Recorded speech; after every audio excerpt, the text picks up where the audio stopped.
proceed in this manner, if he did not secure his family and whatever he cherishes, that's just even more evidence that the man's short-sighted. At any rate, one way or another, there's leverage on Prigozhin. And I don't see him melting away, and I don't think he had any 50,000 or even 20,000 troops. At any rate, that's as maybe. But this evidence that the war in Ukraine cannot be won, and not only that, it's ruining Russia. That evidence can do nothing but mount up.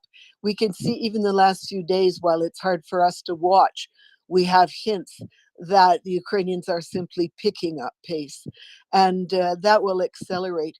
So in Russia, it's sauve qui peut, uh, save the furniture. What do you say? Every man for himself. So various people with assets to protect are looking out. Clearly, that Putin will go down with this war. He ruined his cronies with it. And they're not going to simply say, okay, well, we won't do that anymore. Let bygones be bygones. Let's carry on with the remnants, the rump of the empire. No, there's going to be somebody who's got a better idea. And I have no idea who that is. But there's always somebody who's got a better idea. I think people are looking for the road out. What road out is Putin taking? What's the route out for all of them from this war? And how do we save as much as we can? There's no way that anybody did this putsch thinking that this would be a clever idea to make Putin stronger. Absolutely no way this has anything to do with making Putin any stronger. And Putin may be foolish, but he's not even, there's some limits to which even his stupidity doesn't go. So to me, it's Ukraine that is the determining factor in the whole situation. People doing putches and things along the way as the crumbling goes on, as this cart and its wobbling wheels goes crashing down, the descent towards disaster. So various putches and things will happen along the way. But this is not some master plan of Putin's. He's not winning by it.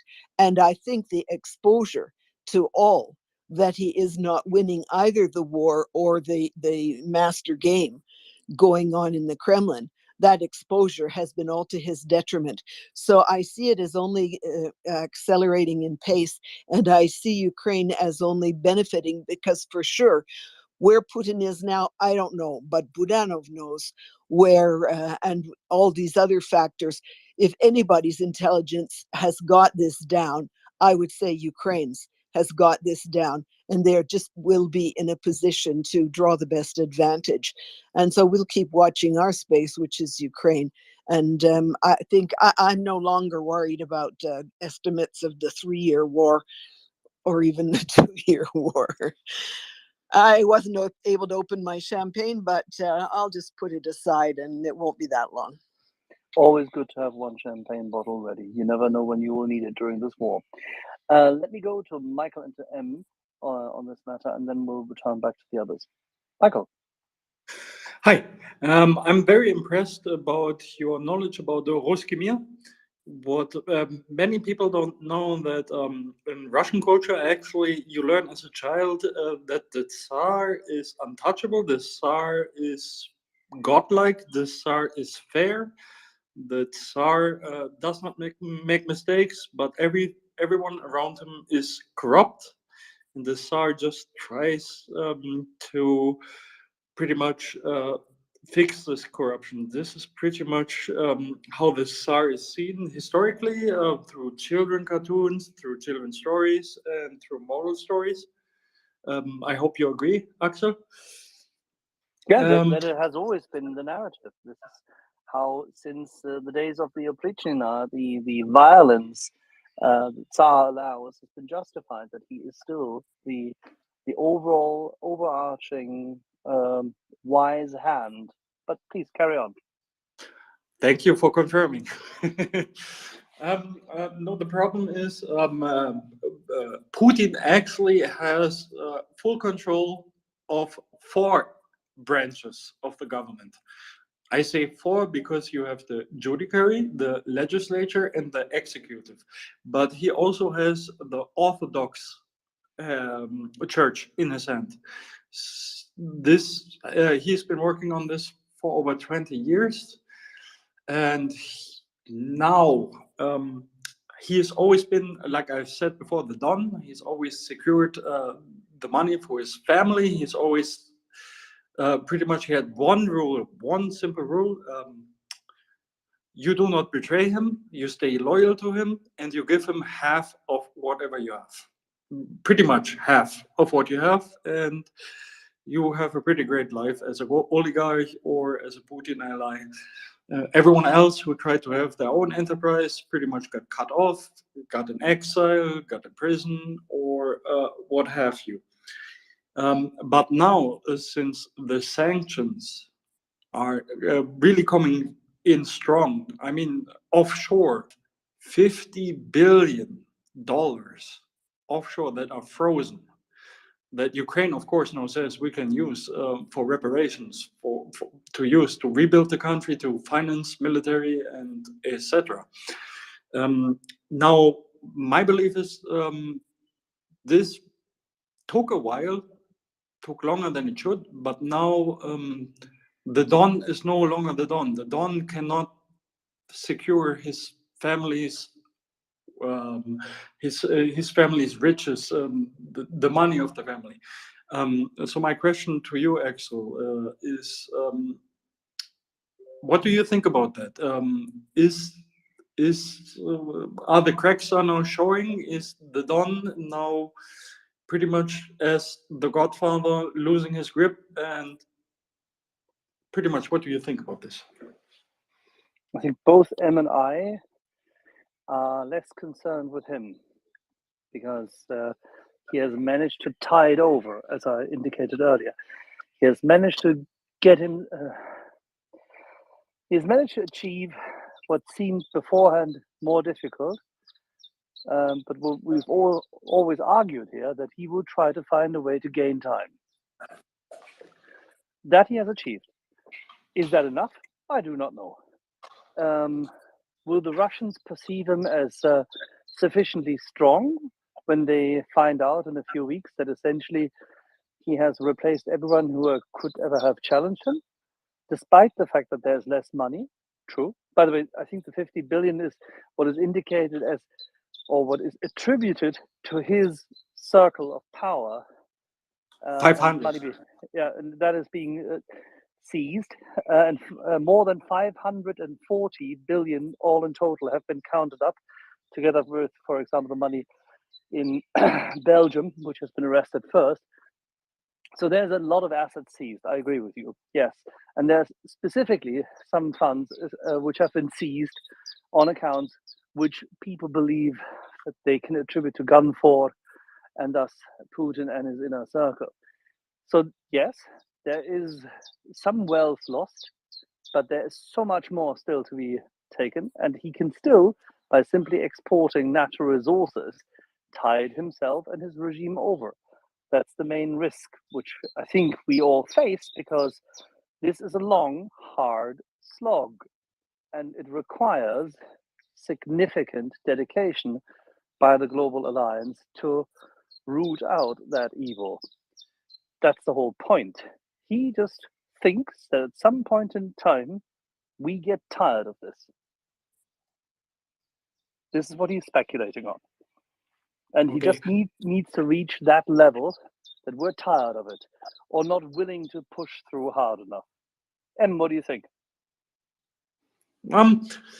I think maybe Putin has generally profited by the oil inflation generally and attributed to political success, which is of course malarkey. He pretty much used the oil inflation and the growing Russian economy to prove that his delusion of democracy is actually good for Russia.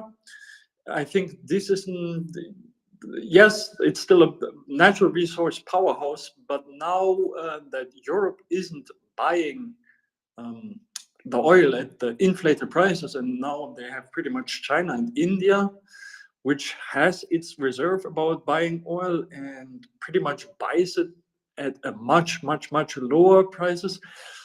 Yes, it will be sluggish. Yes, it will take a lot of time, but I think the influence Russia had before, the economic influence they had before, is slowly subsiding, diminishing. Agreed. So nobody said that he's winning all over. I didn't say this, and I don't think you, either M or David or I, would ever make this argument. What we're saying rather is that out of a very difficult situation into which he had definitely maneuvered himself, because the way his regime works, it cannot survive. That's the whole point.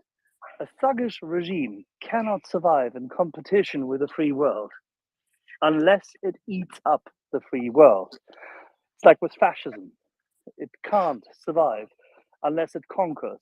And he created an economy which is led by some kind of a fascist dictatorship. But Michael, if you allow me, I would go to our friend M in Cairo and what he thinks Thank about you this. for your time, and greet your dog. I've heard him in the background.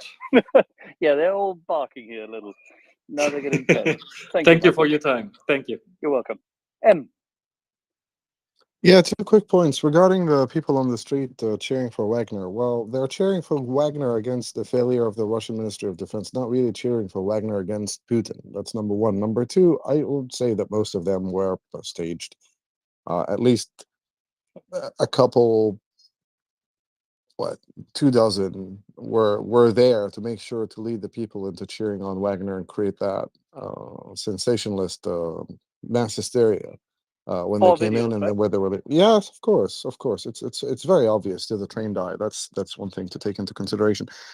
A- a- As for why would Putin go for such an elaborate scheme? Well, Shoigu and Gerasimov, they know too much, and they have their own security details, and they have their own men, and they're in it for themselves. There is always the possibility that Prigozhin was making a run for it, that he was in it for himself, that Putin had nothing to do with it, and that's even better. That's what I want.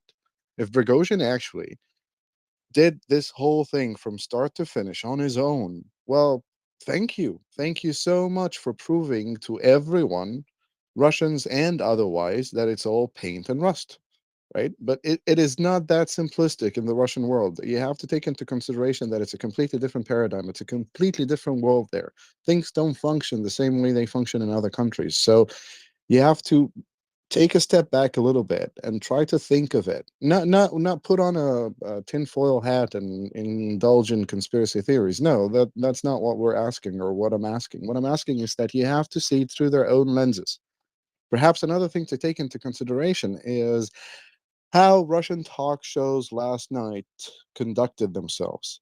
The main theme was that in order to protect stability and in order to prevent Russian bloodshed, the president of Russia had to call on everyone to abide by the law whilst breaking the law himself, because the laws were written by legislators and people who didn't anticipate such a situation when they drafted their acts and their laws, and therefore our wise leader had to come up with a solution for it. That makes it more and more something that he planned, and he was waiting to see how all parties involved and uninvolved would respond, and eventually start crafting the talking points and the narratives that would cement his position domestically, because again, he's a fanatic, lack of moderation. So he still believes that he's at the helm. He still believes that he's holding on to the steering wheel. He still believes that his media tools, his media apparatus can convince the domestic population with anything and everything he wants to convince them with. You have to take that into consideration. So that's it. Very good point, because Simonian was the one who made that argument yesterday in the evening and highlighted that everybody has to follow the laws, but given the fact that now this agreement has been made, this agreement is of course something which stands out, and it showcases that when the laws don't have enough grip, then the laws have to be changed. And who else can change the law other than the Tsar? Well, she needs to change her tanning salon for sure. Oh God, there's so many things she would have to change, but there you go. All right, let's go back to Denjon and to Carl. Denjon, please. Yeah, I'll stay behind because you said you had a question for me, Axel.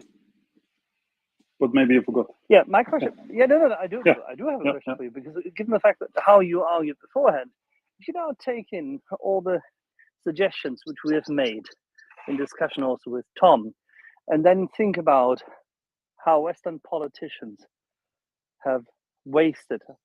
I put it to you. I believe they have wasted 1 year, 1 full year, in constantly tiptoeing around Putin, in constantly trying to avoid annoying the bear. And then the bear just goes out, roars, cuts somebody's head off, does what it wants, and shits right in front of you.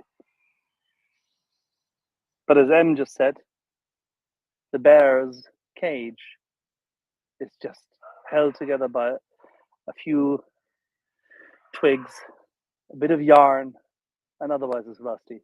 What should we do, Denjon? And what should the Danish and Swedish and Norwegian and Finnish politicians do now that they've seen that? You will love this, Axel. We should march on Moscow. There's no resistance.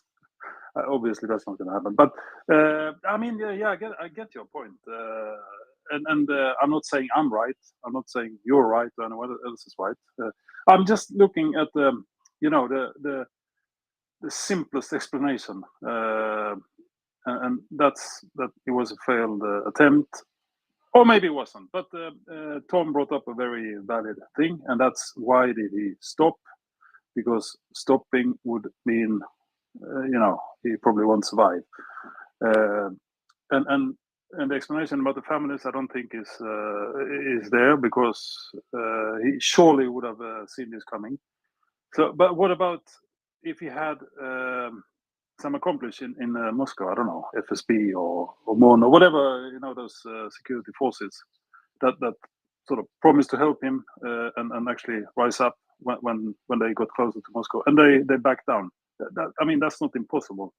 It's not likely, but it's not impossible.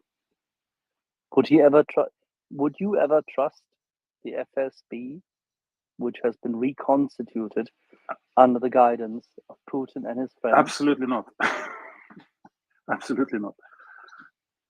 Excellent. Stay with us then, John. My question still stands. What should the Nordic politicians do now? I have to think about that, but I guess do more. Well, there are some of them who could just say, you know what, Joe Biden, these F-16s we have here, they're ready, they're going. Yeah, of course. And Sweden could say, you know what, we're not in NATO yet. These Gripen here, we're sending them. And by the way, Bofors and others will be shelling out as much material as possible. Yeah. The Finns could say, you know what, Joe Biden, these F-18s in Australia, we're buying them. No, yeah, 100%. Because I mean, the thing is that we're in this to win it, okay? And there's no alternative. Meaning, you can't measure it. And where in Europe should this impetus come from?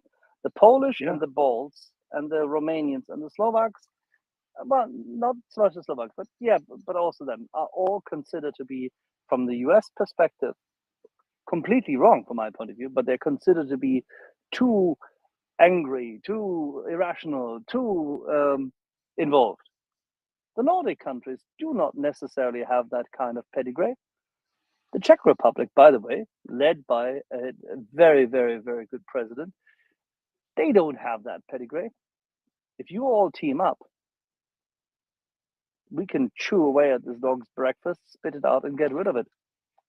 Yeah, no, I think especially the Finns and the Swedes, we're not showing emotions like others. I guess we are as angry, but we're not showing the emotions in the same way. So yeah, I agree. We should step up, and maybe that would break the dam. Nordic fire it is. Carl. Hi. whether this was a failed mutiny or a staged mutiny. The one thing I keep hearing from like Chuck and others is that the war has still got a couple of years on it, but really, regardless of whether it's staged or failed, is it more likely that this is going to be wrapped up sooner than that, or was those estimates kind of still the same? I mean, of course, we can't know; it's all speculation, but we can. The probabilities will probably change in different circumstances. Without stealing M's thunder, but I think both he and I believe that with this delaying action, with this impetus by Putin, he has gained himself some time. He can replace people as he sees fit, and he will try to sacrifice as many people as need be en route to that defeat. The Kremlin has just announced that Putin will be making announcements shortly, so we might be seeing the last act of this silly saga very soon.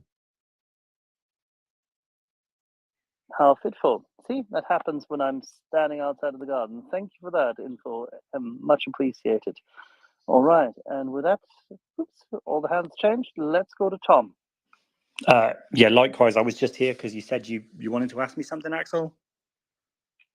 Yeah, I wanted to ask you, how, after all these discussions now, having gone through this, because this is what we do here, the Socratic method. We argue with each other, we try to refine this, and we try to come to a resolution. How do you see it now? Kremlin is about to make an announcement. We'll have a bit more data and info soon. What do you expect them to say? Oh, I've got no clue. And, okay, that's what unfair. they might say. I would imagine, though, that what do you? Sorry. What do you see? What do you see now? Do you see more, say, the approach of kabuki gone extreme and somewhat unintended consequences, but still, or is it that mutiny which had been battered down? I mean, Occam's razor and the simplest explanation would be the mutiny gone wrong, and that perhaps he was expecting maybe Russian army people to take his side as well. But the sudden backing down bit just really doesn't make sense, and I don't buy the family stuff, because surely you would have planned for that unless you were a total idiot. So I'm leaning more towards the kabuki than I was, because it makes sense of that. I think the longer that Prigozhin lives for, the more likely I would feel to accept a kabuki as well. If, 6 months, a year, 2 years time, he's still Putin's dog on a leash, then it looks more and more plausible. If he turns up dead in the next 2 weeks, I think it would be data that would push me back towards the failed mutiny. Does that make sense? Yeah.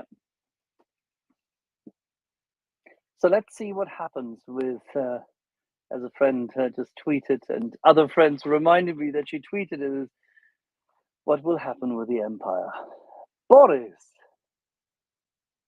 Good morning. Good morning. I don't know where I. Good morning, good afternoon, good evening, wherever you are. That's true. So yeah, it's not an empire. It's I don't like calling Russian Federation empire. It's not an empire at all. But I just want to comment on what I to expect from announcement. Personally, I won't be listening. I'm not listening from any announcement from Kremlin. I think since 2014, when I realized that the Kremlin lost the hybrid war approach, they cannot win anymore. So they went to this hot stage, battle stage. So whatever they're saying, it's not important anymore at all. It's just warfare, right? They're weaponized information way back in 2010 or something like this. After this, it was noticeable that they are contradicting themselves. They are lying constantly. Like sometime it coincides. If Kremlin says that 2 multiplied by 2 will be 4, well, this is a coincidence, right? It's reality. It's true. But whatever they will announce means nothing. It's just warfare. They just in war state. They lost their so-called soft war, right? No, it's soft power. They have no soft power over Ukraine anymore, over Europe. So whatever they say doesn't matter. It doesn't reflect reality. It can coincide with reality, but it doesn't reflect reality. Thank you.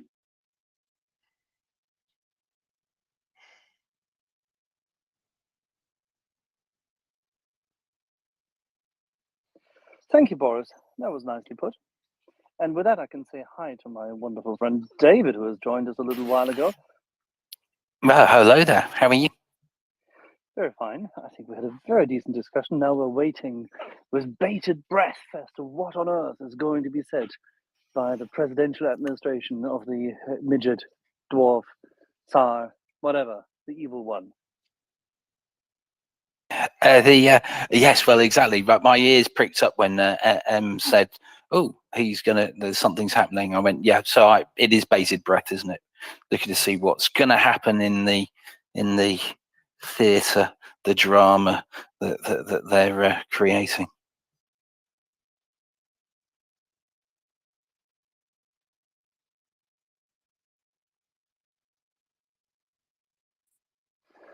Alrighty, and David, I see that we have Shovel Girl requesting. We'll try to find a way to get her up. And Lunchtime, did you have another question for us? Or did we manage to out... Is everybody watching Putin now, or what? No, I'm here. I'm just up Yes. on the feed. Axel, I'm just sending some invites. There's apparently some people requesting and we're not seeing them. So let me get on and send some. That's interesting because I only have one request at the moment. And that went away. So, but Boris is back up. Boris, you have your hand up, and then I can see Shovel Girl having joined us. Yeah, since I'm not probably here, probably only one who is not interested in what is Putin saying. I probably can make a quick comment explaining why I don't take Kremlin or Russian Federation as empire, right?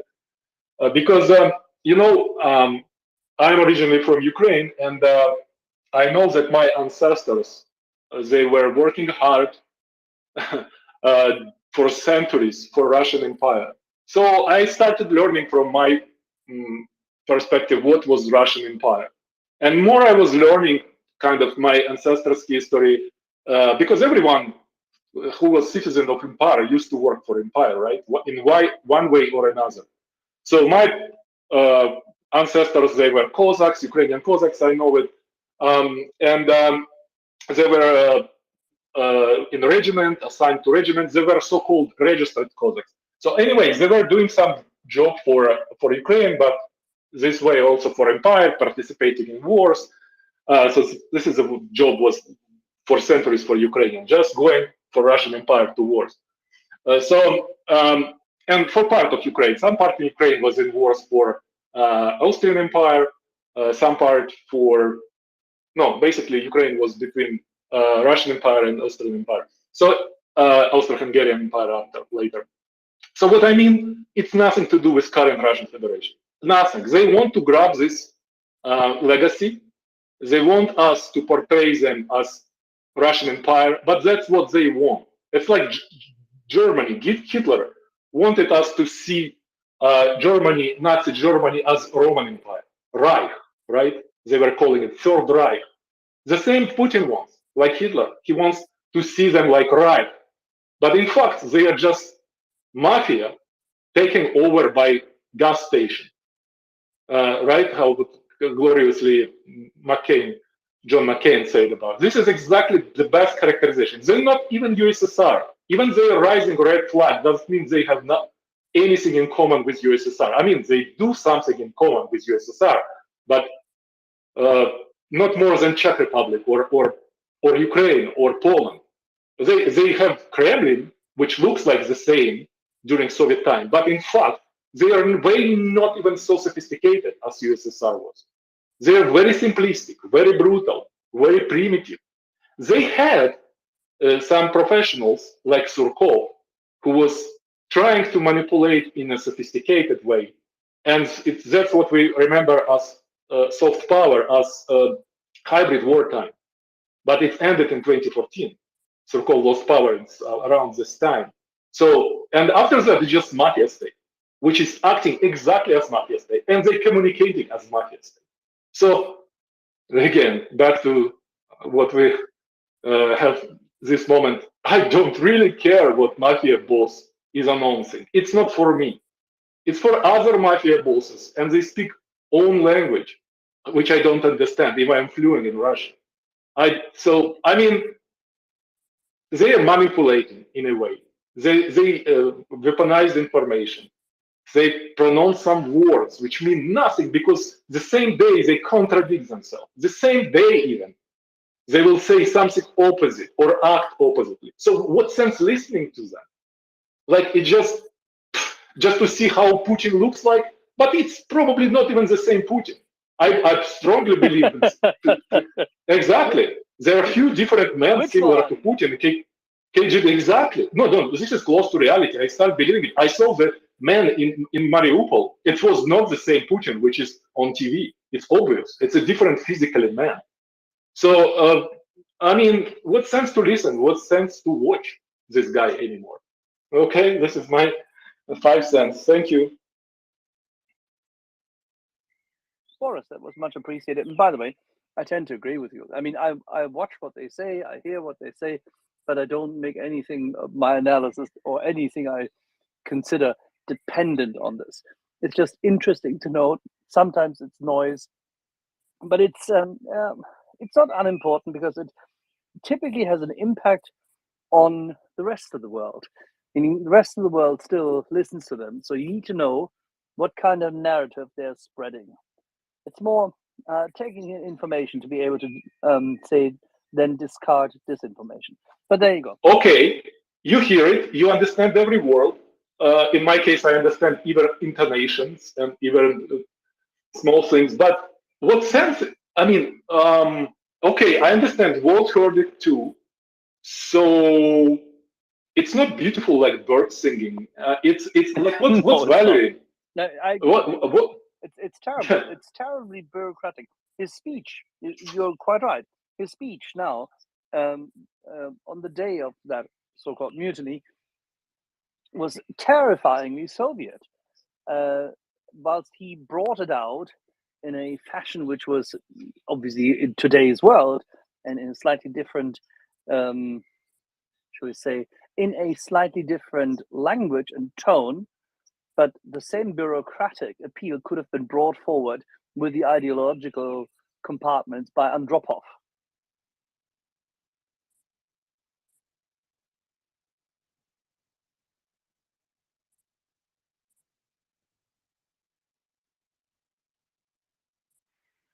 Boris?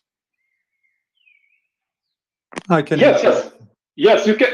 So sorry, this announcement 2 days ago was an exception because it was probably time when the real Putin was scared because actually he's of course he's an artist, right? I mean, he's KGB operative, so he knows how to pretend he's like what he is not indeed. But it's that way.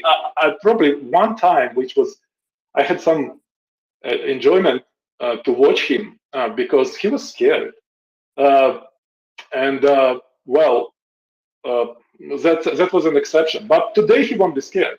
He will be just playing, and he learned from mistakes. Someone told him for sure that, hey man, that 2 days ago announcement was not the best. So he will try to correct it today, demonstrating solid certitude and confidence. But again, this is not more than this kabuki theater, you said. Probably, yeah. He will put some mask, some high heel shoes, and perform. And what is there will be exactly zero information in this performance. Yeah. We are not sure if it will be the same person even. Probably he will ask someone less scared to perform today. So, yeah. Well, as they once said, they can always say have their revenge on one of the Putin doubles. Let's go to Shovel Girl and then to G-Man. Shovel Girl. Hey, everybody. I still feel like I'm suffering from whiplash from this weekend. So I'm glad to hear that you guys seem to be kind of all over the place like me. And that makes me feel a little bit better. We're figuring it out. And I guess definitely with Russia, we have to look at what they do and don't trust what they say. And just a reminder to keep our eyes on the prize, that no matter what's going on there, it's all about Ukraine's victory. But I had some questions, things that were kind of irking at me, just like with Tom, like some things are unsettled. I'm wondering, like, what do you guys think, especially this is directed at Tom, how do you think this whole debacle affects the public perception in Russia of their leadership? You know, don't they see themselves as more vulnerable now? See, it's hard to know because I don't know enough about the Russian information bubbles that they live in. So, you know, with all these videos, for example, that Prigozhin's been putting on Telegram channels, you know, I asked the question, how many people roughly are seeing these Telegram channels? And, you know, Domin was saying probably about a few million, probably less than 10 million Russians are seeing that. And not everyone on these Telegram channels is Russian. There's a lot of Europeans and Americans monitoring them as well. So, you know, maybe at best 10% of the population in Russia is sort of in the know, using VPNs on Telegram channels and seeing these videos from Prigozhin, because although we might be seeing them on Twitter or on the news, most Russians aren't going to be seeing that. Most Russians are going to be seeing the state television, which will not have been showing Prigozhin's angry rants, to my knowledge. I might be wrong about that. So what they'll have seen is Putin's address saying, you know, he's a traitor, he stabbed me in the back, blah, blah, blah. And presumably they'll have been aware that, you know, there was some sort of attempted coup or something, whether it was theatre or whether it was real. And so I do wonder if there is going to be a perception of Putin as like looking weaker from this. But, you know, Prigozhin, even though he looks stronger than he did when he was just leading Wagner and fighting in Bakhmut, he still wasn't strong enough or brave enough or bold enough or whatever you want to call it to take down Putin. And to me, it almost seems like there's not quite a power vacuum, but it seems like no one is in complete control. And Putin's just got a slightly stronger grip on power than anyone else has, but he hasn't got an absolute iron grip on power, which I think he used to have. Now, whether most Russian people share that perception or not, I don't really know, because I don't know enough about the information bubble that they're in. I would get the impression that most Russian people would think he was stronger than most people in the West who are getting better information, if that makes sense. That's my best answer to your question, I'm afraid. That's kind of what I suspected as well. You know, it's hard to know what they're actually thinking, especially knowing they've been so brainwashed in that. Another thing that I've been thinking about is, you know, I would think that Prigozhin and Wagner would be familiar with the route to Rostov, and that perhaps they would expect less resistance along that way due to that familiarity. I'm just wondering if one of the reasons for his abrupt halt was like he made so much progress so fast without being opposed very much. Maybe it caught him by surprise. And that's, I don't know if anybody could even answer that, didn't. just to think about. Go ahead.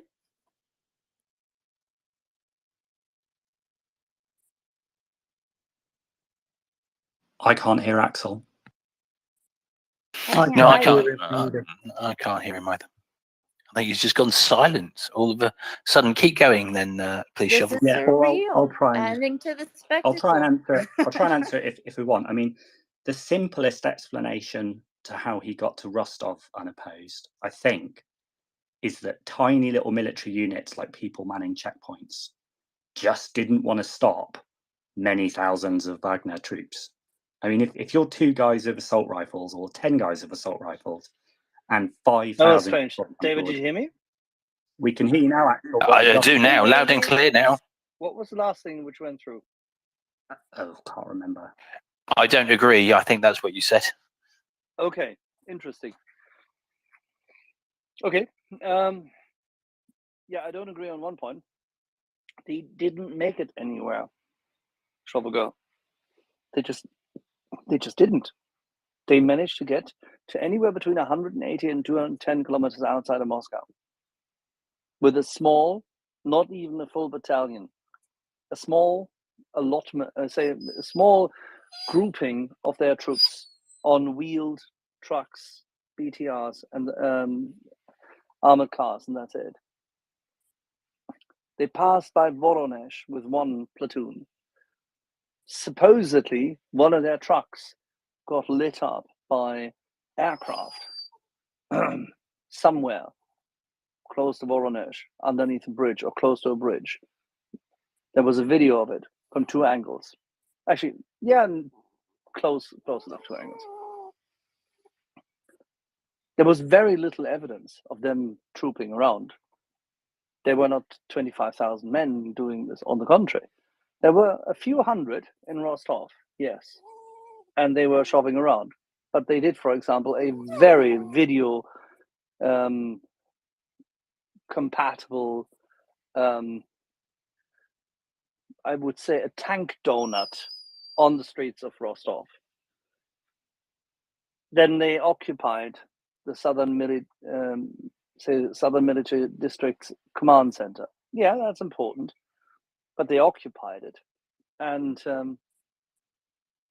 it didn't really look like a big battle at all. Nothing really happened, if you think about it.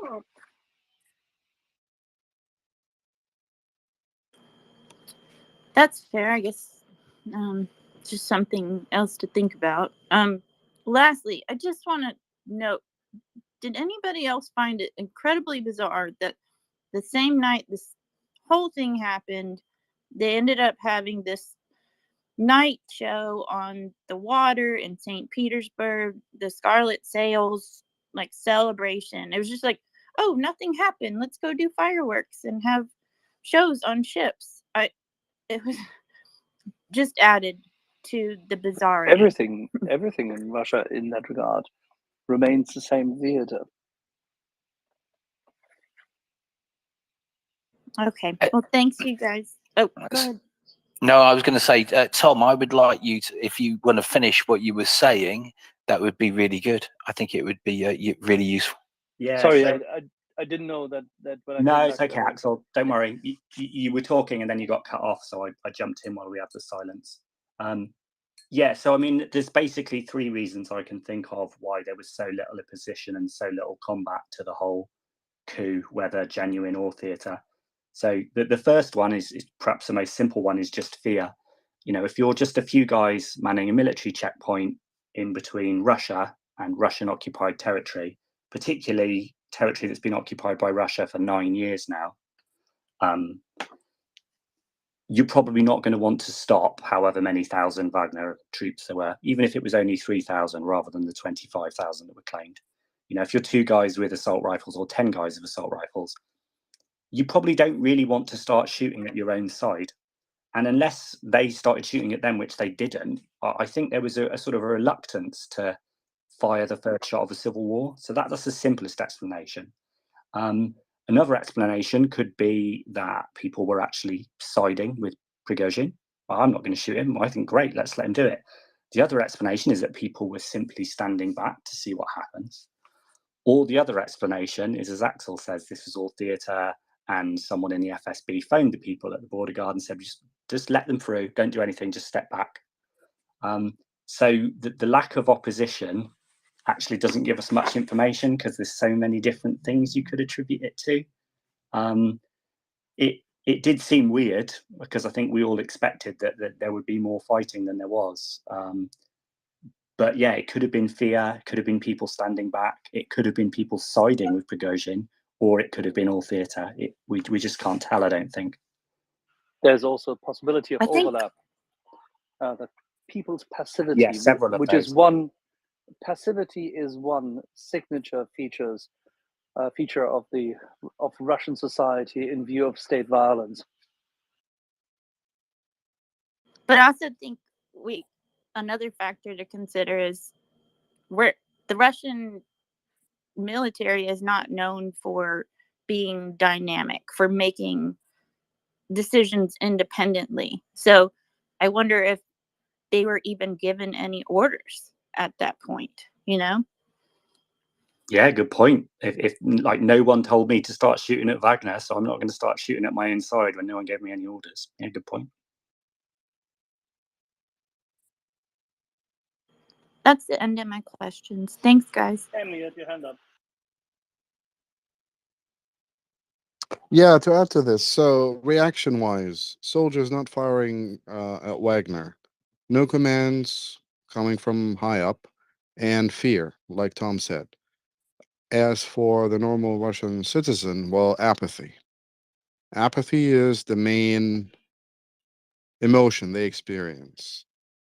Even though Putin and the domestic propaganda has always been trying to galvanize the Russian population, because it's a fascist state, right? And fascism believes in mobilizing all available resources in order to achieve the higher goals.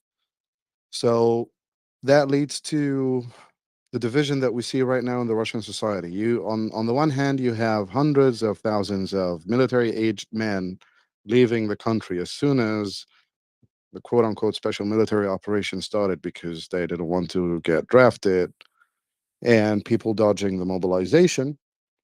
And you get the apathy as well. It's like, oh, it's just another day in Russia. I will do what I need to do to survive.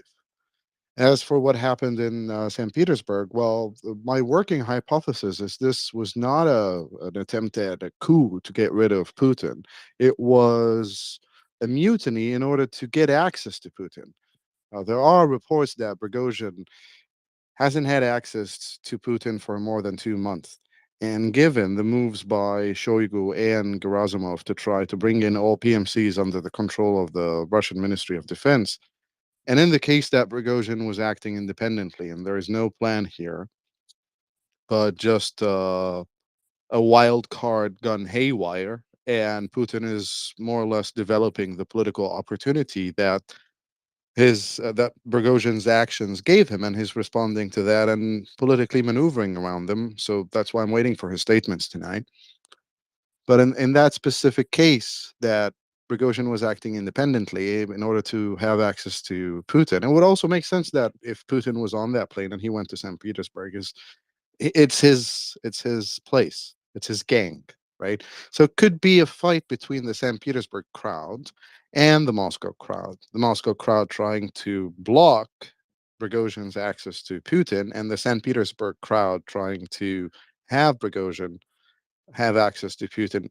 Prigozhin could be supported by a couple of shadowy figures in St. Petersburg, but I'm leaving this hypothesis for later when I have more information about it.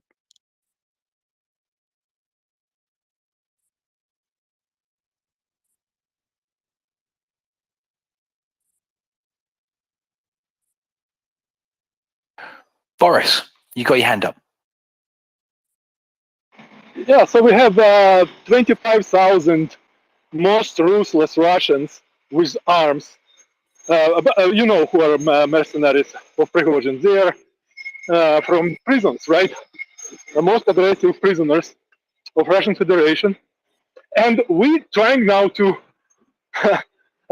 to picture it as they very well organized force. Yes, they are very well organized in trenches because this is a matter of survival. But when it comes to uprising, we cannot, sorry, noisy here, we cannot expect any kind of sophistication. I'm pretty much sure there were hundreds of killed during this uprising, but just because it happened somewhere on outskirts, on on the remote roads, we won't know. We know that few planes, helicopters were downed because it's hard. It's very noticeable, right? It's hard to hide when helicopter is falling or plane is falling people start filming it, so we cannot hide it. But I can only imagine what was happening on secondary roads of Rostov Oblast during that 2 days or 1 day, when someone who is just out of trenches, who is very upset with Russian military in general, because their outfit, Prigozhin was saying many times, Russian army is not performing well. So they're very upset with everyone in military uniform. They have guns, and they move in column, and they meet checkpoint. I'm pretty much sure whatever order Russian military had, they didn't have a lot of chance, because I'm pretty much sure, again, maybe hundreds were killed, and they're lying now somewhere in ditches around the secondary roads in Rostov Oblast and Voronezh Oblast. So again, it's pretty much genuine to me what Prigozhin done. He was shelled, he was humiliated repeatedly.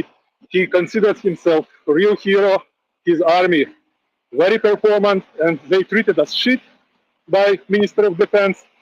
So he wanted to show that he had no choice as to show some strength, and they showed it.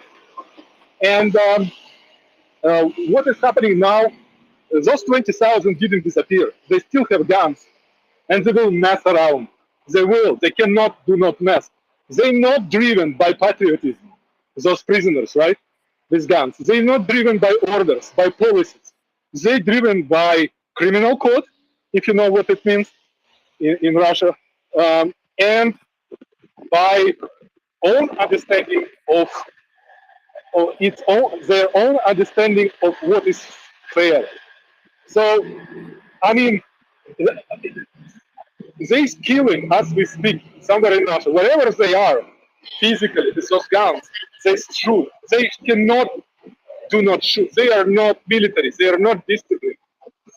So, again, it's not over. It's very not over until those prisoners have guns. It won't be over. It will be more and more spikes left and right. We will hear something, most of killing by Wagnerites. We won't hear about it because it happens on secondary roads. And well, it's going on. It's not over.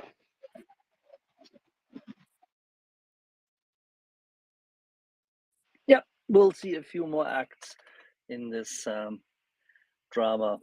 There's no question. But let's see whether these acts actually matter. Because what we can say is that Ukrainian armed forces yet again today made significant progress. And that is the key aspect. Since literally the moment when this kicked off, the narrative was there out in the world to distract us. At the same time, the Ukrainian armed forces did not get distracted.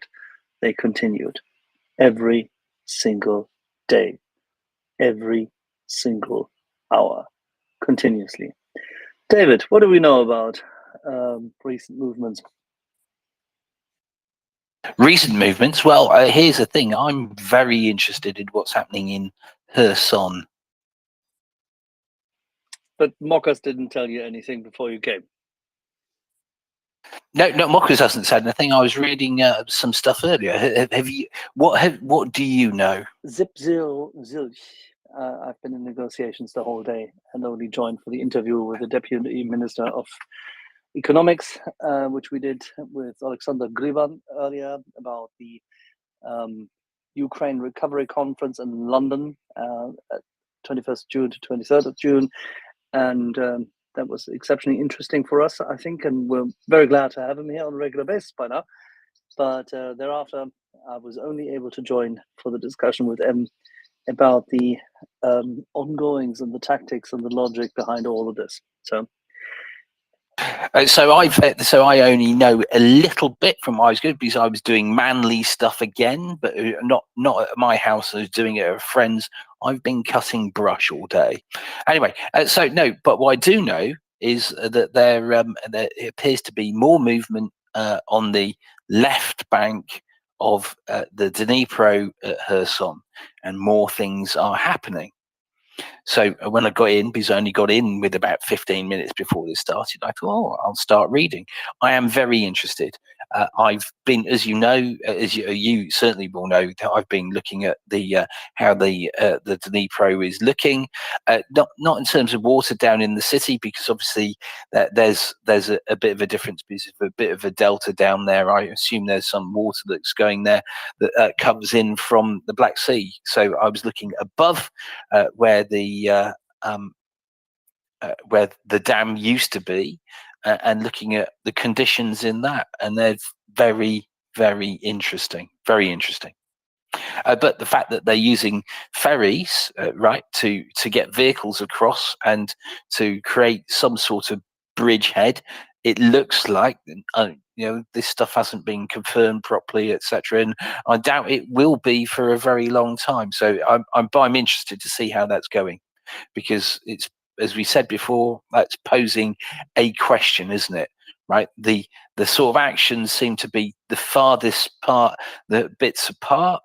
Right, so stuff happening over in the east, and then there's stuff happening in the south. Right, what will the Russians do?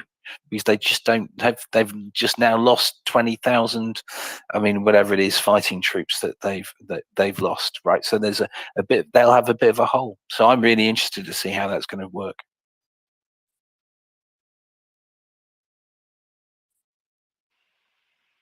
All righty, and I can see that we have a couple of hands coming up. One sec.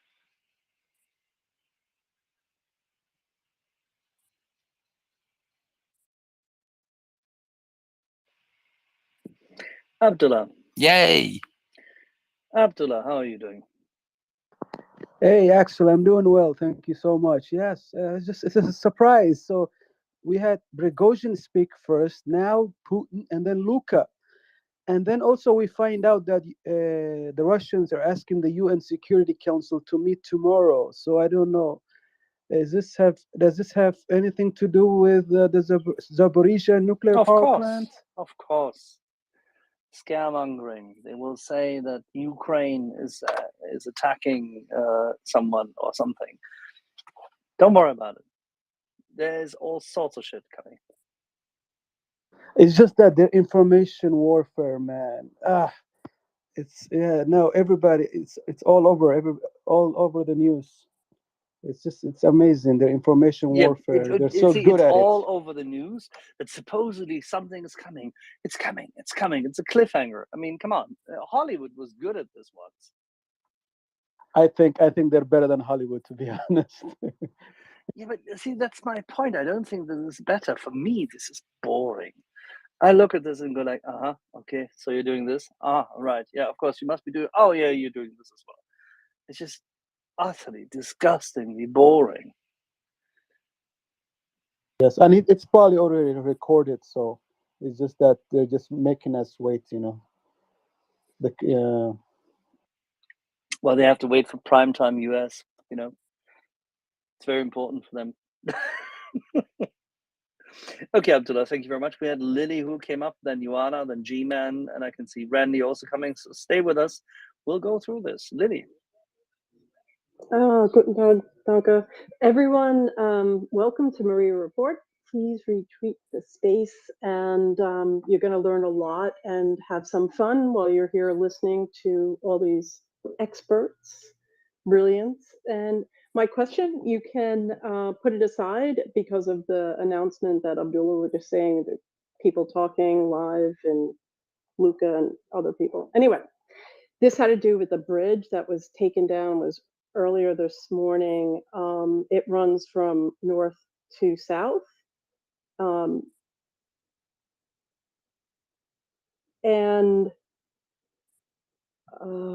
my question, I wanted to ask you, what is a bridgehead? Like, a bridgehead was being formed by the Ukrainian forces.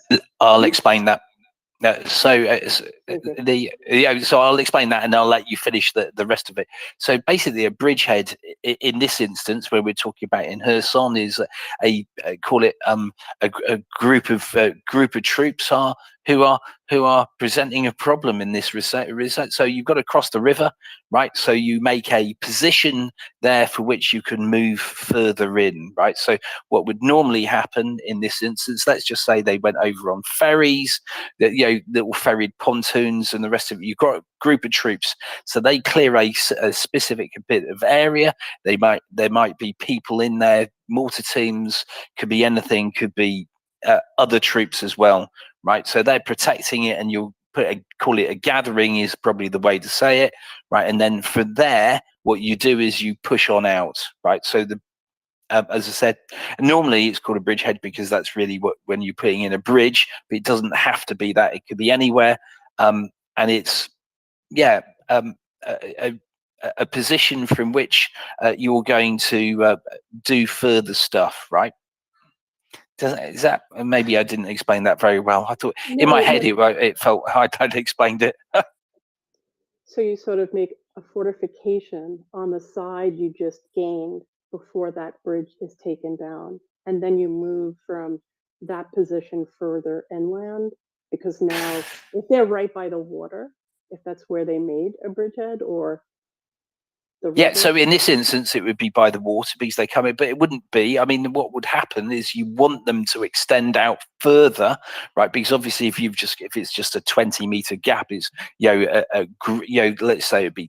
I mean, you would normally have quite a few people in this, but you would extend out. So you want your other troops, the infantry, and the rest of it. I think Randy was infantry.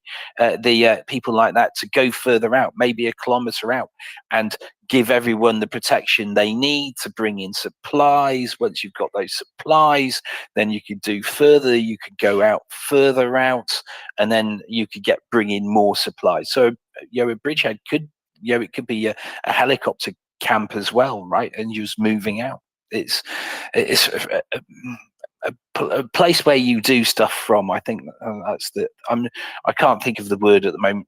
I'll come to me. No, but yeah, that's good. At least that gives. Now I understand, and that was really my only question from much earlier today. So I really appreciate that. Thank you so much. Thank you. oh, thank you. We got loads of hands. So I think it's G-Man, and then I didn't see whether it was you, Randy, or Iwana first. So I'll go to Iwana and then you, Randy. G-Man.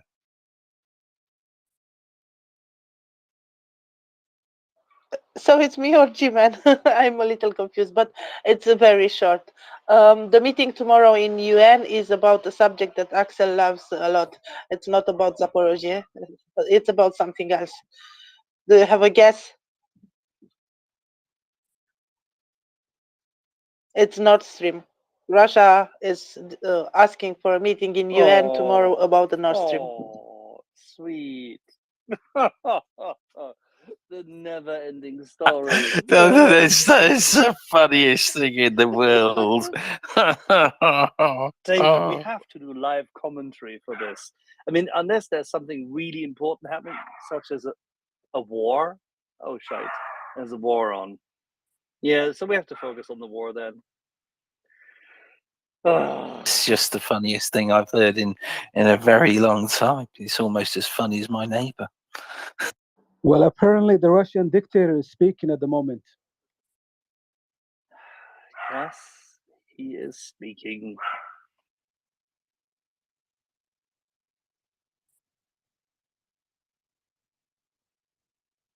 What shall I say? He speaks. Or his double. Or somebody else. All I can hear is just barking dog. And this is much more entertaining than speaking Putin. Yeah, I'm very sorry. The little poodle went astray and is currently barking at another dog. No, please. That's what much better than listening to Putin. David, you had the order. Was it G-Man and then Randy? Yes, that's what I believed. Good evening, and I think that's right. So just to echo one of the last speakers, Lily, I think it was, just if anybody listening, this is the MriyaReport. Please retweet this space. But more importantly, if you're a listener and you haven't come up to speak don't be afraid.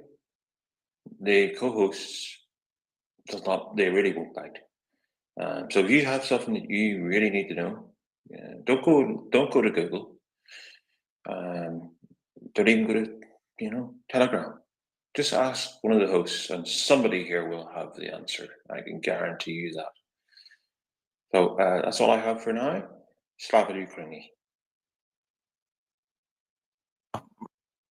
Harem Slava. Oh, Randy. Yeah, I just saw Julia Davis, that does the translations of the Russian broadcast, said that a big honcho from the Duma was already speaking before Putin and said that Shoigu and Gerasimov would not be dismissed. So we'll wait and see what Putin says, but I don't think there's a deal. I also saw a few Twitter folks saying that the Russians were inviting Wagner to take up new positions as a reserve in eastern Ukraine, and apparently just sending Prigozhin to Belarus. So who knows? But it's Russian, so whatever they say is probably going to be irrelevant. You got to wait and see what they do.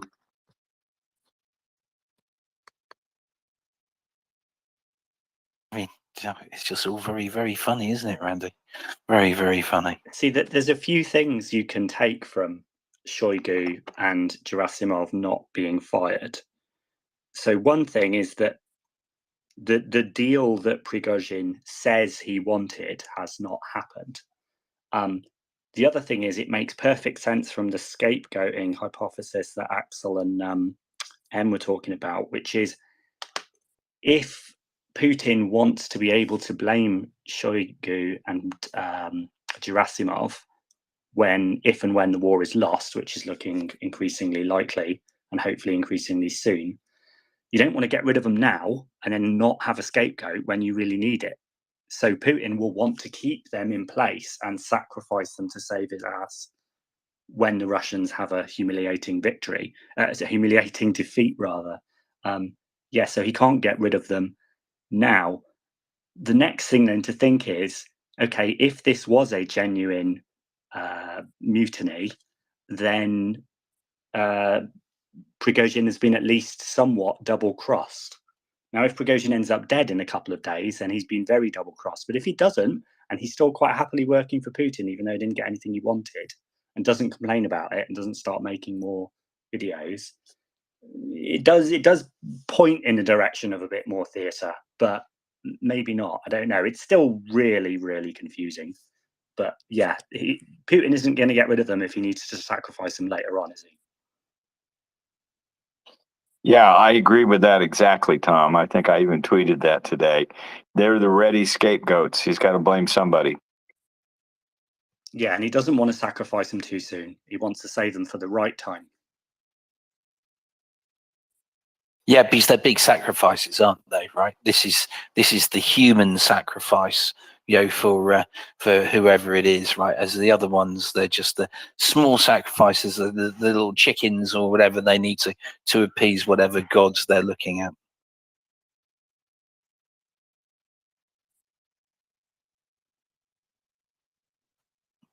Abdullah.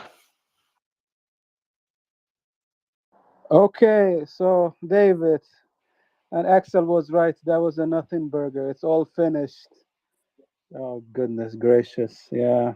Constitutional order, Yeah. defense of the constitutional order, neo-Nazis in Kiev and the West dragged the good boys into this. Yoo-hoo. Yes, and the Wagnerites have three choices: either go to Belarus, go back to their families, or join the Ministry of Defense. Yeah, well, tremendous. We are so. And yet Peskov, another anticlimax. Yeah, and Peskov, right before the speech, said that this speech will truly, change Russia forever, or something like that. Paraphrasing. it's the big coming together of the society, as Vladimir Vladimirovich said. What a nothing burger. Oh gosh, yeah. Thank you, Axel. There you go. Where's bodies when you need them? Bodies went. Joanna. Well, I think the only purpose of this speech was to prove that he's alive, not very sick and not hiding, just to prove that he still exists. Because, yeah, he said nothing. And apparently Lukashenko postponed the speech for tomorrow, so we'll see. Well, tomorrow he can affirm, as the president of the Russian-Belarusian Union, that the constitutional order has been defended, and the big prize of this year's record carrot awaits whoever comes to Belarus.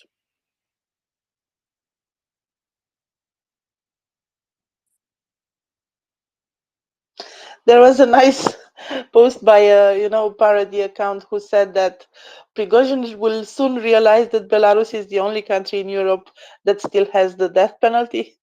So maybe not the best place to be. Yeah, somebody says, oh, he referenced the internal security organizations. In Russian, what he said is the security services have performed. Well, that's what he said. So people need to not read what Sky News or BBC or everybody else tells them. They need to actually read and listen to the Russian original.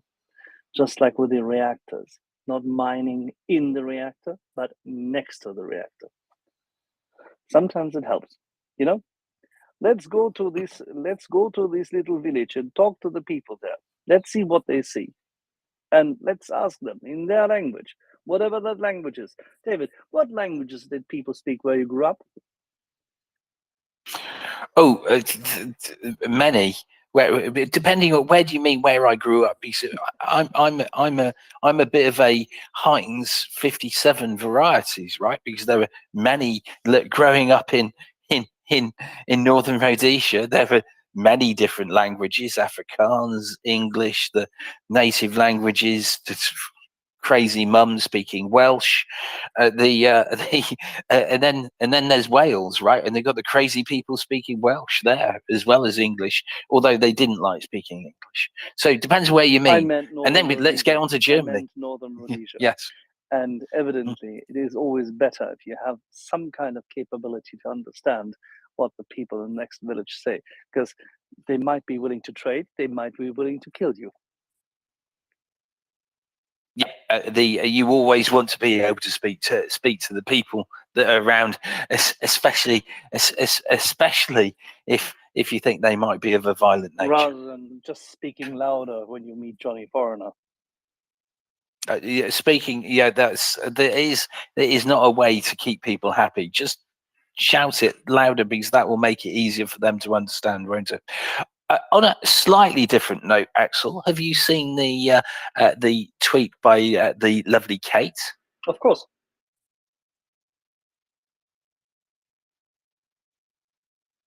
Well, do you want to discuss it? Sure, I can, but I don't know much more about it. She didn't tell me anything more about it. She just said that she just said that she will be tweeting something, and she did. Why don't before we go to the hands, I can, by the way, I can see Dryfly and you, Carl, you got your hands up. I'll just read this. It's interesting. So Kate Levchuk, who's been on this space several times, right? Very, very bright cookie. She's she's in, is she back in Ukraine now? Is she, Axel, or is she still in London? Okay, right. Anyway, so she's still in London. And she says, I've just received a very interesting update, details of which I cannot share for the safety of the source and due to ongoing developments. What I can share, however, is this. Empire and Putin are finished. She's got a very big Ukrainian flag in there. Right, and then she goes on to say, if the source is correct, because obviously we have to make sure that source is correct. However, the main focus now is averting Putin's last terrorist act in Zaporizhzhia nuclear power plant, overseeing the demilitarization of Nazi Russia, post-war rule of Russia or its parts, making sure all reparations and agreements are sealed in Ukraine's favor. She carries on to say Putin's position is extremely fragile, but unfortunately also very unpredictable. We have to say, stay united for Ukraine, for all the lost lives, the rebuilding of the country, for justice Ukraine deserves. We must not forget and allow Russian back into civilized society under any new leader. I will be publishing later today or tomorrow 2 articles: the origins of Russian Nazism, advice on post-war rule of the territories of Russia. Both will be extremely controversial, but very insightful in my opinion. Stay tuned. I like that tweet. I will, of course, put it into the nest.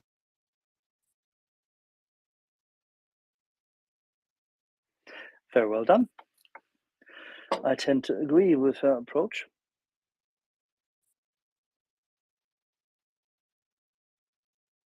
She's a very, very smart cookie. It's a delight listening to her.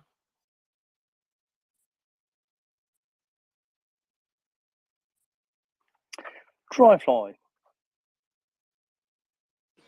Got a question for you, Axel. After this speech, how do you think it'll be taken by your average Russian? And I don't mean your average Russian like out in Kamchatka that doesn't have a toilet, but the people in St. Pete and Moscow, and the ones who actually have some opportunity to move the needle, even if it's slight. What is your feel? Will they completely tune it out and put their nose back down to the turnip mill, or will they actually have some kind of salient thoughts about it? And I'll listen. Thank you.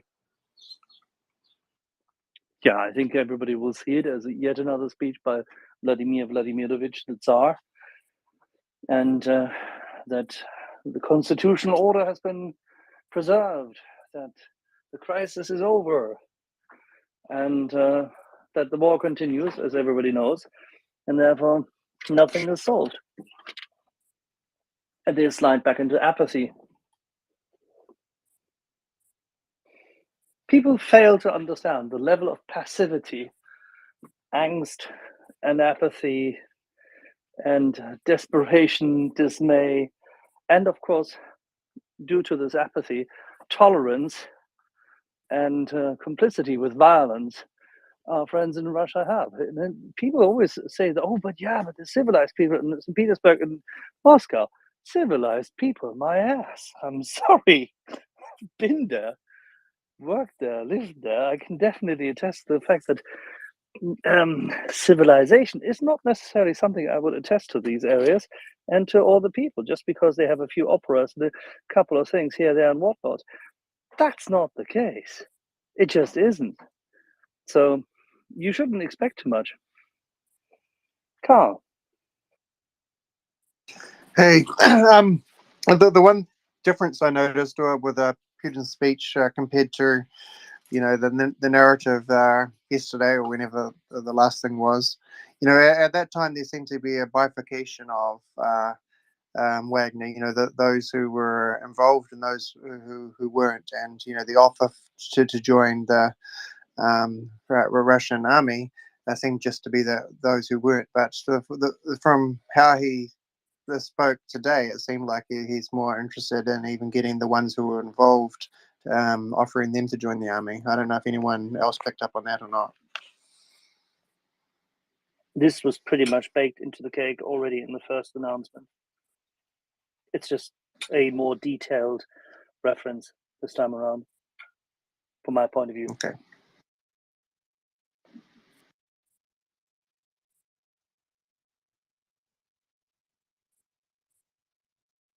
Boris. I think it's an appropriate moment to say something which is not very supportive of this group, but which is kind of civilized, I think. I know Walter. I respect Walter a lot. He's another Ukrainian. He he participated in Ukrainian Revolution, and he very often joins this group and saying that there is no good Russian. Khodorkovsky is bad, Alexashenko is bad, all opposition, there is no good Russian. I don't agree with that. I never been agree. And I think there are civilized Russians in St. Petersburg and Moscow. And I feel bad about those people. They are in really bad situation. It's better to be with gun in hand than be protected by Putin. Fighting Putin is more safe than being protected by Putin. And they are desperate. I know some people do some heroic things in Russian Federation as we speak. They blow railways, they put in fire military officers, they suicide. It's every day almost something like this happening because they're not happy with Nazism. They understand it's the Russian Nazism what they witness. If you want, I can space, and I hope some of those are listening to us silently because, of course, they cannot speak. You can be in prison next day if you speak in Twitter space. I can say something to Russian to them. I can say to them, hey, don't be discouraged. Do something good and donate because they still have money. They can donate. I can say it in Russian if you want.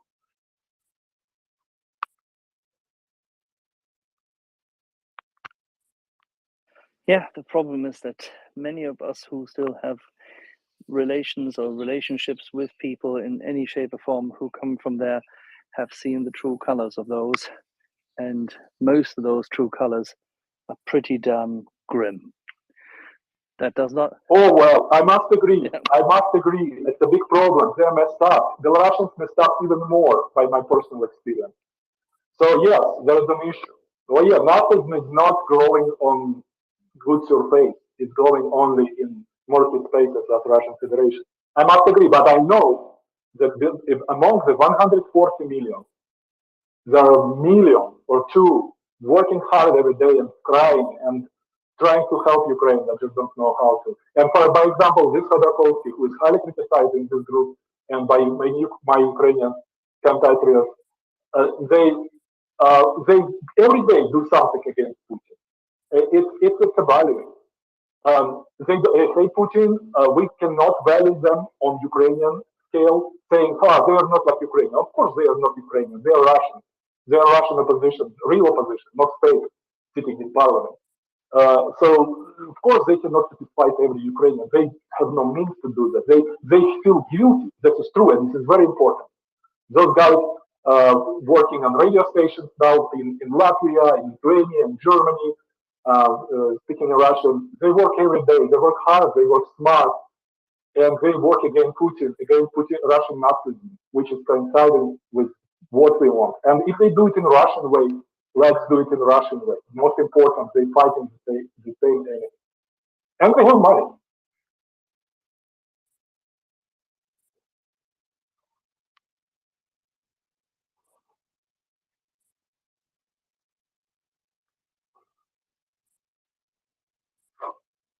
All righty, let's go back to Abdullah. Yes, thank you, Axel. Yeah, to go back to the speech, I don't know if we have any body language experts, but the guy Putin looks pissed and angry, and also he said, I don't know if he's trying to create division between Prigozhin and his guys because he called the foot soldiers of Wagner as patriots. But he said that those who organized such event are have betrayed their country, and what else? And also he didn't mention anything about Gerasimov and Shoigu, so I don't know if they have survived the purge. If there was a purge anyway. The purge will take time.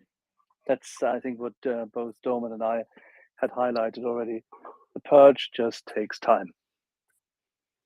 You don't do Axel, this. If you're Putin, you don't do this right away. You do this in your own time because you want to highlight that you are sovereign and independent.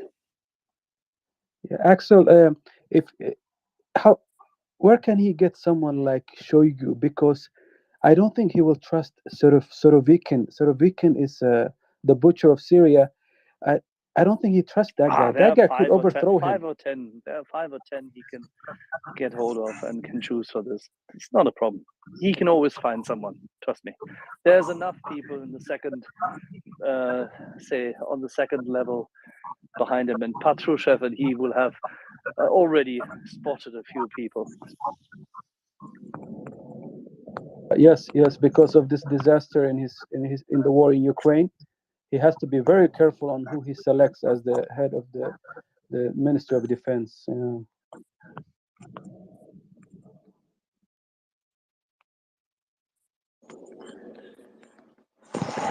And also, Lukashenko has decided to postpone his speech to tomorrow, after seeing, I think, this speech of Putin just less than 10 minutes. He might have to revise his speech.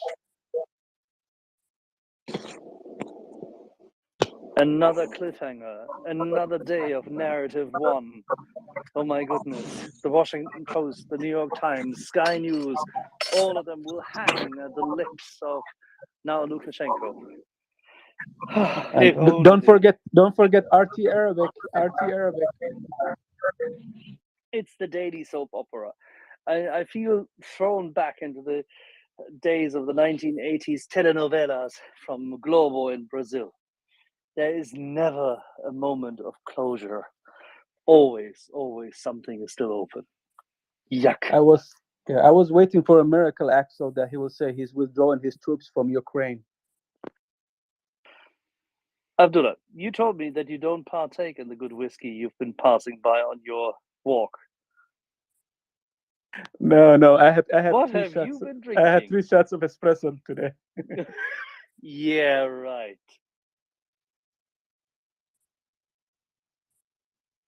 But I saw that you had a nice party, over the weekend, Axel. Yeah, I could see what you were very busy with the grill. You saw or you heard? I think you sent I think you sent out some pictures, right?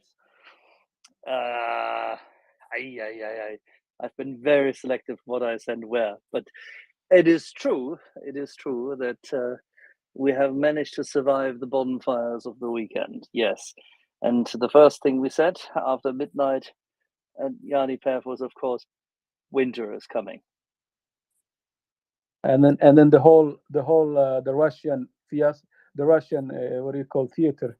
You just ruined your parade, yeah. You ruined your party. I was supposed to have David do this all by himself, lonesome here, and then somehow, I don't know.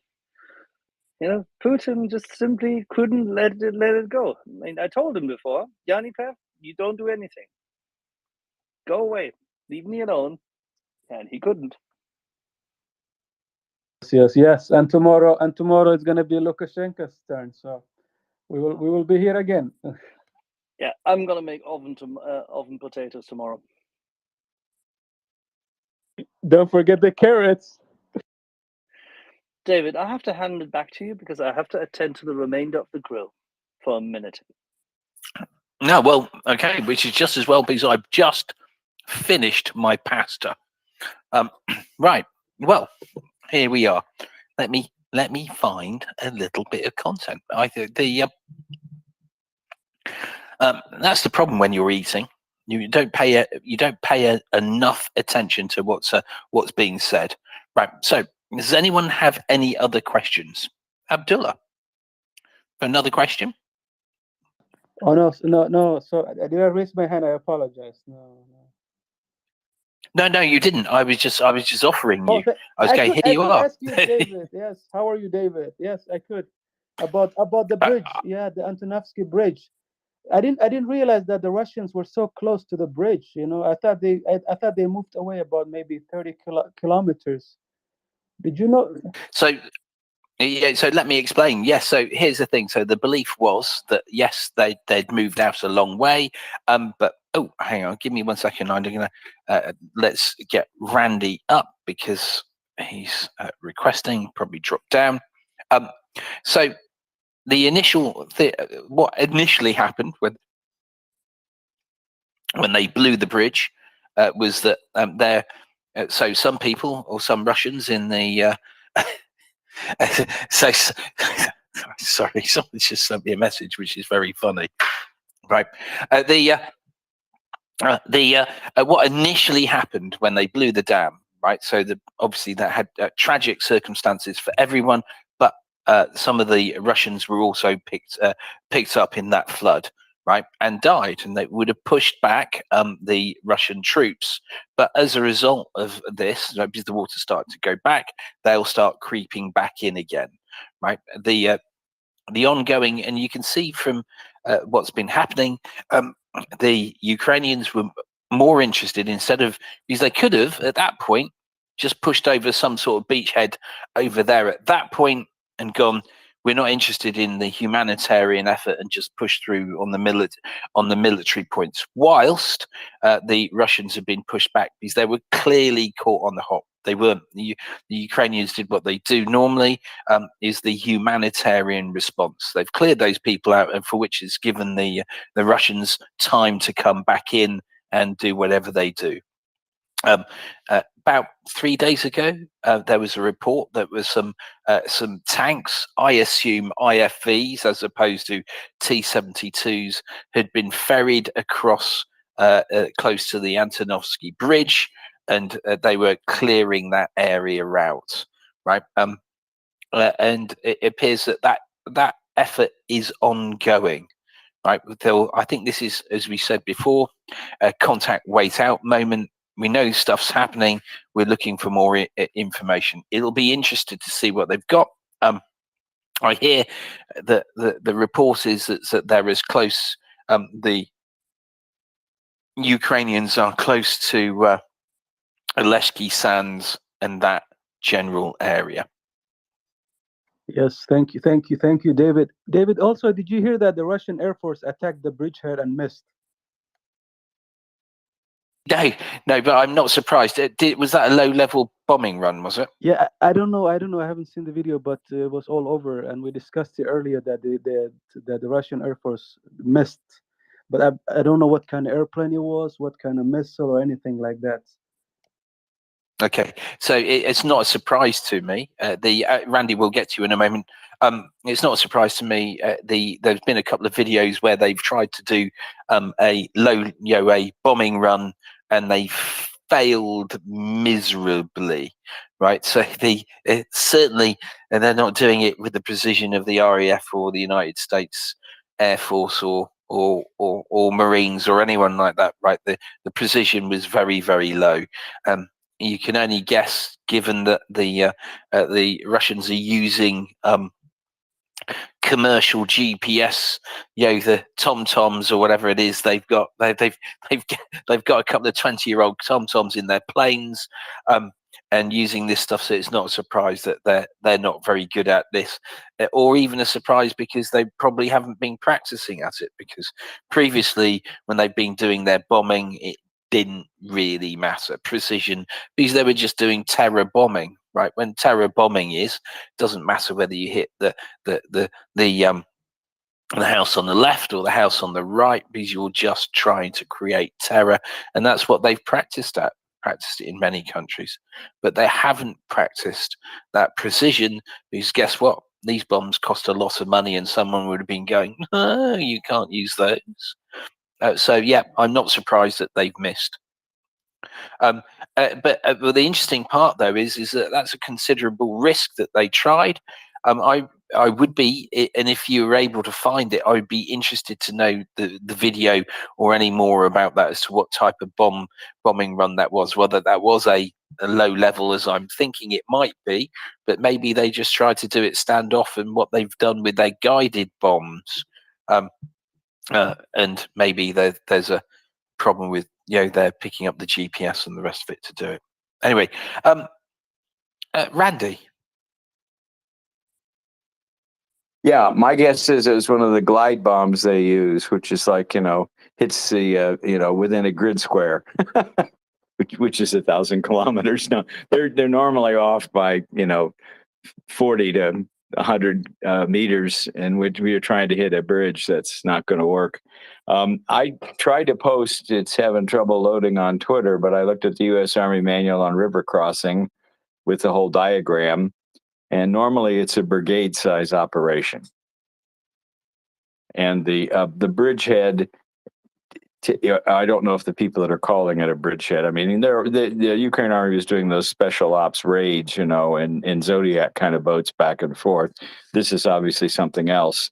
And so bridgehead would be, at least in U.S. Army parlance, would be a initial landing party followed by a series of objectives, with the ultimate bridgehead objective being some distance from the water obstacle, which may well be that village there on that first settlement they're on the edge of now. But it could be a big deal, or it could be a feint trying to, you know, force Russians to come down there back from Zaporizhia. So we won't know until we know. We won't, and there's just there are so many options, aren't there? Yeah, you're right. So in the good old days when I was building bridges, the whole point would you be putting a bridge across, so you get armor across. But before that, you would have at least, depending on what the bridge was and what it was for, at least a company.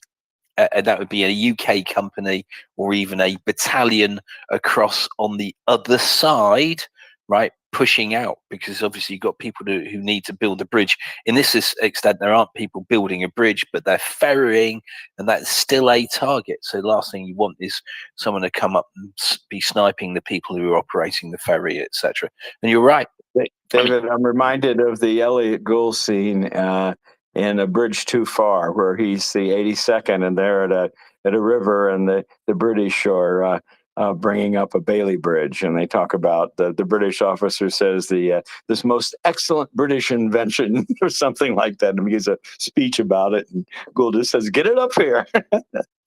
No, yeah, I know. I am reminded of that as well. I've watched it many times. Yeah, no, it's exactly that, isn't it? And then, and there's the other point, right? Of course, because when you've got people across something, you got, how do you keep them supplied? And there are all those things. As you said, maybe it's just they're trying to go see what the response is. If there's no response, will they put more people over? And as you said, there are so many options, because the Russians are going to be constantly bricking themselves in the belief that Ukraine may do a dash for Crimea, and it's entirely possible. But that will be causing gastric ulcers for the Russian High Command. I am absolutely sure. And of course, they can support this by this precision fire within 5-10 meters of the target with Excalibur and HIMARS stuff. So as the Russians are going to have real trouble moving to that spot. And this was the area where their defenses were flooded. So they're out in the open. And if they're out in the open moving to react to it, they're going to be great targets. So it could be the real deal, or it could be a fake. It could be. Either way, it'll cause Russians to move, and it'll weaken the Zaporizhia line. So that part's successful. Yeah, and that's the wonderful component, isn't it? It's just another opportunity to attract Russian troops. I think the last time, so I think about a month ago or 6 weeks ago, there was something similar happened. This is before, obviously, the dam was blown. And oh, hello, we've got someone here. We have a Thomas Tyner. 1 second, I'll finish what I'm saying, and then we'll get on to yeah, so there was a report that some Russian tanks were coming in. In this instance, if you said if you've got Excalibur and you could just trip all those troops. Thomas, sorry, Andy, I've been. Finally, it works, Thomas. It does. It works. Yes, it does. Jawohl. 3 days. 3 bloody days. What the hell? I was just writing you that I'm trying to do it, but I have little hope. And okay, I am not prepared, guys. This is unexpected. Give me 2 minutes to put out a tweet, and you put some questions together if you have. I spent the whole day telling people about security measures with nuclear weapons, because everybody's like, Wagner got nukes. Wagner got nukes. No, that's a clown show from the circus, and you're watching some crappy Hollywood fantasy. Wagner didn't get any nukes. Anyway, I will be back in a second. I'm just putting a tweet out that I'm on the MriyaReport report now. Again, finally. Excellent. Very good. We'll carry on. And when you've tweeted that, what I'll do is I'll put it in the nest, and then everyone here can just they can go. They don't have to retweet and share. All they have to do is, well, they do have to retweet and share, but you're retweeting and sharing Thomas's tweet, and all you have to do is go up to the nest to do it. That's so much easier than making you write something like, I mean, really difficult, which is like, come join MriyaReport. I know that's difficult to write, so all you have to do is do what Thomas is doing. But you could also just tweet, come join MriyaReport, Thomas is with us, something like that. That would also work. Excellent. But the funny part, David, really is, I mean, you will remember that from the past couple of nights and days when we tried to pave the way for Thomas to join us. It was simply technically impossible. And this evidently had something to do with Twitter's overall poxish, Twitterish efforts to sift through, shall we say, new ways of derogating accounts by means of having people process information on their own phone. David, we understand by now that finally the system is stable, because we have been able to get pretty much everyone on today. Well, that's great. I mean, I know, Thomas, if you're listening, though, for a couple of days, whenever I've tried to write your name, it hasn't been coming up. So for a while, I was thinking, I wonder if you're shadow banned or anything along those lines. I mean, in fact, so because I'm lazy and I'm blind and old, I just have to check the spelling. But however I spelt your name, even when I spelt it correctly, it just wasn't coming up as a suggestion. So something weird happening. Yes, it was for weeks that nobody could find me. Anyone entering my name got to some scammy Chinese crypto scam profiles who were hawking That's exactly crypto. what I got. Yes. And today a friend wrote me, I found you. And I was like, what happened? What is wrong with this world? I mean, it has been weeks that I was not able to be seen by anyone. And over the weekend, I couldn't even join spaces anymore. And yeah, it seems that some miracle has happened. I have no idea why, but it's good I have because seen all your tweets, Thomas. All you tweets that you tweeted out, I've seen them in my timeline. I think. Okay. And I was following you, so. It started to work. Besides that, I am glad you are back on this space again, Thomas, and that it functions. Excellent. Do we have any questions, or should I listen, or is there? We have tons of questions. Can we focus? First question: can we focus on Ukraine? Obviously. What else would we talk about? Exactly, because is there anything else? Nothing else is happening other than extreme kabuki with unintended consequences and a clown show. And the whole world has been talking about this now since the end of last week. And somehow the added value is small to none. But at the same time, Ukrainian armed forces are making significant progress, as we have been told in hindsight by the British MOD, for example, in and around Bakhmut and in other areas along the line of contact. What do you say? Ukrainians are still making small gains here and there, trying to lure Russian forces forward into HIMARS range. They still haven't deployed all their best brigades. All those good brigades are still at training grounds in Ukraine, further in the rear. None of them are yet even in the combat zone. So Ukraine is holding some of the best equipment back, and new brigades have been formed. Yes, Ukraine is still forming brigades because every week more troops come in from Europe that have been trained by European NATO members and Sweden, and fresh equipment is coming in. The United States is delivering equipment, Australia, Spain. So there's still stuff coming in and troops coming in. So Ukraine is not only yet sending its best brigades forward, Ukraine is already increasing the size of its offensive capabilities by adding new brigades every few weeks. So while the Russians are bleeding out. So it's much slower than CNN or MSNBC would like, because, you know, they have to fill every day with 24 hours of nonsense. And when Ukraine really goes on the offensive, then they finally have a story to spend the whole day on. But since this is not happening, they are desperate for other stories. So they had some little Atlantic interlude, then they went for some Hunter Biden interlude. But in the meantime, the Ukrainians are very systematically and very focused degrading the Russian forces. And the Ukrainian advances are now smaller than in the first day, because the Ukrainians understood doing a Custer, a little bighorn-like dash into Russian lines and minefields isn't really successful, but platoon-sized advances are very successful.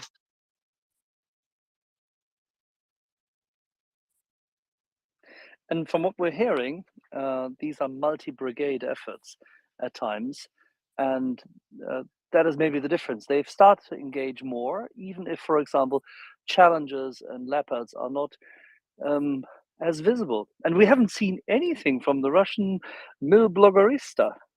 Interesting, isn't it? Nope. The Russians... the thing is, the Russians don't have any reserves. In Russia itself, there's nothing left except for training battalions with some conscripts and some volunteers.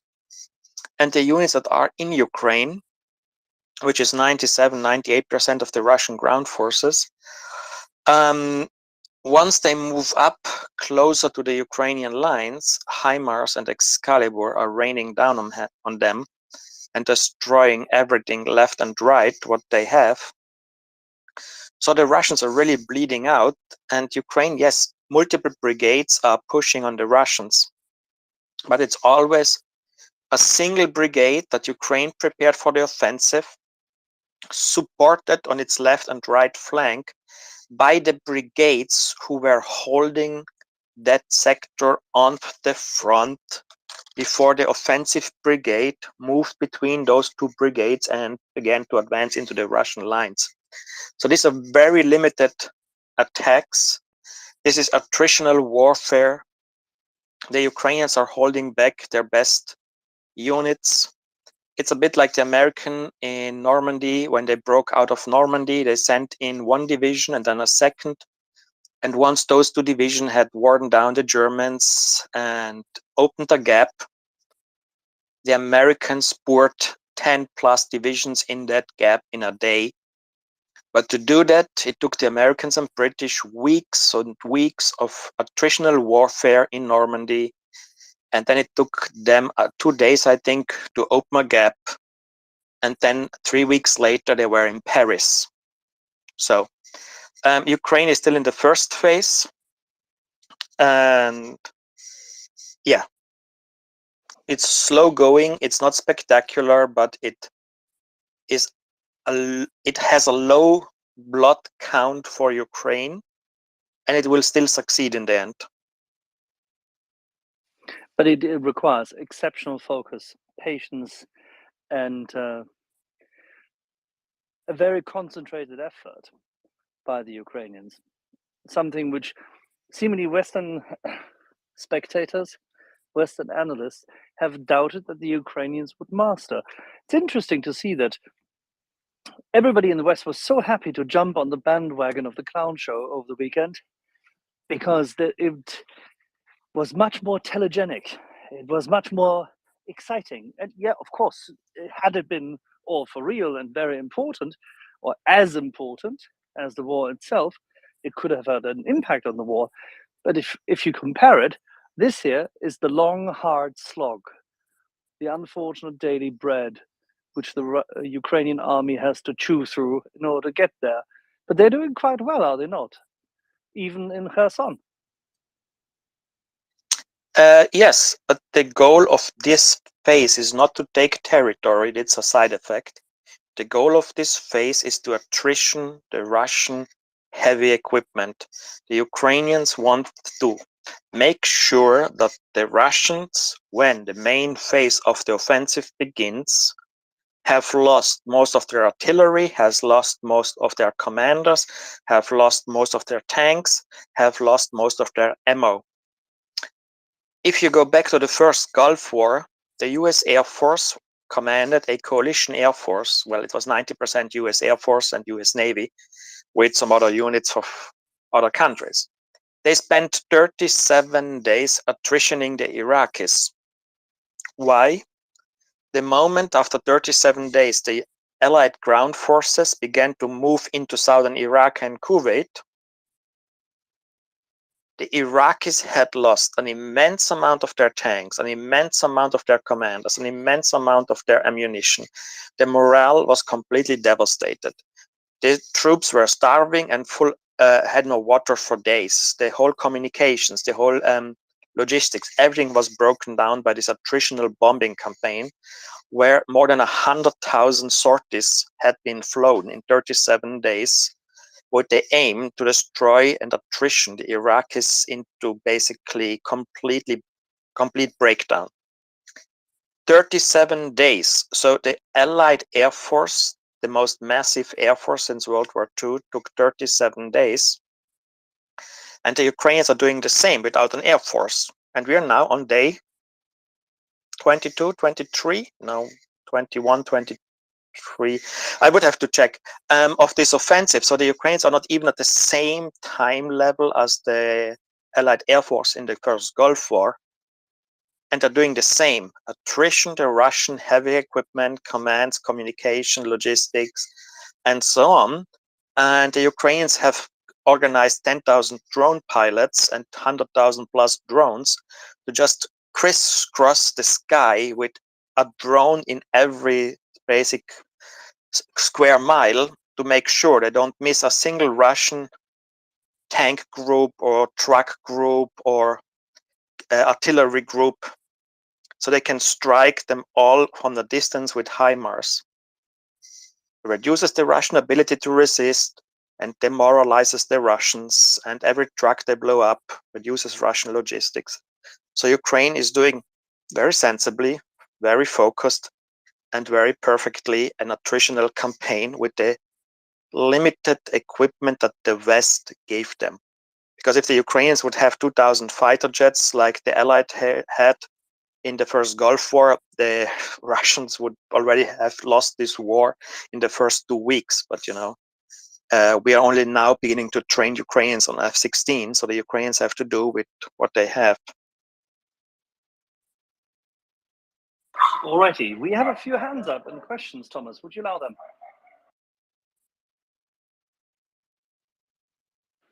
Wait, with pleasure. Sorry, my microphone has switched Not a it off. problem. With pleasure.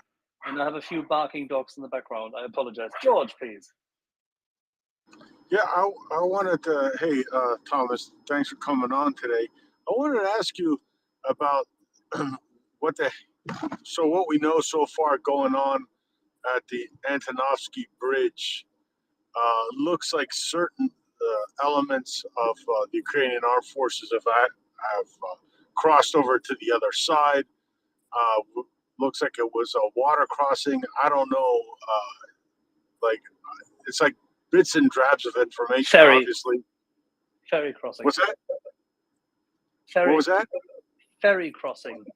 Ferry crossing, yeah. So self-propelled pontoon ferries.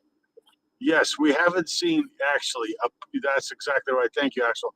We haven't seen a pontoon bridge. We haven't seen anything of that nature. We haven't seen a permanent structure going up.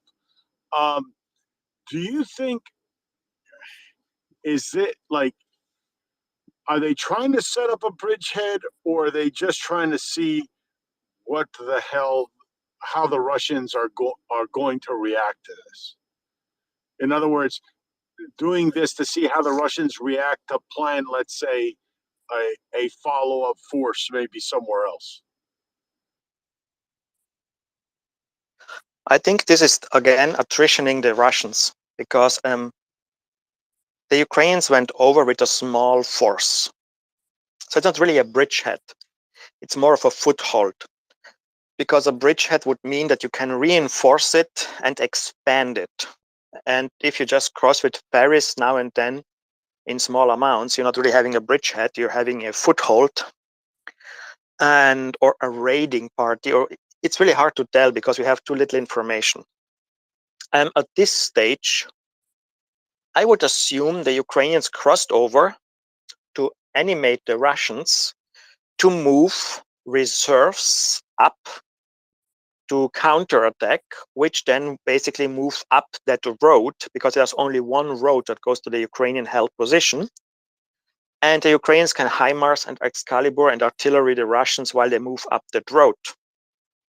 And today there was a video of a Russian, I don't remember what kind of vehicle, but that vehicle went down that road and hit a mine and detonated. And I would assume that the Ukrainians basically used a Rams or German 82 anti-tank mines, which are fired by artillery into the Russian positions and then released either by the missile, the 82 missile, or released by the Rams artillery shell and land on the ground, and with a magnetic anomaly sensor wait for a Russian vehicle to drive over it. So I think the Ukrainians are trying to do the same as they did in other sectors, namely to draw the Russians forward so that they come with their reserves into range and can be destroyed. The Ukrainians will definitely go over the Dnieper. I mean, they started out with one pontoon regiment, then added another pontoon regiment, and just now raised the third pontoon regiment. So the Ukrainians are having 6,000 pontoon troops, and they bought every single military ferry pontoon in the whole world they could get their hands on. The UK and Germany and the Netherlands, Italy and France have emptied their depots and have reduced the pontoons in their own military units, because the Ukrainians just grabbed every single pontoon they could get. So the Ukrainians at this stage have enough pontoons for 5-6 crossings of the Dnieper. They're going over it. The question is just where and when, because they definitely will want to have destroyed Russian reserves on the Kherson, on the Russian held side of the Kherson region before they cross. Because nothing is as bad that you build a pontoon and you start to cross, and when half of the first brigade is over the bridge, the Russians counterattack with 1-2 brigades, and the units that you have across the river are too weak to stop the Russians, and the Russians are coming at you, and your units have to flee across the bridge, which then the Russian, because the bridge is deployed, can destroy. So you definitely want to first attrition the Russian forces. Or you do it like the Allies in World War II, when they landed in Normandy, when they landed in Sicily, when they landed in Anzio Nettuno, when they landed in southern France, when they landed in southern Italy or in Algiers. Infantry divisions were always the first to land and try to clear the enemy away from the beaches and set up some basic perimeter to ensure that when they then came with the big landing boats and the tanks, the Germans couldn't push to the beach and start firing directly at the ships. And the Ukrainians have the same idea. They have to make sure the Russians cannot push to the river and start firing directly at the pontoons. As a side note, many people don't know it, the United States division with most amphibious landings in World War II is the 1st Infantry Division, not the Marine Division in the Pacific, the United States 1st Infantry Division, because it landed everywhere in Europe there was a need to land. So just look at that. Always the infantry division went first, and the tank divisions that were meant to exploit and drive in the enemy's rear came in a 2nd or 3rd stage only. So the Ukrainians doing the same, moving up, drawing the Russian reserves in.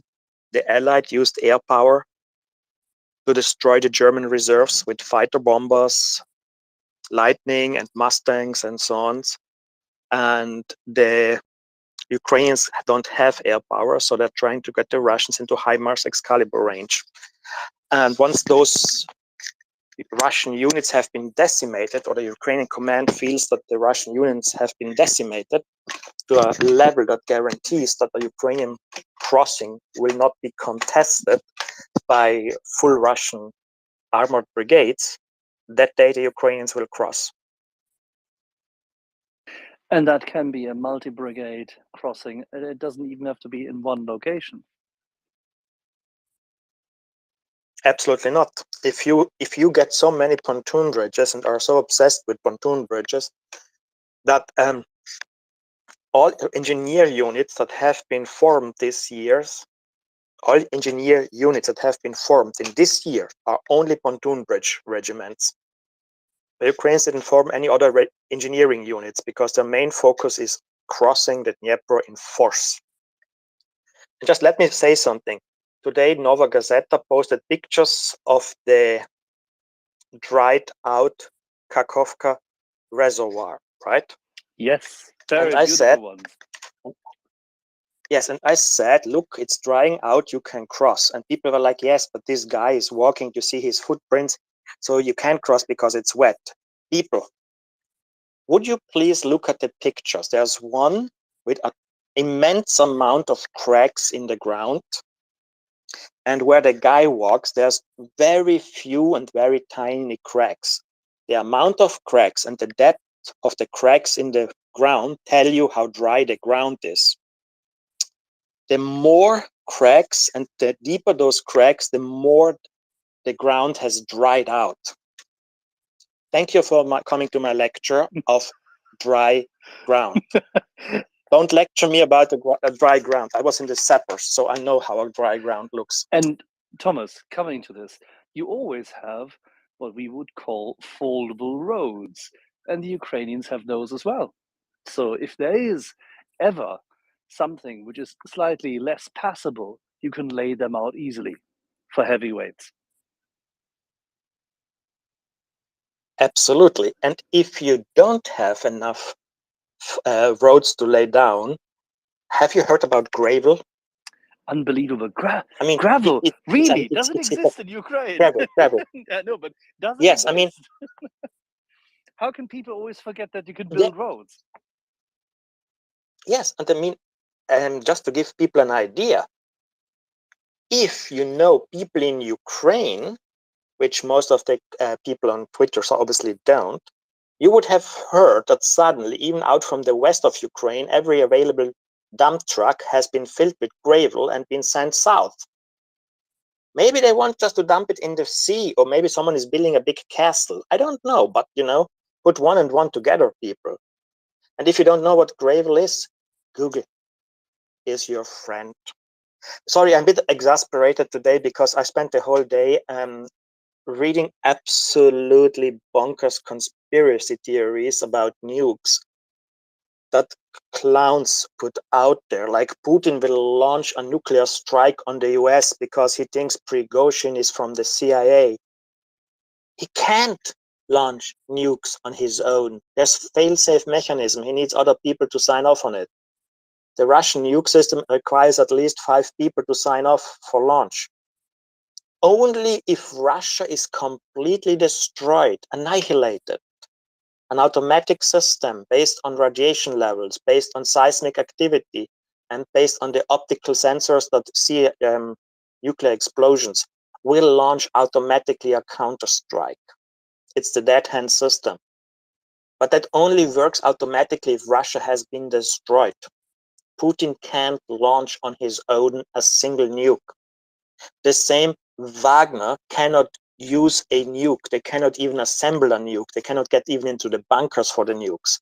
There's so many layers and steps before you can get a tactical nuke to work and deploy. You need 100 people in total to get a tactical nuke to work. Why? Because Russia and also the United States and the UK and France all are scared, senseless, that some crazy guy would deploy a nuke on his own. So there's so many layers of security. The only country where there's absolutely no layer between the crazy dictator and the nukes is North Korea. So people going out there and making Wagner got a nuke and he's bringing it to Belarus and then will fire at Ukraine because he's going to invade Ukraine from Belarus. I'm sorry, people, stop sniffing glue or stop eating cocaine in your bagels. Just think for 2 seconds. And if you don't know anything, you can Google.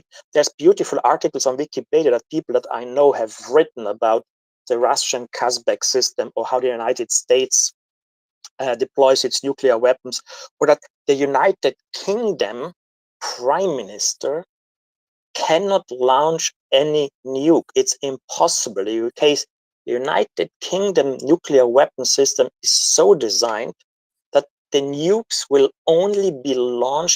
can only be launched after the United Kingdom has been destroyed.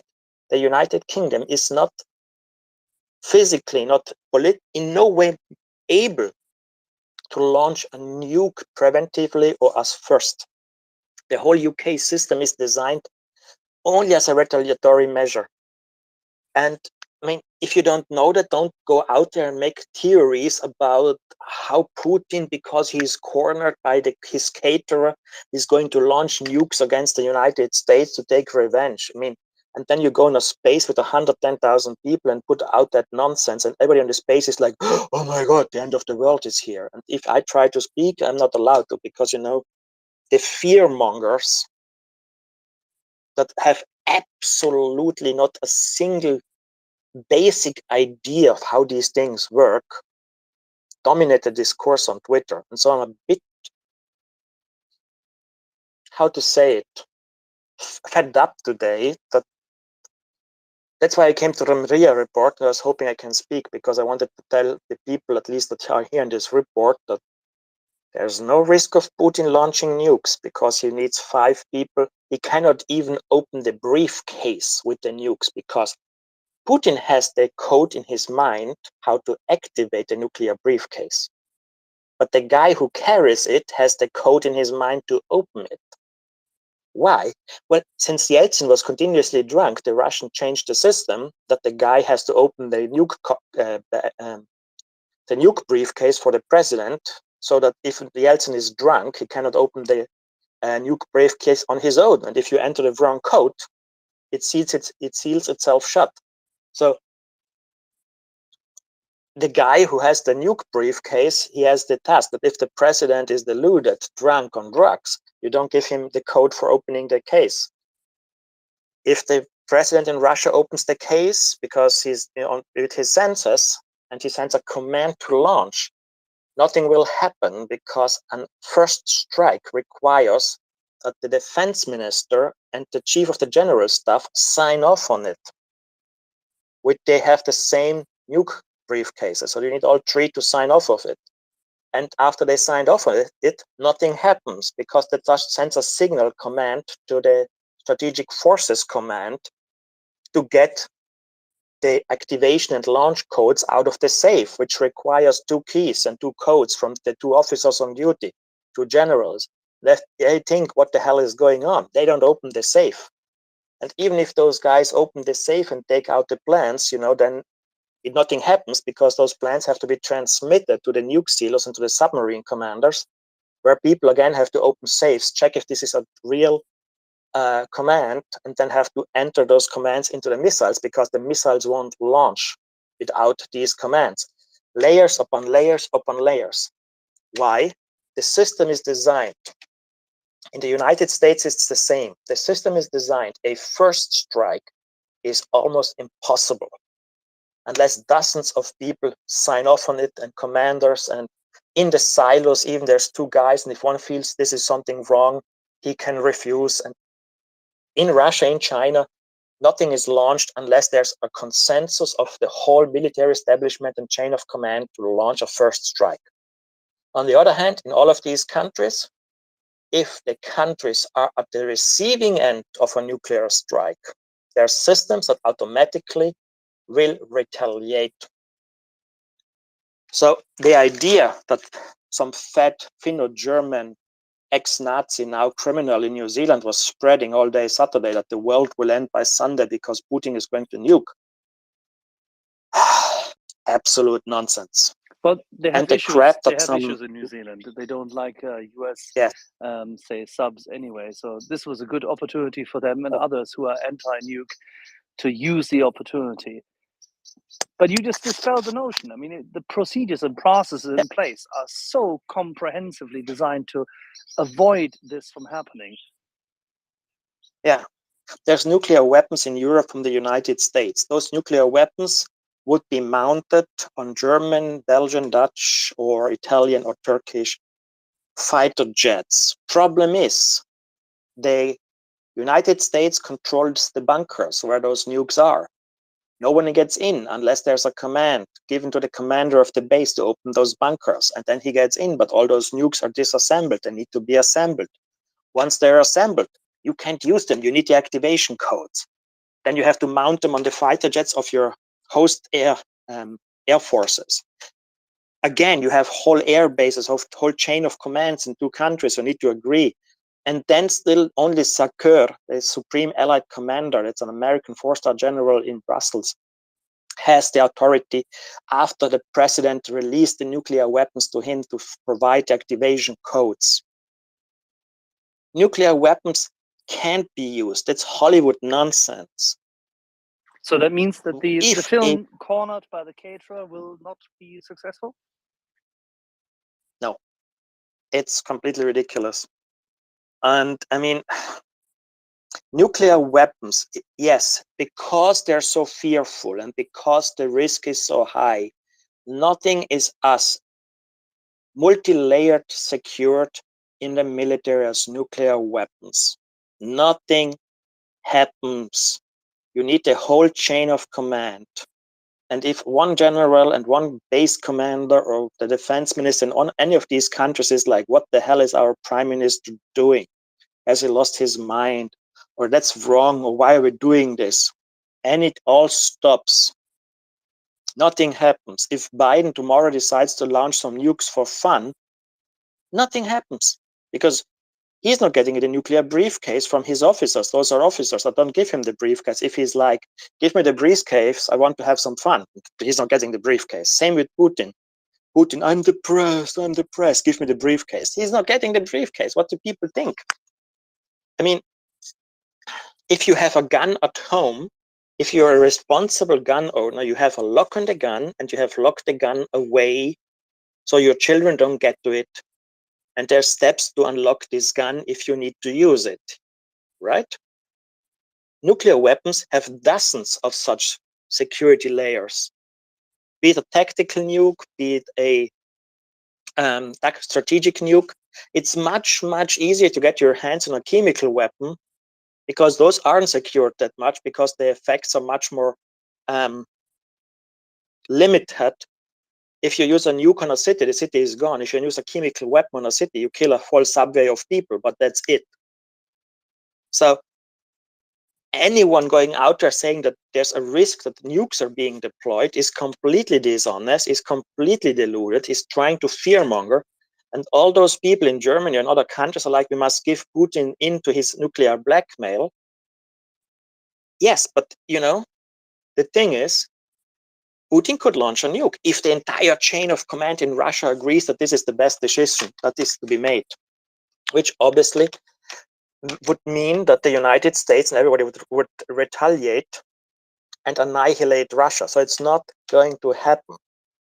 Ignore all this nonsense about nuclear weapons.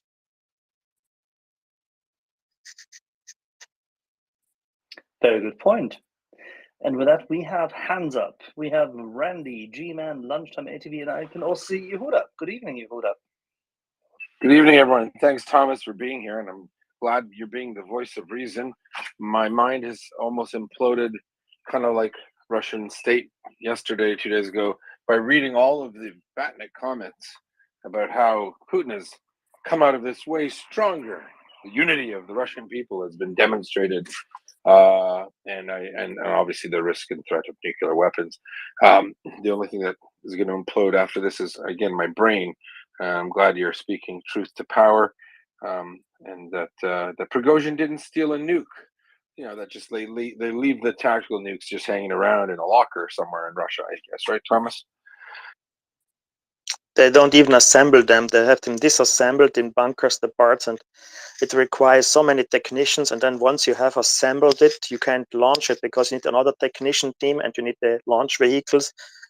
And they must be mounted on those. And then if it's a fighter, you need a whole air base to fuel and get the fighter ready. If it's an Iskander unit, you need the whole battery of the Iskander battery to agree to mount and prepare and launch and give the coordinates. And it's like, yes, if Wagner is ruling Russia and Prigozhin is the prime minister, and there's a defense minister Prigozhin, there's a president Prigozhin, the general staff commander Prigozhin, and the nuclear rocket forces Prigozhin commander.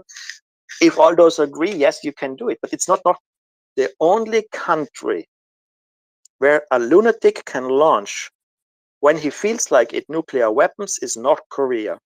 That's the only country where the guy can stand up and say, oh, my lunch was bad. Press a button and launch a nuke. In no other country this is possible. In not a single other one of the nuclear powers. Not in China, not in India, not in Pakistan, not in Israel, not in France, not in the UK, not in the United States. Only North Korea. And Everybody else. What about the claim that Russia is stronger after this Putin's position? Invincible. That's pretty funny, isn't it? Yes, I'm so strong that I had to back and growl my caterer to not take the capital, which wasn't defended by anyone. And I'm so strong that I had to run to St. Petersburg and made plans to evacuate the government. And except for a few Russian Air Force pilots, nobody showed up to defend me, not even the governors, not even my ministers, not even the division commanders, not even the military army commanders. Nobody showed up. My defense minister went into hiding immediately. I'm so strong. This is an old, weak, pathetic fool. His speech, the Putin speech tonight, is an invitation to any ambitious general to begin planning taking over power now. This guy has no mojo left. This is a sucked dry, withering, breathing corpse.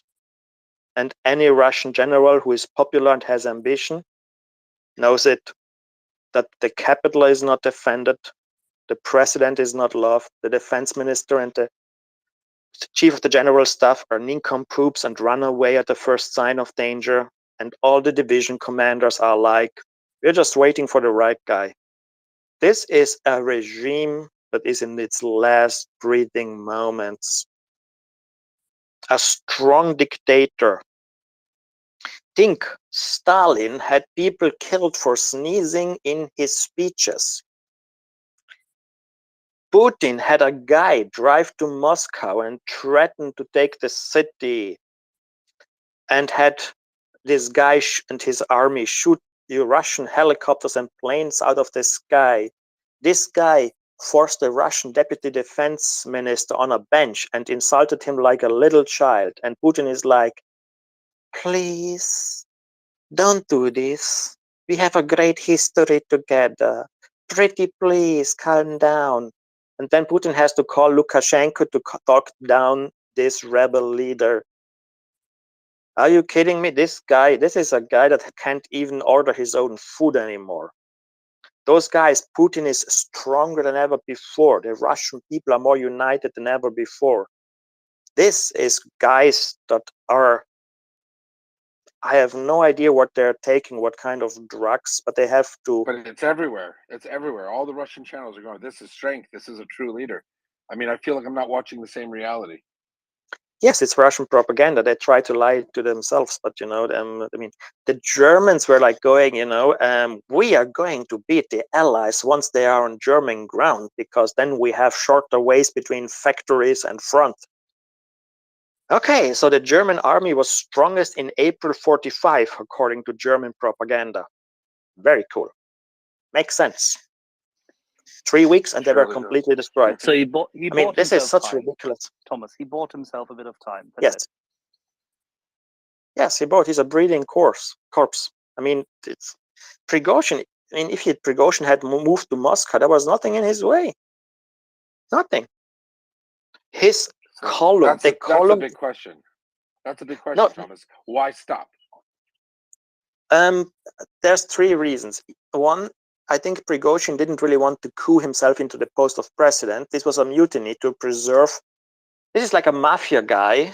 Think Tony Soprano. This is Tony Soprano. He hears that the bosses want to whack him, and he goes on a crazy, violent murder spree to show the bosses that he can cause an immense amount of damage to the mafia if they really whack him and his crew. And then the bosses basically are weak and retreat and say, okay, Tony Soprano, you can move from New Jersey to Massachusetts, just calm down. That's the result that we have here. I don't think that this was a bit from Prigozhin to basically become president. He tried on June 10th, Shoigu said, I want to take Wagner over. I want all these guys under my command, which would have robbed Prigozhin of two things, his power and his income, because his income comes from sending Wagner mercenaries to Africa to butcher, murder, kill, rape, and pillage and plunder in exchange for mining rights, gold mines, gas, oil, uranium, whatever you want in those countries. It's probably a $3 billion business a year probably that he extracts from Africa and Syria right now for his mercenaries. Think of him kind of like, do people know Wallenstein? Of course. But okay, you know it because you're German, come on. And I mean, most people here probably don't know. Wallenstein was a German field marshal in the 30 Years' War. The emperor told him, okay, you pillage, plunder, and what you do, and I give you each year a certain amount of money, and you raise an army to fight my enemies in the 30 Years' War. That was the Habsburg emperors were like, we don't go to the battlefield ourselves, Wallenstein does it for us. Problem was that Wallenstein was very successful, and he plundered himself into an ever bigger, ever stronger army. And then he was like, wait a second, the emperor doesn't have an army, I have an army. I'm the richest guy in the world right now, and I have the biggest army in the world. Why should I listen to the emperor if I could and he was murdered.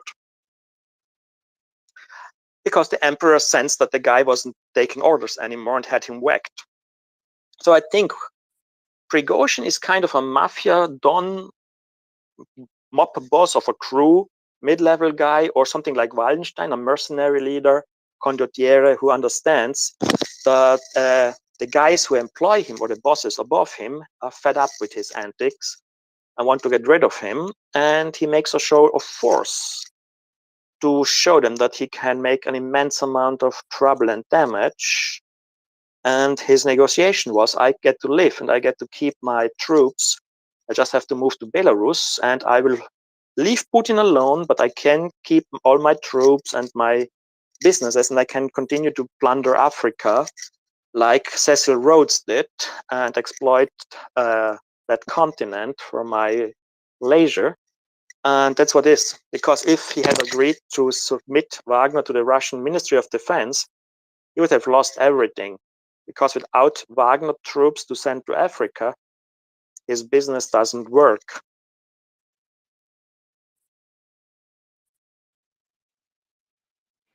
Well then, so the emperor is still there. He has shafted one of his boyars. Two others are still there, Shoigu and Gerasimov. He now needs to make sure that he can scapegoat them. That takes a bit of time. But hey, between now and losing the war, he can achieve that.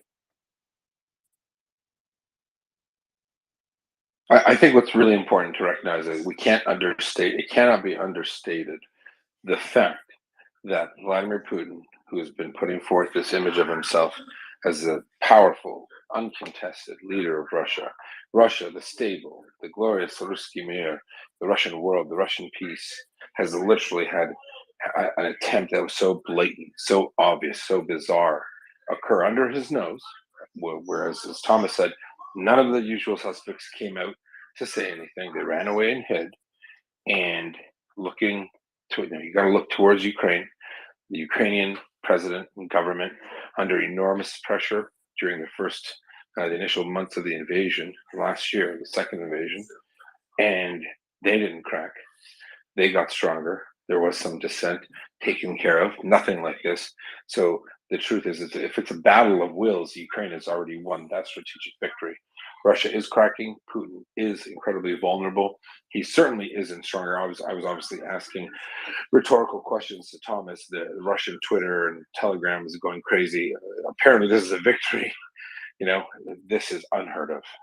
You know, it's on. Imagine the United States having a coup right now with Joe Biden. This is unheard of. It is almost as big as if the coup actually occurred. Now it's just a matter of time. And as Thomas said, he apparently is a dead man walking. But when the final curtain comes down, that's up for speculation, I guess. Right, Thomas?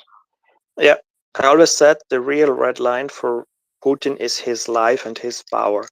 But as you can see, he was so shaken by what Prigozhin did there. And unless Putin really now starts to whack people like Stalin did left and right to intimidate everyone, it's only a matter of time, you know. I mean, the Romanian military was loyal to the dictator Ceausescu until they saw him flee in a helicopter from the roof of the presidential palace because demonstrators below were whistling at him and yelling at him he should resign. And suddenly the Romanian military was not loyal anymore, and all the generals were like, finally, we can get rid of the guy, and shot him the first chance they got. And the Russian military system was always brittle. You could understand it. I mean, I wrote an article in March 2022, more than a year ago, that this war is lost for Russia. Because at the strategic level, the war was lost. There's no debate. The political system, the economic system, the demographics, the military of Russia. By March 2022, it was obvious that Russia was done for. And it takes some time for the rest of the world to realize it and, you know, for events to catch up, because Russia had monetary reserves, they had lots enough of alcoholics to send to the front, lots of prisoners they could send to the front. They dug some of the artillery ammunition to send to the front. But the war was over. And a dictator doesn't survive losing a war. He needs at least to have a draw. Because once a dictator loses the war, best case scenario, the Grand Fascist Council meets in Rome and tell the dictator to go visit the king. And the king has the guy arrested and moved to a hotel. Then the Germans freed him, and the guy was so stupid to then stick with Hitler to the end. But, you know, best case scenario for Putin is that someone in the Kremlin tells him, you know, we have found a beautiful exile for you in the United Arab Emirates. You will leave tomorrow. Best case scenario for Putin. Worst case scenario, he hangs upside down from a fuel station in some suburb of Moscow. The thing is, dictators are only so strong and in power as long as everybody believes they are strong and should be feared. Once a dictator isn't feared anymore, his days are numbered. And right now, Putin is visibly weak, shaken. And everyone, I mean, if you're a Russian general and you took stock of which of my peers, of the 200-300 Russian generals, came out publicly to support Putin, 2 of hundreds of Russian generals. That's it.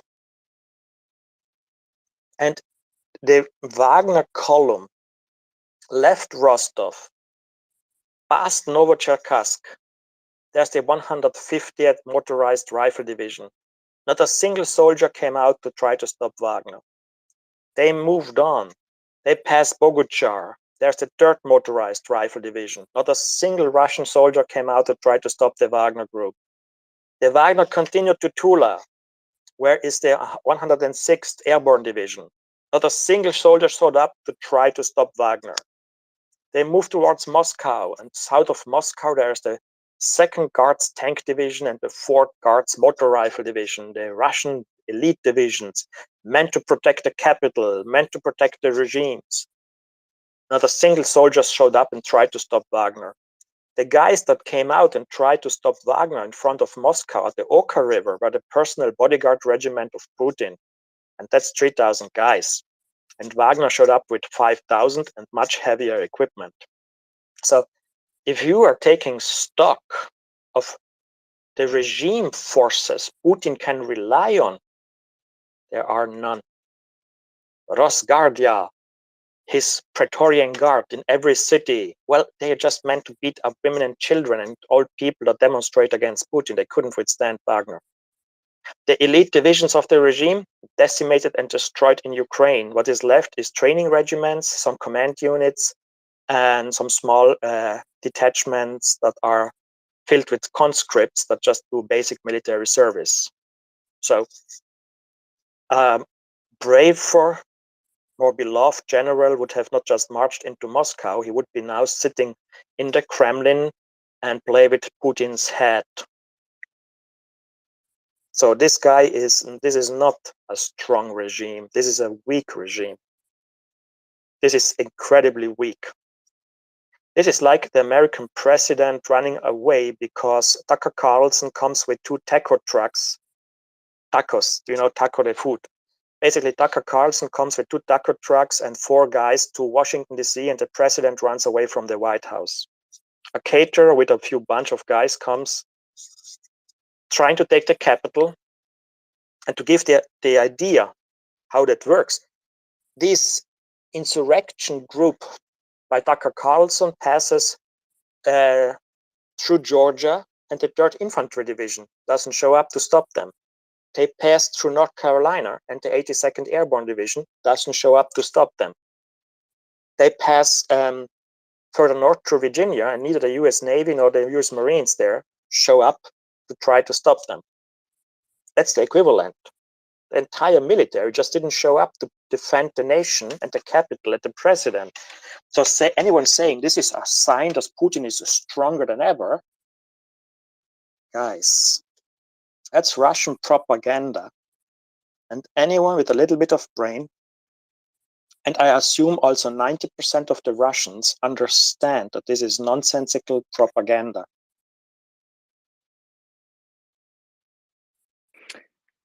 So we have to just wait and observe what happens next, whether he decides to go cranky and start killing people, something which Patrushev probably would be very capable of, one would assign or projected upon him, or whether he just continues on a zombie path.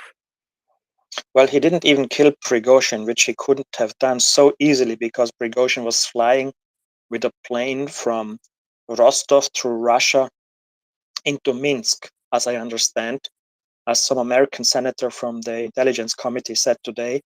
So Prigozhin is flying in a small private jet with like 2 pilots and 3-4 other Wagner commanders through Russia, passing a dozen Russian air defense sites, passing a dozen Russian military airfields full of fighter jets, and Putin was like, no, don't touch him, let him go to Russia. Putin is not gonna kill people. Putin is a chicken. I mean, as said, Stalin had people killed for sneezing. If you go back in the Russian history, Ivan Grozny's son spoke back to his dad, and Ivan Grozny, the Tsar, killed his son. Peter the Great had a brother which ruled with him, and Peter felt the brother isn't smart enough to rule, so he had him killed. Catherine the Great had a husband who annoyed her, so she had him killed. Paul I wanted to be Tsar, but his father was still alive, so he had him killed. These are the Russian Tsars. Lenin, Stalin, when these people had people killed left and right. Absolutely no qualms. And Putin, well, this guy killed a bunch of Russian Air Force pilot, made me look weak, took a city, humiliated my defense minister, and took hostage the deputy defense minister. He threatened me on TV. His Wagner channel made pictures of me, Photoshop pictures with me with tits, and called me a stinking pussy. And I'm like, please, no worries, I'm not touching you. By any definition, if that's a dictator, it's a very weak dictator. And the Russians understand it from their history. So unless Putin in the next few days or weeks goes completely mass murdering, insane creep, he's just inviting someone enterprising and with bigger balls than Prigozhin to take the power in Russia, because there's nothing in the way that would stop a beloved, competent, smart general from making himself the new dictator of Russia for life. Well, then let's see. We have a number of hands up, Thomas. Would it be okay Please, if we yes. cycle through? Okay, we have G-Man, we have Randy, I see Lunchtime, and then ATV. G-Man, please. Yes, thanks, Axel. Can we first of all, can we stop talking about the Kabuki theater that is in Muscovy, if possible at all, and get back to talking about Ukraine? Thomas, I wanted to ask you, because George stole my first question, which was about the Kherson beachhead. So the next one is, there's reports just from a little while ago of a 1.5 kilometer advance on the Melitopol front. Can you talk about that at all if you have any information? Thank you. Okay, so the Melitopol front, that's the most. Melitopol is at a liman. A liman is a former riverbed that goes to the Black Sea and is filled with water, which means here the coast is further north because that old riverbed has been filled with seawater. There's lots of limans in south of Ukraine. They're called liman or luman. And Melitopol is at such point. So that means if the Ukrainians can reach Melitopol, it's easier for them to cut off the Russian forces in the south and split them, because they don't have to go as far south. If, for example, they would go to Berdyansk or Mariupol, they have to cover more distance. The thing is that the Russians built the best defensive lines at this area, Melitopol, and south of Melitopol in that area, they have most of their reserves. So the Ukrainians breaking here into the Russian defensive lines and advancing is a clear sign that the Ukrainians are trying to to invite the Russians to bring those units forward, to strike them with artillery, to strike them with HIMARS. Will they break through here? I doubt it.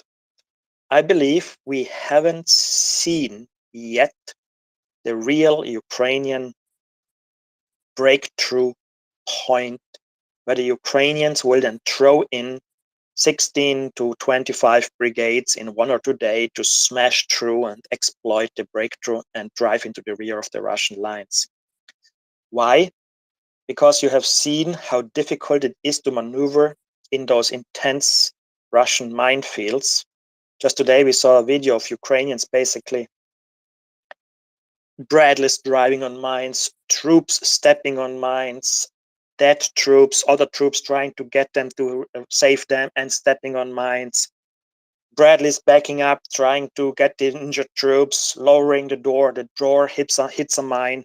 So the Russians, whatever mines they had, and the most modern and the most new mines, the Russians all threw down north of Melitopol.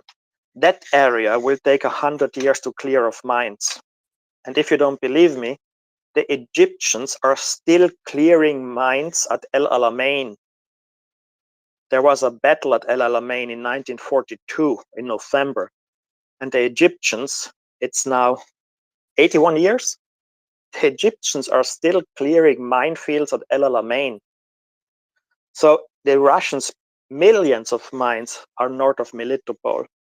So I don't think that the Ukrainians will want to move their best units into that horrific Devil's Gardens. It's the name that the Germans and the Brits at El Alamein had for these immense, dense minefields. So the Ukrainians will find another spot. And as I said, someone is buying all the gravel. How do you pronounce that? Goddamn, sorry. Gravel. Gravel. Thank you. Gravel.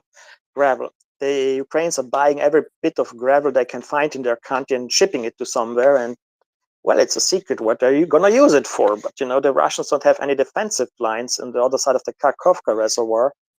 And it's just a question of time. The Ukrainians are going to cross there and probably they will also break through somewhere else. Like the Russians have almost zero minefields near Bakhmut, because when you attack, you're not going to lay minefields because you just hinder yourself. And the Russians have almost no minefields at Vuhledar, because the Russians were attacking at Vuhledar until the end of March. And then they went over to the defense. And the first thing that happened when the Russians went over to the defense at Vuhledar, the Ukrainians began to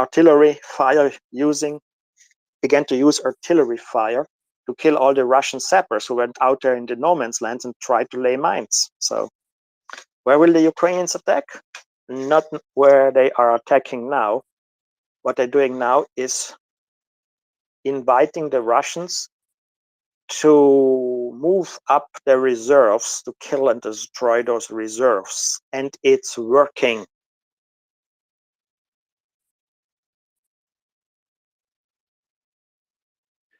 Now, we discussed a little earlier today, and that was before Yehuda joined, that essentially Ukraine is doing this job by means of with a lack of air power and the likes.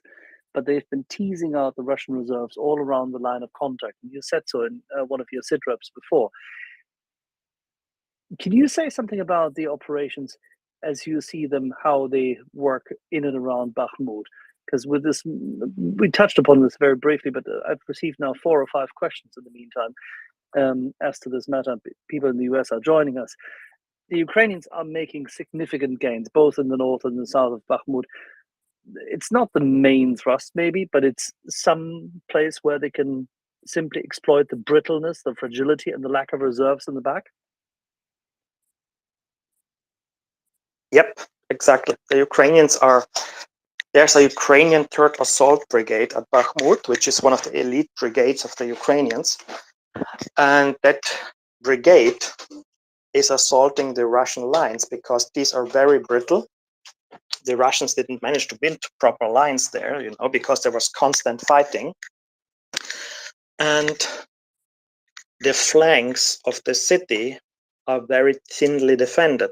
And this Ukrainian elite brigade, the 3rd Assault Brigade, is making advances, which forces the Russians to bring up reserves into HIMARS range, into Excalibur range. And if you look, the Ukrainians are striking at Russian reserves that come up to Bakhmut with the same fervor as they're striking Russian reserve units in the south. And now at Kherson. So the Ukrainians are creating a dilemma for the Russians. Either the Russians bring up their reserves to try to hold the line and lose a lot of units in the process to HIMARS and GMLRS and Excalibur and so on. Or the Russians keep their reserves further back and all their lines in front will crumble. It's a decision that the Russian high command has to make. And, since Putin declared those regions to be Russia, you have to hold the line. Because you cannot give up Russian territory because you don't want to deploy the reserves. So the Russians are forced by Putin's stupidity to annex those regions, to move up the reserves, to, defend the border of Russia, which is per Russian constitution where the front line is, even though the front line is completely entirely within Ukraine.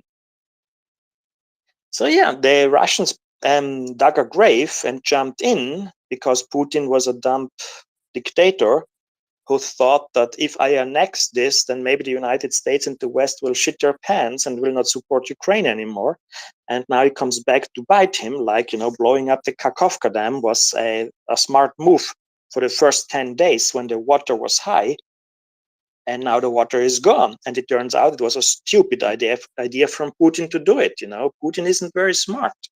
Putin is only smart because the politicians in the West he came up to were even dumber. All righty. Thomas, would you mind that we go to Randy, then lunchtime, Gregory? Sorry. Yes. Yes, please. I just want to read one question from Sure. the decent question from all right. Rob Larson asks, question for Thomas Tyner. Could this Wagner move to Belarus situation be a Putin-Lukashenko scheme to supplant the Belarusian army with a more supportive, compliant military, or give Putin more significant fighting force and open a new front against Kiev while fixing Lukashenko's political vulnerability, et cetera, I wanted to just because it seems to be a type of question that keeps coming up, and I think it's a little silly. I'm not saying that a questioner is silly, but I think it's not feasible that Wagner is replacing the Belarusian army. Do you want to touch on that for a second? Then we'll just go to those hands that Axel said, Thomas. No, just quick to the Belarus scenario. This is some nonsense that people are put out there, because I mean, half the Wagner guys are angry with Prigozhin now. Almost all of them despise Putin and Shoigu and Gerasimov. To think that these guys now go to Belarus, and lots of them will join the Russian military. Quite a lot of them will go to Africa. Some of them already resigned because, you know, they're so pissed at Putin and so pissed at Prigozhin. And in the best case scenario, Prigozhin can go to Belarus with maybe 10,000 men. And they don't have a lot of tanks. They have zero air support now because the Russian Air Force is definitely not gonna support them after they shot down so many of their pilots. And all the ammunition that Prigozhin got was from the Russian Defense Ministry, and they gave him the ammunition always for like just 2-3 days in the hope, you know, he doesn't use it to go to Moscow. They're definitely not letting him take all that ammunition now to Belarus because they need it in the south of Ukraine, like, you know. Oh yes, take 50,000 artillery shells to Belarus while our units in the south are starving for ammo. They're not going to let him take it. So the idea that those guys go to Belarus and then will have the strength to attack Ukraine, which has around Kiev, but I know at least 25 to 30,000 troops, plus territorial defense unit in all the oblasts along the Belarus border. So Ukraine has something like 60 to 80,000 troops in that area. And if then 10,000 Wagner guys try to cross through those forests, it's a harebrained Vatnik dream that the Vatniks dreamed up, the Russian propagandists, in the hope that this is like the Wunderwaffe of dictator Putin. It doesn't help. It's not useful. It's completely improbable because, again, the mutiny of Prigozhin wasn't about taking power in Russia, it seems, but it was about preserving his business model that he can hire the best Russian soldiers, pay them 5 times the salary of a Russian military officer, take them to Africa and tell some African dictator, do you need someone to rape women, kill children, burn down villages? You can have all that, even with combat planes and helicopters. Just give me all the gold mine licenses in your country. I mean, that's his business model. And Shoigu tried to take away basically his enterprises, all employees.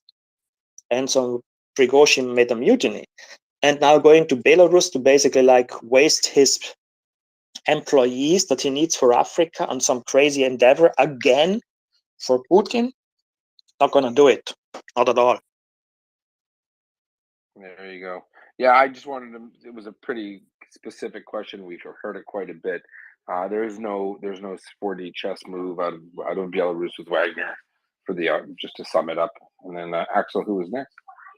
Just a second. Yes, please. Just before Randy comes, Wagner took 10 months to take Bakhmut with the full support of the Russian military. Air power, artillery, ammunition, all the convicts. Going to Belarus, Belarus is considered the second worst army in Europe. Even if Wagner wanted to attack, it's kind of like not helpful to have the Belarus army on your side, because the Belarus army isn't gonna help you. The Belarus army is gonna be hold you down and be a problem that is basically going to hold you back when you try to attack. So the idea that the Belarus army and Wagner are going to attack Ukraine is there's more chances that Trinidad and Tobago decide that they want to invade Florida.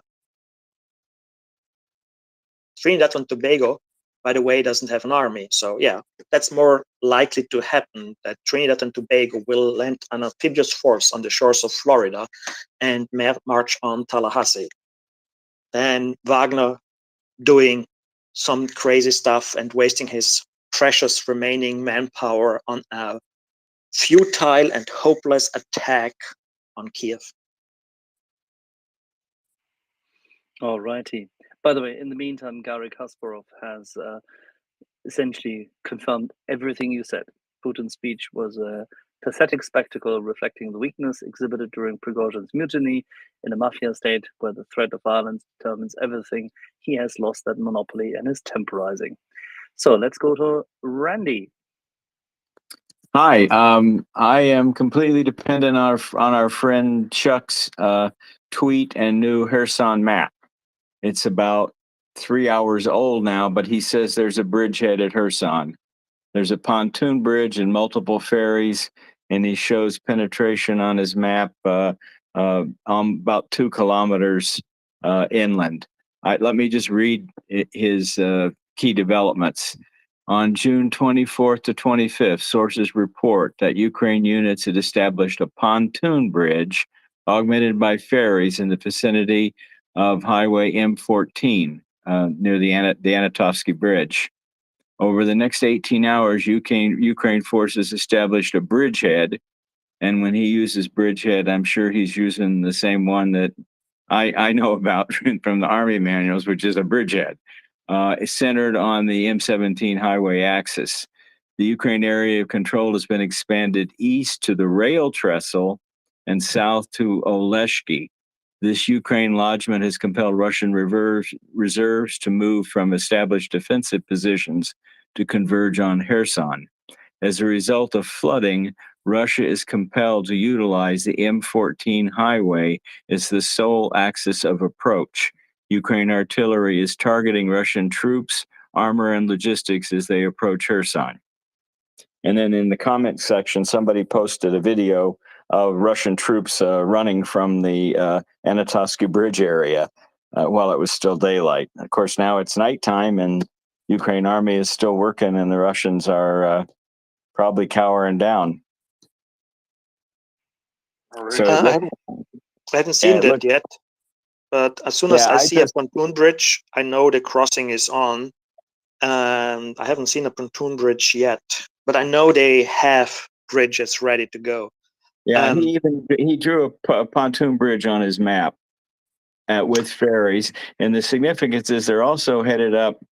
As of 3 hours ago, they were right on the rail crossing, the next old bridge site, a little further east up the river. And that, like you said, there are multiple pontoon bridges, so there could even be more than one. I assume they're equipped to even lay them at night, which would be a great time to do it, given the inability of the Russians to operate much at night. I said I haven't seen. I'm waiting for visual proof of a pontoon bridge going up before I confirm that, because I don't know if Chuck has better sources than me, but I have learned that there's lots of information coming out. Much of it will be confirmed at a later date by by videos or photos of the Ukrainian troops. Right at this moment, I have not seen, not even the ferries I have seen. I saw the Ukrainians coming back and forth with boats, storm boats. And so yes, I know they have ferries because the Germans are amphibious. The German, British, Dutch delivered pontoons are amphibious rigs where you can drive into the river and then use the pontoons as ferries. The Italians, French delivered pontoons have the same function. You can use them as ferries. So yeah, the Ukrainians might not want any pictures of that coming out and being published until they have firmly established a lodgment deep enough to keep Russian mortars and artillery away from the pontoons, to not give the Russian targeting help by showing a pontoon bridge, the exact location where you have it. And so right now, I would say that it's possible, but as long as I don't have visual confirmation, I'm not basing my analysis on that. Sorry.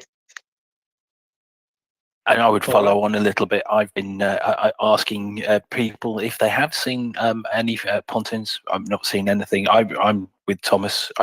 Until I see the visual, then that's when I go, oh, that's very interesting. But I've not seen anything either.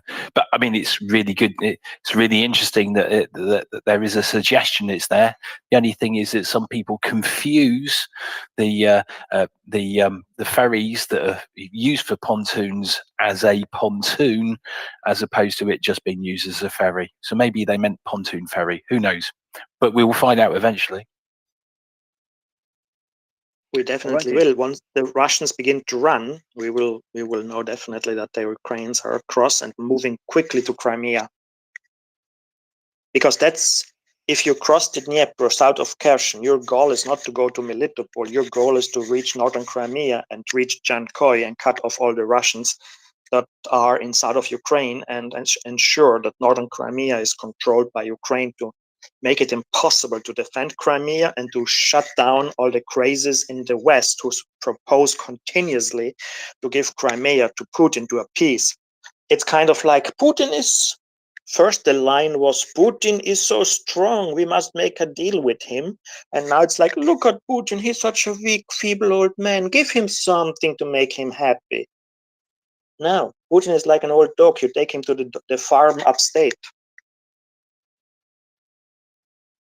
And with that, what I'm going to do, I'm going to make a little bit of interruption to mention a couple of things. So if everyone looks at the second tweet in the space, you'll see there's a tweet that Thomas is with us. It would be really good if all 1,400 of us would retweet that tweet and get some more people in.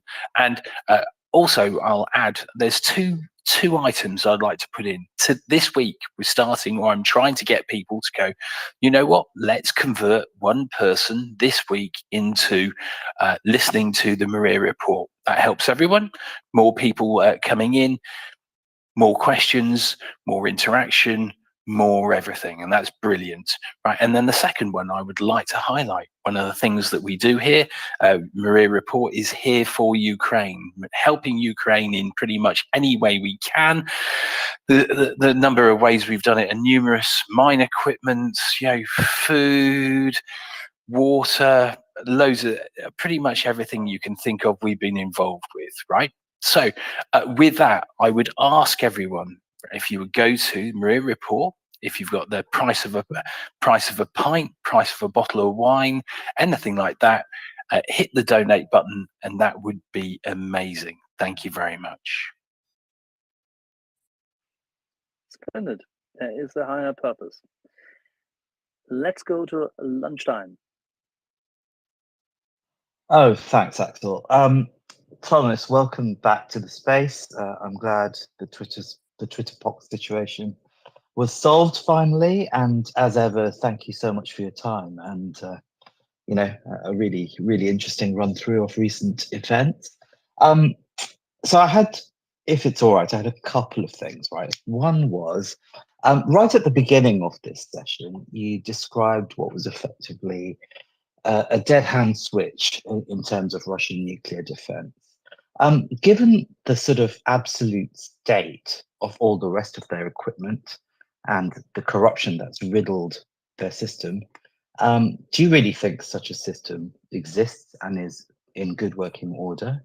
And the second part of the question is, there's a lot of concern about Zaporizhia and possibly the Russians having mined it. What do you think about that whole situation?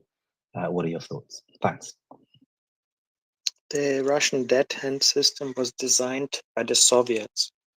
So it's old, but it works, because the Soviets obviously put thousands of people onto these systems, obsessively paranoid about their nuclear weapons, and absolutely afraid of the United States launching a preemptive strike. Because, the Soviet Union was always having the plan that if there's a war, they will strike first with nuclear weapons, but they had this panic that they could miss the right moment and the United States would strike first. So that's why the Soviet built this Kaspex communication system for the command authority to discuss and launch nuclear weapons in a first strike. That's why they built a dead hand second strike, retaliatory strike system. So that system works. That said, the system is not switched on.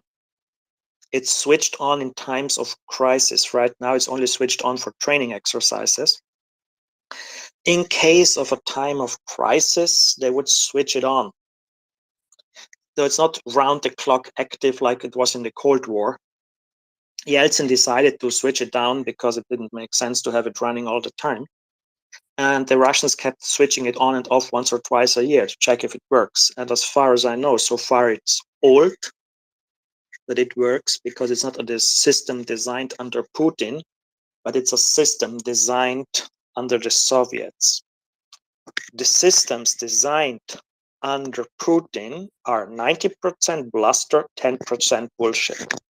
I mean, I see people that believe Russian propaganda tweet about some doomsday weapon that is able to create a 500-yard high tsunami that sweeps away the United States East Coast. The worst tsunami in the last 20 years was in Southeast Asia and hit Thailand and hit Indonesia.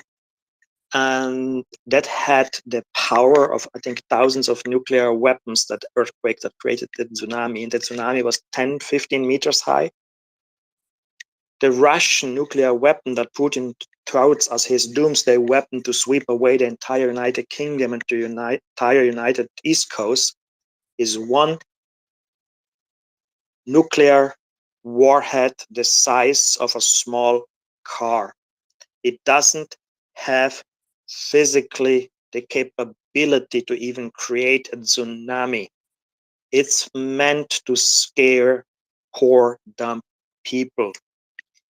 And to create a tsunami of 500 meters height, as the Russians announced, you would have to have an asteroid hit the globe, like the one that hit and eliminated the dinosaurs. Physics, you know, and Russian propaganda. There's a gap so wide you can pass the whole of Africa through it. It's a joke what the Russians present as their super weapons. So the whole nuclear threats that the Russians tout and put out there, please always ignore. None of that is true. We can just ignore it. You mean the one that takes out all of the United Kingdom except for Wales or something? I remember that one. Happened to omit Wales. Yes. Yeah. We would be safe, Yehuda. We would be safe. It's just a ridiculous bluster thing because the physics just don't work. It's like all the Russian. I mean, why do Russian Panzer air defense system fail to engage Western drones and Storm Shadow missiles? Because the Russians have a proximity fuse with a radar that measures the distance between target and the warhead. And the Russians just can't even realize, you know, that the radar waves are sent out, they're reflected, they come back, but there needs to be a certain size of the reflected area, a certain speed, and so on. And the Russians cannot even, I know the details, but I don't want to pronounce it here because the Russians can't figure it out. I know a rocket scientist who knows exactly what the Russians did wrong and what they would have to change in their proximity fuses to be able to shoot down storm shadows. They can't figure it out because physics, if you're a smart Russian physics student, doctor, professor, you move to Princeton, you move to Columbia, you escape to Oxford the first chance you get. You're not staying in Russia to build for a really horrifically low salary some proximity fuses for Russian air defense systems. And now the Russians can't figure out. The Storm Shadow cruise missile has the radar cross section of a raindrop. And all the Russian proximity fuses are, yes, I see that, but I'm not supposed to detonate next to a raindrop. I'm looking for something the size of a bicycle, or I don't know, or a small car. And then they pass the Storm Shadow missiles like 2 meters to the left and don't detonate. The Russians, physics, the developers of this torpedo obviously know that it can't create a 500-meter high tsunami. But the Russian propaganda insisted, and their lives depend on telling Putin, yes, it can create a 500-meter high tsunami. And yeah, this is so ridiculous, but the Russian propaganda. So people in the West who come at us with all these stories of Russian super weapon and how strong they are and how many artillery shells the Russians are gonna produce. Please note, they say artillery shells, just the metal hull. That's useless because you have to fill it with TNT and that needs to be liquefied and squeezed in. They don't have the machines for filling 3 million something artillery shells. They need to make the fuses. They don't have the precision industry for making the fuses. They don't have the industry to make the charges, and so on and on. So yes, I can say I can make 3 million, I don't know, lawnmower hulls. Yes, I can make 3 million lawnmower hulls, but I cannot make the engines. I cannot make the wheels. So I cannot really make lawnmowers. I can just make the hulls. So when Russians say they make 3 million artillery shells, they just make the hull, an empty shell. Congratulations, it's absolutely useless. It's a piece of metal. If you make 3 million, you will be able to fill 300,000. So you will need 10 years to fill them. The Russians are just blustering their way with propaganda through all this, to the whole war. And there's a huge amount of people in the West who believe that nonsense. And the second question was about, I think I veered way too far off from your question. Sorry, but there's the nuclear thing and this blackmail. It was has entertaining. Don't worry, Thomas. It's always a pleasure to hear you sort of talk about stuff. Don't worry. And now about the nuclear power plant in Zaporozhye. Of course, they can blow up the cooling system. That's easy. That's just pipes. And this water is radioactive. And yes, it could run out. It could poison the cooling pond. It can break out from the cooling pond and run into the Dnieper bed and make a nuclear wasteland there. They cannot detonate the reactors themselves because they have been shut down. So the reactors are cold. There's no nuclear reaction going on there. If the Russians even manage to blow up the enclosures, for which they would need an immense amount of explosives, yes, it would open the reactor core and there would be radioactivity that would be coming out of it. But it would never be as bad as Chernobyl, because in Chernobyl, the reactor really went from operating at too low power and poisoning itself to a nuclear bomb in a few minutes and detonated like a nuclear bomb. And then the nuclear fuel and the graphite started to burn. And the fire created smoke. And the smoke was radioactive. And the fire also created heat and a draft of air, which pushed even more particles into the air.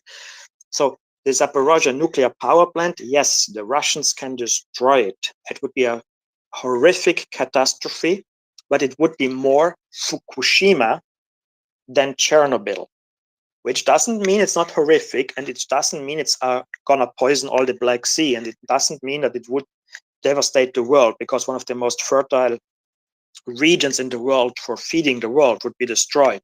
So yes, it's a horrific idea that the Russians have here and might be doing, but it's not, it's more closer to Fukushima, where a tsunami swept away an immense amount of pipes and cooling ponds, and which also swept into the various systems that were cooling the reactor and the spent fuel and so on. And in Fukushima, The reactors were hot.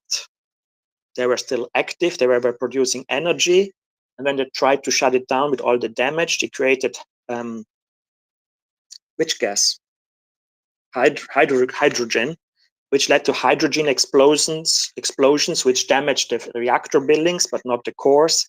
So Fukushima is something in the area that is similar to what the Russians blowing up Zaporozhye nuclear power plant would be. Chernobyl is unique because everything that could go wrong in a reactor went wrong there because of Soviet incompetence, Soviet stinginess, not to spend too much, incompetence of the staff, nepotism of the staff, lying of the staff, and just complete stupid experiments where basically they were like, let's see if we can turn this into a nuke. Yes, obviously you can. Congratulations, your experiment just proved that you can blow up a nuclear power plant. So Zaporozhye nuclear power plant, the West needs really to threaten Russia with severe consequences. The worries that people have that this would be some mega Chernobyl, since the reactors are cold, the Russians would have to power up the reactors first over a few days to get them into the chain reaction, and then they would have to start messing around with that to create them to turn them into bombs like in Chernobyl. And the moment the Russians start to power up these reactors, 2-3 minutes later, the International Atomic Energy Agency in Vienna knows it and would tell the world. And then the Russians cannot pretend that something went wrong or there's a terrorist attack or something unexpected happened. No. The Russians would have to go in, start to pull switches, press buttons, enter commands to power them up. So the Russians could never deny that it was them. So don't get me wrong.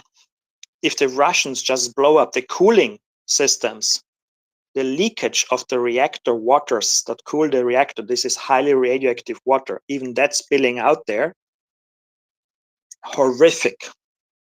Because that stuff, if it runs into the Dnieper, is going to poison the entire Black Sea. If it stays up there, it's going to run out there into the empty Kakhovka reservoir, sip into the ground, and the entire area will be a highly radioactive dust bowl, and the dust will be carried all around southern Ukraine, poisoning all the plants and the landscape and the cities and the people.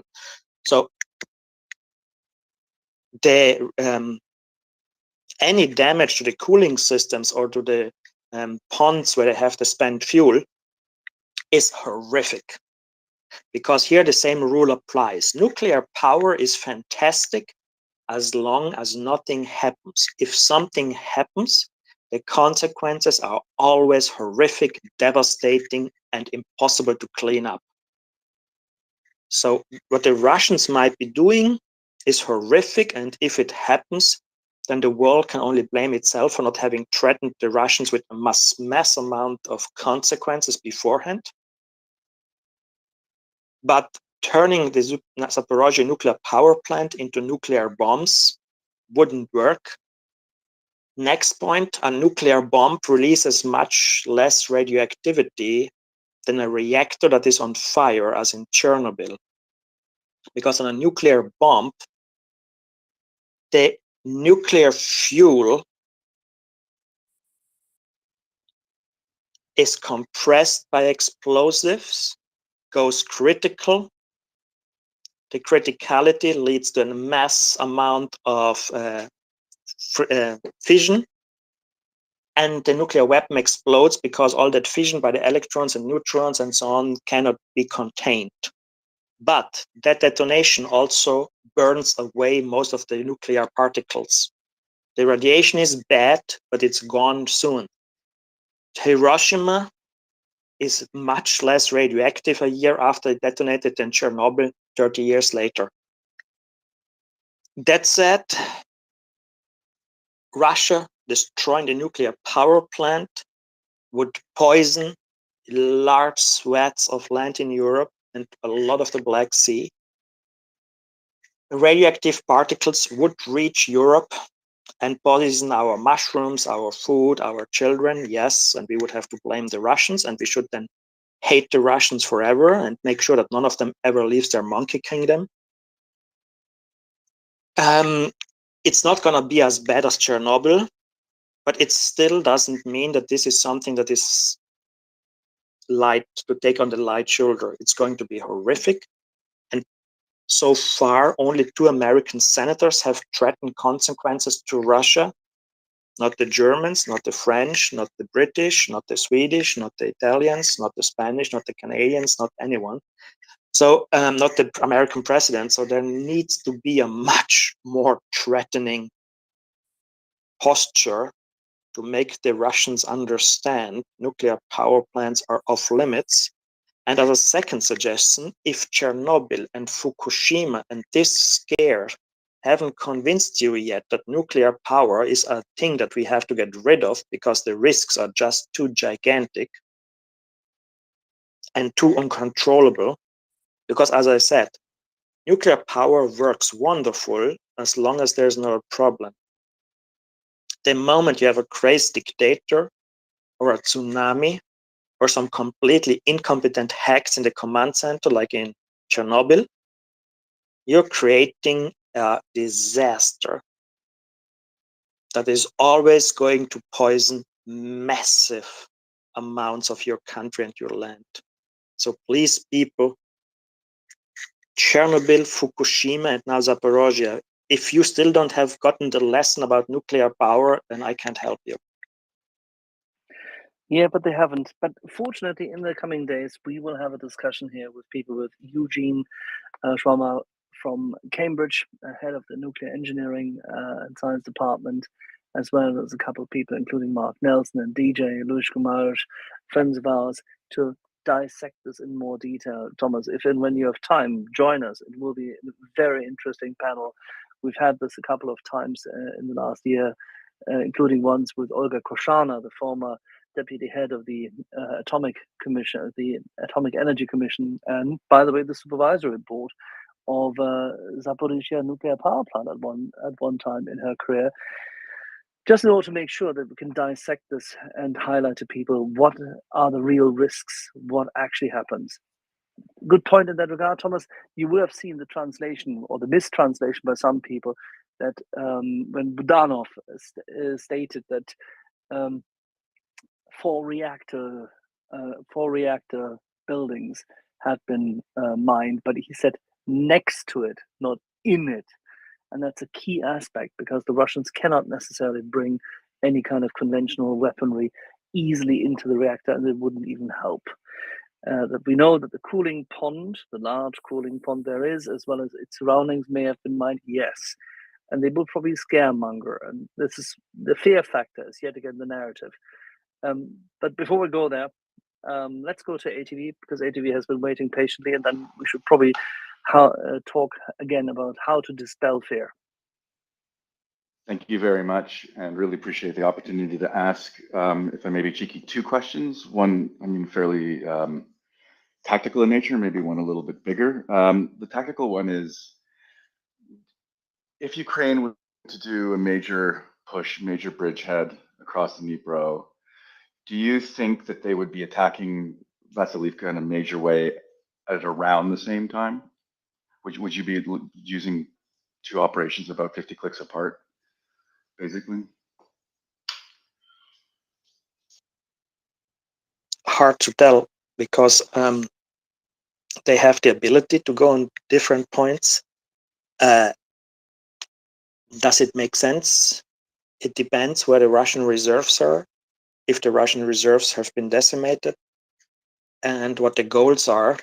And yes, the Ukrainians will not want to have all their bridges within a certain sector, to spread them a little bit out to make sure that the Russians cannot hit them all in one go. Still, initially, they probably will go over one place on the Dnieper. They will cross at one place, try to create a huge lodgement that is deep enough so that Russian artillery cannot hit the bridges, get them out of artillery range, the pontoon bridges, and then spread out, and create more bridges to support the logistics and the extra units that come in to expand your lodgement and then break out to northern Crimea.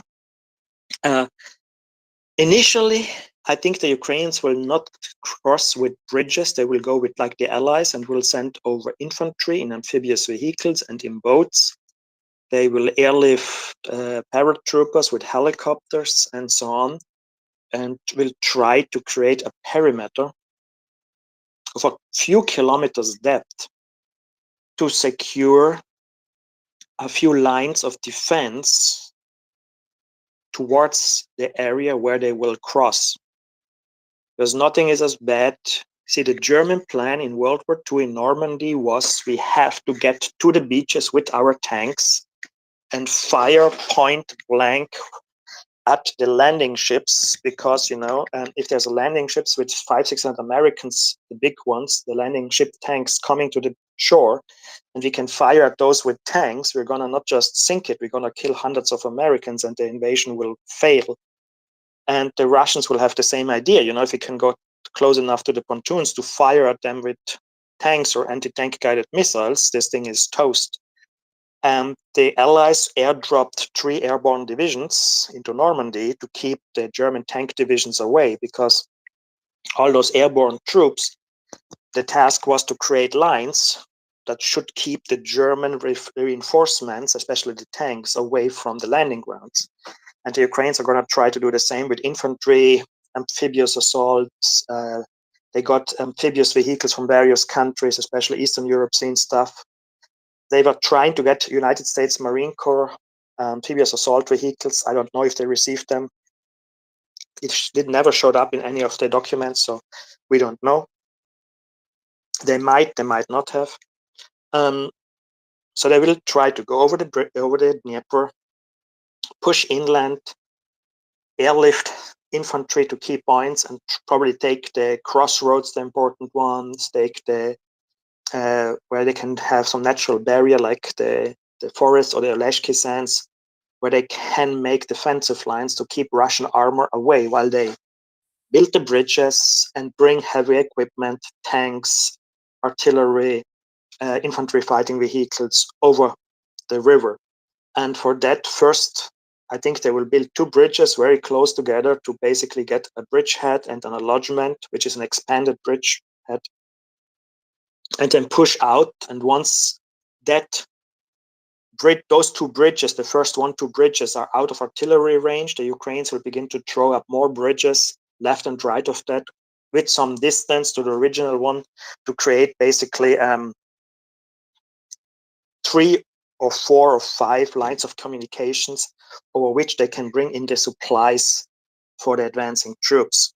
Like, if you look at the landing in Normandy, the Allies didn't just go on one. They went Utah, Omaha, Sword, Juno, and Gold.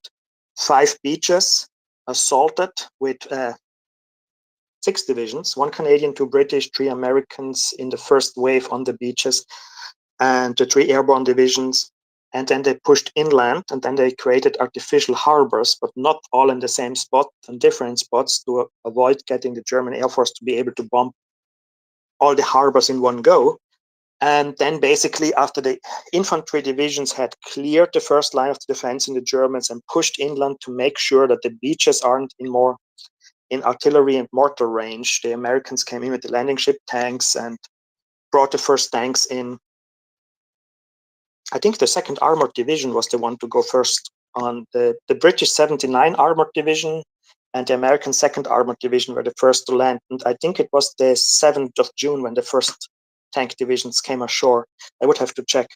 And so, yeah, the Ukrainians are also going to do it with an overwhelming force of infantry to cross the Dnieper, push the Russians back, secure a large beachhead before they begin to build the pontoon bridges. Once those bridges are up, they're going to throw a massive amount of tanks, infantry, fighting vehicles, and other stuff over those bridges and try to expand. So that is the basic idea how a NATO army would do it. The Ukrainians might do it differently, but since the Ukrainians trained this with all the European amphibious crossing brigades and regiments and battalions that are, that exist. There's a Romanian brigade, there's an Italian regiment, a French regiment, a German-British battalion, there's a small Dutch unit, there's a Polish regiment or brigade, I'm not sure. The Americans have engineering brigades with battalions that can do it, and the Ukrainians were training with all of them and planning with all of them and learning. The Spanish have a battalion, and we're all training and planning with those. So I think they will do it like the West would do it, but with a Ukrainian flavor. So I cannot really tell you exactly which way it will go, but the basic idea is infantry, clear the beaches and move inland, secure the beachhead from enemy tank and anti-tank guided missile fire, then come in with the heavy stuff.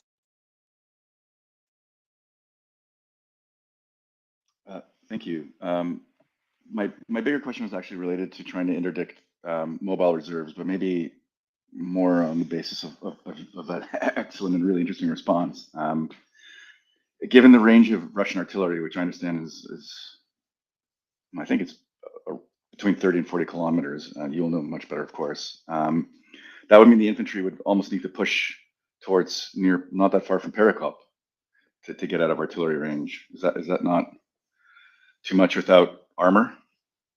The thing is, I said the most important thing is to get out of tank and anti-tank guided missile fire, because that's 4 or 5 kilometers. And because our tank fire is very flat trajectory, right? So if a tank fires a high explosive shell, it's a very flat trajectory, and counter battery radars will not pick that up with that flat trajectory. Russian artillery, the Ukrainians will want the Russian artillery to open up, because the Ukrainians got so much excellent Western counter battery radar from the UK, from Germany, from Sweden. So Swedish Mamba and Arthur system, German Cobra system, and American. The American all have this, so just numbers, but I think it's something 64 is the number of order of the American counter battery radar. So the Russians already, the moment the Russians now are opening fire, within minutes, a Ukrainian drone will be overhead to look at the Russian position and report back, and the Ukrainians then will quickly program the coordinates into GMLRS rockets or into Excalibur. The Ukrainians right now take about 2 minutes between discovering a Russian artillery unit and hitting it with a GMLRS rocket. So between we found it, the rocket is on the way, it's less than 2 minutes, and the rocket is in the air for a few more minutes and then hits the Russian and kills them, destroys them. So the Ukrainians will want to push the Russian tanks far away enough, and the mortars, for not being able to fire at the Dnieper landing zone or the Dnieper pontoon bridge.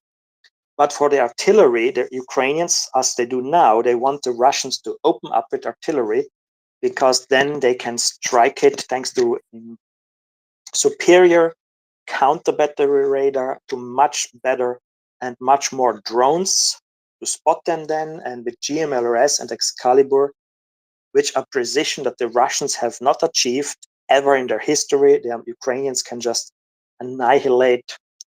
The Russians parked 3 Grad rocket launchers somewhere in Donetsk, and 1 Ukrainian GMLRS rocket between those 3 took them all out, because they were parked too close together, and the Ukrainians took just minutes to find them with the drone after they had driven there to be reloaded, and they were all destroyed. So for the artillery, the Ukrainians are not that worried. For Ukraine, the biggest worry is to destroy as many Russian tanks right now at a distance, because the artillery, the Russian artillery officers, if you read Russian Telegram channels, they're really unhappy, because every time the Russian artillery officers get now an order to fire, they know within minutes they will have a drone over them, which they don't hear, which they don't see. And that drone is followed by death. Death by Lockheed Martin products. Nobody in the history of the world has killed more, wrong. Nobody in the history has killed more Russians since World War II than Lockheed Martin, because the Ukrainians fired way over 10,000 GMLRS rockets by now. And on average, each GMLRS rocket killed 10 to 20 Russians. So you can put that together, how many these killed. So the most amount of Russians killed so far in this war is Lockheed Martin products, because the Lockheed Martin GMLRS are just so precise, and the Ukrainians are using them now on every Russian. The Russians park some trucks with ammunition and begin to unload, and within minutes there's a GMLRS rocket from Lockheed Martin in there. All the trucks burn. The Russian soldiers that were just unloading all have like 50 holes in them, because the 180,000 tungsten pellets in those rockets not only penetrate a body, but penetrate a body, then penetrate a truck, then penetrate a tree. So it's hopeless for the Russian, and the Russian artillery is just suffering horrifically right now. And yeah, Lockheed Martin is yep. I don't know why the Russian propaganda hasn't picked up yet about that Lockheed Martin is the mass murderer of Russians, but you know, obviously they haven't figured that out. Also, the Patriot newest version of the missiles that shoots down all the Russian Kinzhals and other ballistic missiles is from Lockheed Martin. So the Russians have really, really bad time right now. And if ATACMS comes, it's again Lockheed Martin. So, you know, Lockheed Martin, they need a new corporate logo, because obviously I know they can sleep well because their stock market price just goes up and up and up. But the Russians really, they should start to hate Lockheed Martin, because Lockheed Martin products are decisive in this war, and the precision that these products have are unmatched on this planet. And we're not even making this an advertisement, it's just a fact. And by having said this, maybe we should spin this into a positive message, because Lockheed Martin, the liberator or the tool for the liberation of the peoples suppressed by Russia. Yes, and the best part is all the missiles that Ukraine received are the old products that Lockheed Martin doesn't produce anymore, because they're 2 generations further ahead, and are like, you know, are you getting the old stuff? Well, if you would know how good our new stuff is. But Lockheed Martin doesn't give anyone that stuff except for the US Army right now. Well, that part of the marketing argument, Thomas, I presume you would have to word in Chinese, right? Exactly. Try to test the United States Navy and the US Marine Corps in the Pacific. Try it, and you get to know the entire new palette of Lockheed Martin products, which were specifically designed to show Chinese military officers that their products are good, but Lockheed Martin products are much better. The funny part, or the tragic part about all of this is, of course, this could sound as if we were marketing something like the Merchants of Death, but on the contrary, this is just essentially the defense of freedom. And if only more people would produce those materials required. Now, we did hear earlier today that our German friends, our compatriots, have finally decided to provide more volcanoes, more missiles to Ukraine, and that seemingly they have convinced themselves now that they can actually order a large amount of artillery shells and even let the Ukrainians decide how many they buy. Are they finally getting more wisdom, or is it just another interim solution? No, there's a German defense minister who likes his job and who is eager to learn and who can listen, and he's eager to change stuff, and he's eager to break the mold.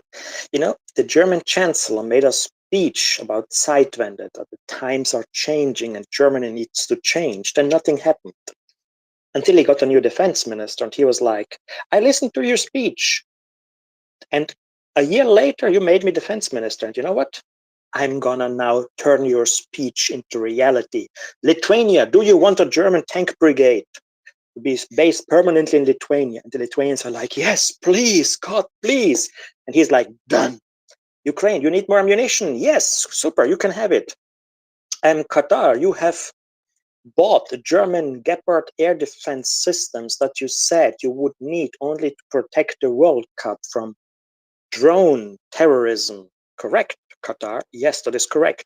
We're buying them World back. Cup is over.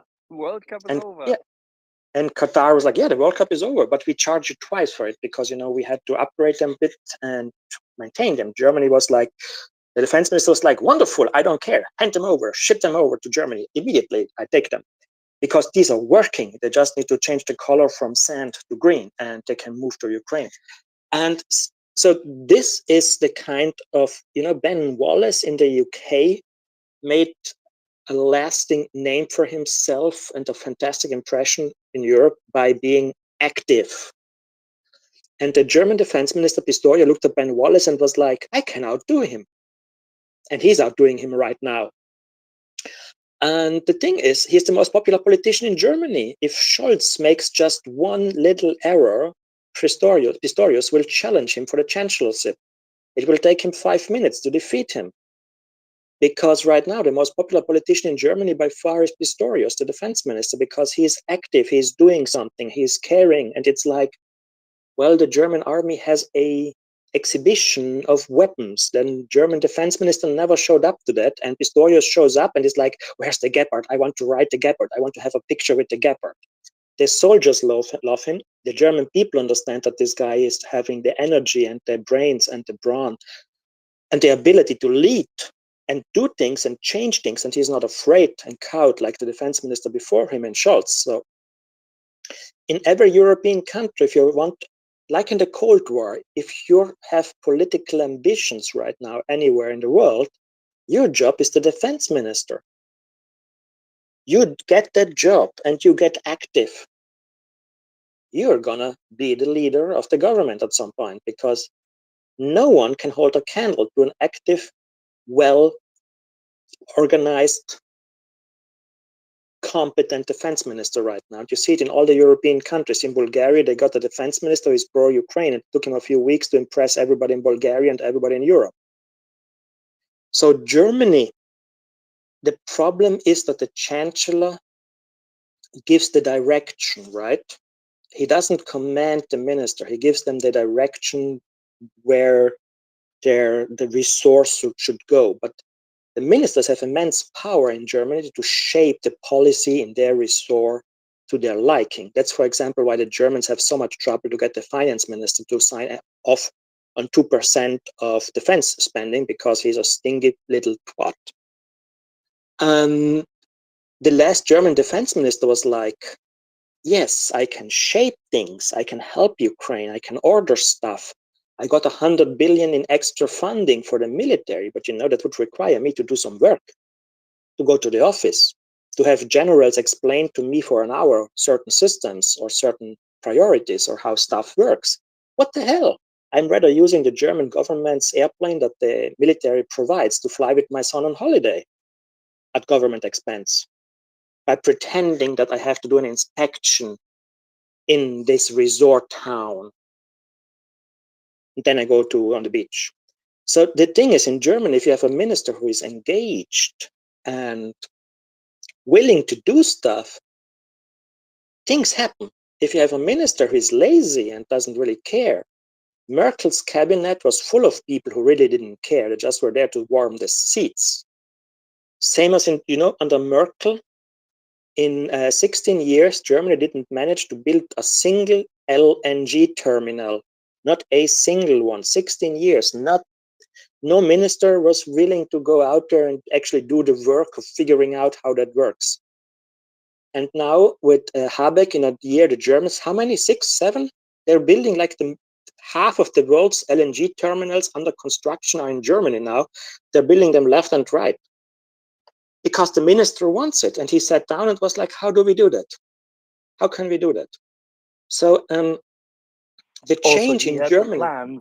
He had the plans in the cupboard because the plans existed since many years.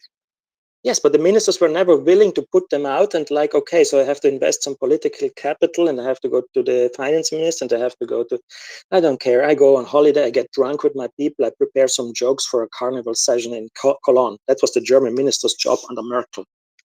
And basically do nothing else that endangers Merkel's power. And now you have a German defense minister and an economy minister, and suddenly things can really, really, really change very quickly. And the thing is, luckily for the world, Scholz first asked some other people before Pistorius, what I heard, if they want to be defense minister, but those people were the typical lazy German politicians who were like, no, hell, I would have to do some work in this position. And Pistorius, who was a state government official from North Rhine-Westphalia, I think, he was prime minister there. So he was like a governor. He was jumping at the chance. So who was jumping? I missed the. Pistorius was jumping at the chance to go to Berlin. He was in Lower Saxony. Lower Saxony, okay. Lower Saxony, yeah. And he was okay, so he jumped. He was in the government in Hanover. Okay, so he was in the local government in a German state, and he jumped at the chance to go to Berlin, and he knew he will have to work, but he had the will to work, and you see the difference that makes. Think about, you know, Scholz and Merkel. They don't really want to do work. They were always like, yeah, let things. The only time that Merkel in all her career started to work when all the refugee camps. Then she went to really overdrive and started to work to try to figure this out and help those people. The rest, it was like, oh, as she said in an interview, I understood that Putin wants to destroy the European Union and NATO. And the interviewer was like, cool, next question. Instead of asking, and then you did do nothing to stop him or to strengthen the European? No. It's just if it required work, German politicians don't do it. And Pistorius shows you and Habeck shows us that if German politicians want to do something, my God, they can do stuff. They get stuff done.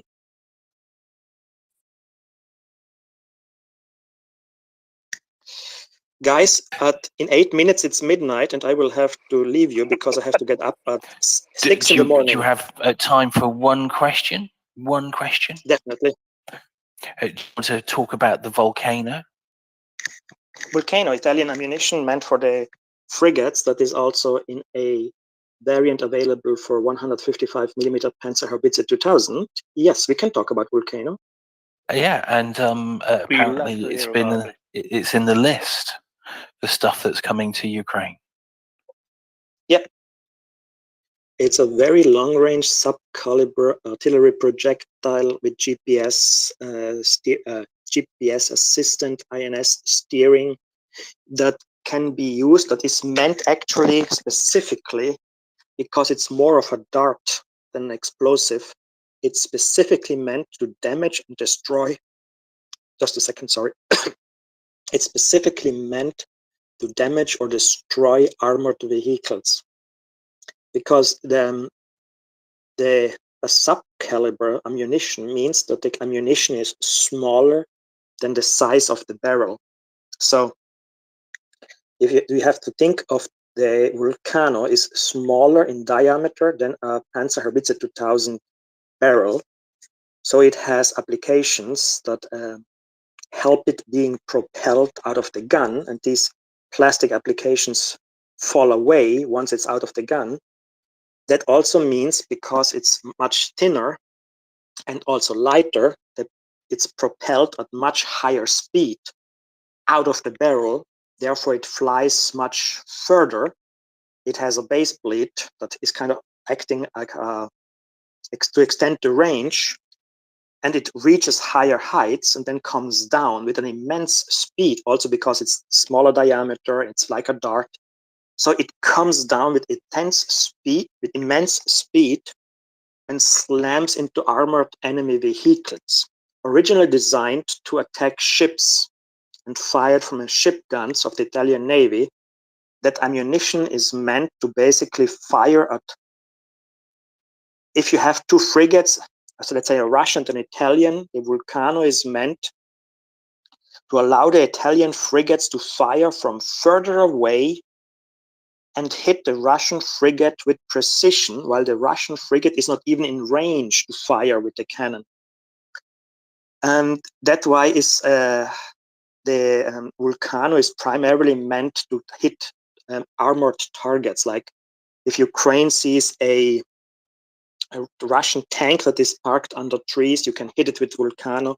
The ammunition will come down and smash through the tank's roof, explode inside the tank, and burn it out. It will be like a small hole, but it will punch through because it's coming with so much speed. So it's a very interesting ammunition. There was rumors that Ukraine received it already from Italy with the Panzerhaubitze 2000. We haven't seen it yet in use. There were some videos that might have shown a Vulcano use, because there was a Russian tank who was parked under some trees, and the ammunition came down and smashed through its front side, and you could see that the smash was so powerful of that small ammunition. It wasn't Excalibur because the detonation was too small. Smashed to the front of the Russian tank, and you could see that some part of it came out on the bottom because the detonation then also came out on the bottom of the tank. We are not sure if it's a Vulcano because we didn't get close enough, but it seemed like one. So this is an Excalibur, but while Excalibur can also be used against infantry in the proximity fuse mode, where splinters and splitters and shrapnel fly outwards to kill a lot of infantry by all these metal pieces that fly around. Vulcano is designed more for destroying armored targets or also buildings, but the explosive content is much smaller. So the impact speed is more profound in this ammunition, and Italy is going to deliver it, and Germany, and Ukraine will make good use of it. And every weapons producer in Europe is trying to get its ammunition and weapons to Ukraine right now, because they know that, look at Lockheed Martin. Lockheed Martin is going to be the company of the century if it continues like that, because GMLRS, ATACMS, the Patriot missiles, everything comes from Lockheed Martin. And the Italians were really eager to get the Italian SAMP-T air defense system into the fight, and it's now being used to shoot down Russian cruise missiles because the system is excellent for that. And so far, every Russian cruise missile they fired at, they took out. So for the Italians and the French, this is the relief in Paris and Rome is palpable, because both nations were so afraid that Patriot is stealing all their thunder. But now SAMP-T has shown that it can also shoot down cruise missiles, it can intercept Shaheeds, it can shoot down airplanes. So both countries are really happy, and Vulcano comes to Ukraine because after Excalibur got so much excellent press, the Italians and Germans really want to get Vulcano out there to show that they have a product that is equally as good.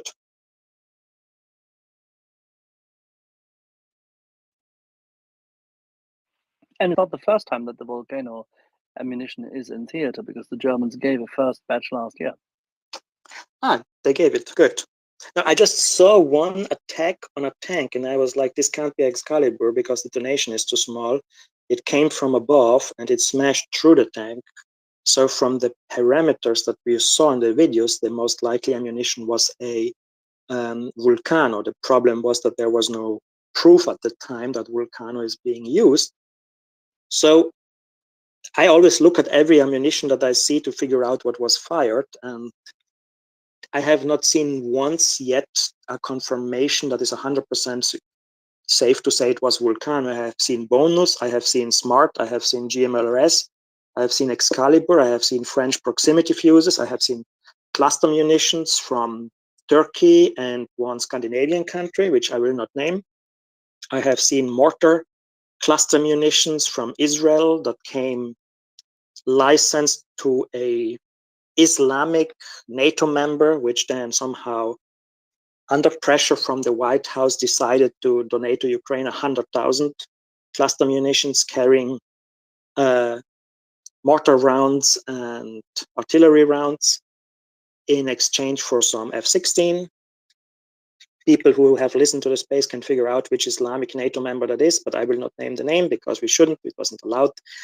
And yeah, so there is lots of ammunition coming in, but so far I wouldn't say with 100% certainty that I have seen a Vulcano in use. But I think we will see them soon because Germany announces when the delivery is underway. They're not announcing it too early. And I see Gregory has a question. I was just about to say, do we have time for one more shot from Gregory? Gregory, please. Just a second. I mean, I see Daniela Brugger, which is an old friend from my province in South Tyrol, is listening. And as long as she is listening and not sleeping, she's in Kiev, probably in the bathtub because she's having to hide from Russian rockets and bomb every day. So as long as she is listening, I'm willing to stay up because, I mean, she's in Kiev. She's writing really tough articles about widows who lost their husbands in the war and now have formed a group of war widows that paint together with a psychologist to, you know, work through the pain.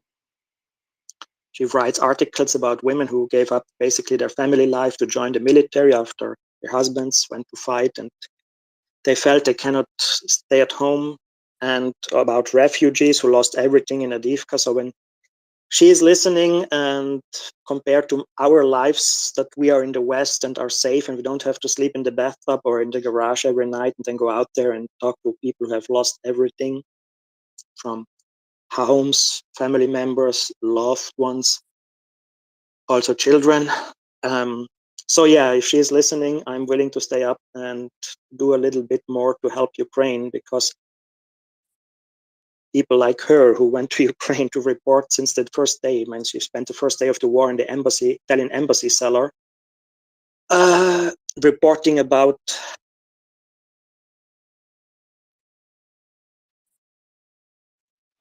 Sorry, I think the host phone was just fat fingered. I apologize. Thomas, can you hear us? Yes, I can hear us. Please, So yeah, she yes, went the first day, stayed in the embassy. She stayed in the embassy with all the Italian families who had adopted Ukrainian children and were with their children now stuck in the Italian embassy in the first day of the war. And since then, you know, she has been there. And see, Daniela Brugger, she's here. She's if she wants to speak, she should request it, and I will tell her people to follow her because, I mean, there's few people that I can say that make me feel ashamed for being in Europe. And one of these people is her because she has been in Kherson, in Bakhmut, in Kharkiv, and in all those places that we talk only about. And, you know, she has walked amongst the ruins and touched the Russian cluster munitions, and journalists for Austrian newspapers who really don't like what she reports because the Austrians rather would like to hear how much money their companies made in Russia. So shout out to Daniela Brugger, who is in the space tonight. And yeah, so Gregory, please ask your question. I will stay a little bit longer because if she's listening, I can also do something more for Ukraine. Well, thank you very much, Thomas. And by the way, could someone please post a link to one of Daniela's articles so that we all can search those out, look for her, follow her, etc. If somebody could do that, I don't quite see her on the space myself to find that right now. You know, I don't want to interrupt too much the flow. You had a wonderful discussion on some elements of the German politics and the weapon systems.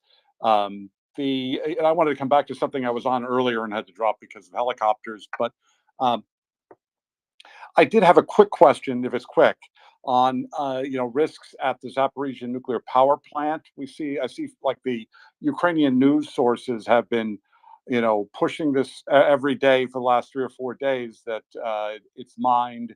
Russia's planning to do something, and you know it'll be catastrophic. Now, you know, the understanding I have is that the nuclear reactors themselves are either fully intact. Right now, there's 6 reactors, 5 are in what's called cold shutdown, therefore relatively safe. There's 1 that's in a hot shutdown state still, contrary to what you may read in the New York Times. It's actually not true. We talked to people from the Ukrainian Atomic Energy Commission earlier, and it's now in cold shutdown. Oh, you know, that's I tried reaching out through some Ukrainian contacts that told me it was in hot shutdown. So I'll keep going on that. But never mind on the hot shutdown. So I still find that controversial. Then I'll keep asking Because I thought I had something from people. It's posted on at least one Ukrainian website, like nv.ua, that it's in hot shutdown, but maybe it's outdated, etc. So I will, if that's incorrect, let me look into that further. But anyway, if they're all in cold shutdown, then is there any risk of some catastrophic disaster? Should there be, explosions, detonations, etc., in the facility, or is this going to be some minor radiological release of material from that's stored there, but nothing on the level of past disasters? Do you have any knowledge on that? And I also saw today, just to finish this up, the Bulletin of Atomic Scientists published an article today saying that talking about a war game where in some 15 years from now, in some future hypothetical war in a different nuclear power plant, the reactor gets hit by a Russian missile and that breaches the reactor. So I don't even know if that's possible in and of itself. So if you have thoughts on that and, the likelihood of such catastrophic events versus just, the inherent dangers of minor events, please, I'd love to hear them. If you have opinions, thoughts on that. I don't even know if it's possible. There is a missile that's non-nuclear that could damage one of these things, but you probably do know, Thomas. So let me ask you and Axel as well for keeping us up to date on all this. As I said earlier about the nuclear power plants, the Ukrainians, thanks to the International Atomic Energy Agency, managed to force the Russians to shut down the reactors, and that's why they cannot blow them up like a Chernobyl, which was a reactor that went into a nuclear bomb and detonated and then started burning. What the Russians can do is a Fukushima, where basically they damage the reactor building, destroy the cooling circuit, release all the coolant, which is highly radioactive, which then basically poisons first the cooling pond, and from there, if it breaks the cooling pond, poisons the Dnieper and the Black Sea. Also, if then the cooling pond and the radioactive soil in the Kakhovka reservoir, which comes in touch with that radioactive waste, becomes dust, the dust will be blown all over Ukraine. So yes, we are looking at a catastrophic event, not Chernobyl-like, but Fukushima, but worse than Fukushima, because at Fukushima, the Japanese were just lucky that Fukushima is on the Pacific, and almost all of that nuclear liquid and coolant and water and parts were swept into the ocean. And the Pacific is huge, and all that poisonous waste from the reactors and from the cooling system dissipated in the vastness of the Pacific Ocean. So right now, outside of Fukushima, the water is okay because the Pacific sucked it all up and dispersed it from Japan to Chile to the Alaska to Australia and so on. You can't be that lucky in the Black Sea. The only exit from the Black Sea is the Bosporus, and basically if the nuclear waste arrives there, you're going to poison Istanbul.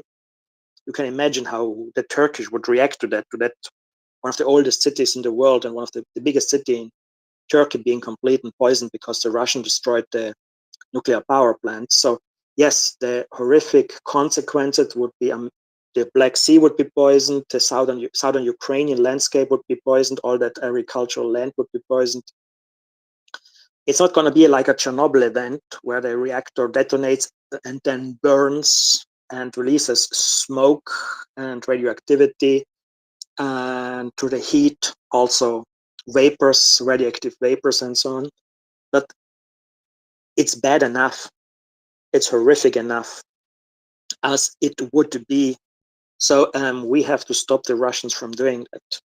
And yes, if you want to develop a missile that can smash through a reactor building and through the reactor protective enclosure, which is a concrete 2-3 meters thick enclosure of concrete and steel that holds the reactor core, you can build such a missile. But the only countries able to develop and deploy such a missile are the United States, Russia, and China. And one of those countries is a responsible actor in the world, and the other two are rogue nations headed by crazy dictators. So yes, this could happen.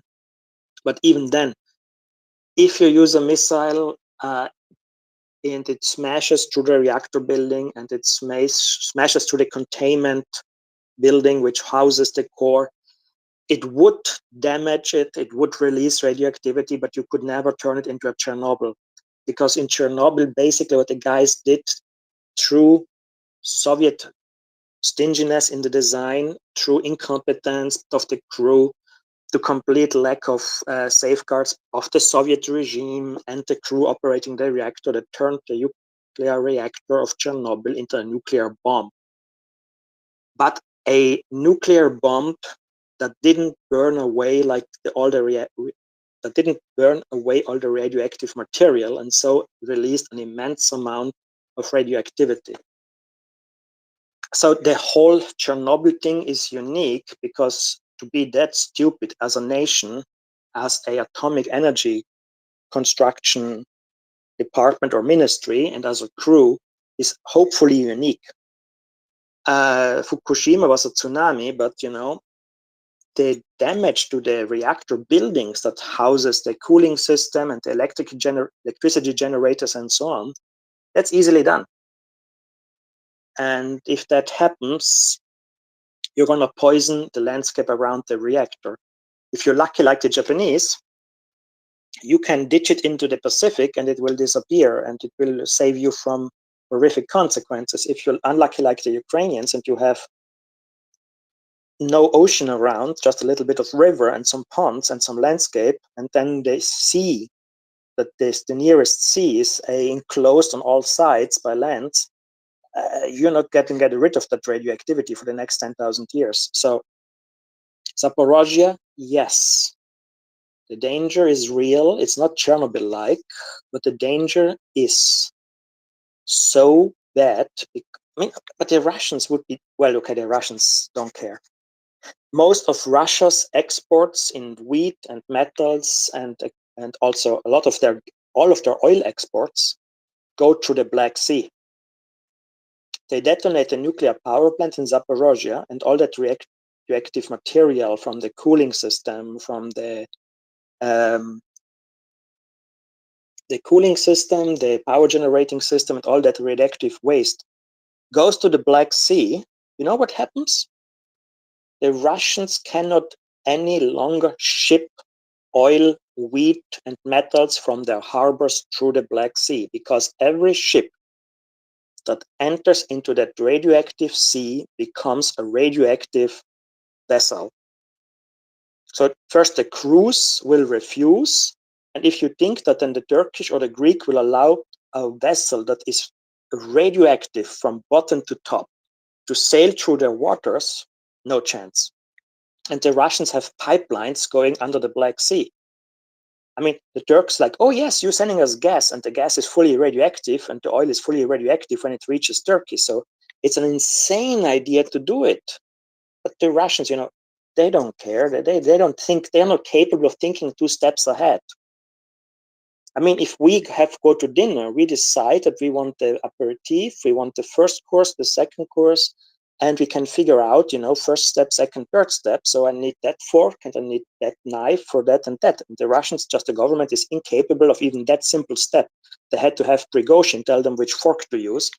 So there's no chance that the Russians even think at that moment that destroying the Zaporozhye nuclear power plant would completely destroy their ability to export oil, wheat, and metals from their harbors in the Black Sea. The Russian Black Sea fleet would be a radioactive waste. I mean, this is Russia's newest submarine, and it's in the Black Sea, and it's in radioactive waste water. The crew is going to die after the first cruise. I mean, the Russians, if you're just a little bit smart Russian government official, you would be like, wait a second, we're going to cut off our own legs if we blow that up. But on the other hand, no Russian government official is capable of thinking 2 steps ahead. So the West needs to warn them, and not just warn them the consequences. They need also to tell them, look, guys, you are also cutting off your own legs. We will have a discussion, if not tonight, because our friend Eugene Schwager-Ross from Cambridge actually arrived belatedly due to a late delay with his flight in London, and I tend to believe that we may have him here in a few minutes, but still a bit of a thing. But later in the week, Thomas, when you have a moment, and when we have the panel up discussing exactly that, I would be extremely happy if we could combine the fact that you know more, just like David, more about explosives and the likes than other people, that we could pair this up with people who can talk about exactly this power plant. We will also make a plea yet again with our dearly beloved friend Olga Koshana to join us. We'll have to make sure that we translate this appropriately, but knowing the power plant, and all of them actually have been there, funnily enough, in Zaporizhzhia in recent years prior to the full-scale invasion. So we can actually get a better sense as to what it means when we see these images from the IAEA and the trucks which were driven into the entrance halls and the likes.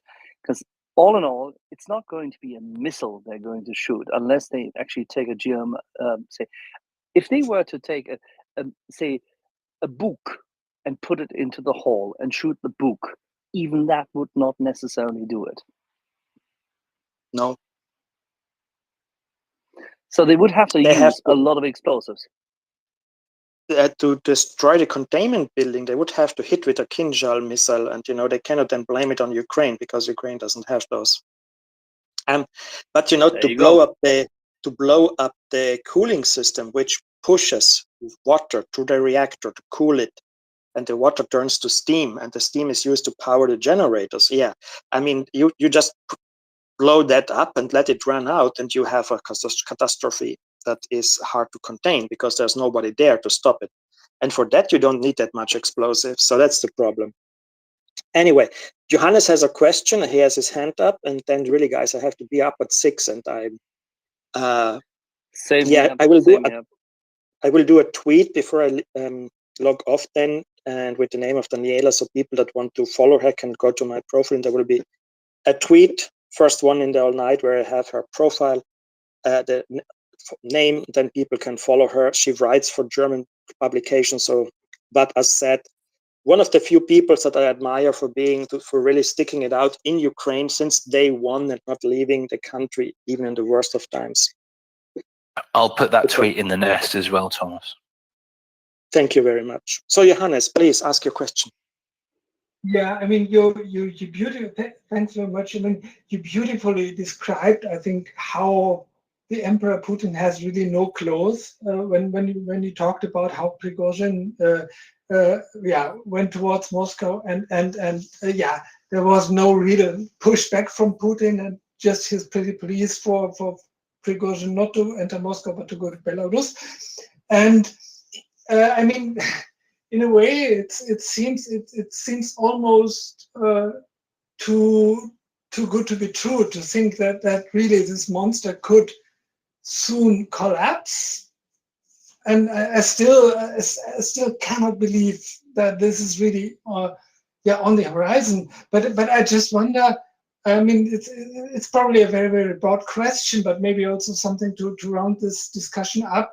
What do you think? Why, if we so clearly see that Putin has zero escalation potential at this point, and he can make zero credible threats, except maybe the last thing that you talked about, the Zaporizhzhia power plant, why is the West still holding back? Why is there still this restraint with regards to, well, all those things much, much better than I do, those attackams and so on, all that stuff, all that kit that would enable Ukraine to finish this horrible war in much, much quicker with much fewer sacrifices. Why is there, what do you think? I mean, what is the rationale? What is the rationale in Washington? What is the rationale in Berlin? What is the rationale in London that leads to this decision still to withhold and still to give aid only incrementally?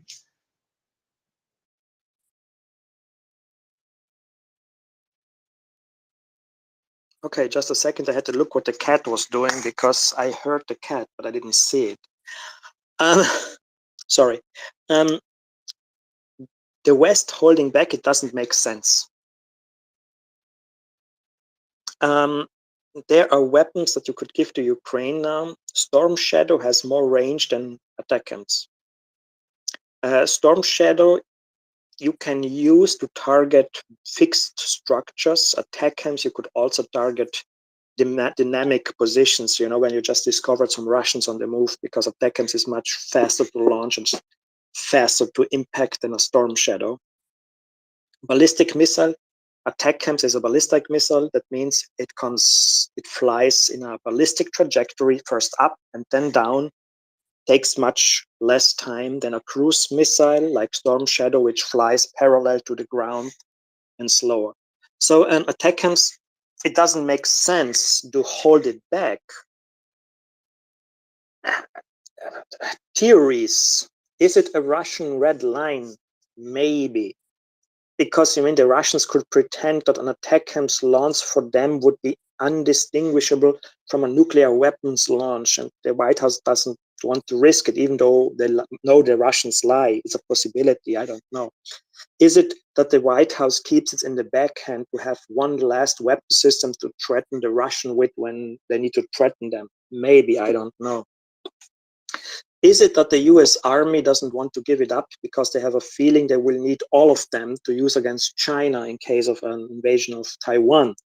Doesn't make sense, because if you give Ukraine 10, that's what the United States Army fires in a year in training missions. So not in the United States, they fire with the South Koreans in Korea on training missions, because interestingly, in the United States, only Lockheed Martin makes tests with ATACMS for precision and for guidance sections, and combat launches for training are only done in South Korea. So maybe the United States Army thinks that they will need them all for North Korea to destroy North Korean nuclear arsenals. So, but you know, South Korea and Bahrain and Poland has now, and Romania have now ATACMS that they could donate 5, 10 to Ukraine. So I don't know why the White House is holding back. There's maybe even the idea in the White House to hold it back, because with the successor of Putin, you can then tell him, see, we didn't give the Ukrainians everything. We're just hoping to give enough to get rid of Putin. So I have no idea.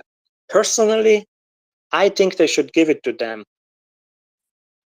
But clearly in the White House, someone speaks out against it, and his arguments must be more convincing than the arguments of Blinken and Austin, Defense Secretary and Foreign Secretary in the United States, Secretary of State and Secretary of Defense, because Blinken and Austin are both for the ATACMS.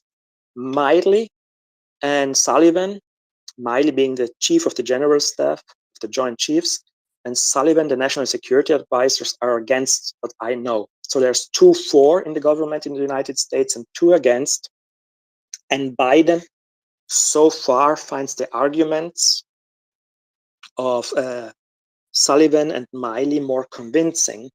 Miley is about to leave his position, but a Republican senator is blocking the appointment of his successor. So this Republican senator is helping Putin by blocking American generals from taking up their post in this time of crisis. I forgot the name of the Republican senator, but I just know he's doing it. How about Rand Paul? No, not Rand Paul. It's another one on a committee, because he was also blocking the new commandant of the Marine Corps, which means that the Marine Corps, for the first time in its history, will have no commanding general, because this one senator is holding all military confirmations and promotions up, because he wants something completely else, and I have forgotten what it was. But I can tell from tweets out of the American military establishment that they're all very, very pissed that a single senator is basically blocking all the appointments in the military and risking the readiness of United States military forces globally, because they don't have, if it continues like this, the Marine Corps has no commander, the Navy has no commander, the Joint Chiefs have no commander. So this senator, I mean, is mind-blowing. if I may jump in just to say, his name is Tommy Tuberville, a I famous was just about to say the from very same thing. Alabama. Yeah, I was just about to say that in the minority in the Senate Armed Service Committee, there's a possibility that somebody from the rest of the Senate could try blocking it. But this is a what's this called, Gregory? It's an envelope, isn't it? Was that yellow envelope or whatever that thing is? He fielded his injunction, but then that can be solved by campaign donations, can it not? All righty, Thomas, if I may, there's one last question from Taras, good friend of the space, Ukrainian in the US. Taras. Thank you for letting me speak. I'm not quite have a question on the last topic about nuclear power plant. I maybe have more a comment to that. So first, I like to say that when we talk about things so specific and so technological, let's try to keep the level of this space and don't go into discussion on some hypothetical things which is maybe not scientific or not having a ground. So like contamination of the ships in the Black Sea, I think it's, if you do the math, how much water is in the sea, and if you dissolve X amount of radioactive particles there, it's not going to contaminate this ship. You're going to kill thousands and thousands of Ukrainians nearby first before it's going to be any threat to any ship. So let's not speculate on the things which are not realistic. But I also want to say that when we talk about safety of the reactors or safety of the nuclear station, let's take into account that every design was designed for the safety in case of the natural disaster, of the equipment failure, of a double failure, maybe triple failure, but no one is designed for the actual act of sabotage from inside. And now Russia is inside, so they can disable not only one, but all of the safety systems. First, primary, secondary, tertiary, 7 level of the system, they can do whatever they want because they have full access to the station. So any experts which is telling you that the reactors are designed to the safety levels that can never be breached, they are assuming the external breach, like the rocket falling into reactor. But they can just do anything from inside, the same way how they did for the dam, which was designed to withstand quite heavy rockets or bombs. They did it from inside. But in a nuclear station, they don't even need to do anything. They can just switch off all possible safety systems and wait for the reactor to overheat, which could cause some event. And you need to be a nuclear expert, which I'm not, to tell what's can there. I interrupt you? We had Olga Koshana and nuclear experts here. When the reactors are in cold shutdown, they can't overheat anymore in that form. Okay. They would so they would have to do other things, which is why it was such important news that the 6th reactor has gone into cold shutdown. Okay, thank you. Yeah, I actually want to go to some other topics. So if you can close out that nuclear topic and go somewhere else, would be great. We're completely happy to move away from it because we've done this. If you have one more question for Thomas, great, because we've all been here for a little while.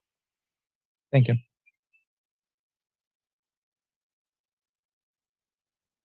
We mentioned earlier that the most likely scenario is that the Russians blow up the cooling system, which contains the radioactive coolant of the reactor, which is a heavy water or normal water. I don't know if this is a heavy water reactor. And they have some ponds where they have spent fuel, and they could blow that up. Fukushima is also, the damage was to the cooling system and to the ponds containing the spent fuel. That the Russians can blow up their reactors themselves, we never said, because we always said they're in cold shutdown. At that point, the reaction has been so much reduced that they would need to power them up again, which will take time. and which will be noticed by the International Atomic Energy Agency and also by the United States and other people. And since the Russians have absolutely no reason to power them up, the moment they would start to power them up, all alarm bells would go off and all kinds of threats would be sent towards Russia. So the only likely scenario is that the Russians are going to blow up the cooling system, which is not inside the containment building, because the power generators and the cooling system has to go to a radiator to cool down and so on. Okay, nuclear power plants are complex. We could get into that, but I don't have the nerve at this time to, sorry guys, get into details here. We'll do it with the next panel. And with that, I will join that panel and I will listen, because I know that these people have been inside the reactor. I have only been in the cities there because I know people from Enerhodar and I know people from Zaporozhye and have visited there. So yes, and the risk is not so much that the risk that the Black Sea could be poisoned. It's not just if the Russians blow up the cooling system. You know, there's ponds or structures where spent fuel is left to rest, so it loses its remaining radioactivity, but it's still highly radioactive. If the Russians blow that up, you don't just have water flowing into the Black Sea, you have particles of that spent fuel rods going into the Black Sea. And those then basically drift around the Black Sea. That's the thing that will poison the Black Sea. So it depends what the Russians might blow up and how many of the 6 reactors, cooling system and support systems they blow up. The thing is, let's all hope the Russians don't do it. But since Budanov is keeping warning about it, I assume that the Russians have been preparing stuff that is dangerous and notable, and that the Ukrainians know they couldn't stop. So yeah, long story short, we are doing hypotheticals here, and hypotheticals are based on the Ukrainian intelligence reports. I still don't believe that they will do it, because unlike Kakhovka Dam, the consequences would hit Russia too. But you know, with the Russians, you never know, because who would have thought that Putin's old good friend, confidant, trustworthy executioner, and brother in arms in the mafia would try to make a mutiny? So the Russians regime is unhinged, and we need to warn it to not do stuff that clearly would have consequences for the next 1,000 years, like Chernobyl has. I mean, Chernobyl is going to be radioactive for another 10, 20,000 years. So radioactive nuclear reactors in France, okay, not many earthquakes, not going to be a lot of wars. Canada, okay. Nuclear reactors in countries next to Russia, or nuclear reactors, let's say, building something like that in Iran or Iraq, just risks horrific consequences the moment that countries slither into war or civil war. So that's enough of the speculation about the nuclear power plant, because I think David, who is a military guy, has a question. And since I respect David's opinion very much, if the question is addressed to me, I will answer. If it's not addressed to me, I will bid you all good night. David. Hello, sir. Yeah, Dave Tomorrow here, Secret Squirrel 123.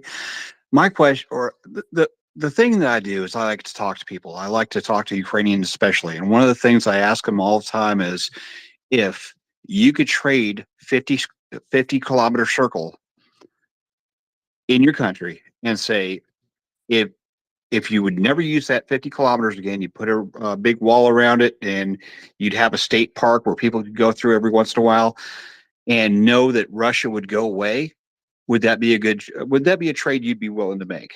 And every single one of them has said the same thing. Yes, they would be absolutely happy with a 50-kilometer state park and no Russia.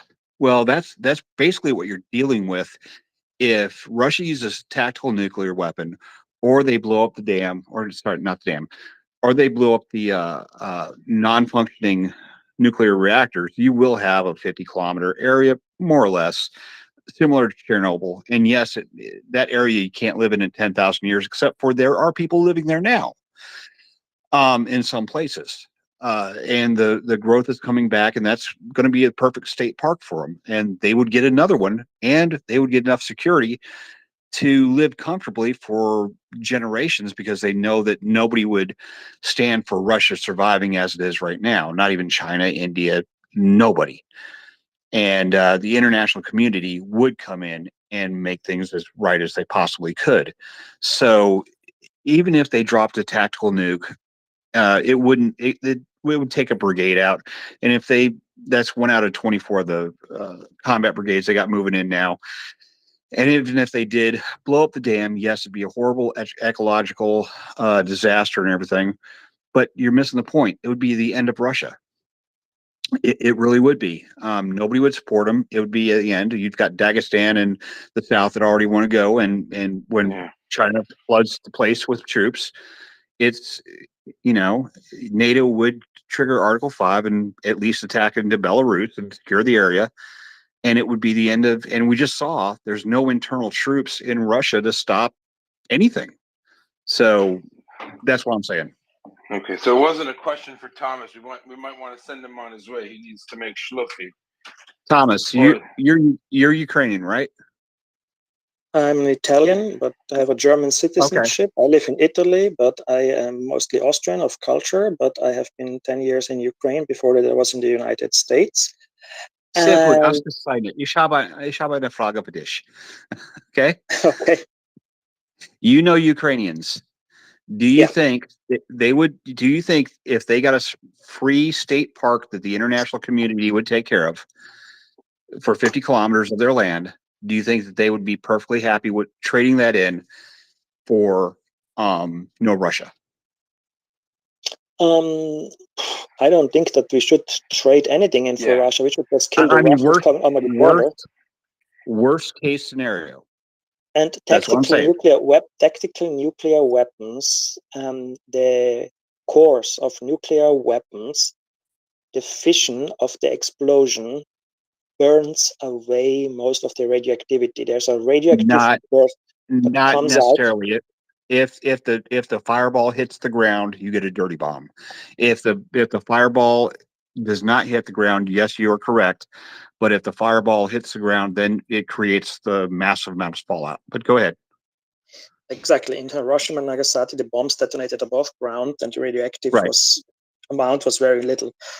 Theoretically, most nuclear weapons detonate above ground. Naturally, the Russians could be evil and detonate it on the ground to basically have the radioactivity push into the ground. Let's hope not. For that, I don't think that the Russians are going to use tactical nuclear weapons, because the United States is monitoring every single Russian nuclear weapons site. The Russians taking out any kind of tactical nuclear weapons out of their bunkers, assembling it, and sending it on the way to some unit that can launch them, the United States would see. And it would trigger, because of nuclear doctrine, an equal response from the United States. So the Russians, even removing a nuclear weapon out of a storage, would be countered by the French and by the United States with an equal posture of nuclear weapons, tactical nukes being ready for deployment, meaning B-52 bombers in the air 24/7, meaning bombs in Europe being assembled and rolled out at the Italian, Belgian, Dutch, German, Turkish airfields and ready to be deployed. And the United States would signal to Russia, since we have no idea what you're going to do with the tactical nukes you removed from storage, we have a duty to be ready for you may be attacking us. And I think that saber rattling and that amount of pressure would really bring some Russian generals to the senses and say, you know what, Putin, look how weak he is and how crazy he does stuff now, and let's put a bullet in his skull, or let him burn alive, or give him some poisoned tea, or throw him out of a window, or whatever. So the likelihood of the Russians using a tactical nuclear weapon is very limited. The Russians destroying more of Ukraine's infrastructure in a burnt earth, scorched earth policy when they are being driven back is more likely. All righty. Yeah, yeah. There's no. Let's put that to bed. I don't even think it's a funny hypothetical question. 1,000 people, 5,000 people being killed either by primary effects or secondary effects, and then it's not a state park. It's a contaminated wasteland for many years. Let's realize that the Russians try something like that, as Thomas said.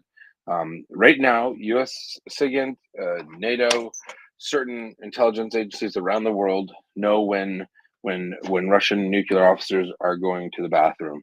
Put it that way. That's how much they know. And as Thomas said, it's tit for tat. You do something stupid, we counter your stupid move. It doesn't go unnoticed. It's not like the movies where someone has the button and the silo cover goes off and there's people's sweat that's on their brow. And let's pray and hope that it never gets to that point where the West or the Americans have to actually even counter those moves. So Ukraine's coming out of this and not just one thing. Wasteland. Just one thing. America has a space satellite program that is only monitoring nuclear weapons storage sites in nuclear weapons states like India, Pakistan, North Korea, China, and Russia. Not telling you the name of the program, but I can tell you one thing. Those satellites can distinguish what brand of shoes you're wearing while you go in and out of the buildings on that site. You're having Adidas sneakers today, you're having Nike sneakers today, they know the difference. And if day or night anyone goes into a nuclear weapon storage site, the nuclear tactical weapons are stored, disassembled.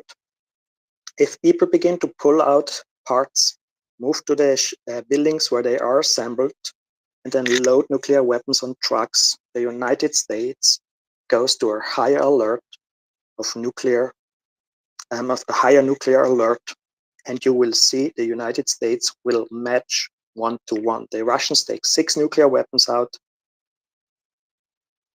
The United States will make sure the Russians know 6 nuclear weapons have been taken out of United States storage and ready for deployment. There's no way that the United States doesn't know when the Russians take a nuke out of the building.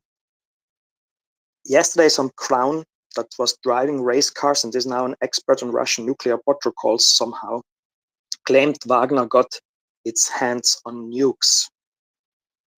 First, it's impossible because they need so many people to sign off on that, to get into the bunkers, to get the parts, to need mechanics to assemble them, to need the launch units to basically mount them on the missiles or on the airplanes, to get the pilots and the battery commanders of those units to launch, and then you still can't launch them because you don't have the authorization codes to activate the warheads. So it doesn't work that way. And the United States hasn't seen anything like that because their satellites are trained on every single live weapon storage with nuclear weapons in the world, except for the British and the French and the Israelis, because the United States doesn't care if those countries take their nukes out. But yeah, the idea that the Russians take nukes out and the United States wouldn't see it and match it is the whole United States military is obsessed with not letting itself be surprised by an enemy deploying nukes. So there's no chance the US wouldn't find it, see it, match it, make it public, and put pressure on that country to step back from that brink immediately. And with that, my dear friends, I am off to go to bed, brush my teeth, Before I do that, I will put out a tweet with Daniela's Twitter handle, and I suggest you follow her. Even if you don't read Germans, I can only tell you should support those journalists who went there and go there and bravely report from there every single day and live it. Not like most journalists from the West who come for 2 weeks in and stay at the Hayat, which has a really luxurious bomb shelter. And while others stay in Kiev and sleep in their bathtub and report every day for us of the suffering this war has brought to Ukraine, and the Ukrainians stoically suffer through it so that we can have here hypothetical discussions on our desks while drinking something cool beverage, and then go to our beds and not be awoken by air alarms or missiles crashing to the buildings next to us, or the news in the morning that one of our friends has died fighting the Russians. So thanks to the Ukrainians and thanks to the people like Daniela who stay with them and report from there and try to make us not forget that there's a human cost and a lot of human suffering that the Ukrainians endure for all our safety. Thank you, Amen. everyone. Buonanotte. Buonanotte. Thank you, Thomas. Much appreciated.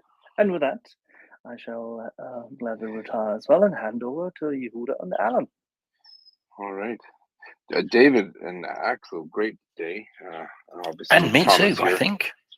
Yeah, good night to you all, and thanks for a great shift.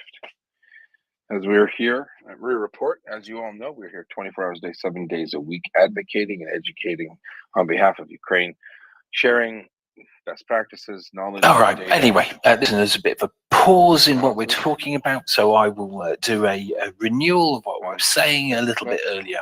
Right. So we've got quite a few people on the space. So David, today, you can't hear Yehuda. No. I'm doing. Oh, well, there you are. Yehuda's up anyway, so Alan needs to come up. I will drop. Thank you very much for letting me know at lunchtime. No problem. Yes. So, someone said And good night and Nostar, everyone. Let him know Good that night, I was Dave. in the middle. Let him know I was in the middle of what he was planning to do, which was reminding everyone that we've been here to advocate and educate for Ukraine and share best practices in countering disinformation and Russian misinformation. How to weed through it all in a crazy and confused world with tons of fake news. How to cut through the BS and get to the truth. In addition, we have great analysts and incredibly intelligent people. Thomas Tyner, a former Italian artillery officer who spent a lot of time in planning cells throughout NATO, knows more about most things military. He probably forgot more yesterday than many of us will ever know. It's shocking, it's amazing, and it's always a pleasure to have him here. So a big thank you to Thomas Tyner. If you haven't followed him or you're not following him, you're missing out. Give him a follow. Wait for his updates. He's very blunt. He never pulls his punches. So on that note, I want to welcome Alan up as well. And we've got an interesting panel. We've got Gregory and Taras and Lunchtime and Skeleton and interesting. Lev is also here. Lev Parnas has recently been joining us and sharing his views on Ukraine. And Alan, there's a topic that seems to be really interesting to a lot of people, and someone from the region might have some good insight into it. That's Mr. Putin, the war criminal who sits in Moscow, the regime in Moscow. I like to call it the regime in Moscow, Alan. Do you know why? Because regimes don't last forever? Yes, and also because they call it the Kiev regime. So I figure we'll just return the favor. The Kiev regime is used by Muscovy to indicate that, in fact, the Ukrainian government is illegitimate. It's not real. It's a junta. Took over with the CIA and the Mossad and the Jewish space laser program. The amazing former president of Ukraine, who was really a turncoat and went away to Russia to lick his wounds. So I think it's apropos and only fair that we refer to Putin's government as the regime in Moscow, or the collection of mafia clan leader types. A spade's a spade, let's call it what it is. And having said that, welcome, Gregory. Putin's speech. I know there was a first part. It was taped. It sounded rather weak. It was kind of an explanation as to what happened. All in all, it was a rambling explanation of you know, how the mutiny wouldn't have worked anyway, but it was there was a deal made at any rate just to stop the bloodshed. And in addition, Wagner was offered an amnesty to either go away, go home, or go to Belarus, or join any part of the Russian military or defense or whatever Ministry of Defense. A strange message. Doesn't look like Putin speaking from weakness, from a position of power. Obviously, fending off a mutiny when you're supposed to be a totally strong leader of an organized government is obviously a bad look by any standards. There's a whole bunch of people trying to come up, Alan. Holy sugar! Do you see all of these hands? I will start bringing up some people. And if you have a question, you know, I think Alan love to answer. What's Putin's speech mean to you? What is he saying? What's the truth? And how bad is it, or how good is it? And welcome, Lev. Thank you, Yehuda, Alan. Everybody, thank you for having me here. And yeah, it's been a wild several days. I got a chance to analyze the speech a little bit today, and I think that basically Putin got hit in the gut. He's got hit in the gut and slapped in the face like he's never got before. He looks shaken. He looks confused. He obviously realizes, anybody that knows Russia, that this wouldn't have happened without other people involved and other promises of people turning. So he doesn't know who to believe, who to trust right now. And I think, you know, there's been several reports of him having meetings with his inner circles, and he's just trying to figure out what is actually going on. And I think this was one of the most embarrassing, if not the most embarrassing moment for Putin in his career, in his life. And it's interesting to see what transpires in the next few days, the weeks to come, and how he reacts to it. Because his reaction right now was very weak and very confusing. Basically, you're right. This Putin 20 years ago, you know, doesn't speak to Prigozhin and sends fighter bombers in and just starts wiping him out and doesn't care about who gets hurt in the middle. For him to be able to let Prigozhin leave, even though I believe that Prigozhin is a marked man, I think his days are numbered. But I don't believe that Putin right now is in a good state of mind, not because so much of Prigozhin himself, but because of the other sources that would have allowed Prigozhin to do what he did, take an armed military force and drive 800 kilometers within a 24-hour period on the outskirts of Moscow without any resistance. Nobody would have, if he would have said that a week ago, everybody would have said that would never happen. So I think Putin is in a different world right now. Interesting. Alan, did you want to get in it more? Gregory had his hand up. I mean, there's a lot of people asking these questions. I think I'll ask one more just to really hammer that point home.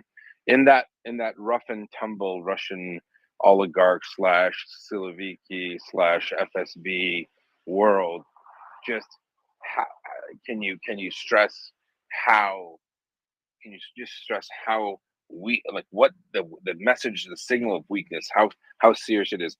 It's the biggest in his career, and he probably won't recover from it. Is that fair to say? The biggest part of the weakness is because of the way he reacted. Everybody around him understands, because you know, it's one thing what they report on media. It's another thing what people that are in the inner circle and know Putin for tens of years understand, that he's confused right now, that he really is not dealing from strength. He doesn't know everything that's going on, and I think it's going to open up a little vacuum.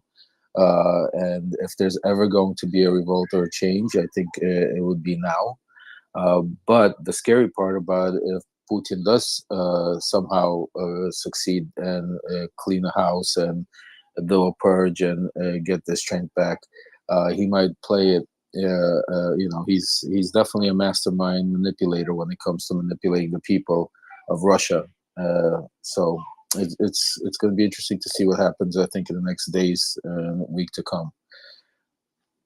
Alan, Gregory, did you, Alan, first right of refusal there? Did you? So, Lev, I wonder, does Putin look weaker or stronger if he replaces Shoigu and Gerasimov, depending on who he replaces them with? Oh, if he replaces Shogu and Gerasimov, I think he loses completely, because even if he didn't like them, I think he's now put in a corner that he has to keep them, because if he replaces them, it basically validates Prigozhin won and got what he wanted by attempting the coup. So I think even if he would want to get rid of him, I don't think he gets rid of him no matter what. At least now, maybe later on with some excuse, but I don't think they go anywhere now. But doesn't Putin, I was going to say, Gregory, doesn't Putin actually have much closer allies that would serve him better than Shoigu and Gerasimov now?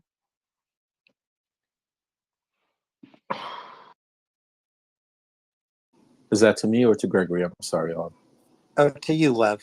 Oh, I mean, I don't think it's a point of who's closer. You have to understand, he was challenged on the world circle, basically on the world stage, telling Prigozhin made it very clear that he wants.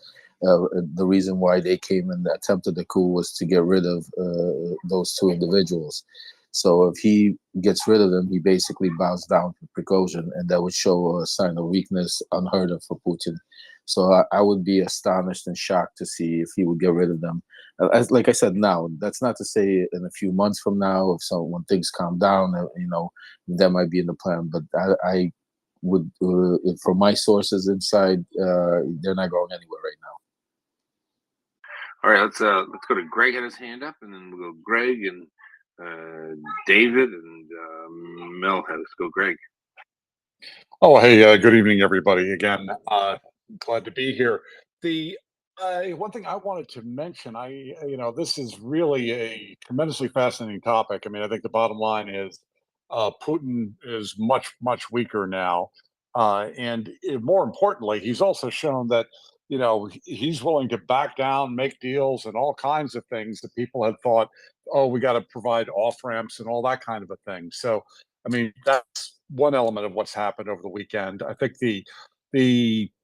there still aren't, as far as I've seen, detailed descriptions of I saw the air equipment that was destroyed, but some of the other potential losses of vehicles and minor skirmishes along the way. But I think that this is there was more to this than just completely a uninhibited drive. Maybe there were a few small things on military scale, so I don't know how to scale that. Or military experts may better than I, but the loss of the aircraft, I think, is very significant. I mean, I think that's a great day for Ukraine when one of only 3 electronic warfare specialized planes. I think it's kind of like our IOAX. The IL-22 PP was shot down, along with 2 electronic warfare helicopters. Those are all vehicles that are extremely valuable in this type of high-tech war. So I think that's very good for Ukraine. And in terms of what's going on inside of the Kremlin, which is kind of what you're asking and what we're trying to imagine right now, I feel that our Western models of this are just completely lacking. That we have ideas of well, there's the White House, we understand, and our respective countries of sort of how the government worked. In Downing Street, there's the ministers, there's the parliament, they have the meetings, there's professionals that are ongoing parts of the government, etc. So we have models, we have some understanding of what's going on. But here, I feel like we kind of think of it a little bit too much like a kingdom. I mean, I joke about the oily throne that in the Game of Thrones and so forth. But it's not. Putin is not a absolute monarch installed by God and blessed by some form of a evil pope. There's far more complex things going on there, and I feel that there's a great write-up by Tateragami that I did a post on earlier this morning, but and showed some Russian dolls of things within things. So there are definitely elite groups within the Kremlin that have their own interests and their own things that they care about. And Putin will not be able to do everything he wants on a whim. He has to go along with what some of the other elites want. So I think there's going to be a significant number of things that happen behind the scenes and that have already happened behind the scenes. So we're only seeing part of this. We're seeing the tip of the iceberg, and there's a lot more going on. I think we need to learn more about the others that are behind the scenes and either back Putin for this horrific war and all the war crimes so we can prosecute those individuals, as well as to better understand, what's happening and how they, power will transition there. So those are some of my big thoughts on this. Is I think it's important to think of it as not a kingdom, not an absolute monarch, but there's some other people behind the scenes that are all part of this, gangster crew that have to be wrangled, managed, and so forth. And it's not, 100% clear that, Putin was the, sole chief ruler of everything. And he's certain if he was before, he doesn't seem to be now by the way he's acting. So just wanted to share that thought. And I think hand it back to Alan and Yehuda for let's take some other hands. Can I just comment with what Gregory said? I have to agree with a lot of you said. He's definitely not a monarch, definitely not all ends. But a good way to look at the way Putin's regime is set up, it's like a mafia family. And if anything you know about that, it's like a good way to take a look at the structure. I mean, he is like the godfather, and he has all of these captains that are loyal to him. And then all of us, but that doesn't mean that they all agree with what he's doing, because all of them, it's about the financial status, about all of them making money, getting rich, and disagreeing with each other. And then all of a sudden, one of the captains decide that we're going to take the boss out. And the only way he could do that is if he has support with other captains inside the circle of the family. And that's kind of what was transpiring, except for the last minute. I think a lot of those turned the other way. And that's why Prigozhin had to quit while he was ahead before he basically lost his life. And wouldn't you say Prigozhin's life is still at risk, Lev? Oh, absolutely. I think like I said previously, his days are numbered. I think him going to Minsk is the same thing as if, him going to Leningrad or somewhere like that, St. Petersburg. It's Putin's backyard, especially with Lukashenko as Putin's puppet. And he has no security there. I think it's just a step for him. I think the next time we hear about Prigozhin, I think really recently, I think soon he's going to be moving on to either Africa or somewhere else. I think he's going to try to find a safe haven away from Putin because Putin will not forgive and forget on this one. This was too much of a blow for him. Well, Putin is on camera in an interview saying that the one thing he can never forgive is betrayal. And I think that Prigozhin betrayed him. So, oh yeah, this was more than betrayal, Alan. This was taking it to the next level. Betrayal would be, speaking up against Putin. This was having armed personnel convoys traveling to the outskirts of Moscow into Russia and basically demanding for him to take down generals and defense ministers that basically have loyalty. Even though he never mentioned Putin by name, but everybody understands that this was aimed at Putin because he's the one that put those people in place and he's the one that gives them the orders, and that's what they take from. So it was more than just disloyalty. This was a slap in the face.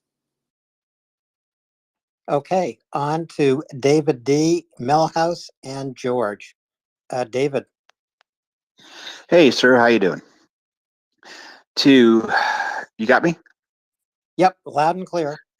Okay, to answer another person's question, the tally that I can come up with is one technical vehicle blown up, one supply truck blown up. Some of the fixed-wing aircraft, they did try a bombing run on the M4 and missed and hit civilian vehicles. And the Air Force hit the Syrian headquarters of Wagner. So those were the losses that I could track down. Also, there was a small engagement on the M4 coming down from Ukraine into Rostov-on-Don. There was an engagement there, lots of video of it, or short video of it, but nothing's come out of that. So there were casualties on the ground, but everybody's keeping quiet about how many and who they were. it was 3 electronic warfare Mi-8s, not 2. The Russians are saying, and the fixed wing asset was actually a snooper plane. It was not an AWACS type aircraft. It was an electronic eavesdropping plane. So they were probably trying to get all the either jam the convoy or get the cell phone coverage from the convoy as it was going along, and they saw him and blew him out of the sky. The thing I saw about Shogu today was he was not in uniform. So if there's an out right there, because if Prigozhin wants Shogu out of the scene, Putin can move him into something like the Secretary of Defense in the United States, where it's a non-uniform position, that's sort of like a figurehead, and then get those people out of the decision-making process of the military. Because I think the main driver of all this has been, I don't know how many people have been in combat here. I have. But once you're in combat for a year straight and you're filling body bags with people you like, eventually you're going to want payback for incompetence. And I really do think part of this, not the whole thing, part of this is that this was to get people political people out of the way, to hopefully for them let the war continue better managed, if that makes any sense. Yeah, no. So just because he was in a suit, that actually doesn't mean what you're saying. It means he's actually not in the military and never was. He's considered, they actually call him a suit versus a uniform. Depending on the type of meeting they have, he's either in uniform or in a suit. And I suspect he might have been told not to wear a suit as to not antagonize the military or people that don't respect him, because a lot of the Russian military doesn't respect Shoigu, because before this, he was actually an emergency services coordinator, a fireman. But he doesn't actually deserve, or he not earn the right to wear a uniform, I guess you could say. And a lot of people. Oh, I agree with. I agree with you. I'm just saying that this is a way, Putin can't be seen yanking him out of the seat by his collar, but he can't get rid of him. And so a way to do that would be to move him out of any type of direct line of the military, put him maybe in, make a new post for him for like emergency services, military, and this, and they go sit over there in the corner. And when the dust dies down, you're out of here. And that buys him time. Yeah, I don't think he's going to move him at all. Lev, what do you think? I mean, if he moves him, then he succumbs to Prigozhin's threats. Prigozhin's been talking about Shoigu being dismissed and out of there, for like what, 8 months? He's been trash talking him. Lev, what do you think?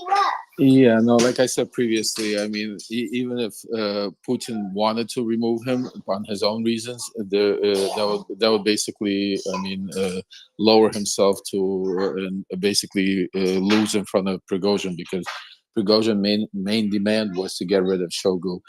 So, I mean, I don't see that happening no matter what happens right now. I mean, it could happen later on, like I said, a few months from now, once things die down. But as of now, just for the simple fact that that was one of the Prigozhin's demands, it would completely make Putin look weaker than weak. So next hand is Melhouse, then George. Melhouse, go ahead. Good evening. So one interesting thing to watch might be the Wagner forces in Africa, because today Sergei Lavrov, the foreign minister of Russia, came out and said that the Wagner forces in Russia would just keep doing what they're doing, and there will be no change. But it's going to be a bit interesting to look at the social media scene and the political scene in some of the countries where Wagner is having activities in Africa, because you would imagine that some of those governments would get a bit nervous about having this example of mercenaries turning on them, and also Putin has been shown to be quite diminished and weakened by this. So for some of the supporters of Wagner, they are very they look at Wagner and Russia as very macho and masculine and powerful, and that's sort of why they like them. So they might actually that image might start cracking. So both for Ukraine and for diplomatic efforts by France and other nations, this might actually serve as a sort of opportunity to try to re-engage with some of those governments. So that's a very interesting development to look at. And if there's ever any Africans listening, it would be interesting to hear their perspectives about that, I think. What do you think about that? Lev, do you have any thoughts about that? I'm so sorry. I just stepped away for a second just with my kids. I'll be back in literally 5-10 minutes. I apologize. No worries. I think it's probably bedtime for Yehuda's kids too. Well, one thought I have about that, Milhouse, of course, is Wagner's operations in Africa fuel more than just Wagner operations. At least half of gold, diamonds, what have you, and not to mention cash ends up in Putin's pocket. So Africa remains important, obviously, to Prigozhin, but it remains important to Putin as well. Does that jive with what you're thinking? Lavrov's statement might be interpreted to say that they have taken away Prigozhin's authority over the Wagner forces in Africa, so that the Russians will just run them instead. But it will be interesting to watch in the future. Yeah, I agree. If I may, I think that Africa is extremely important. I mean, it's the events that we're hearing around the world right now, and in particular in Sudan, and the sudden civil war that just started after there'd been a ceasefire. Where they have the Russian ministry is backing one side and Wagner is backing the other side, so to speak. And basically, at the end of the day, a lot of poor people in Sudan die, and Russians fly away with the gold. So there's some really horrific things going on in Africa by Wagner in Russia, Mali, and across the continent in Central African Republic. I mean, so they are willing to do all kinds of things that wouldn't even come to the average person's mind. So I think that a lot more needs to be done to watch what's going on in Africa and to respond via the EU, the UN, the US. We really need to invest more there because there's so many people that live there. There's so many resources, and it could be a wonderful place with proper investment and if people are able to stabilize their societies. Anyway, that's my speech on Africa, but I think it's important Milhouse brings up the fact that the first thing that Russia announces after Wagner, this shuffle at Wagner with getting rid of Prigozhin or trying to get rid of Prigozhin is we're going to be on top of Africa. They're a colonial power. They're getting a lot of money out of Africa, and it's part of how they're paying to kill Ukrainians. So we need to stop it. Back to you, Alan. Thanks, Gregory. And on to George, please. George, wondering. Yeah, I got you. I had stepped away from the phone, and then my absent-mindedness, I forgot where I placed it. Anyway, I wanted to ask Lev, and I know he stepped away because he's got children bedtime stories to read. But when he does come back, the question I wanted to ask him, what is his opinion on, let's say, the theory that, okay, Kabuki theater or not, that Prigozhin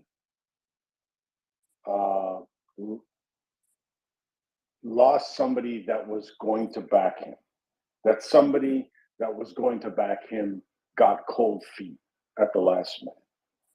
I just wanted to know what his opinion, if that's something that could have happened. I just wanted to ask him that moving forward.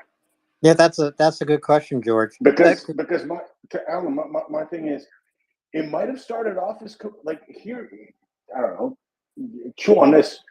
It might have started off as kabuki theater, and then when Prigozhin said, "Man, maybe I can push this," I don't know. Like, it just sounds very, very weird that this would be completely kabuki theater, because I know there's people on the space that said, "Oh, Putin doesn't."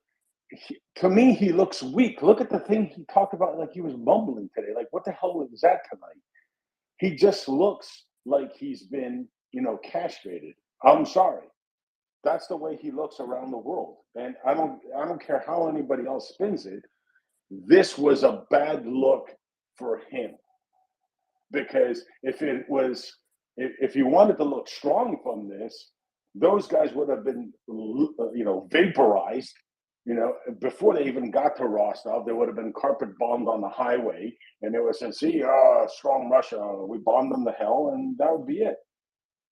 I'm still thinking that there was more to this, and somebody or someone or multiple people backed out at the end. And I just wanted to hear what Lev thought on this. As soon as Lev comes back, I'll be sure he gets that question, George, and stay up so you can ask it directly. Meanwhile, let's go to Gregory and to John Bella. And also, Alan, we're having issues with people connecting. It's nothing personal. Sometimes people are cycling out. Also, just so you're aware, point of information. When we're controlling the speaker panel, we have options to remove from the speaker panel or from the space, and very close to each other. If the host or co-host accidentally puts remove from space instead of remove from speaker, you get kicked out of the space, and then your name gets put on a removed list. And if the co-hosts forget to go to that list and allow you to rejoin, you can't see the space for until the space resets. You haven't been blocked, and sometimes the remove from speaker button doesn't work. Also, if you're a ghost speaker, meaning like Axel, who is just up here, and he went down to listener, but on our end it shows him as a speaker, and we lose a slot. So in order to get him down, we remove him from the space completely and then go and click allow him to rejoin. Nothing personal. We don't block people here. Generally, you'd have to be committing a crime of harassment, like criminal harassment, to get to that level. So just so everyone knows, a lot of messages coming in. If you're removed, sometimes in order to manage the speakers panel, we have to remove people from the space momentarily, and definitely nothing personal. I just wanted to share that because I got a lot of messages about it. Also, if you can't speak, I think someone messaged me, they asked to go up to the speaker panel, but then said, I'm somewhere where I can't speak. We're going to put you back down for listener. There's only so many slots. I think there are 10 slots for speakers and co-hosts, and we just try to keep it tight. Sorry for that administrative point, but it's a question we get asked a lot. Thanks. Over to you, Alan. Thanks, Yehuda. So Gregory was next, and then John Fella. Gregory. Oh, hey, not to usurp Lev's potential answer, but George, I did a poll on the question that you asked, or at least that was one of the options, a highly scientific Twitter poll, and had about 2,000 responses, and 16% of the people thought that it was the case you were asking about a loss of some support from some elite oligarch or somebody like that. So 16% thought that. Majority thought it was the best deal he could get, 44%, or actually not majority, plurality, 44%, and then 40% thought he just never got the military to directly back him. But anyway, it'll be interesting to hear what Lev thinks about your question. Just wanted to point out that a lot of people are wondering it, and that is an option that a substantial number of people think was a possibility. Well, I will say that Putin's management of state media is not running smoothly. Peskov promised major announcements by Putin tonight. He gave a 6-minute speech. Peskov then said after the Security Council meeting, Putin would make an additional statement. He did not make a single statement. So this either means management is incompetent, or it means that decisions that were taken or thought to be taken could not be announced tonight. And so we now wonder what those decisions might have been and when they might be announced. John Fella. Hey, thanks. I had one thing I wanted to tie on. I think it was Gregory's question about the Kabuki Theater for Lev. I kind of want to ask or say that the Kabuki Theater may have actually been, I mean, he announces right away, right? Before he's leaving for Rostov, you know, whether you believe or not that Russia bombed him or he staged it, he makes an announcement. It's clear, I'm coming to Rostov and I'm going to do this, and I want this to happen. And he goes to Rostov, and I think that was theater. Now, whether or not he was received much better than he thought, or that was the plan, I don't know. But it was after he's in Rostov that Putin comes out with his speech, declares that it's a coup, right? And that it must be destroyed. And so by that, Prigozhin, has committed treason. So I think that launches that next phase, right? I don't think the march to Moscow was theater. Whether it was he got a better deal or he didn't get the support from somebody at controlling, whether it was a military group or political power. The other one that I didn't hear, though, was, has it been discounted? I mean, it would make sense that you've put your neck out like that as Prigozhin and Utkin and everybody else, right? Money is not going to motivate you at that point because I'm promising you money and you turn around and now you're in my custody. I can just kill you. Has it been proven or disproven where their family members were and were they the threat that got them to turn around? That, to me, that makes sense. It's you have, by the point you got 200 miles from, or 200 kilometers from Moscow, negotiating with you to give you a deal for money doesn't seem to be the motivating factor that I could see to get you to stop. But on a side question, I don't know if Lev or Yehuda could kind of explain this to me. Can you maybe for everybody walk through the I don't know what it's called, something sicky, the power groups, like the capos in a crime family, like the shadow group behind Putin. Thanks. Yeah. I wouldn't know that, Alan. Well, the Siloviki, I think, is just a reference to the heads of Kremlin agencies. So the head of the FSO, the head of security, the head of national agencies, etc. How do they draw their powers? It's simply because they are the head of those agencies, or are they part of like political power groups, and for that they get placed there like an oligarch or whatever? Well, they're appointed by Putin, but you know who probably has an answer is Will. Will, talk to us about the Siloviki. Wow, Alan. Good morning from Perth, Western Australia. I will not pretend to speak with authority on how the Siloviki work, but I did know that they're called the Siloviki. So the way you climb to power, Lev probably knows more. Too bad we can't get Ann Applebaum or somebody here, but the way you climb to the head of an agency in Russia is essentially the way you oligarchs climb to the top of industries and things. This whole system is so fundamentally corrupt. You have to have an in, and then you work your way up the weird greasy pole of the bureaucracy of the agencies, but only with the sponsorship of somebody in the real high power area, like Putin or one of the other top Siloviki. And it's this continually moving, shifting dynamic like you would expect literally in a crime family, it seems. But I'm having a hard time at this point understanding and seeing any conversations, trying to follow Russia from the Russian perspective with the people I know. And yeah, I just don't have any answers today.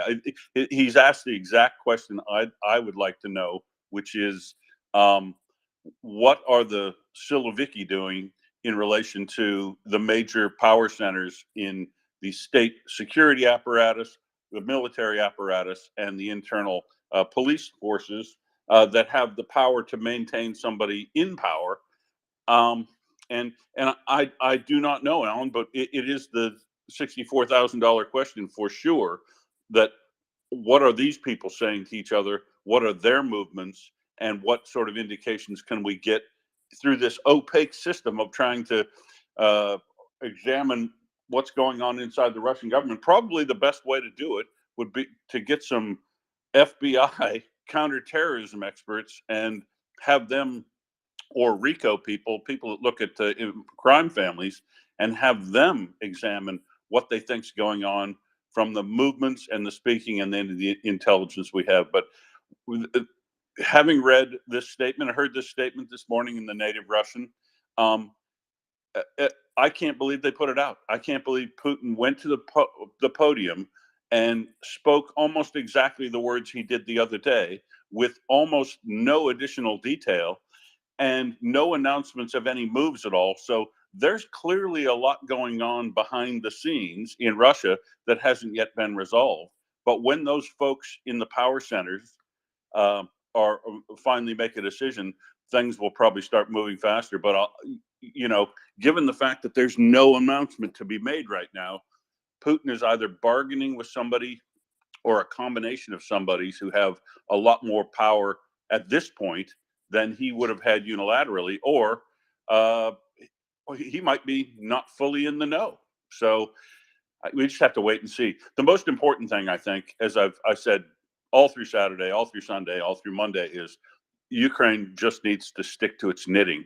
And regardless of what's going on in Russia, it's all a distraction, and make sure that you continue doing what you can do well, and that is win on the battlefield and destroy Russian forces, so that whatever the outcome in Russia is emasculated and can't attack its neighbors anymore, following the removal of them from Ukrainian territory. So this is a time when I would, well, nobody listens to me, Alan, but this is the time I would tell everybody to stick to their knitting and do the things that you know you can do, and you will still be successful.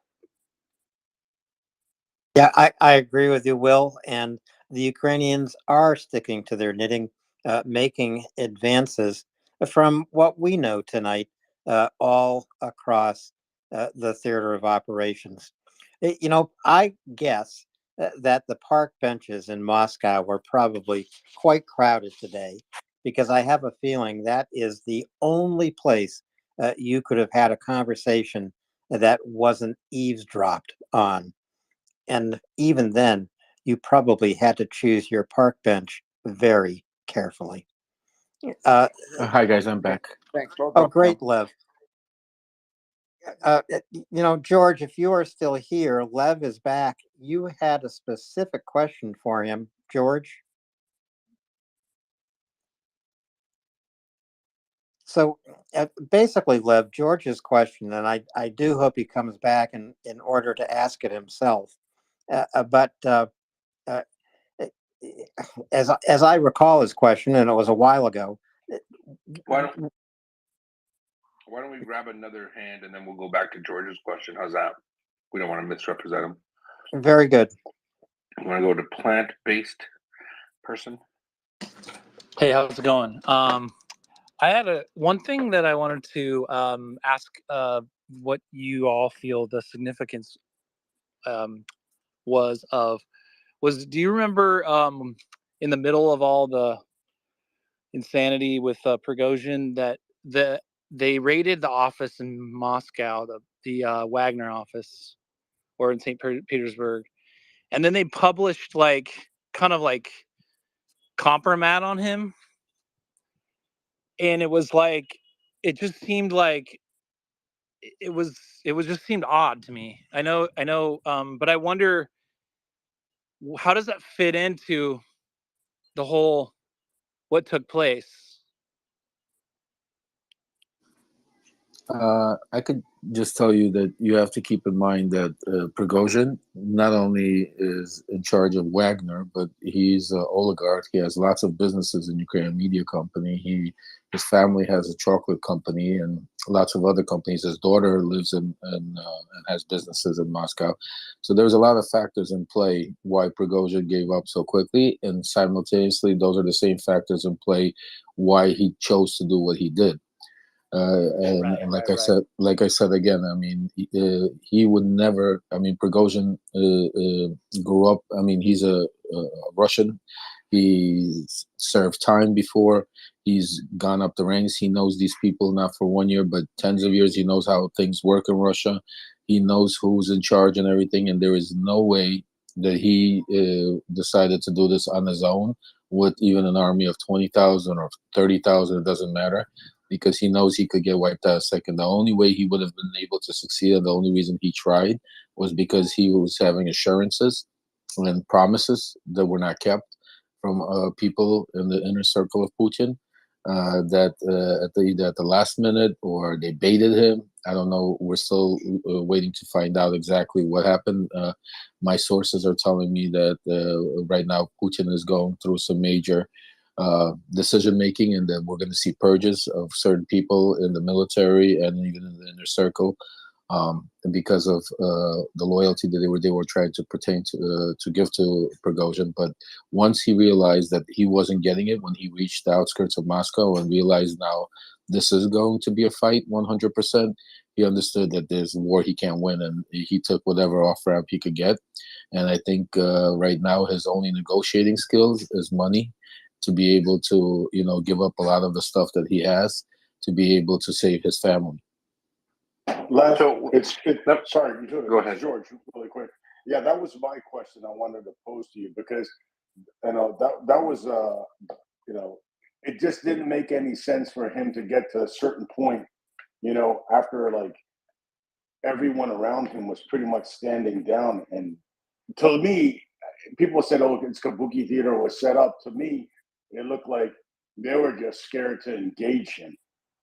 The Russian units were just scared to engage the Wagner units, and they let him go by. And I thought for him to do an about face, he had to have lost some support that he thought he was going to have when he got to Moscow. That's why I wanted to hear your take on it. Thank you. Yeah, thank you, George. You also have to understand, I don't think they were scared to confront him. I think there was, first of all, mass confusion going on, because you have to understand that a lot of these soldiers didn't hear from Putin. Putin didn't come out till, I think, 12 hours later to make a speech. And Wagner Group was considered part of the Russian army at that point. So I think when he came in, it was a lot easier for him. Plus, also in that region of Rostov-on-the-Don, he had the support already planned out. That's why it was so easy for him to take over those parts of the city or the state. And he understood that he needed the support from the higher ups in Moscow.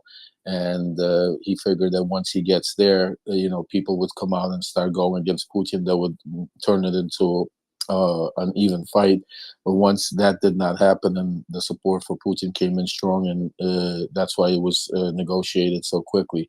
You also have to understand that Lukashenko, first, not only is Putin's puppet, but he has nothing to offer Prigozhin. For to say to him, "I'm going to let you come to Belarus," I mean, it's a nothing burger, because it's like it's still considered like part of Russia right now. So it's not like he's guaranteeing him any safety. Lukashenko can't guarantee safety against Putin in Belarus. It was just that was more theater for the continuous talks that are going on behind the scenes, because there's a lot more at stake than just what Prigozhin did. There was other people involved. And that's why Putin right now, I think, is nervous, because he needs to figure out who it was, because if he doesn't, there's still a possibility of something happening. So I just want to wrap that up a little clearer for people. Is it your suggestion maybe that Prigozhin, as you said, Prigozhin didn't do this on his own, What are some simple things? Like, why would his family still be exposed in Moscow? Why wouldn't they make an excuse? Baba has a heart attack. We got to get the family to the hospital somewhere else. Get them out of town. Obviously, get their assets ready. So maybe Prigozhin, what I'm hearing is maybe people in his inner circle basically said, hey, the time has come. The Americans aren't going to let us use nukes. We're getting beat on the battle space. We're being told that Ukrainian counteroffensive is pretty close. You know what? Zhenya, Prigozhin, get over there and do something stupid. And when you do the thing, we'll do our thing. And then I think what you're saying, Lev, is that when Prigozhin did his thing, the other people that were supposed to do their thing didn't do it for whatever reason. And then he got caught sitting there going, uh-oh. And there was no one to protect his assets and his family. And he had no choice but to make a deal with Putin. Is that kind of something that you think? Yeah, I mean, it's similar. I mean, you have to understand, just like in any crime family, not everybody agrees with the Godfather. Not everybody agrees to the boss, but it doesn't mean they say it to his face. So, yes, even though these are handpicked people by Putin, but over years, over time, and the biggest problem they were having is because a lot of Putin's inner circle thought that he was actually taking it easy on Ukraine and that he should have gone a lot stronger. And that was Prigozhin's whole stance. So I think that there were talks behind the scenes. I'm almost positive, just from my resources, that he was getting assurances because otherwise Prigozhin had nothing to win. I mean, he's not a military guy. He's a criminal. He's a businessman. Everything he's done with the mercenary group, even in Africa, and diamond smuggling and oils and everything else, was for the sake of his own pocket. And you don't just become an oligarch in Russia. Putin allows you to become an oligarch in Russia, and you can't hide your assets or protect yourself without Putin knowing what's going to happen and what's going on. So I don't think he would have been risking his whole net worth, his family, and everything he has at stake, just to prove a point about a war in Ukraine. He's not a diehard, soldier. He, like I say, is a criminal and a businessman. I think there was more to it. I think there were other people on the inside circle that were giving him assurances, saying that if you make the move, we'll back you up. Because Prigozhin can't take over Russia without having other support in the higher ups. I mean, he's not a lovable person. He's not somebody that the country would stand for and want to make president. There would be other people that would have to join forces and step up in the political world too. And as you can see, I mean, none of his statements, and that's why he was carefully doing it the whole time by not mentioning Putin's name, by constantly, even though it was a direct attack towards Putin, but he was also always mentioning Shoigu and the other the general. Yehuda, should we go to Raver? Sure can, yeah. Raver, go ahead. Hey, good evening, everyone. Good evening, Lev. So I've been kind of out of the loop today because I've been working. But as far as I know, Shoigu is still ensconced as the Minister of Defense. What's the chance that this was all really, an above-board power play between Prigozhin and Shoigu, and that Prigozhin overplayed his hand versus what he thought would Shoigu's support would be? And, all of a sudden Shoigu ends up with his daughter gun up to her head, like, give it up now or she gets it. Because I'm wondering who the real power in Russia is right now. If Shoigu stays after all of the drama he has caused, is he the shogun? It's a good question, but you have to understand the power is Putin. Shoigu is Putin. And that's why when I was saying that even though Prigozhin was making his attacks towards Shoigu was nominated by Putin. He does what Putin says, and that's why it was ultimately an attack on Putin and his decision-making in the Ukrainian war. Lev, are there, if there is to be a purge, are there people that Putin can't purge, like the director of the FSB, Bornikov? Actually, he's one of the people he's looking at very closely because my sources were telling me that there were sections of the FSB that were behind the closed doors, pledging allegiance to to Prigozhin. So he'd be one of the person to look into. I think he's looking into him very hard and is one of the people that's being right now evaluated. I think the people that are untouchable right now is Shogu and Grigorsin. Gregory, go ahead. Oh, hey, I had some thoughts or questions for Lev also about things the U.S. has done so far in terms of sanctions, and how much are the sanctions that were put on a number of Russian elite people, Tokarev, Rottenberg, Uzmanov, Peskov, Prigozhin himself, Shulikov. I mean, we have sanctions here in the U.S. on some of the oligarchs. Do you think those have been particularly effective? And I am very interested in your thoughts on, what would really cost them a lot of money? What are things that, what are sanctions that haven't been done yet that would really apply more pressure? So sort of two questions, and obviously it's something we could probably talk about all night. But maybe for the audience here, you can give a sort of a quick answer, and we'll pick it up another time. That's a great question, Gregory. So just so you understand, the oligarchs, they are all, it's like a spider with his hands. Each hand is Putin's oligarch. I mean, he allows them to be an oligarch them at any time, and he could make them poor or put them in jail, as we could see with other oligarchs in the past that tried to cross him or go against him. As far as them personally, yes, the sanctions hurt them individually, not Putin or the country, but it hurt them personally because these are people that were used to spending money all over the world, traveling, enjoying their lives, and now they are basically stuck to Russia and some other countries that they could go to, and they don't have the freedom to be able to live the lives that they already were accustomed to.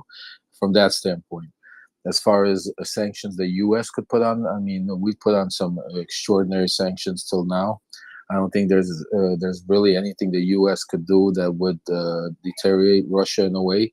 I think the only way Russia would start feeling it if other countries like China would walk away from them, which is, I think, a big factor because China took over a lot of the production and goods sending that they used to get from the West. So I don't think the U.S. could do much more as far as sanctions go.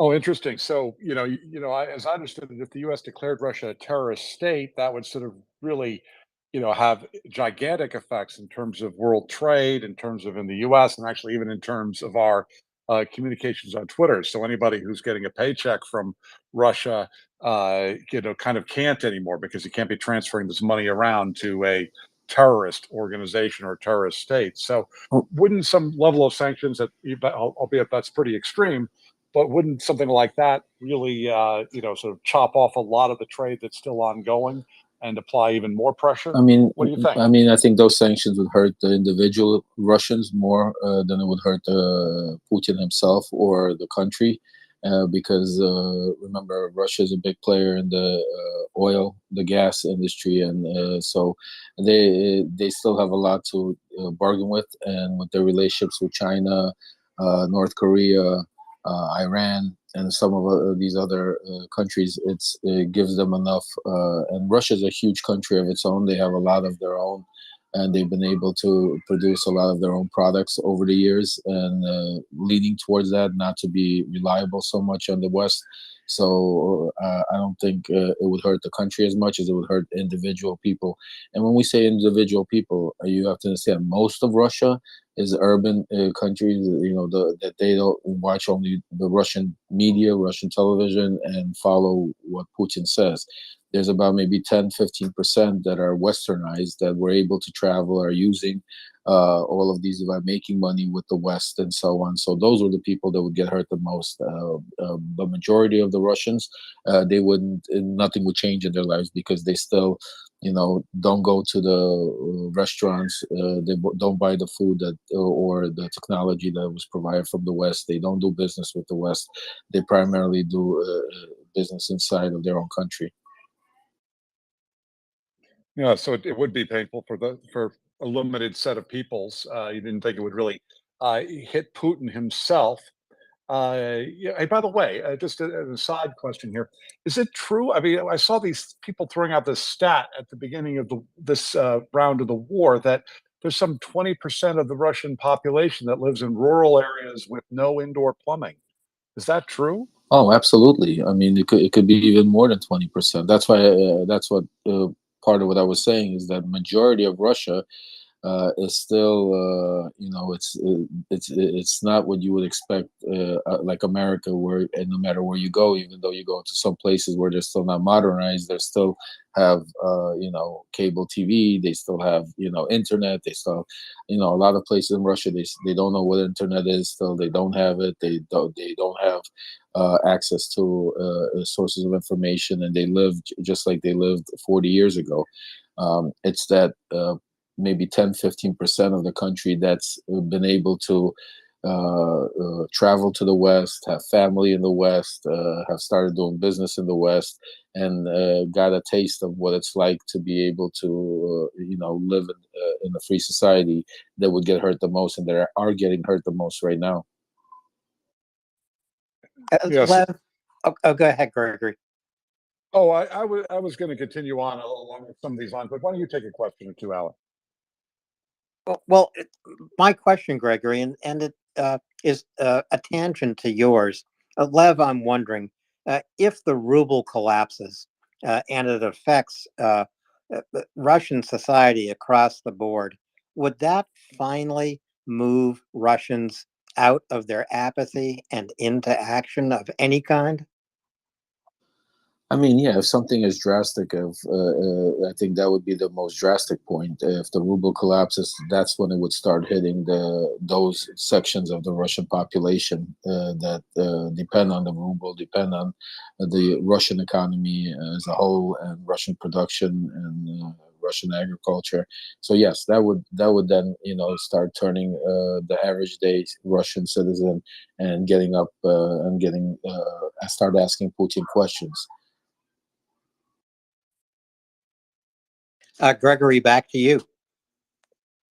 Oh, I see a hand up from Aaron. Do you want to move up, ask a question, Aaron? I'd love to. Can you hear me okay? Hello? Yes. Loud and clear. Okay. Yep, loud and just a question back to Africa and Wagner. This is something I've heard, that some African countries aren't that happy with Wagner. They've stepped into a bit of a vacuum that the French have left. And obviously some of the governments are asking them to do a job, which is to hold insurgents and Islamic insurgents and a lot of different guerrilla groups, but they're not being successful in it, and probably even less successful than the French were. And some of them are actually questioning whether Wagner are worth it. Have you heard anything about that, where there may be some not happiness with the performance of Wagner in Africa? Or do you see it just as cut and dry that the African governments are in cahoots and making enough money that it's just too beneficial for them? Thanks.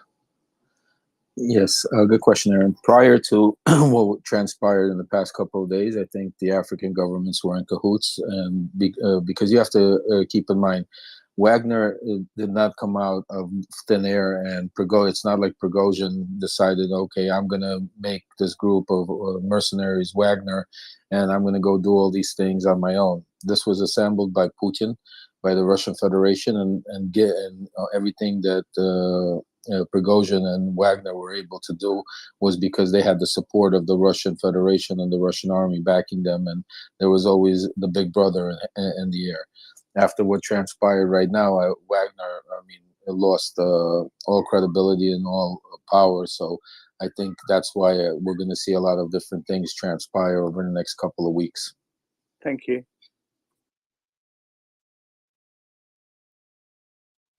So on to Chris, and then I think back to Gregory. Chris, go ahead.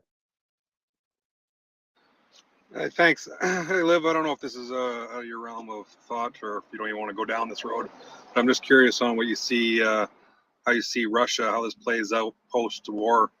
Are we able to contain them? I mean, if we're talking North Korea, I see them being a lot more erratic than North Korea, and that's saying a lot.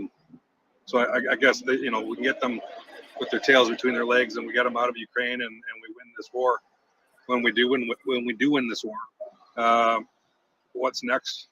How do we contain Russia, and you know, where does it go from there? I guess.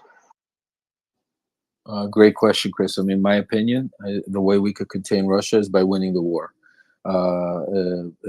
Once we do win the war, I think we will box Russia in a corner where, you know, countries like China, North Korea are going to look differently also because they won't have the power that they had, and they're going to go through a rebuilding stage. The biggest problem is that's why we need to win the war, because that's what Putin is counting on. Oh, hey, Lev, Putin is counting on his winning the war. Is that what you're saying? Yes, yes, exactly, of course. exactly. Yeah, and then you know, the defeated Russia in this sense, or the going back to you know, leaving Ukraine Russia. There's a lot of there's going to be substantial upheaval in the society, and what's kind of strange is you know, as you're describing it, a mafia-like organization.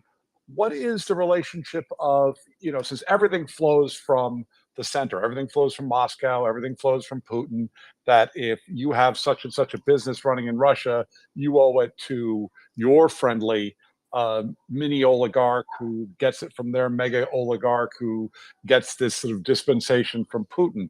How you know, is the society, how can it reorganize itself? Is there any way to reorganize simply, or do you see like turmoil, revolutions are going back to the 90s in some ways? What do you see happening? I think you hit it on the dot. I think we have the 90s all over again. I think once Ukraine defeats Russia in the war, there will be a successful coup or a revolution, because at that point they're going to have to take him out and to be able to rebuild on the world platform again, because they won't have any other choice. Just like if you take a look, you know, in history of all these mafia wars, the loser, basically what happens is usually the godfather gets killed, the new guy comes in and you know, starts either gets killed or taken out or goes to jail, and then the new guy comes in and starts basically building the family up all over again.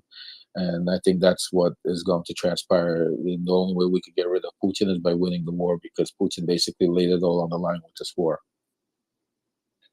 Do you think there's much of a shot for the Russian civil society with politicians that are now exiled or in the West that have thoughts of creating a more democratic Russia? People like Kasparov and Ponomorov. Do you think they have, you know, and they actually run, actually, I forget the name of the Congress in exile events that they have, but there are meetings of people that have been elected in Russia or are from Russia that try to talk about creating a new Russian society. Do you see that as having a shot in a new sort of 90s scrum? So yeah, the question, Lev, is: do you see any shot for a some form of the current or you know, even any future democratic opposition of being able to make substantial inroads in running Russia in the future? I think the biggest opposition that would get a chance to rise once we win the war, I think, is Navalny. I think he has a huge support from the people. I think he'd be able to do something, and I think they get him out of prison, and I think he'd be somebody that would definitely run for power. But all you have to understand, the way the structure is, Putin is, even though Putin is the leader, he's supported by his inner circle are just as corrupt, and just the next guy is not better than him. I mean, they all of them want the Soviet Union. All of them want to, you know, so it would still be a big fight to be able to become a democratic country. Yeah, the Soviet Union is one sort of model in people's minds that I hear about, but the other is this sort of something that most Americans would call fascism.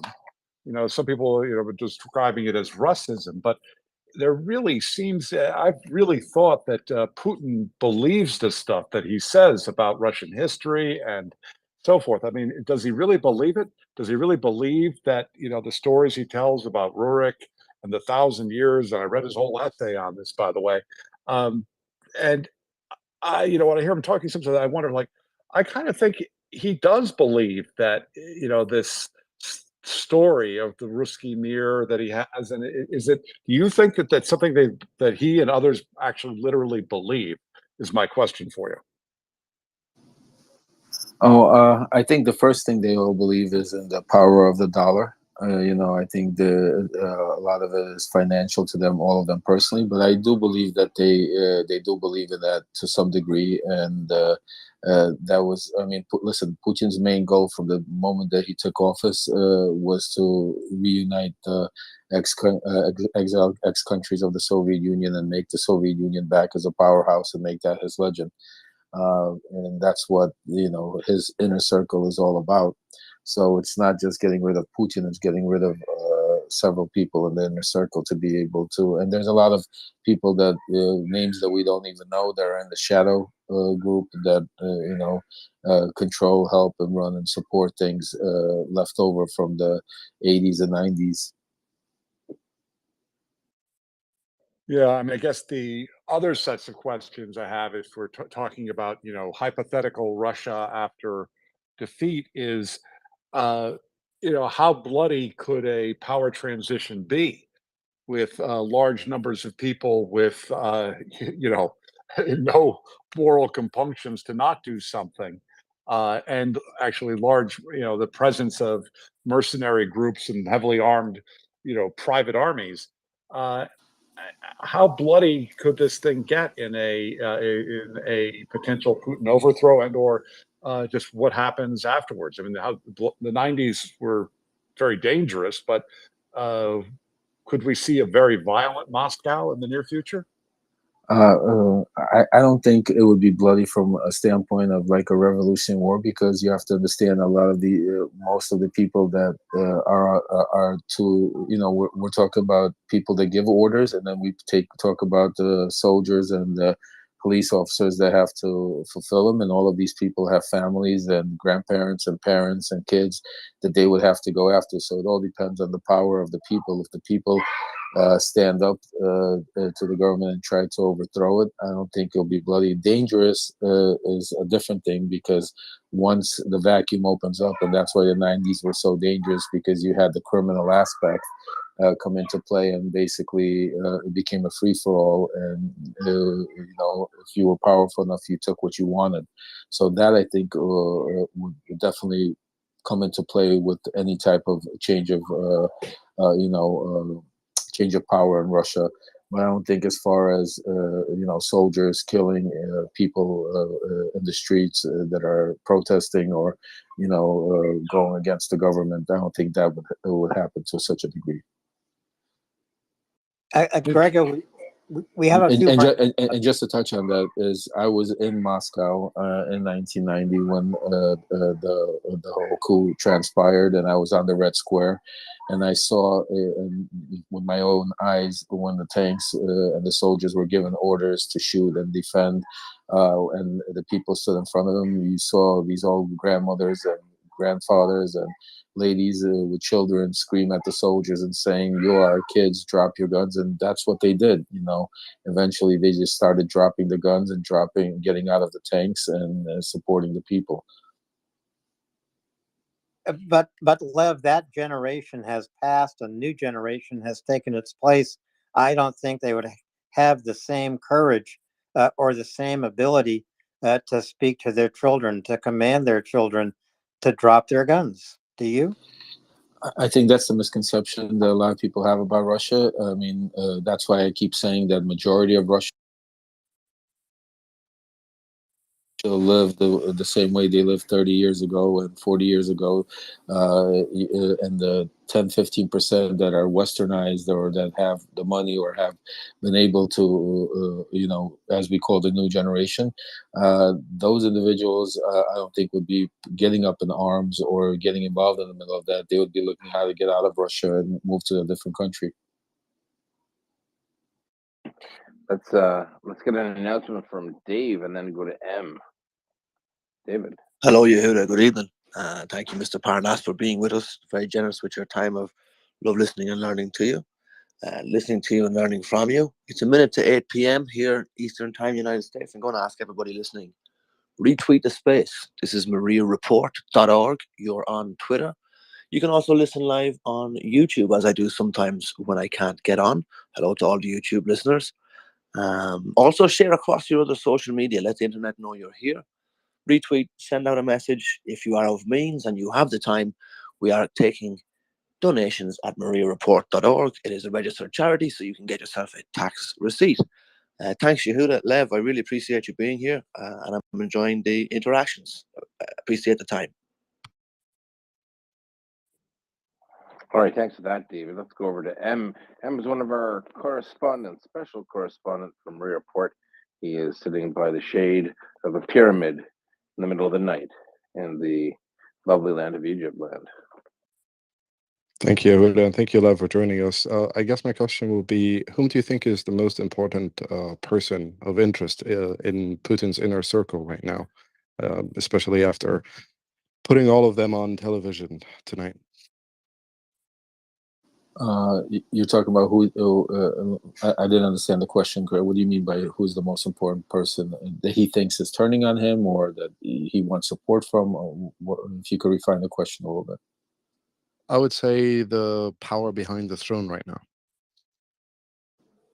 I think that's what his confusion is right now. I mean, he's right now trying to figure out who was it that, and like I spoke earlier, I think the head of the FSB is somebody that he's looking at and very closely, because the FSB is his most loyal, troops, and there was talks about fractions of desertion in there. So I think he's looking at them primarily, and other group of military commanders. Thank you, Lev. All right. Go ahead, Yehuda. So I was just going to go, I think we have average or whatever you want to do.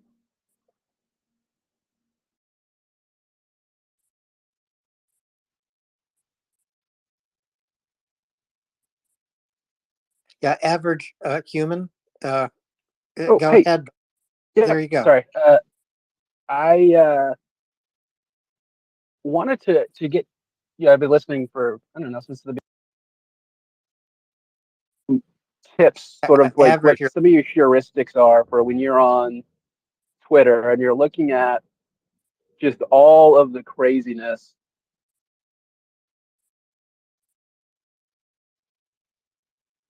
Yehuda, is average's audio breaking up for you? Yes, sir.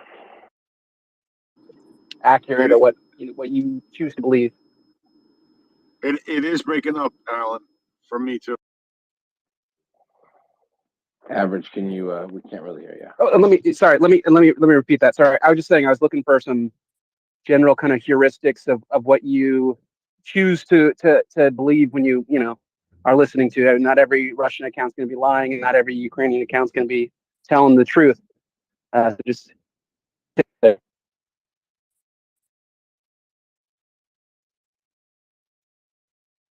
Yeah, average. Yeah, you're breaking up. You're going to have to fix your audio problems and We'll come bring back you down and come back. Yeah, I'll put him down and come right on up. Meanwhile, let's go to John Fella. Hey, thanks. I'm not sure, Lev, if you can answer this, but I kind of wanted to ask, and if you can't, that's okay.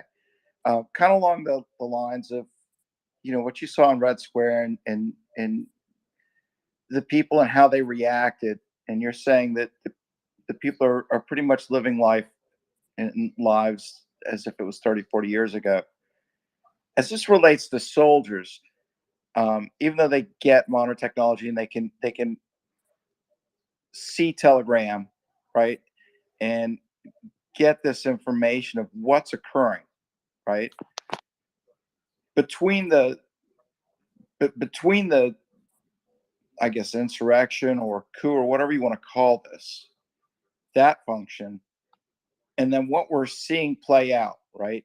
How it ended, what seems to be a deal that if they had mutinied, they'd be dead. This guy Prigozhin is alive still. And they seem to, if I've heard people right, the military, the average soldier, actually really dislikes Shoigu. Yet it seems apparent Putin can't replace him or he looks weak. Are they going to see this badly? Like, are they going to see this and is it going to really tank their morale?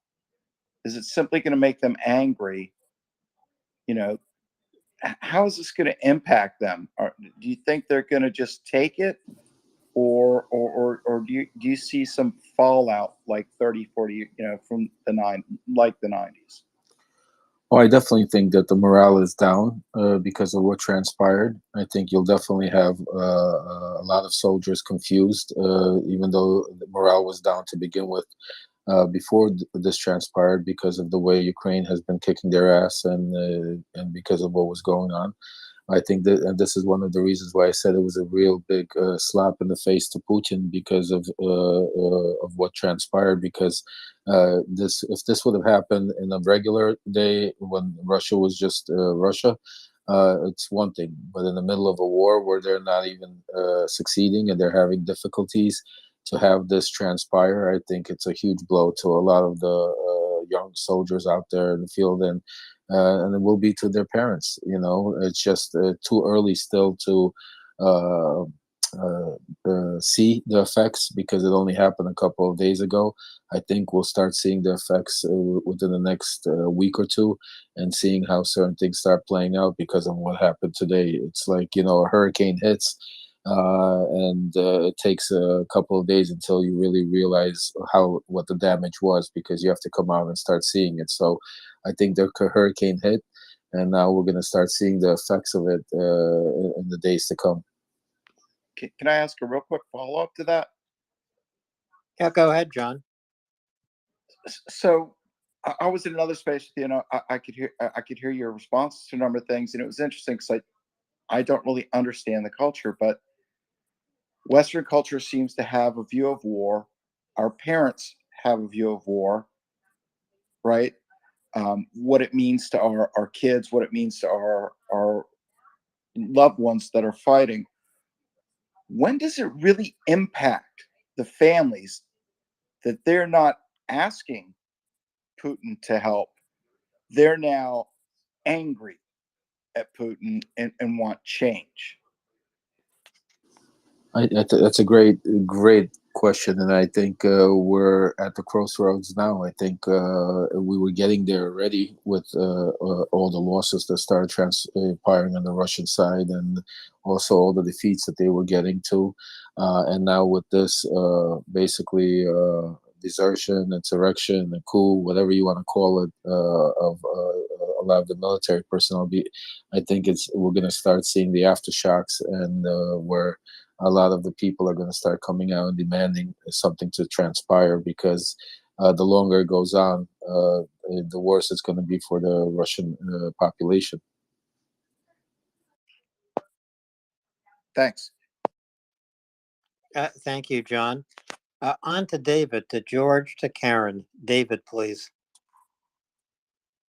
Thank you, Alan. Good evening. I appreciate your co-hosting and Yehuda for being here and everybody for being up and speaking. As I usually do, I'm going to request you retweet and share the space if you've been getting any value, be it positive or negative. If you're rage listening, hello, this is for you. Please retweet, share the space, let the internet know you're here, spread the good word. The more contributors we attract, the more diverse opinions we can meld here, the closer we're going to get to the truth. That's how it works. Mr. Parnas, thank you for your time. I'd like to just start with a question, and then I'm going to end with a compliment, so get yourself ready. My question is about this current weekend's I'm going to use a technical French term, piss poor theatre. And I'm going to ask, is it realistic in anything except Russian nonsense theatre to expect Prigozhin and Shoigu and the Minister of Defense to have conducted themselves in public on Telegram for the last couple of months, building up to this convenient petty coup, and that in fact by using this method we can see that these folks are trembling at the knees and are perhaps beginning to become aware of how far-reaching their defeat has been made for them, or they are making for themselves. So I guess a bit of a dangle of a question, and then to compliment you on the fine young excellent man that you have raised. I've heard him speak publicly. I admire his thinking, and I'd like to extend through you an invitation to him to come and hang out with us if he's ever of the mind. I'd love to listen to him. That's it. Thanks very much. Please retweet, share the space, everybody. Thank you, David. Thank you so much. I'm very proud of my son. I'll definitely ask him. He's busy with doing a lot of political stuff in Washington right now, trying to help defeat the Trump machine. But I'll make sure that he makes some time to come join us and speak on this space. Because I plan to do a lot of stuff and help Yehuda and all of you. And like I said, when I first joined them, it's an honor for you to have me on here. I feel very honored, and I love this group. It's a space that's, I go in a lot of spaces, and this is a totally different space. There's a lot of empathy here. There's a lot of love. There's a lot of common sense, whereas, you hear a lot of crazy stories in a lot of these spaces. So I think it's a privilege, and I take that greatly. As far as answering your question, I think it was definitely theater with Shogun and Prigozhin going at each other. I think it was more set up by Prigozhin because you have to understand who you're dealing with. Prigozhin is not a military guy. He's a criminal. He's only out for himself. Shogun is a military guy and reacts differently. Prigozhin was put in a place where he felt that because he was usually sent into places like Africa, Sudan, and countries where he would rob, pillage, and kill people and do all kinds of nasty things. And here he was now put in a position where he was in a war and trying to use that to build himself a bigger position because of what he was able to achieve in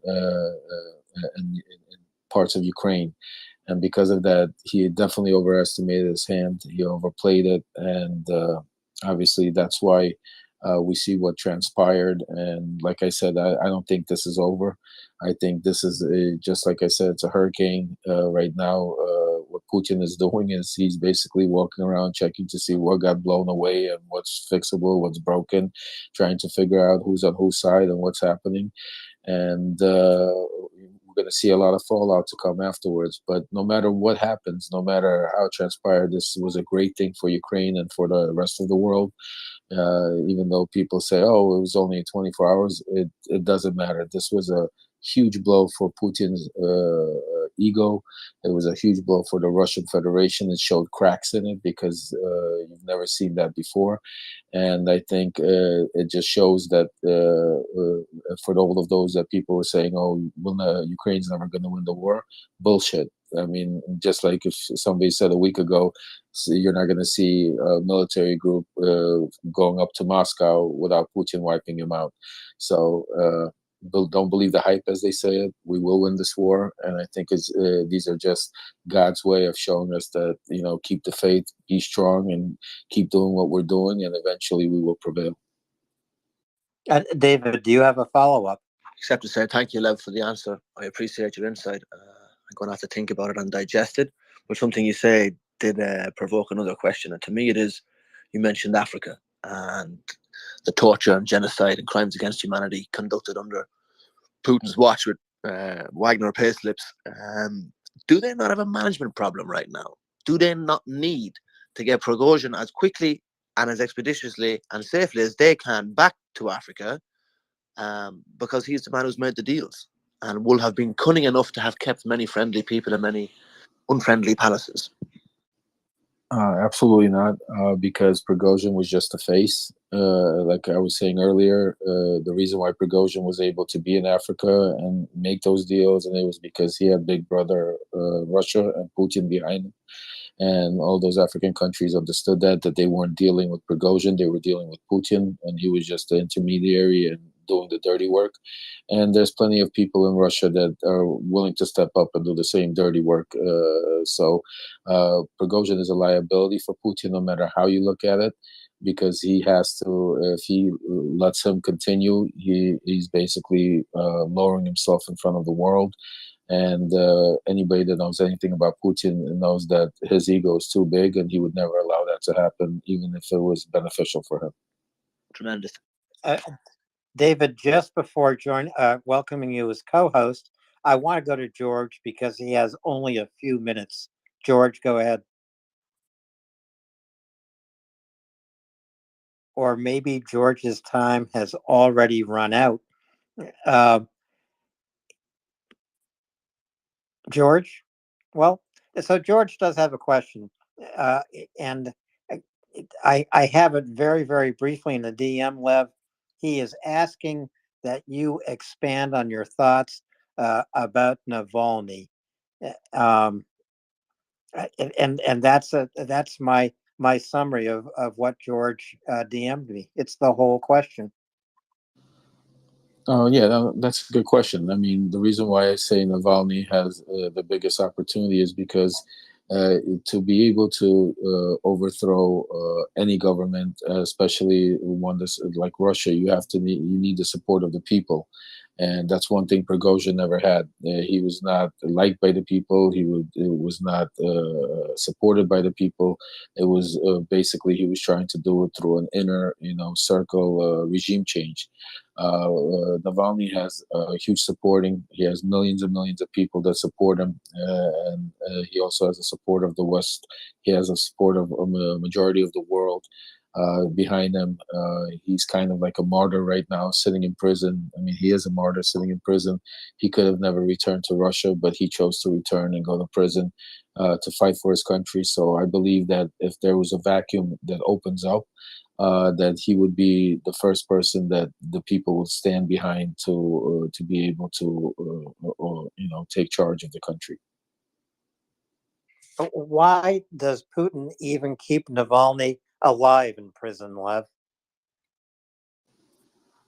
He's not trying to keep him alive. He's just trying to give him a slow death. It's the beast that you deal with. Putin is an animal. He's a very, very vindictive human being. Also, like I said, Navalny has a lot of supporters inside of Russia and outside. So he's trying to keep everything because of the war that's going on in Ukraine. He can't have things like uprisings happening inside the country at the same time. So he's basically killing two birds with one stone by keeping him alive. But actually killing him slowly, because if you know anything about the conditions that Navalny is being kept in, and the non-medical care that he's being given, and the food that he's being given, it's just a slow, painful death. I mean, it's just an unfortunate part and that he's going through. Thank you. So on to Declan, then to Karen. Declan. Good evening, all. I'm glad to be able to get on here. Usually I come on later and I miss the Primo group, which is these guys. Everyone's great, but I really enjoy this group especially. But you kind of threw me off my main topic with the ruble. Somebody interjected that, and that got me to thinking about all of the sanctions and oligarchs and their 200 million pound yachts being repoed and everything. In short, because the World Economy blah blah Institute said that Russia's been set back 20 years because of this, because of the help of China and North Korea, and now maybe others, Saudi, Iran. Their death is not as fast as predicted by DC, correct? Oh, absolutely. And don't forget Venezuela. I mean, all the money they took out of Venezuela under our nose. Right, and we quit drilling here, so we're buying from Venezuela as well. But my question topic was, do we just keep that going and hope, or do we wait for the other shoe to drop and then that will tip the first domino over? Because when I came on, you guys were talking about the time after, at Putin's fall or whatever. And then I just have one other quick question, but if anybody has any feedback on that whole entire topic, just to nutshell it, I'd be grateful to hear your thoughts, because I'm only getting it from my pool, which is kind of an echo chamber. You guys, one of the things that I love about you is that we have such a diverse pool here of thoughts and opinions, and all of them are great. So that's enough kissing up for now. But yeah, I was just looking at the ruble chart, and it's actually clawed back some before Wagner got sideways. But Absolutely. they're sending out cars without chips saying come back in a year, but they're doing that in the States too. So everyone. I think the biggest response to that is what will stop Putin and will stop the relationships or hurt the relationships between China and the Saudis and North Korea is once Ukraine wins the war. I don't think the sanctions will do as much damage as us winning the war, because Ukraine, as I said previously, is not fighting just for themselves and for their sovereignty and for their loved ones. They're fighting on behalf of the whole world, and they're right now at the front line defending the whole world against a tyrant that is trying to, do some bad things, like genocide. Thank you very much, Lev. I appreciate it. I think Declan might have dropped off. We'll try and get him back up if we can. I see Karen, you've been waiting patiently. Thank you very much, Karen. If you can hear me, please take your mic off silent and go ahead. Hi. I am going to throw this question out because we are at a standstill waiting for new information. I'm assuming that most of us have seen the movie Apocalypse Now, okay, that came out please, Karen, you're saying we're at a standstill. What's the premise or what's the point you're hoping to drive to, please?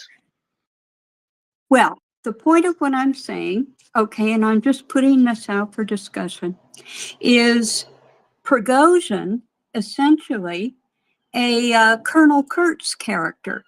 If anybody has seen the movie, could you make a comparison of him to this character?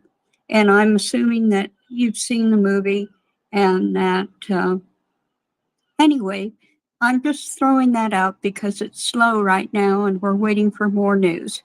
Thank you. Can I tackle this really quick, Alan? George. Sure, George. All right. So yeah, Prigozhin and the Kurz character are nothing alike. The Kurz character is a guy that went off the deep end and became his own warlord, and he's fighting the Viet Cong and anybody else that tries to take him down. He's become an embarrassment for the United States. Prigozhin is a war criminal, war criminal number one, alone.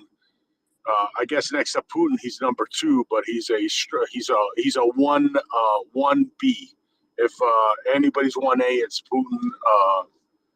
Prigozhin's 1B.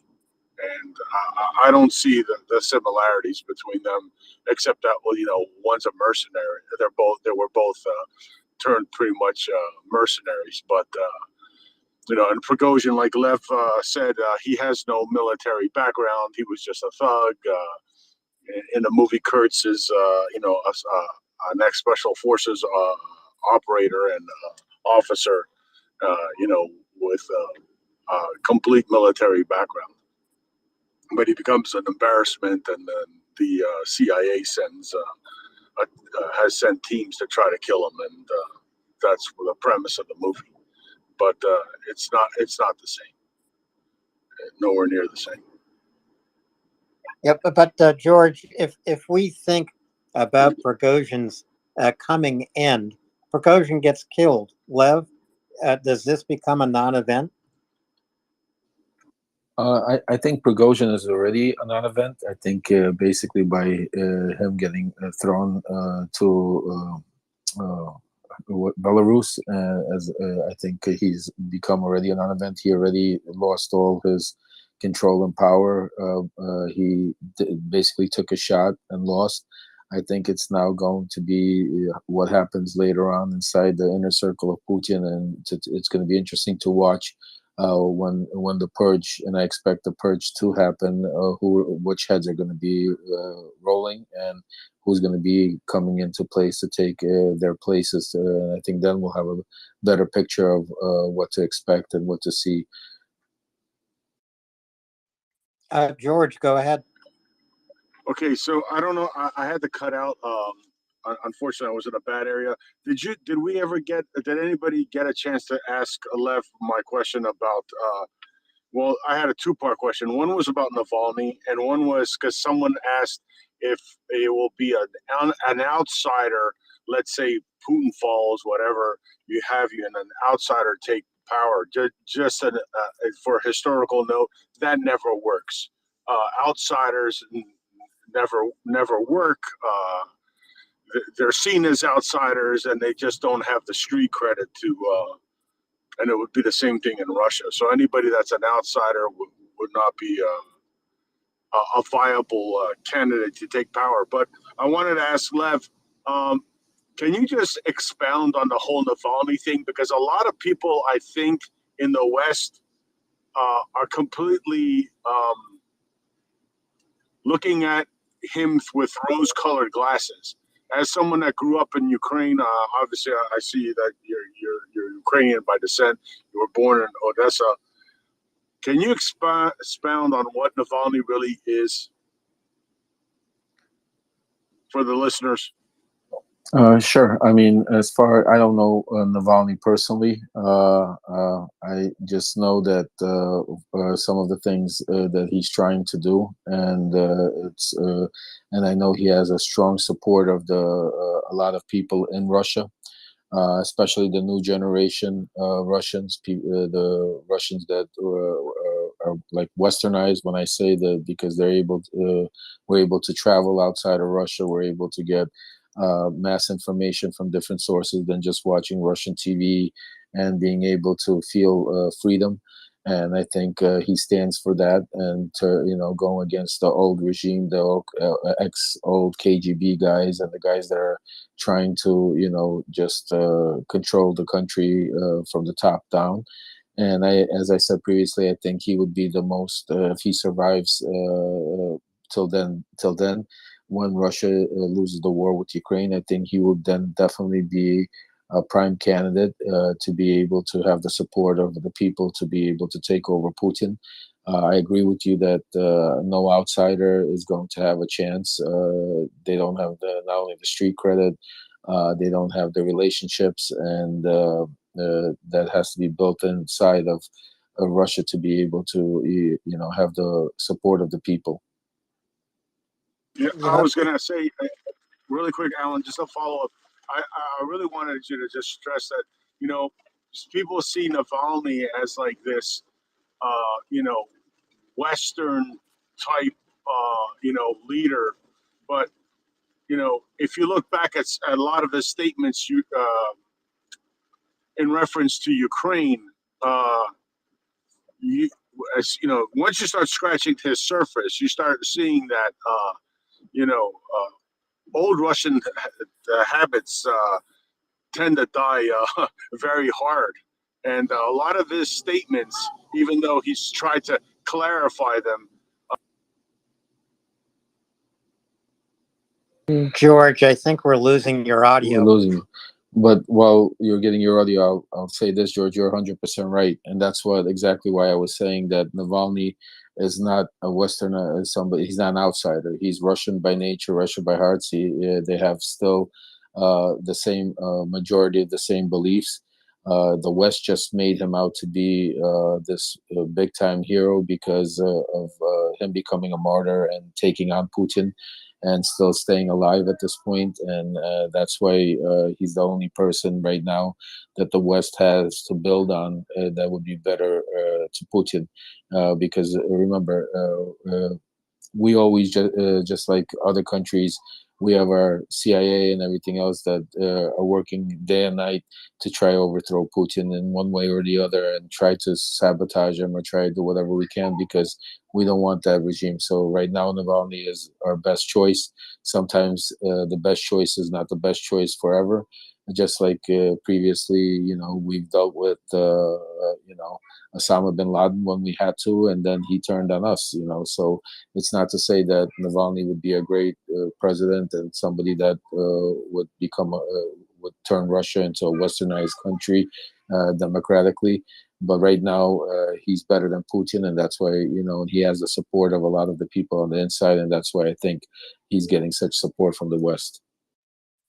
I think sometimes an unknown, especially in Russia or the Soviet Union, comes to power. Thank you for that. Thank you. Thanks, George. And some people might call them outsiders, but they're simply unknowns. I mean, Putin himself, when Yeltsin tapped him to become vice president, was an unknown by and large to the West. We knew very little about him aside from his history as a KGB officer.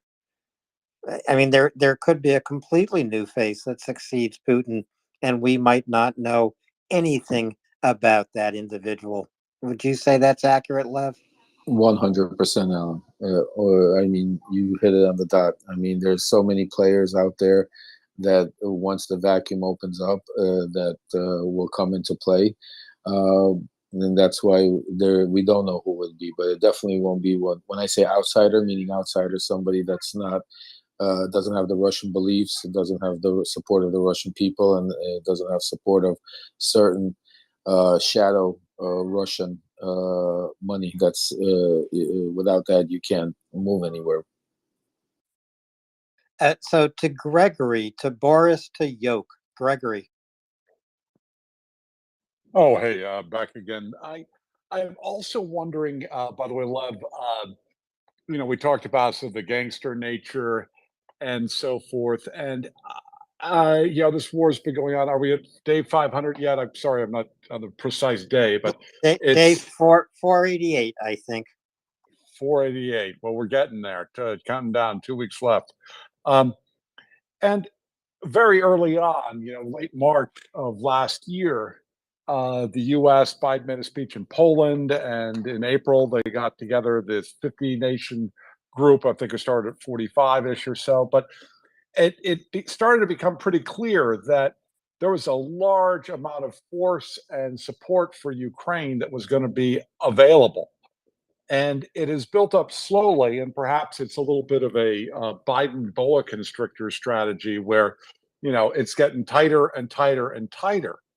But, a smart guy would have seen he had a losing hand last year. And I'm really confused now. I have two questions I wanted to ask you about. One is this: I'm a little bit confused by, the sunk cost fallacy of, this war is not going well and you kind of can't win it. So what are you doing? That's one question.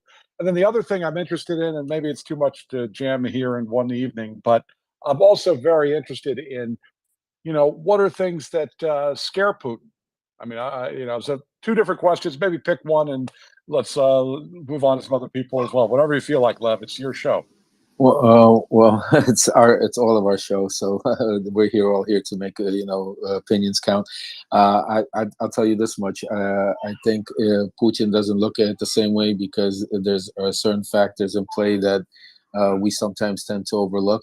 and we pray they don't happen. For instance, if God forbid Biden would lose the next election and we would have either a DeSantis or a Trump, which I don't believe is ever going to happen, but come into office, Putin, this war will change very quickly. I know we don't want to hear that, but the reason why Ukraine, and they're strong people and they have the will, incredible, but a major part of the reason why Ukraine is able to continue to fight and prevail and have a chance of winning this war is because of the support that they're getting from the United States and the weapons. And that was one of the miscalculations that Putin did when he came in, started this war.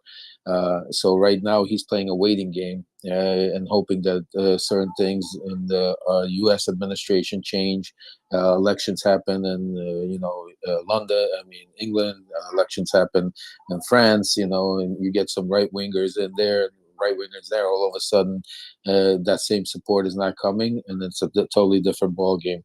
So we haven't won it yet, and that's why I think it's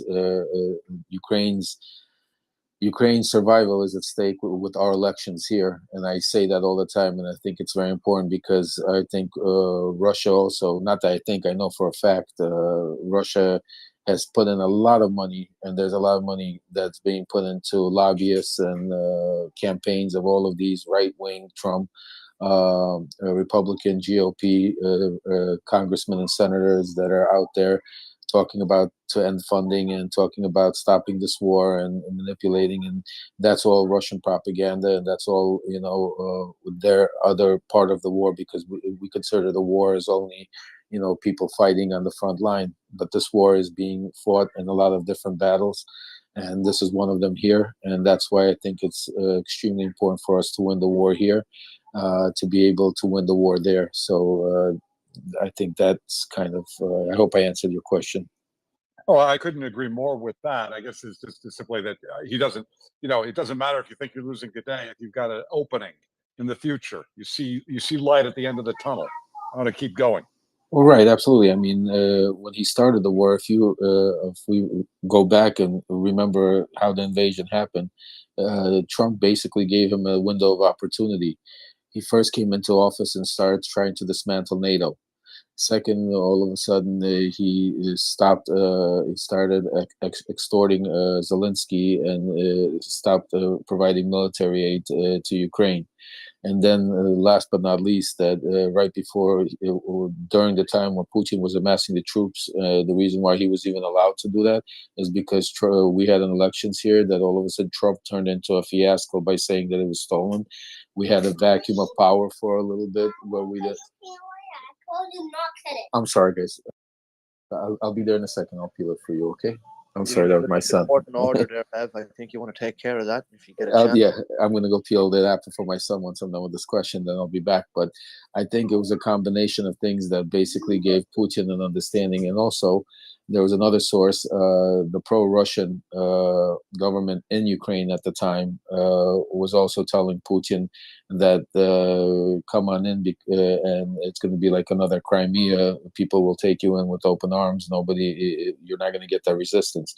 So I think he underestimated a lot of what happened, and because of the support that Ukraine was able to, because thank God that Trump lost, and Biden was able to start rallying and put NATO back together and gaining the support for Ukraine, that they were able to withstand the first onslaught and then fight back and that now start winning the war. So I think that hopefully answers it. I'm going to go peel my apple for my son, and then I'll be right back, guys. Thank you. Thanks very much, Lev. Take your time. And meanwhile, Boris and Woke, please continue the conversation. Well, hi. Too bad that. Hello, mine I'm Boris. wasn't for him specifically, so I'll wait. Mine was for him, so I'll wait for him to come back. Okay. Yeah, I wanted to correct previous speaker. He mentioned pro-Russian government. I think he made mistake. There was no pro-Russian government in Ukraine. Yanukovych was not pro-Russian, and it's anyway. It's a discussion. It's not a discussion, but very important point about Navalny. It's not discussed widely. I don't know why. and he is of Ukrainian origin, right? And he basically grew up in northern Ukraine. So every summer, like myself, my parents were taking me from big city in Ukraine and bringing to northern Ukraine to my grandma. The same story with Navalny. He grew up basically in northern Ukraine, and he has a lot of relatives in northern Ukraine. Of course, he grew up there, and one of his relatives actually was killed during Russian occupation. It's a known fact. You can find it easily in Google. With the same last name, it's his relative who he knows personally. Approximately his age. He was killed during Russian occupation. He was civilian, killed by just a Russian atrocity. So I think these two facts, and many more which we don't know, but that we know for sure, make him a suitable president for Ukraine. Even he is a Russian nationalist, and we understand it, right? He is moderate Russian nationalist. Yeah, I think you mean a suitable president for Russia, Boris, right? And for Ukraine. Because again, this guy, believe me, it's a big deal if you spend every summer in northern Ukraine, which is very rich of Ukrainian culture. You will understand this land. You will understand what they want. And he understands it. Yes, he grew up, he returned back to Moscow, and he graduated in Moscow, and his family was formed in Moscow, his brother in Moscow. So he is Moscowite, and he's Russian nationalist, moderate Russian nationalist. It's important. We have to have big caution with him, and we are cautious. Even Russian liberal opposition asked him his position on Crimea, and he failed to answer for first time as Russian nationalist. But again, his relative died very approximately, the same last name, was killed by Russian occupation. It means something.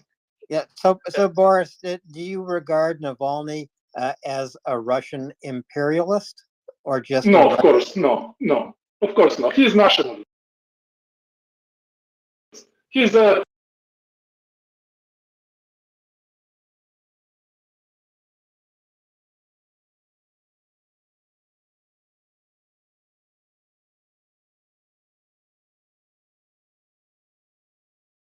joke, right? And Putin wants to portray himself like imperialist, but like Hitler was trying to.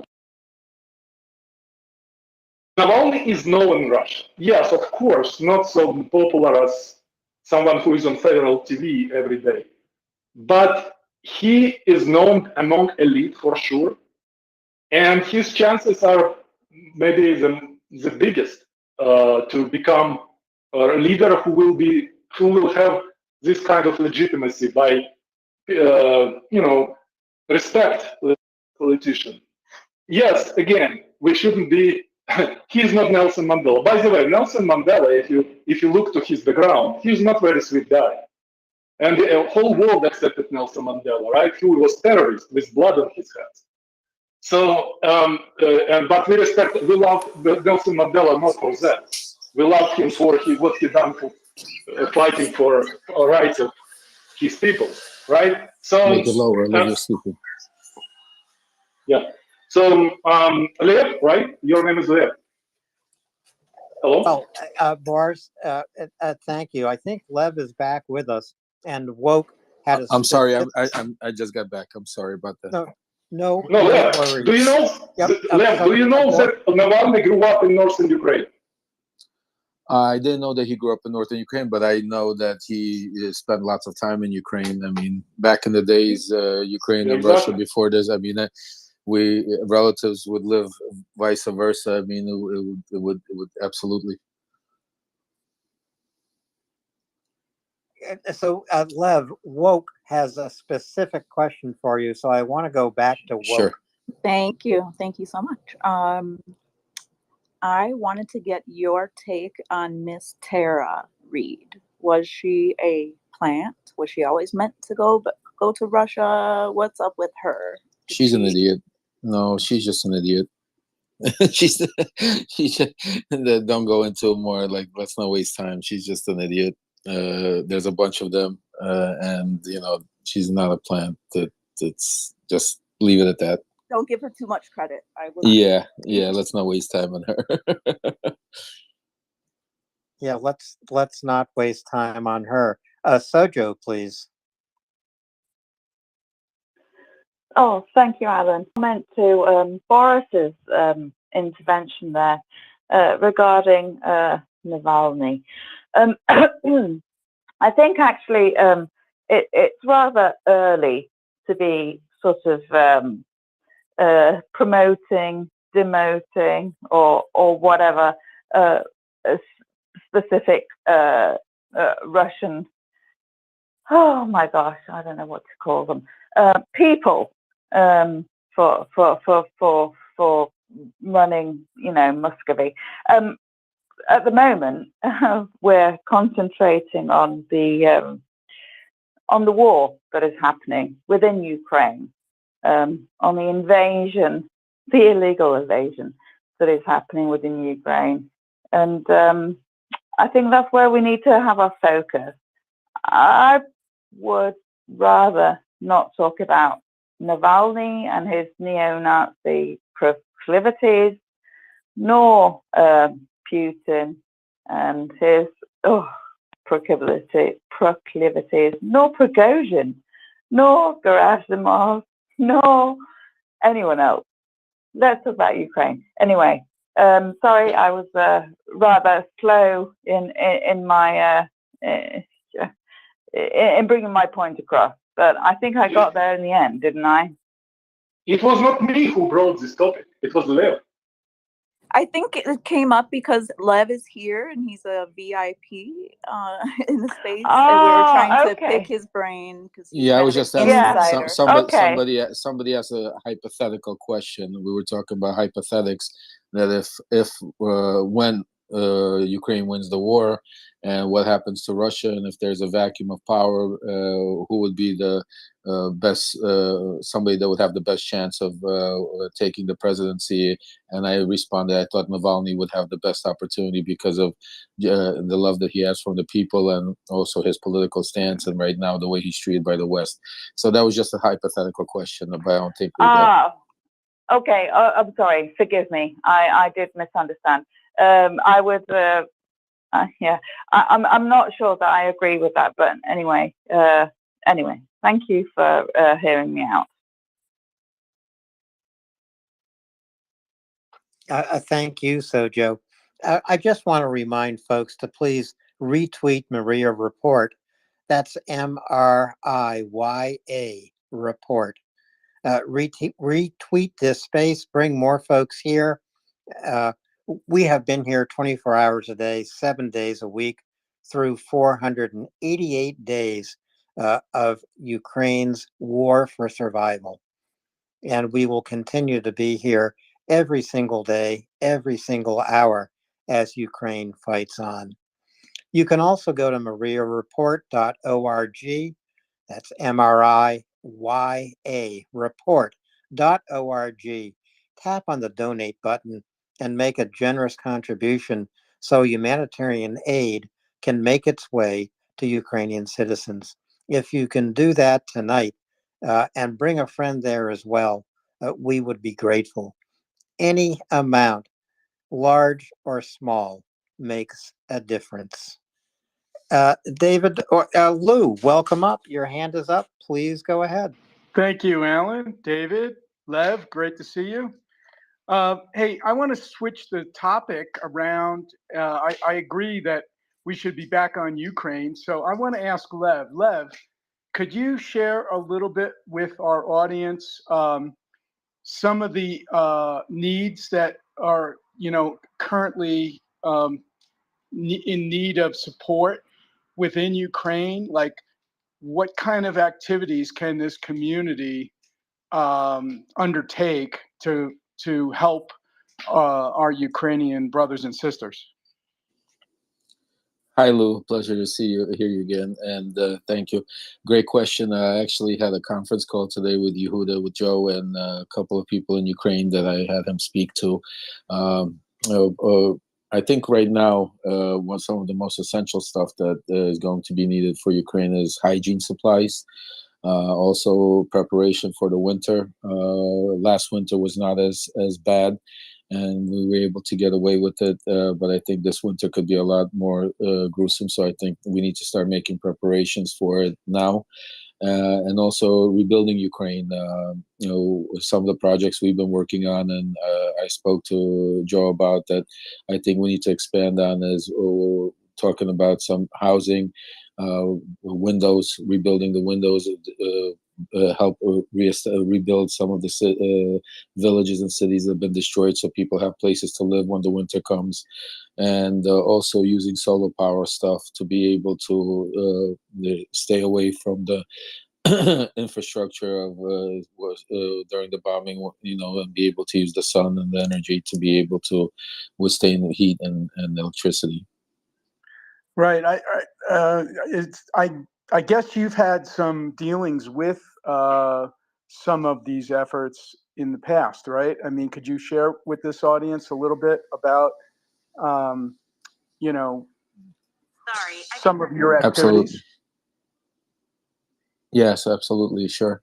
I mean, I don't know if a lot of you know, but I was involved in a lot of turmoil in the Trump administration, and got myself. No way, Lev. Never heard that. No.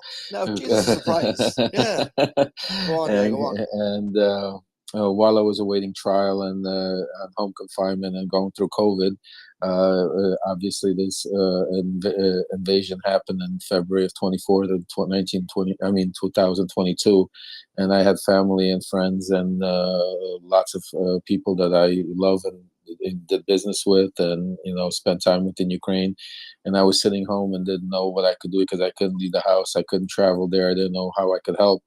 And one day I got a phone call from a gentleman that was a friend of mine that had a 501c3. It was a small group out of Florida that was basically, they used to do after hurricanes, they would come in and help out with the housing, debris, and helping people. And then they moved on to Puerto Rico and California, and they were basically, a relief group. And he called me up, I think it was February 25th or 26th. It was a day or two after the invasion happened.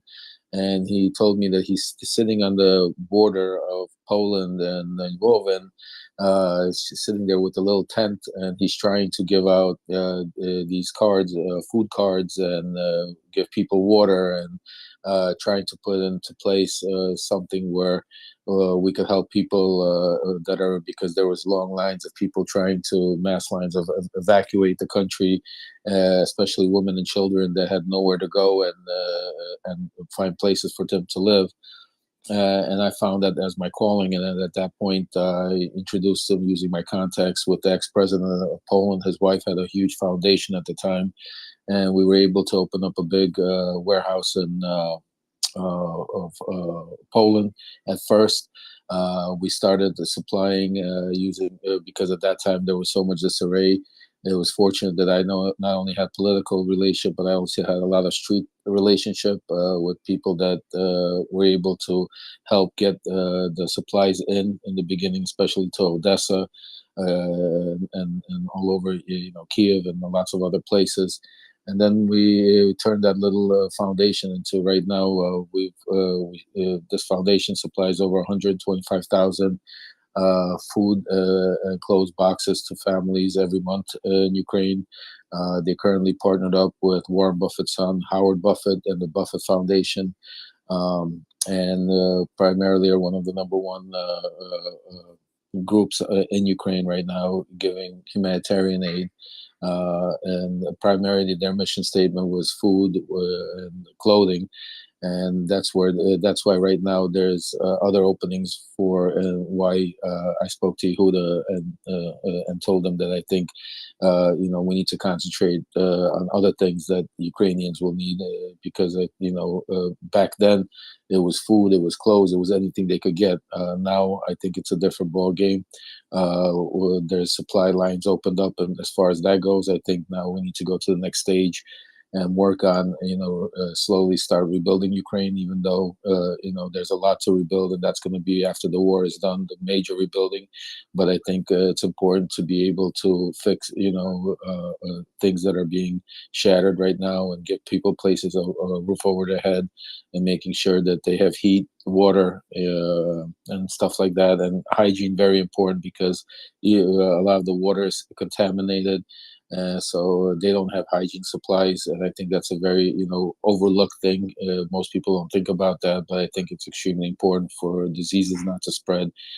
So that's one of the things that we're going to be concentrating on also, and I think Myra could help a lot with that. Oh, that's awesome, Lev. I wanted people to see that, you know a lot about Russia and Ukraine and politics and all this, but you're also on the ground, have been on the ground doing good work, and your contacts that you have are going to help us here at the MriyaReport community to basically bring that aid to Ukrainians more efficiently. So I wanted to bring that out. Thank you, Lou, absolutely. And even when I was in prison, I would make phone calls every day to my cousin in Ukraine and make sure that things were going on. So I never stopped, and never going to stop until we win this war, because this is not, like I said, it's close to my heart because it's where I was born, my family and friends. I've seen a lot of tragedies when they invaded, before even this 2022 invasion, 2014. I'm sorry, talking where? Someone just knocked. Oh, I'm sorry, guys. Someone's knocking on my door. I'll be right back.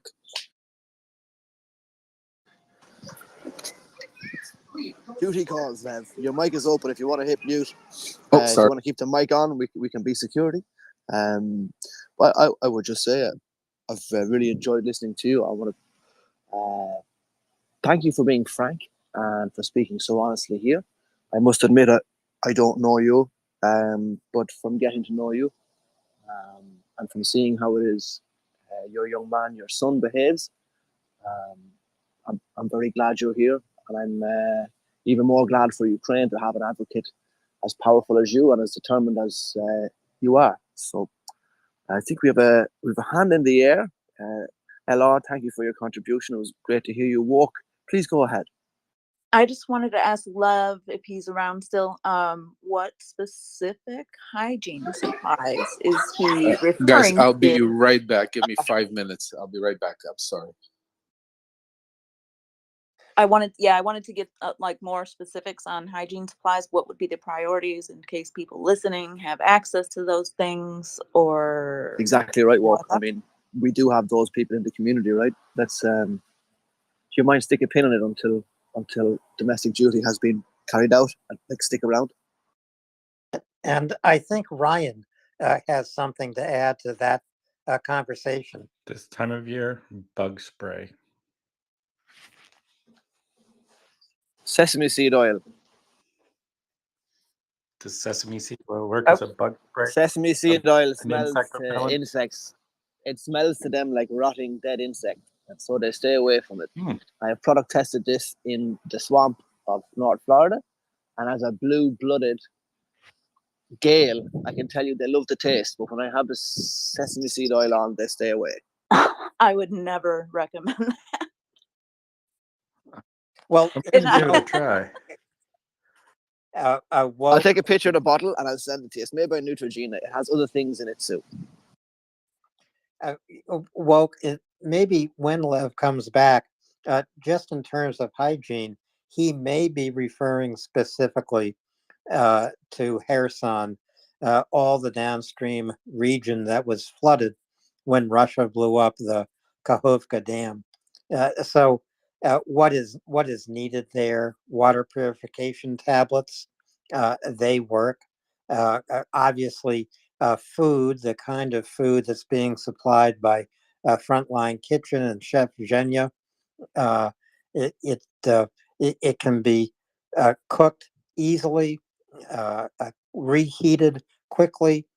The other thing that's needed, and this I think can only be supplied by nations. Poland has sent water purification pumps, huge machines that pump contaminated water through chambers, and it comes out as purified water. This is not exactly the kind of thing we can fundraise for here at MriyaReport, but we sure can fundraise for medicine, for vaccinations against waterborne diseases. We can fundraise, of course, for food and other hygiene products.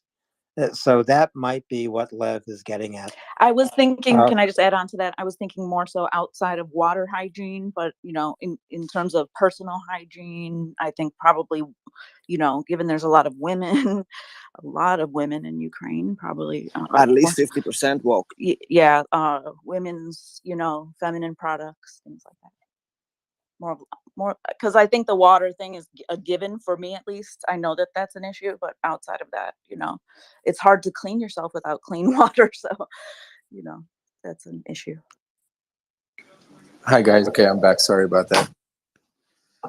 Woke, go ahead if you want to lay your question. Lev, welcome back. Thank you for Yes. joining us. I just wanted to get kind of what the priorities are outside of water hygiene, because we know that they need to get, clean water. Right, water. Yeah. Exactly. Water is a main one, but I mean, we will be, I think, in the next day or two having a space about that. That's why I had the conference call with Joe or Yehuda earlier today with the people in Ukraine, and they're putting a list together.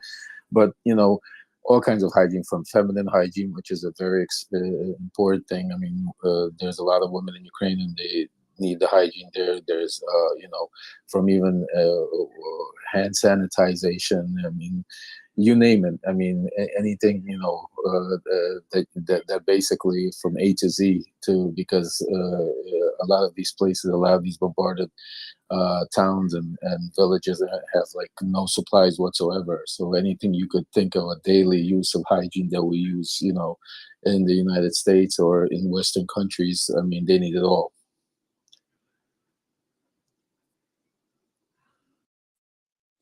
Thank you, Lev. Thank you, Woke. And Lev, thank you especially for all of the time you've given us tonight.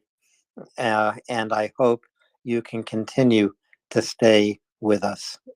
Really do hope you can be here.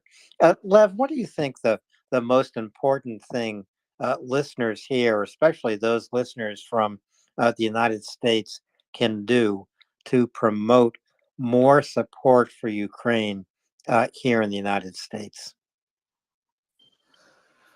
Great question, Alan. I think I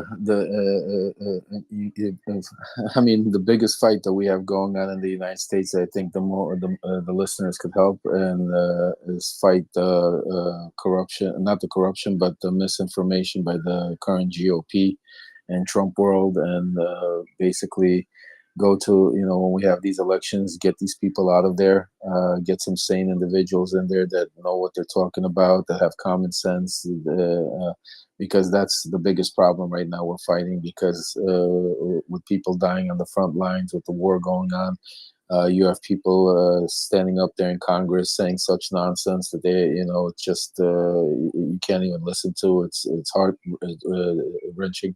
And I think it's a huge fight that we have going on internally, that we need to help out the Ukrainians by, getting our own house in order, so we could continue supporting them and give them the proper support that they need to continue that fight. So I expect that tomorrow the United States will announce a new military aid package for Ukraine, tomorrow or the next day. But it will be valued around $500 million. It's expected to include more Bradleys, as many as 30 new Bradley infantry fighting vehicles, 25 Stryker APCs, lots more HIMARS missiles, lots more MANPADS, and additional Patriot air defense missiles, not systems, missiles, as well as Javelin anti-tank systems. So this is an important continuation of America's military support of Ukraine.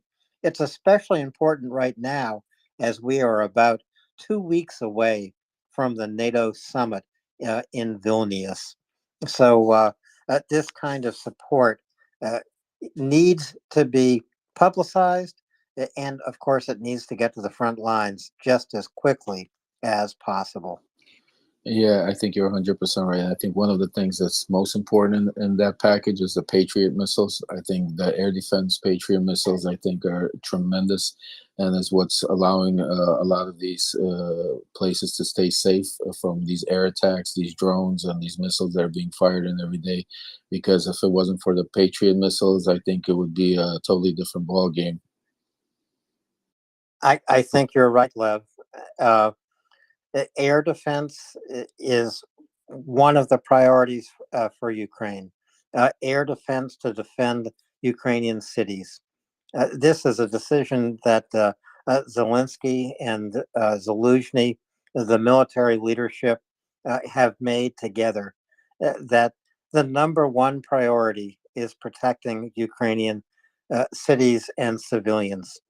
And even to the extent that General Zaluzhny has said to frontline troops, I wish we had more air defense for you. And eventually they will get that air defense. More is coming from Germany, more Gepards, for example, more SAM-Ts, and more IRSTs also from Germany. But right now, the decision has been made. Ukrainian civilians must be freed from this terror onslaught of Russian missiles and drones. David. Thank you very much. Just to add to the conversation, not to divert everybody listening, you're very welcome. The time is 9:05 in the afternoon, in the evening, Eastern Time, United States. We have around 900 listeners. Please retweet, share the space, put the word out, let folks know you're here listening. We have our honored guest, Lev Parnas, is with us, and we have also some of our usual regulars. Thank you very much, folks, for being here. I didn't catch the hand order. I know it was between LR Dryfly for 1 and 2, and I think Kure was 3. Alan, do you know who was first between LR and Dry? I think it's LR Dryfly Curry. LR. Good enough. Thank you, Alan. Yeah, Lev, two questions. One, I believe you are friends with Colonel Vindman, Alex Vindman. I haven't heard him on this space in a while. I think he participated early on. Do you know? I don't know if it's me, but I'm not able to hear Lou at all. Very good, Lev. Unfortunately, Lou, there's a problem on your end. Alan, how do we want to go ahead? Do we cycle, or what do we do? Or do we repeat the question? Well, I haven't heard the full question. Yeah, Lou's going to recycle and come back. So while we wait for Lou to return, we'll go to Dryfly and Curry. Hi, Lev. I called, talked to you the first night you were on when you were with Yehuda. And we talked a little bit about the oligarchs. The question I have for you is, as we go forward and as this war is won, what is your suggestions to us to help bring development to Ukraine, but in a way that it doesn't get I think it might be me again because I don't hear by those Dryfly same at all forces of either. the Maybe I should go oligarchs? down and And I'll come back listen. up because I don't hear Dryfly at all. Okay, Lev, then in that case, it probably is you. If you can recycle, I can hear you, but if you can't hear other speakers, please recycle. I just hear the two hosts for some reason. So I'm going to leave and then come right back on. Perfect. Tremendous. Good enough, Alan. Eh? We'll work with that much. LR, you're back. Dryfly, hand is up. Alan, how do you want to go ahead? Well, I know Dryfly's question is for Lev. Lev will be right back. Dryfly, LR, Curry. Lev was having some audio problems, but he will be back within seconds. Can I give a little update? Go ahead, Wolf. An update on something that I saw, which is, so it's like an intermission update. Oh wait, hold on, I got to go to my. Well, Woke, if you can hold on, Lev is back. I want to be sure that his audio problems are fixed. Right. Lev, can you hear? I hear you. I heard Woke. Let's. LR, go ahead. Okay, thank you. Yep, I hear you. I hear you, Luke. Perfect. Great. So, Lev, you're friends with Colonel Vindman, Alex, right? Can you share a little bit about what he's doing behind the scenes with respect to supporting Ukraine? Because I haven't really seen very much, and I haven't heard him. Maybe you can even get him to come up on this space at some point in the future. That would be great. I definitely will speak to him and try to get him on the space. I know he's doing a lot of work behind the scenes. I can't really don't have too much information on the particulars. I know he's helping out with intelligence and stuff like that. But I will definitely speak to him and DM him later today and tomorrow and try to set up, maybe we could have a special space with him. Yeah, that would be awesome. Yeah, obviously we don't want to talk about anything we shouldn't. But I know he's probably very, very active.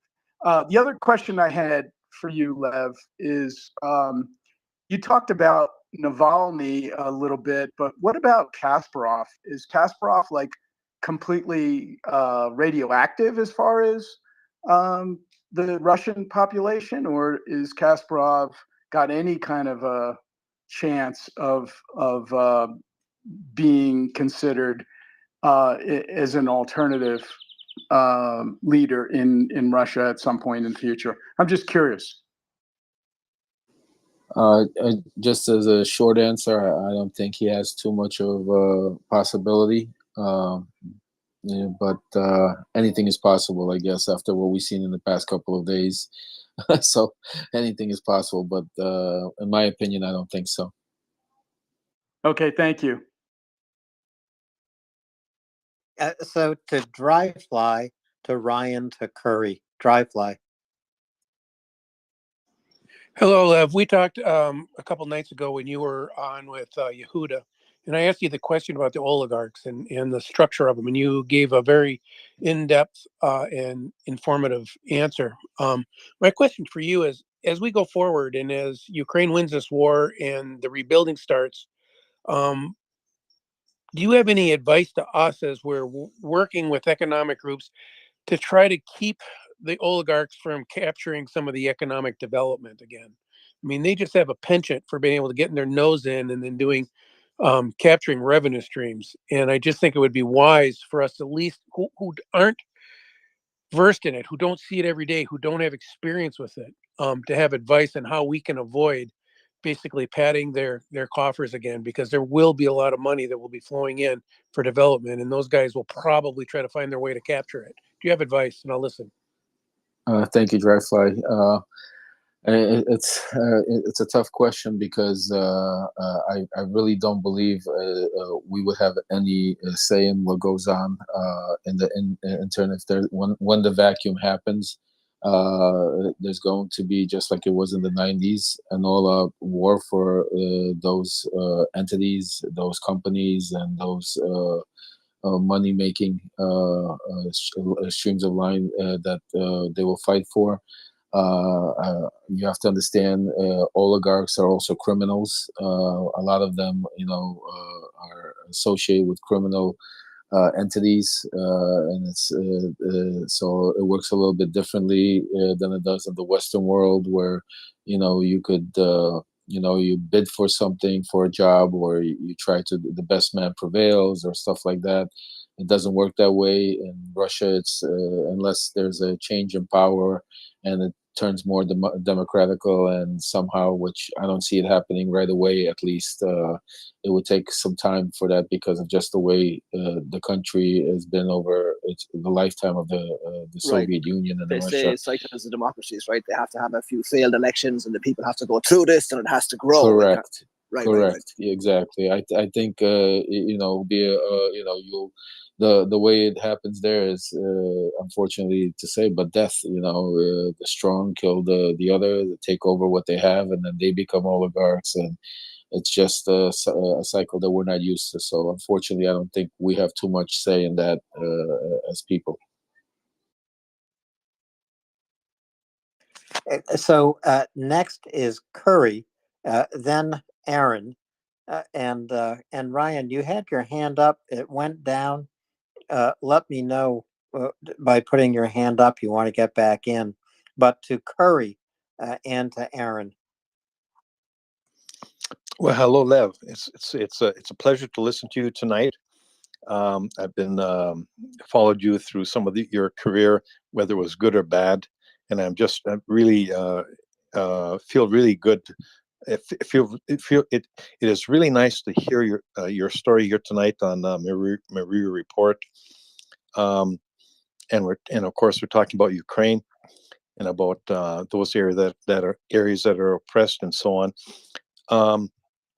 One thing that came to mind, and I brought this up before from time to time, I was thinking about those areas. Obviously Kazakhstan and a few are a little more bordering Russia, and some of the other republics have become basically free, at least less entangled with Russia right now. And but we have kind of I wouldn't say poor sister, but a little sister on the western portion of Russia, which is called Belarus. And we have this fellow Lushenko, who has been there for 20 plus years. And I do remember probably in 2010, 2014, they had some real good programs that were happening through NGOs, like probably similar to some of the things that you worked with for developing community, I don't know, variety of subjects. And actually at that time, I'm going to say it's about 2010, that Lushenko kind of made it sort of a little bit of a move toward the West to strengthen economic ties with Germany and so on. But then he all of a sudden, all of a sudden, that was suppressed, at least hindered in some ways. And then, of course, Maidan happened and so on. And then all of a sudden, Lushenko became Putin's best friend. They had an election in not that long ago, and we have a government in exile. So I just want us, not to lose our focus on Ukraine, and where a lot of, where I wouldn't say the most important, but the critical things are happening. But let's not forget them either. This little sister on the western border of Russia also wants to be free. That's all I have to say. Thank you. You're 100% right. I have my ex-wife is from Belarus, and I have a lot of friends over there that would love to be free. But unfortunately, as long as Lukashenko is in power, he's just a Putin puppet. And right now, Belarus, especially after 2014, after Maidan, is literally part of Russia. So I think it'd be very difficult, and that's why even with the revolutions or that they keep trying to do, or with the free elections that they try to do, at the end of the day, that's why Lukashenko turned to Russia so hard, to be able to suppress all of that. And so unfortunately, I don't see that happening until Russia loses the war. Once Russia loses the war, I think there's going to be changes in a lot of those countries. I think Belarus is going to be one of the first ones also to fall and be able to have their independence. So yeah, I think that's my answer. I'm just going to step aside for 1 minute. I have to take this important phone call, and I'll be right back. I'm sorry, guys. No worries, Lev. Again, thank you so much for your time tonight. Take your time and come back as you are able to. And there you go. You muted your mic. Perfect. So let's go to Aaron and Momentum. Aaron. Can I just put my, can you hear me okay, Alan? Yeah, loud and clear. Yeah. Can I just put my hand down and put my hand back up, because it's very specific for Lev. So I'll wait if that's okay. Yep, that's fine. I will remember, David will remember, and we'll call on you when Lev returns. Momentum. Awesome, thank you. And mine is a very general question. So Lev, it would be nice, but I think anybody could answer this. So I've been at work all day. I've missed a lot. I'm not quite sure what's going on right now. I have heard little tidbits about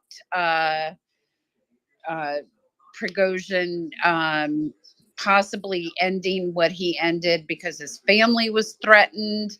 And I believe Shoigu and the other guy are still MIA. My question is just a general question to people who know more than me is, what do people think about Putin's weakened stature? Because I have the fear that because he has been so damaged in the public eye, and it's quite obvious that his people don't support this war, or if they do, they only support it if Wagner's involved. And now we've also learned. I'm sorry. Momentum. Let me break in here Okay, sure. just for a moment. So Shoigu is not MIA. He was in attendance at a Security Council meeting tonight convened by Putin. And in terms of whether or not the Russian people support this war, what happened over the last now 48 hours is no indication whatsoever that support of Putin or this war of aggression it isn't supported by Russian people. I mean, there really is no indication that support for the war has collapsed in any way. Now, there are most commentators are saying that yes, Putin has been extraordinarily weakened by what happened, by Prigozhin's push on Moscow. I'm going to go out on a limb because I can be contrary from time to time. Come back in 6 weeks or 6 months, and if Putin is still in power, then you will know whether or not Putin was weakened inside Russia. Yes, he has been weakened in the eyes of the international community, but that is to Ukraine's benefit. It's to all of our benefit as well, because I think a lot of American politicians, especially, can finally say, we have nothing to fear from Vladimir Putin. And as Senators Blumenthal and Graham are doing in the U.S. Senate, red lines can be drawn by the United States with authority, with moral authority. For example, looking at the Senate resolution introduced by Blumenthal and Graham, transferring nuclear warheads to Belarus, using a tactical nuclear weapon in Ukraine, or sabotaging a nuclear power plant is a red line that cannot be crossed, and a response, diplomatic and military, would be forthcoming. So, By NATO, correct? well, United States said so, and we would. Article 5. Article 5. Oh yeah, you're right. Yeah, sorry. They said that we would, and then it would be seen as an act against the, what do I say, the continent or the. Sorry, Wolf, you said it. And I'm chopping it up. Yeah, no, it would be seen as an attack on NATO, and the United States would invoke Article 5, and then every individual member of NATO has a decision to make. Will it also invoke Article 5? Will it go forward and respond as the NATO alliance? But every individual NATO nation has the right to join a NATO action or abstain. But the important thing is it's truly a red line, not drawn from fear, but drawn from moral authority. That is the point. And I think that we can go back to the days of Franklin Delano Roosevelt and finally understand we have nothing to fear but fear itself. And that is something we need to overcome in dealing with Putin's Russia. Yeah, it was I was listening to the Winter is Here podcast from Saturday in hindsight after everything stopped, and it was really interesting to listen to it from Gary Kasparov's perspective at the time, and then what's happened since. I think they were really convinced that this was a push to push Putin out of power. I don't believe that it was.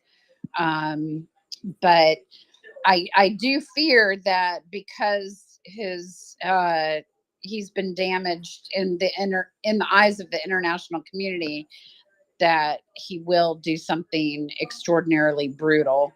And Well, he's already done something extraordinarily brutal. Momentum. more brutal than he's More- already done, though. Is what I- More brutal? I don't think so. I really don't think so. I don't know. I'm concerned about that, but I'm glad you're not. I mean, I think you probably know a lot more about this than I do, so I'm glad you're not as concerned. So so what are your predictions as far as what's going to happen to Prigozhin and Shoigu and whatever that guy? Gerasimov is the person you're trying to think of, and I don't make predictions.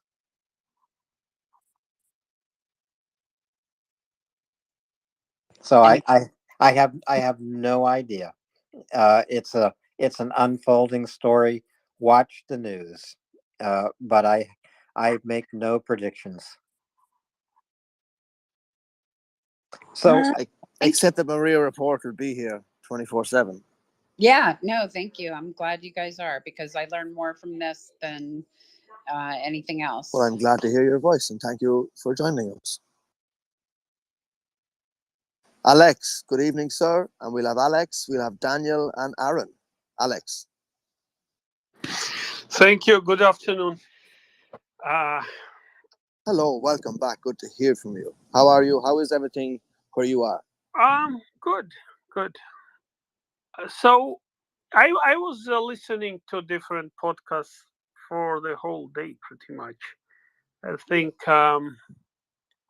Good. What did you learn? Tell us the news. What did you find out?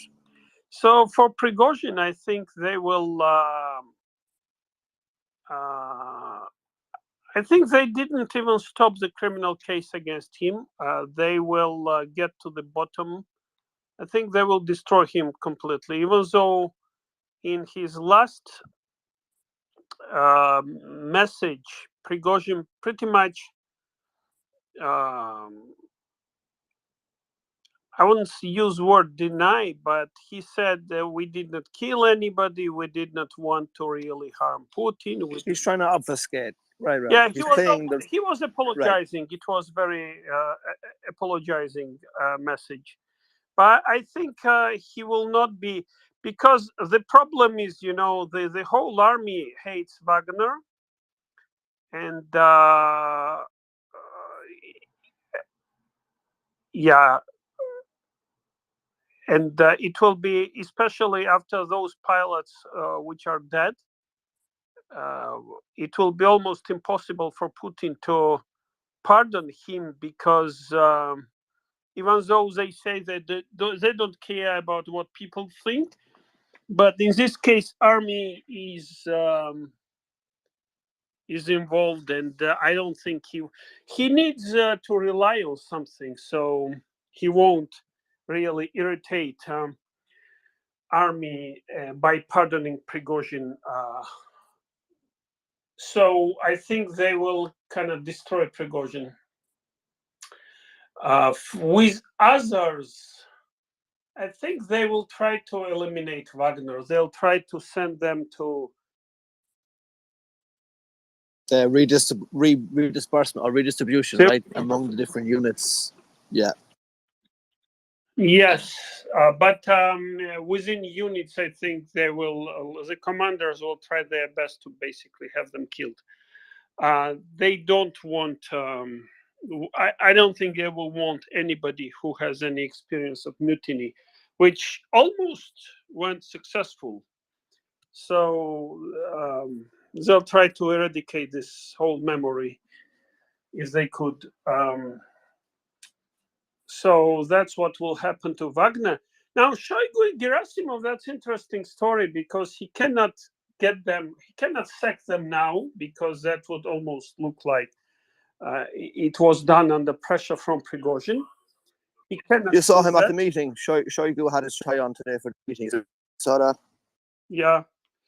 But I think it's coming because that story that it's all Shoigu's fault.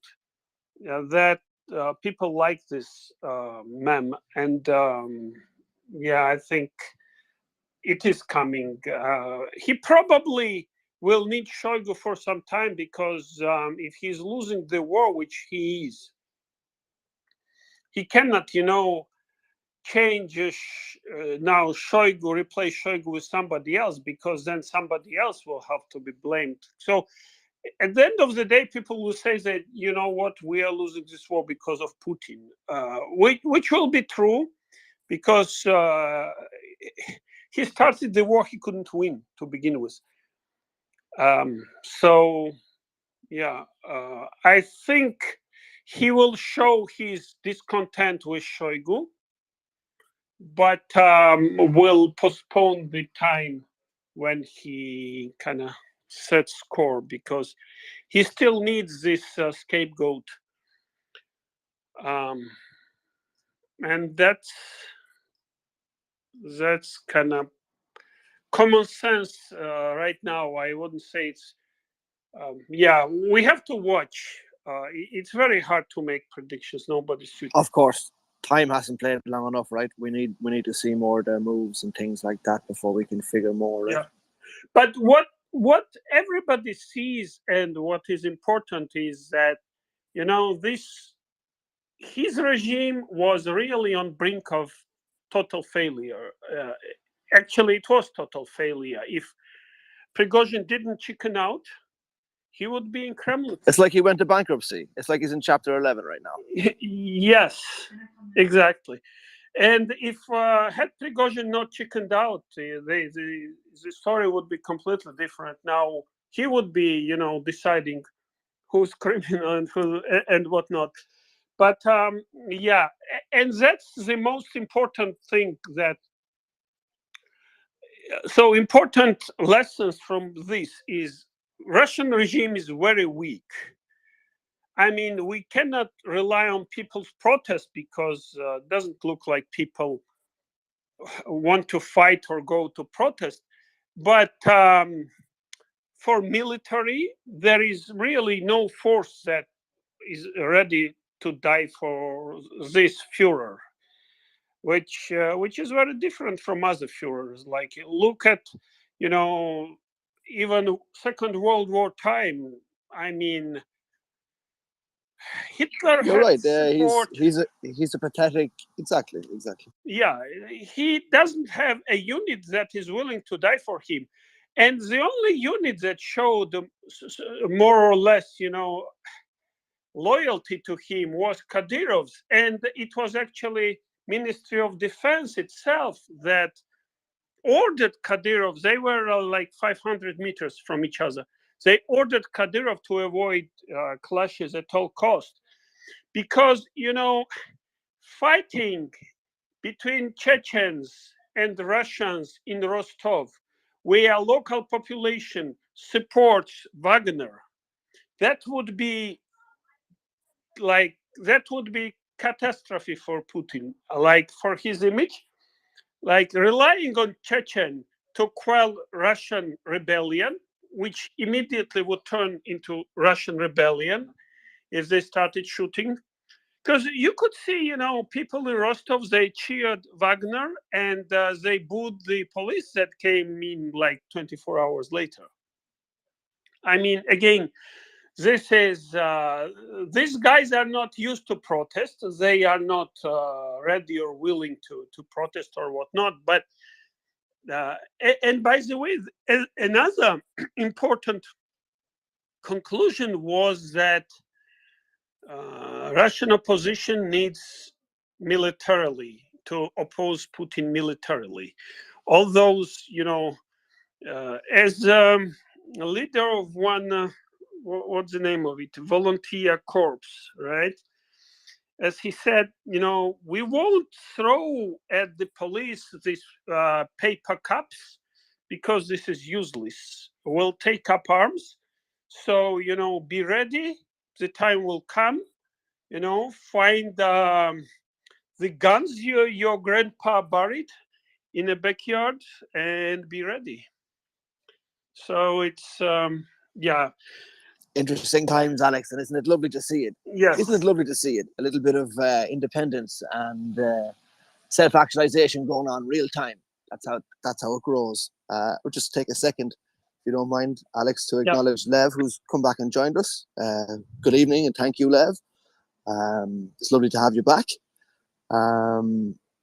Yeah, that was it. Alex, if you want to put a bow on it, we'll move along, but I'll let you finish up, Alex. There, go ahead.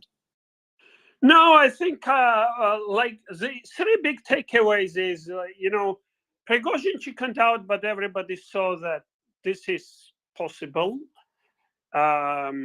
Second, they saw that there is nobody really willing to die for regime. And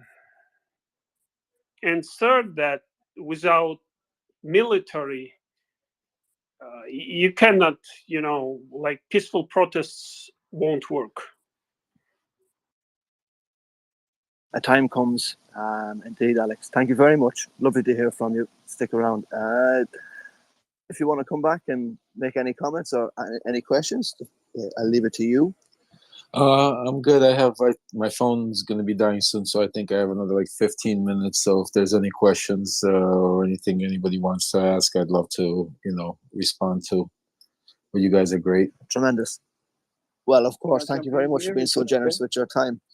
I know we're going to go to Daniel. Go ahead, Daniel. Then we'll go.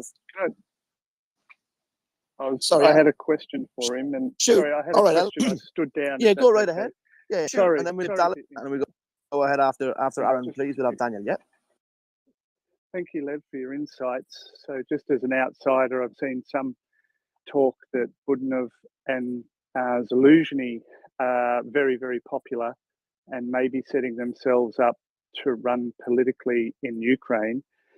And Zelensky said he wants to spend his time on the beaches drinking wine after obviously a very demanding role that he's played.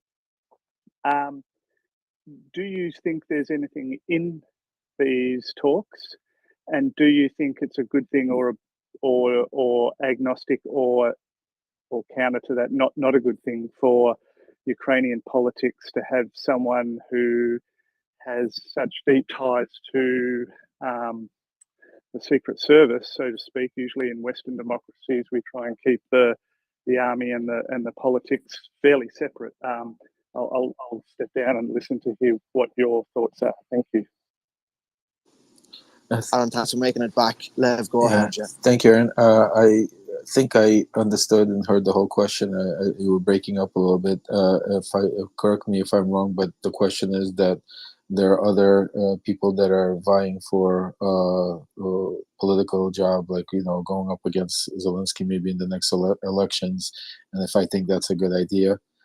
If that's the question, I think until the war is over, until we prevail, I think Zelensky needs to stay in power. I think it would be difficult getting somebody in there. Zelensky already has the relationships with the West, and sorry, can I rephrase the question? Yes. Okay. Sorry about that. The question was more directed toward Budanov and Zaluzhny being people after the war that could take political roles, and whether that would be a good thing or not, or whether you see them as people that seem to be positioning themselves with their popularity to do that.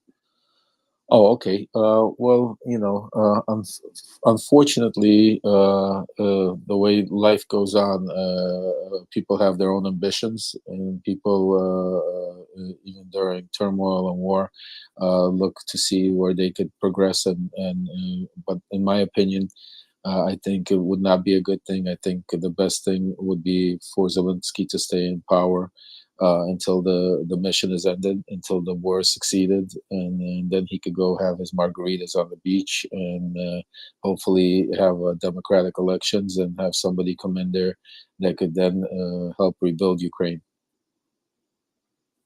Thank you. Thank you, Lev. Daniel, appreciate your patience. We probably only have about 12 minutes left with Lev, but go ahead. Hopefully the phone battery survives. Hello and welcome.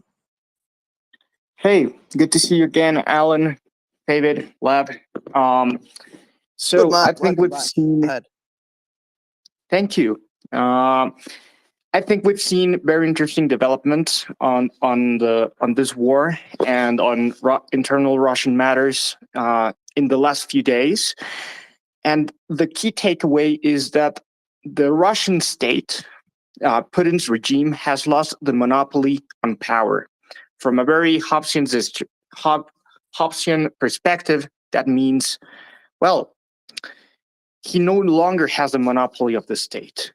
This signals very deep, very profound internal instability on his regime.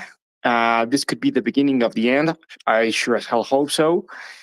And in general, it provided a very important opportunity for Ukraine to take back territory, to show that there's a way forward in democracy and institutions in the European Union as compared to an autocracy with oligarchs. And, well, it's in general very, very troublesome for Russia and its perceived sphere of influence to see that, well,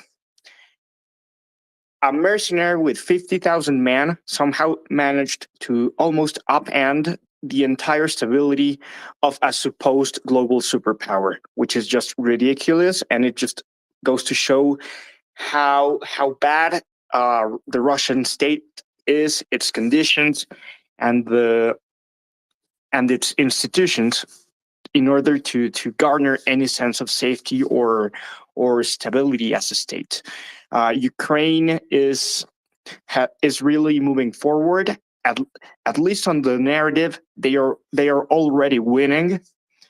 On the battlefield, they will win, and well, the West just needs to keep supporting. We need to be on the news and not spill out any conspiracy theories, not replicate any Batnik disinformation rather, and in general, stop following the regime's mouthpieces like him.com or other misinformation misinformation actors. Lev, I wanted to ask you a very specific question regarding the future of Ukraine's air power. Do you think the F-16s and especially the F-A-18s Australia wanted to donate?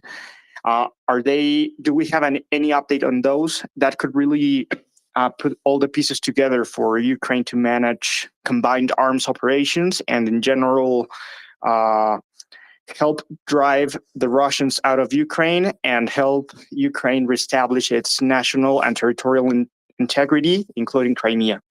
Thanks for the microphone, David, Alan, and well, I'm going to keep listening. Thank you, Daniel, for the question. Thank you. It was Sorry, a great Lev, statement, and I think that we will be seeing the F-16s arriving soon.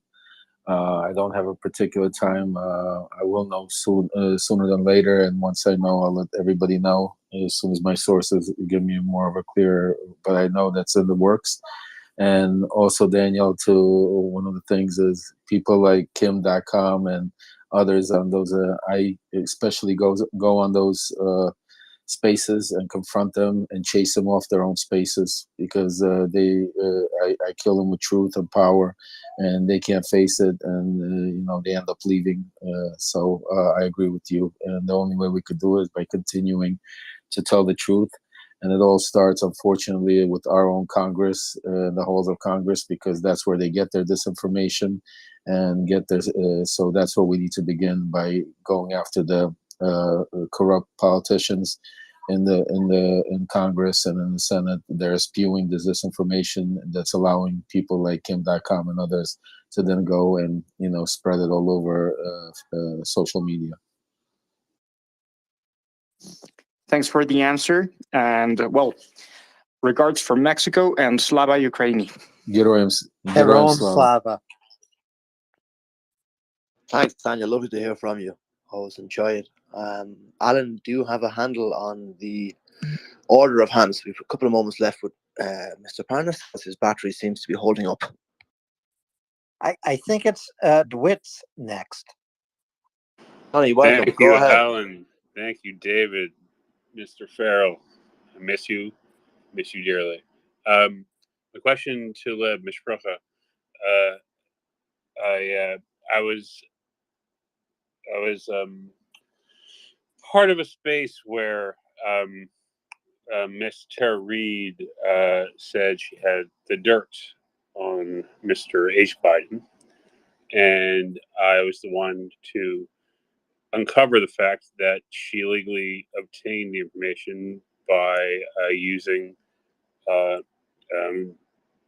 data mining software on a laptop and then transferring it to another laptop. So I know we're all tired of Mr. H. Biden's laptop.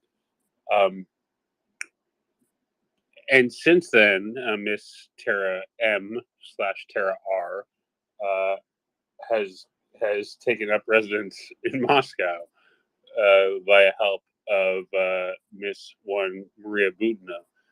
Do you have any thoughts on what transpired?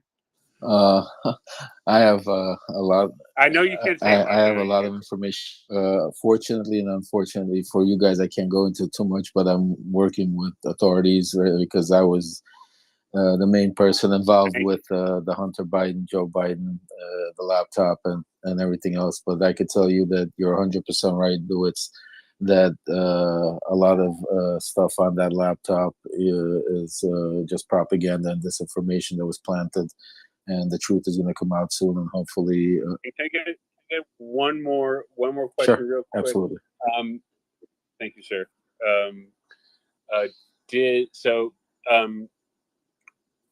So we know she was in St. Louis, and then she escaped somehow with escaped or just left. I mean, I'm assuming somebody was watching her as her apartment, if you looked it up on Google Maps, was blurred out. But the fact, it was funny because when you looked at her social media and then you geolocated her apartment, it was the only piece of St. Louis that was blurred out. It was really funny because if you didn't want to be noticed, that's how you get noticed. My question to you is give me a second. Did you see her in yes, St. yeah, Louis? no, You did. yeah. There's certain arrests in Romania about two people of the night. Were these the same two people of the night that had to do with Hunter Biden's laptop? Question.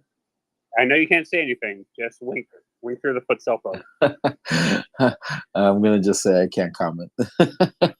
I'm sorry. Yes, sir. Thank you, sir. Donnie, it's lovely to hear your voice, Chief. Don't be a Can I stranger. just say I Lev, feel thank you vindicated? so much for entertaining. Walk, go ahead. I feel very vindicated. Thank you very much. I brought her up earlier. Thank you for that. No problem. These things have You're a welcome. way of Thank you coming all. around. Thank you, Alan. Thank you, David. Keep on keeping on. Thank you, Donnie. Lev, I know you only have a few moments to go, and pardon me for asking a personal question. And if you don't want to answer it, don't answer it. Just tell me. But it seems to me that you've been on a long journey, that you have refocused, and I'm wondering what motivated you to refocus your life and your concerns. A lot of it had to do with my family support and my faith in God, and also when I left the cult of Trump, because I truly believe when you're in a cult, you're mesmerized and you're really not thinking straight. You're under the influence of like a drug. And when I left the cult and I was started to be able to see clearly and had the time to reflect, and then actually watch how a lot of the people that I trusted, believed, spent time with, knew, ate with, drank with, spent countless of days and hours and weeks and months and years together, start lying in things that I knew were factually lies. It's one thing when you watch TV and say, "Oh, he's lying," but you don't know if it's true or not because you're not a part of that. But it's different when you're a part of it and you know exactly the truth, and you know that these people are supposed to be, you thought were on their side of the right and justice, and now they're out there lying for their own personal gains and political motivations and financial greed. It got me to thinking and understanding, that I was used, manipulated, and I did a lot of wrong by not being able to realize it quicker. And it just, gave me the strength and the power to say that, I can't allow that to happen to anybody else. And I kind of made it my mission in life to fight them and get the truth out. And even with all the death threats and nasty messages and I get, it fuels me even further to be able to get the truth out, the facts out, to show how underhanded some of our leaders are and to what extent they would go. Because when I immigrated to this country 46 years ago, and I was taught to believe in, our congressmen and our senators, and especially our president. So I never could believe that certain things that I'm watching happen. I expected it out of places like Russia, Ukraine, and other, Turkey and other Eastern European countries, because it's just a way of life. Corruption is a lot different. Bribery is looked at as differently than it is here. And can I just interject that at the moment I accused that person of what they did, I got hundreds of hate mail, let's say. Yeah. So this does have consequences. What we do here does have consequences. Oh, absolutely. I mean, when I came out and did my interview on Rachel Maddow and ousted Attorney General Barr and Trump and some of those cohorts, I literally had to have marshals 24 hours out my house. I had people jumping the fence, trying to follow my kids, my wife at the supermarket. I mean, I can't even tell you. I live in Florida, and a lot of Florida parts are Trump country, and I just, I never thought about backing down. I just kept pushing through it, and my faith in God, knowing that He'll do the right thing, take care of me, and He has a mission for me, and that keeps me going, and that's why I live for every day now, is to do right, do away with my wrongs, and hopefully, if I could help one person out, that's already great, and that makes me feel good. Lev, thank you very much for taking my question. Really appreciate your answer, and I truly believe you can get to know someone else here at MriyaReport, and I am getting to know you. Thank you so much. Yehuda, welcome. Oh, just listening in. Yeah, thank you so much. I hope I had to put a little one to bed, but just catching up again, and so I'm not there yet, Alan. So back to you. Okay. Welcome, Yehuda. Thank you. Alan, go on. No, back to me and back to David. It's like ping pong. Well, we've got some answers in the air. I know, Linda, you've been most patient. Thank you for your patience. If you'd like to take your mic off mute, and please go ahead. That is Linda Kemp. Hi, thanks. Well, two things. Number one is I would love it if one day here before too long there would be able to be a panel discussion with Mr. Parnas and Mr. Vindman, either one of the two Vindmans. I think that would be informative. I will try but and put that together, Linda. I'm going to work on that with Yehuda, and we're going to try to get that done. that would be great. He's just back in country. I've just seen him on television. He's been away, and now he's home. So welcome. But here's my question, and you can answer any part of this or all of this or whatever. I'm really curious about the quote deal unquote, and what are the potential carrots and sticks that comprise that deal, and then what was the likely real role of Lukashenko, and then following on that, what are the potential or the likely relative positions on a power hierarchy that where was situated Putin and Lukashenko and Priggy the chef and various and sundry other power brokers, oligarchs, etc. And then finally, given that, what might be the potential downstream implications for Ukraine and the greater West, given what we might learn about the questions above. That's it. Thank you. Thank you, I hope I understood the question correctly. As far as the deal, really was no deal. I mean, it was basically Lukashenko's role was messenger. He's Putin's puppet. Putin wouldn't speak to Prigozhin directly because it would consider being, beneath him to negotiate with him directly. So he said Lukashenko to just pass on a message that basically that Prigozhin didn't have the support that he thought he did, and that he had basically either lay down and get out of there, otherwise he would be a dead man, and that there would be blood spilled. And I think besides that, there's a lot of other things Prigozhin has at stake, like his businesses, his family that's in Russia and stuff like that, that he was promised probably certain things that I don't think Putin is going to keep. I think it was a temporary fix to A, figure out what's going on in his own administration, B, stop the embarrassment that he was facing on the world platform. And I think the end result is going to be that Prigozhin either is going to get out of Belarus, because Belarus is not a safe haven in any ways for Putin, for himself to either somewhere like Africa or somewhere another country and hide, or eventually we'll see something happen to Prigozhin. Thank you. Hey, I got an idea. Maybe Prigozhin could use an excuse, an alibi, Lev. You know what I'm thinking? If he's smart. And what's that idea? Yeah, I'll tell you, Lev. Tell us, Yehuda. Yeah, do we that area? I think all he has to do, he can spin this, because you got to think Russian. Okay, it's going to be like this. It's going to be Putin. It was a big mistake.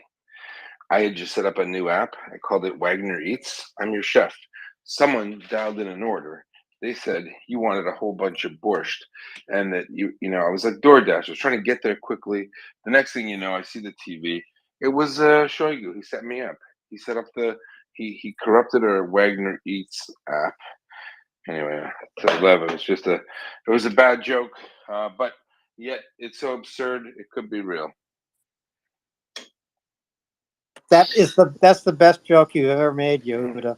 DoorDash, I love Wagner it. Eats, not Uber Eats. I mean, come on. I get a few more laughs out of that. If I don't see some emojis, I'm gonna quit and go home. We're trying to help you, Yehuda. Wait, can I just interject? The most trusted man in Russia has always been the not the czar, but the man that cooks for the czar.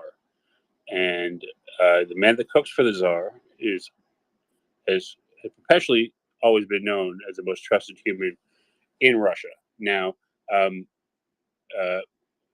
Vladimir Putin's grandfather cooked for the czar. Vladimir Putin's grandfather cooked for Lenin. I think Stalin. And Stalin. Sorry. I get the two mixed up. If you know, but yeah.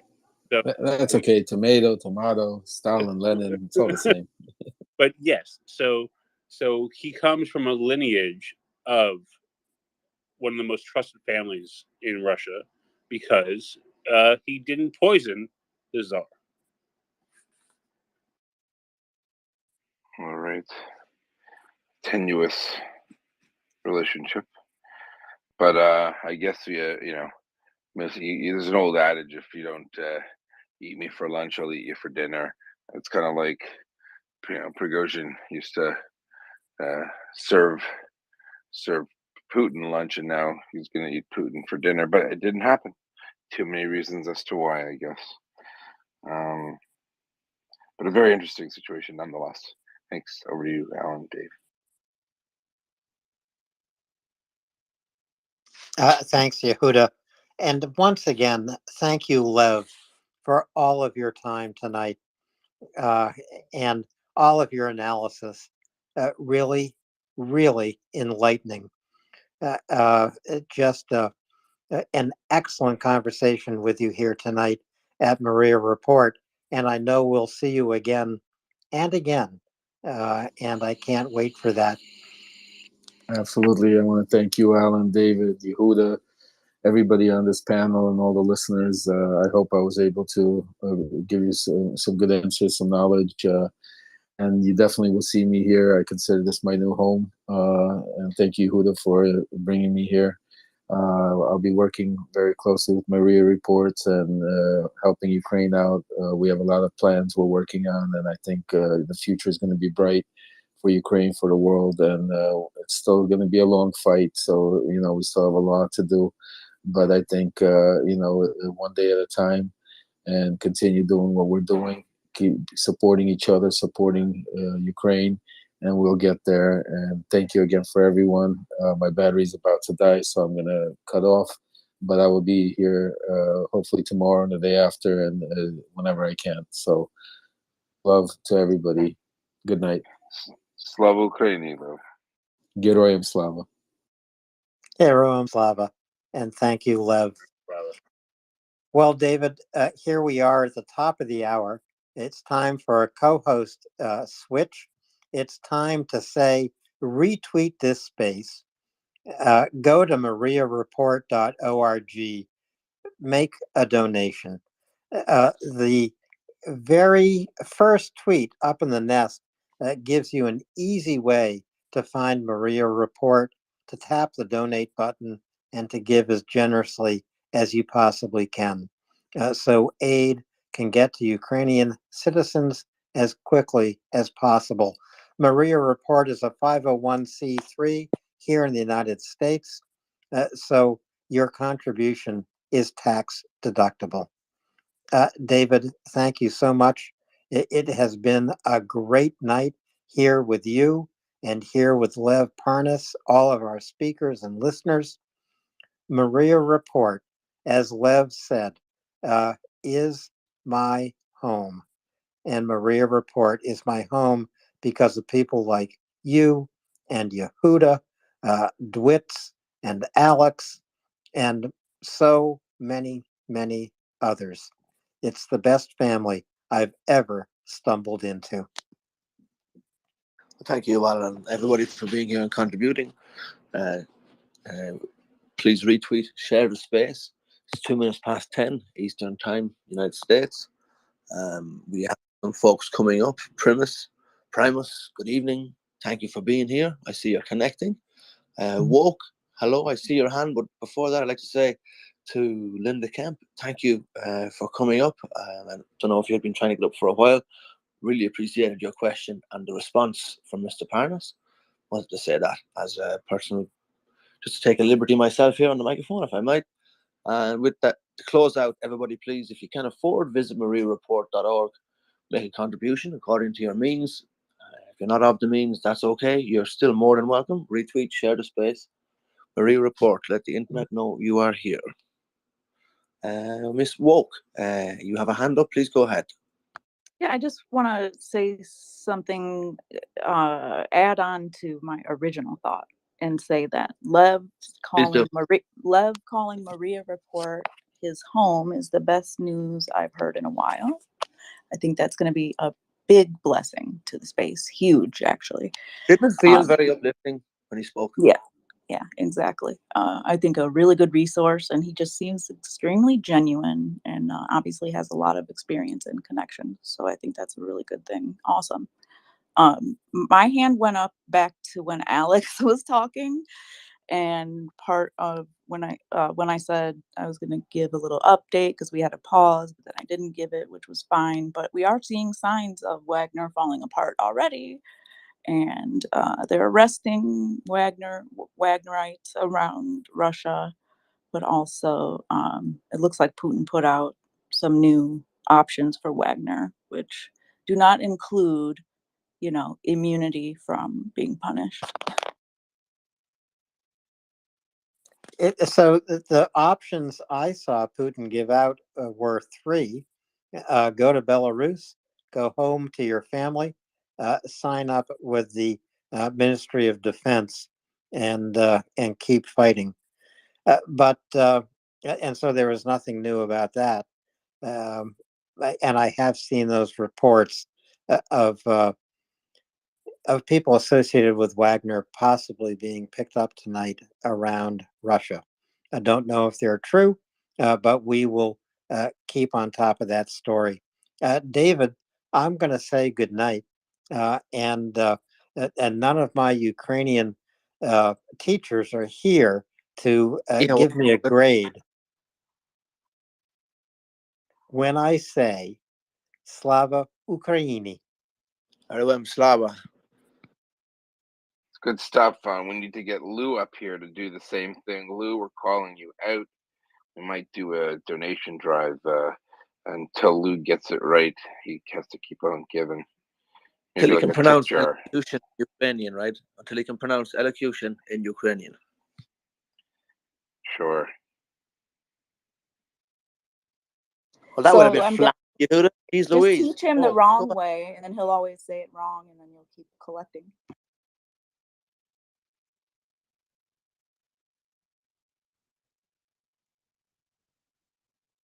Forgive me, I'm entertaining myself, laughing away while leaving the air to die. I beg your pardon. Heather, you've come to rescue me from myself. Good evening and good afternoon, I guess. How are you? Where are you? What time is it where you are? And how has your day been? It is 7 p.m. or 7:06 p.m. I am on the west coast of the United States. It's 10 p.m. for you, I think, over there on the East Coast. And we just, we like things to be a little bit earlier than you. But I saw all the laugh emojis, and I wondered what. I saw all the laugh emojis, and I wondered what kind of joke Yehuda made that I was missing.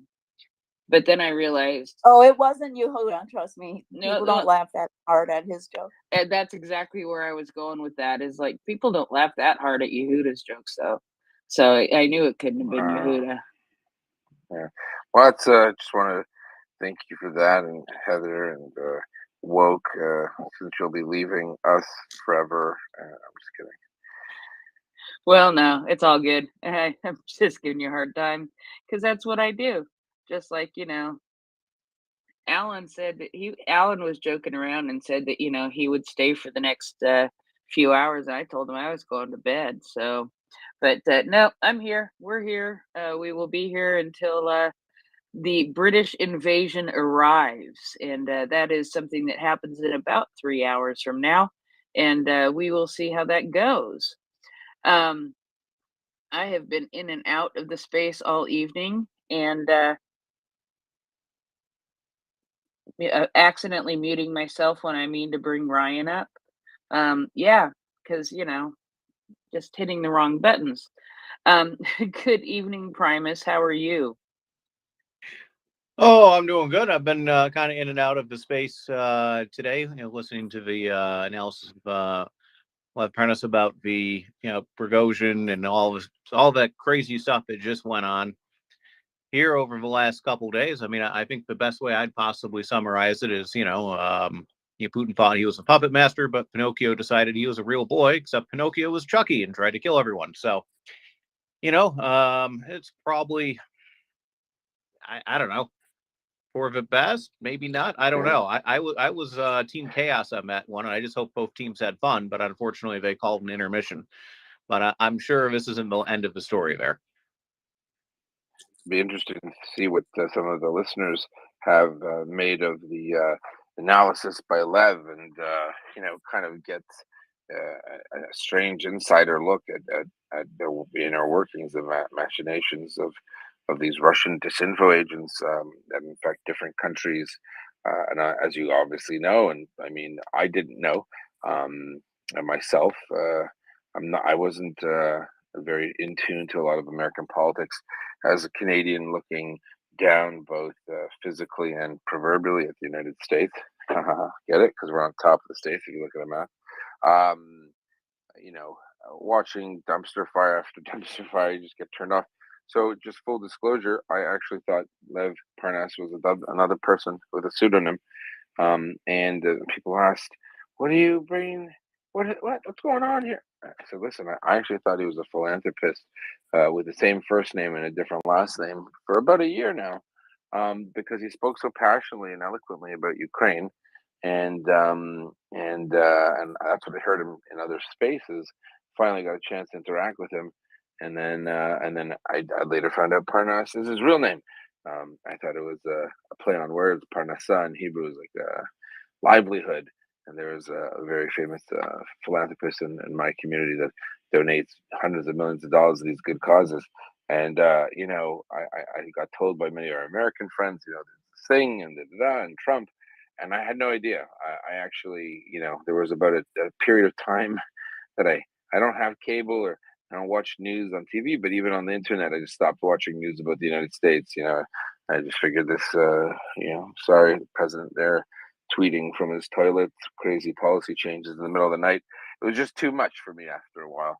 But anyway, I'm glad I listened and heard Lev speak, because regardless of his past, what he's saying today resonates, at least with me, with regards to Ukraine and his desire to want to help. And I guess whatever he's allowed to share that he shares is pretty interesting, actually. It sheds light into a world I didn't know about. And I know some people made a comment, and I saw one or two delving into politics. I'm not sure we're delving into politics. I think this is part of the mandate of the MriyaReport: education, advocating for Ukraine. This guy clearly advocates for Ukraine. He clearly was working with some people who weren't, but it's still part of that big picture of relationships with dirty money in Russia, and the way they infect democracies around the world. I think that's super important, and I don't think we should discount it. I think we can learn from it, actually, and from someone who is intimately. I had no idea how close this guy it was to some key people in world politics, and you know what? For what it's worth, fessed step, served time, and he's sharing his experiences, and I think he wants to push through. So, I make no apologies. Initially, I'm not gonna lie. Again, I wasn't sure who he was, but I'm really glad I got the chance to listen and learn more about the things that he's experienced. Because frankly, we don't have that problem, I don't think, in Canada. But I guess the night's still young, and I suspect, to be honest with you, I suspect that when Russia is thoroughly destroyed in Ukraine, right? And I'm not talking anything but the Ukrainian army literally making sure of it. I think we're on the precipice of this. I think that once the Ukraine liberates itself, with all the help from the West, I suspect the next battlefield will be right here. Not a MriyaReport per se, but on the internet, on social media, on obfuscating facts and strange bow-tied fired news anchors who will start their own, means of communication, trumpeting silly Kremlin talking points, and people, the bombastic, strange types in the U.S. or even Europe, fringe politicians. This is going to be the Russians' battle space, the psychological plane, and you'll learn that there's a psychological and the physical plane that warfare is conducted. And I think that we have to get ready for a lot of attacks on our democracies, on our way of life, on our procedures and processes, how we live, what we do, how we treat one another. And it's really important to be one step ahead of the game. Once Russia is defeated in Ukraine, it will seek to destroy those who helped Ukraine. I think with cyber attacks and concentrated campaigns to promote misinformation, to get us questioning ourselves, to get us fighting each other, to get us to fight each other on social issues, political issues. This is really something that should concern everyone. And I think one of the good things about the Maria Report and all the followers and the listeners and supporters is we're here to combat that. We're here to look it straight in the eye. We're here to debunk the nonsense. We don't hide and shy away from hard truths, and we don't want to sanitize reality. You'll never hear us say, "Oh, Ukraine is perfect. There was never corruption." Of course, there's issues, but you want to know something? Never have I seen, and many people, forget me, have seen a country before 2014 have a revolution of dignity where almost the whole country turned on a dime and said, we're done. We're done with we're done with the hang-ups from Russia, the backwashing of Russian corruption. We're done with that. We're going to change our society. And in 8 years, they changed it around so much that it affected even the way their military operated. And when supposedly the largest, second largest, the best army in the world, depending on who you ask, decided to try to commit genocide or decided to try to take over all of Ukraine and commit genocide, they were stopped in their tracks by the heroes of Ukraine, which is every single Ukrainian citizen, especially every single Ukrainian citizen that picked up a rifle and fought for their homeland. Every one of them was a hero. And I think that having people here that can bring a different point of view, that can share whatever they do share, all of that is an honor to listen to. So sorry for the diatribe, but I just wanted to throw it in there, kind of address the elephant in the room, so I don't have to type tweets that people who said, "What are we doing here? Why is that guy here?" Look, the next battle space is the information space, and I'd like to hope we're all ready for it. Thanks so much, Heather and Primus. Well, thank you, Yehuda. And I just would agree with everything you said there. I mean, I admit I did a bit of a double take when I heard the name, but it's really important to not discount where information comes from, because it was all very insightful. From an experience point of view, it's not the kind of knowledge that just anyone has, and it's important to share that out here. Is one of the biggest things that we do here at MriyaReport is fight disinformation. So it's really important to get information to do that. So I very much appreciated him coming up and look forward to having him here. I was actually a little disappointed when I was coming on, but he was signing off for the night. But hopefully I'll catch him in the future. So, but as Yehuda was saying, we have he's up here for a while. Maybe we go to some hands here quick and see what people think here. Let's go to, well, everyone kind of came up at the same time. Boris. Yeah. Boris was first. Yep, that's what I was going to say. Totally going to say that. Yep, let's go with Boris, Cleo's, Skykiss, Jim. Well, hi. I was listening to Yehuda and very good revelations on possible future. And I'm thinking especially being of Ukrainian origin, you think, gosh, it was hard time during soft power, during the informational war before 2014. There were many Ukrainians were thinking we are losing the informational battle against Moscow. It were ups and downs all the time. Russians were very sophisticated in attacking Ukraine informationally, in approaching Ukraine informationally. And they were, of course, always since KGB ruled, they always trying to sell fear, which is instantly motivating Ukrainians to do something about it. Because in Russian beliefs, they believe that they can sell fear to Ukrainians, and it never worked for generations, for hundreds of years. I mean, okay, they succeeded in 1933 with Holodomor, right? They just wiped 500 million people at least, and then of course Ukrainians couldn't resist anymore because it was exhaustion. But besides that, they never were able to sell Ukrainians fear. So so anyway, what I want to say, I still think that it's a normal situation when we have soft power, when we have different opinion, different countries with different governments, probably working toward a global government, something which will prevent wars at least. I think it's not so bad. I also have big hope for artificial intellect. I think we need it. We need it as a component, as addition, as computational power, as thinking power. We need this addition to our brains. And I have a quick question. Sorry, I know we probably said it already 10 times. Who was Lev? What's his last name, or what's his position? Thank you. Well, Lev, I'll tell you a story because people have asked me what's. Sure, I'm a little embarrassed, but should I tell the story, Heather? Promise. Yehuda, I think you should tell the story because I think it's actually a really cool story in some ways.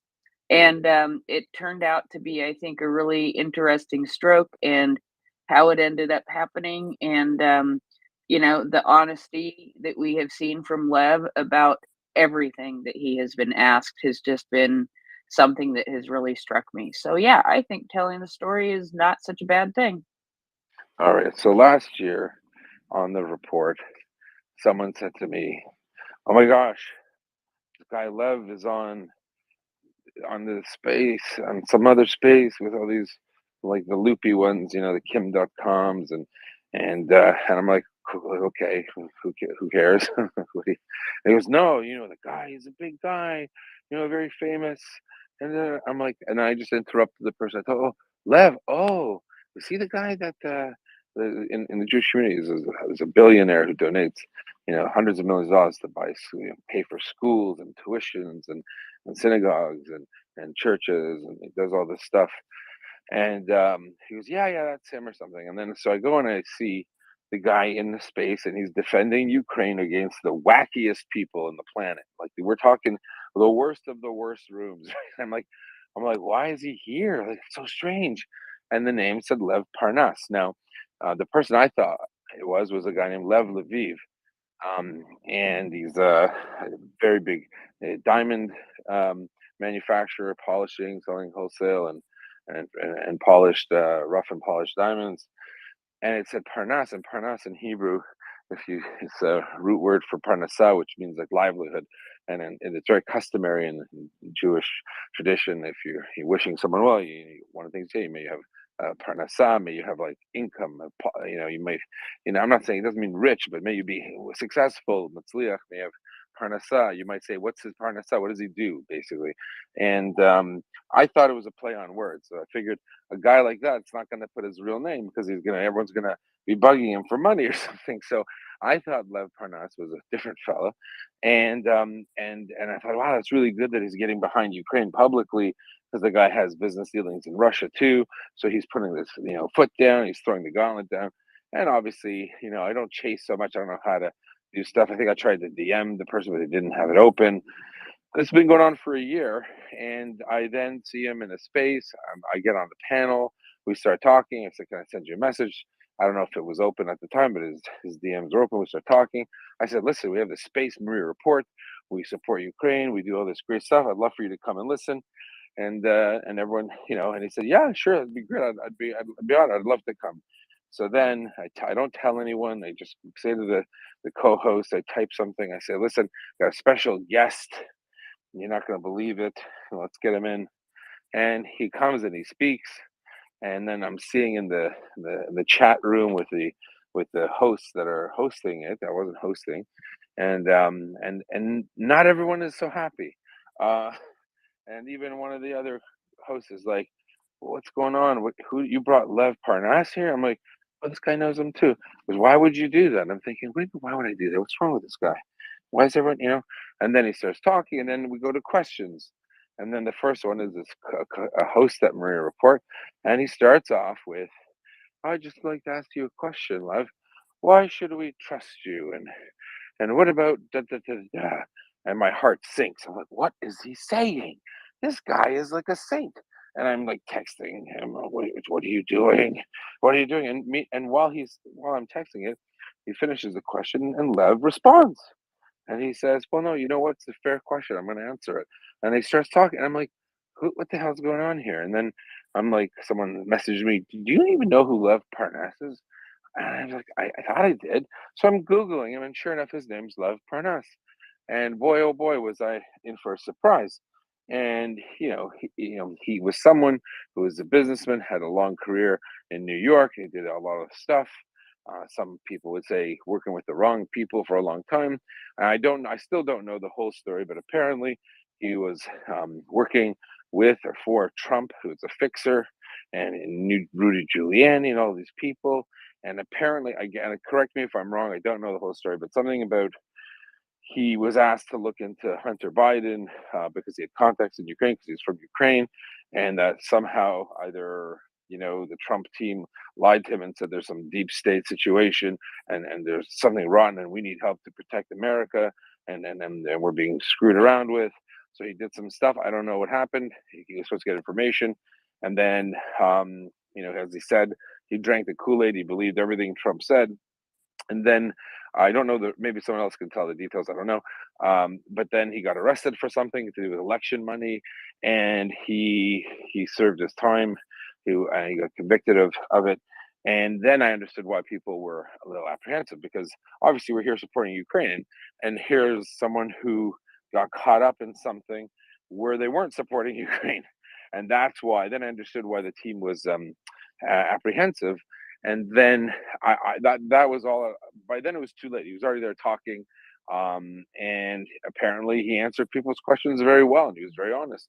I only looked at him initially as misunderstanding who it was, and then only going by what I heard him say. And I hadn't heard him a ton, but I'd heard him like 5, 6, 7 times in other spaces where he was defending Ukraine. And for me, that's what makes me interested in a person. Long story short, I think he changed a lot of people's minds, and I can't speak to the whole thing. I don't know. As I said, I tuned out of the Trump era for about a couple of years, 2 3 years. I wasn't paying too much attention, and you can't blame me because you couldn't keep up with the changes. Gosh, looking down again from Canada to the United States. Bottom line is, here's a person completely dedicated to making sure Ukraine wins. He's told me about things that he does with his cousins in Ukraine who are providing humanitarian aid. They've set up other organizations that do stuff with funding from very famous, wealthy people to help repair Ukraine. Like one of the things his cousin does in this operation they have together is they get donations and they fix, like when apartment buildings are bombed, they go in and they do the repair. They get used donation money to fix all the windows so that the people can move in right away and clean up, and they have cleanup crews. So they're doing stuff that actually helps Ukrainians on the ground live and survive. Whatever he did in the past, I get, but that's clearly shows that this person is in it to make Ukraine win it. So that's what happened from my end, and I felt a little. I had egg on my face, and then one of the team says, "So when you talk to him, are you going to tell him?" And I said, "Absolutely." So the first thing I did when we spoke on the phone, I said, "I got to be honest with you, Lev. I'm really happy you came, but I thought you were someone else." And he just started laughing. He said, "Who'd you think I was?" And I told him, and he goes, "Ah," and he knows the guy too, right? He goes, "That's hilarious." And then it might have been refreshing for him because he didn't have someone judging him for what happened, but I only judged him by the way he conducted himself in respect to Ukraine. So that's the funny story. And I had to apologize to some of the staff because I said, "Why are you being so mean to this guy? What's wrong with you? Give your head a shake." And now I understood. Anyways, there's the story, Boris. I can't tell you more about it. I know that he's committed to Ukraine winning and defending itself, and I know that he knows holy sugar. Does he know a lot about the inner workings of the corruption that the Russians are all about, and all the scams and all the disinformation that they're doing? And that's about all I can. I hope that answers your question, Boris. I'm sure other people can Yeah. fill you in more. Oh my gosh, Lev Parnas. I even see his face, and when you starting talking, I didn't realize first who is him. And then I recalled all those news back from the scandal around H. Biden, and I was thinking like, what kind of personality is this? Is he? And kind of his picture is kind of very self-telling about himself as an immigrant from Odessa. He can be in movies. Oh my gosh, it's a small world. Thank you, Yehuda. Very interesting. There you go. So. All right. Well, let's take another hand here. Is that okay, Yehuda? Yeah, go for it. That's the whole point. Okay. I just don't know if I had anything more there. So and thank you for sharing the story. That kind of clarified some things for me. I think we spend an awful lot of time sometimes focusing on what people may have done or mistakes that have been made, rather than what they're doing now sometimes. So I'm glad he's here, and that insight is very very good. I look forward to having him up here again. So let's go to Cleo. Hi. My first thought in raising my hand was to thank you, Huda, very much for bringing Lev in. I just really appreciate that. He's really a pretty fascinating character, and he's very, very intelligent. I think anyone who wants to know more about him would be wise to look. I'm pretty sure on YouTube that the 2 interviews that he did with Rachel Maddow are up there with his lawyer. Because he opened up a lot of information about what happened with the whole Boris fund and the laptop stuff, and it's fascinating. I don't know if he talks about it there, but it's pretty clear that he and his associate, because there were 2 of them, who did not choose to go the way that Lev did, which Lev just opened up about everything.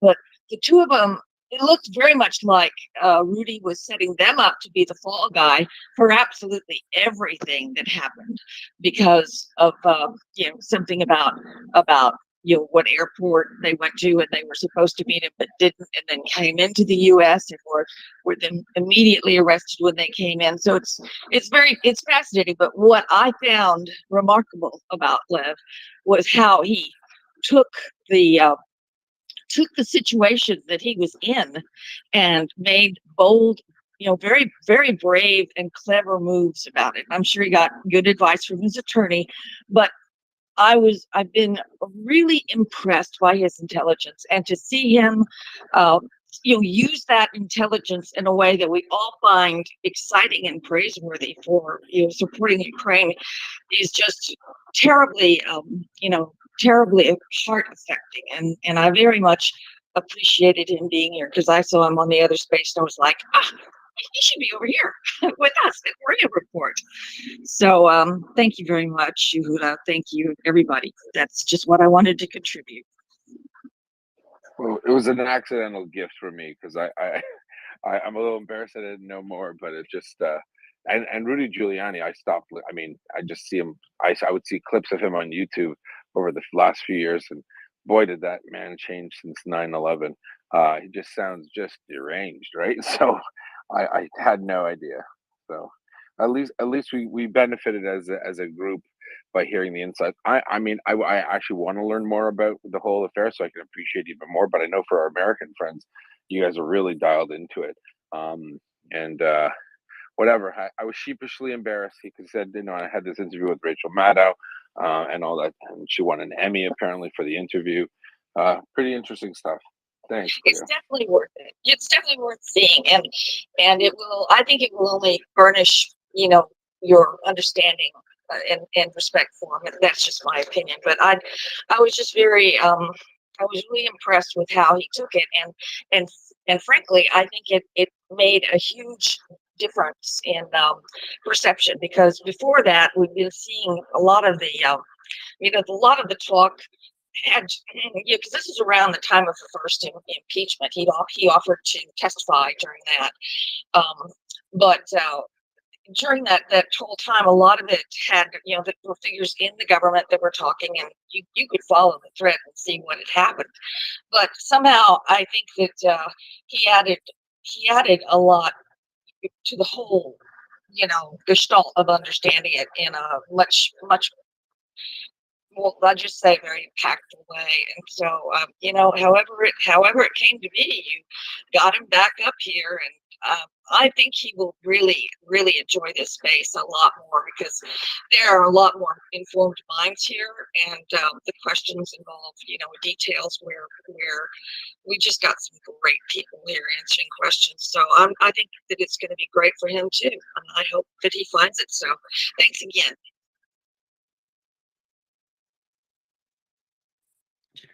All right. Well, let's go to Sky Kiss next here. Then it'll be Jim and then Karen. If your speaker panel is full right now, I know there's a few people trying to get up right now. We'll get to you as soon as we kind of work through the current group. Sorry, Twitter only allows us 10. So let's see, and then we'll go to DeWitts after Jim. So go ahead, Sky Kiss. Yeah.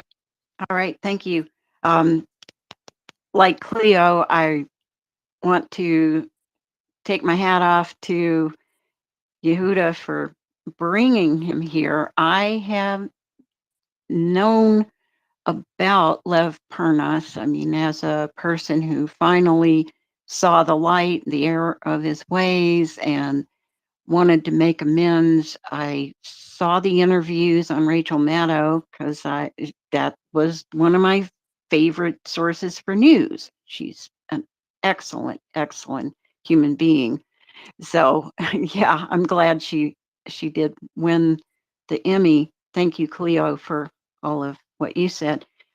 So when I guess week before last, I got to talk to Lev for the first time in a friend's small space. I just went up and I talked to him, and it was really great. We had a great conversation, and then he invited us to go over to a friend of his space, and we went over there and we had continued great conversation. And then within recent days, there he was. What? And I just happened to peek in at the report, and I go, well, I think that's where I'm. Wait a minute. Oh, Lev's there. I'm going there. And so I came over, and I was glad to get to speak to him again, just to, kind of give a nod, and nothing really complicated. I will have some questions about the rebuilding and his current projects in Ukraine. I want to get those well formulated, and this afternoon I just didn't have it together yet. So again, thank you, Yehuda. I know it was accidental, but yes, a lot of us Americans have known who he was and is, and we just, most of us really wish him the best. I mean, sure, there are people out there, like he said, who don't. So I think our making him feel welcome and coming with great questions for him, and good, solid discussions. He sounds like he said he's writing a book. So anybody who is writing a book is truly formulating their thoughts and putting them into paragraphs. So it's been wonderful. It's been really great to hear everyone's questions and to learn more about what he's doing for Ukraine. So again, thank you very much, Yehuda. Thank you again, and you're welcome. Go ahead, Heather. No, what I was just gonna say is, what I see is a pattern of a guy who's trying his best to make amends for some big mistakes that he's made, and he's doing it in a big, huge way, and he's putting a lot of effort and energy into making sure that gets done. And He, I believe, is still on house confinement, and I don't think he wastes a minute of the day. He tries to do something every single minute of that day to help Ukraine and to make amends for what he did and for what happened in the past. Let's put it that way. I don't like to say what he did, but let's go. I think it was Go ahead. Aaron. You think it was Aaron next? I think it was No, him. it was Jim. Yeah. Jim. We're going to Jim, and yeah, I would just add one other thing. I mean, a lot of discoveries in history happen by accident. So this is how things happen sometimes. So worked out great. All right, off to Jim. Hello, everyone. Thank you very much. I have so many thoughts going through my head and so many things I want to ask, so I'll try to be as concise as possible. But first, I just want to say that this is by far the most informative, most well-run space on Twitter, probably on the internet. So I just want to say thank you for that. It's fantastic. I tune in all the time when I see you guys are on. So You'll get no argument here. Extremely informative and really well run and really intelligent people speaking on here. So truly appreciate that.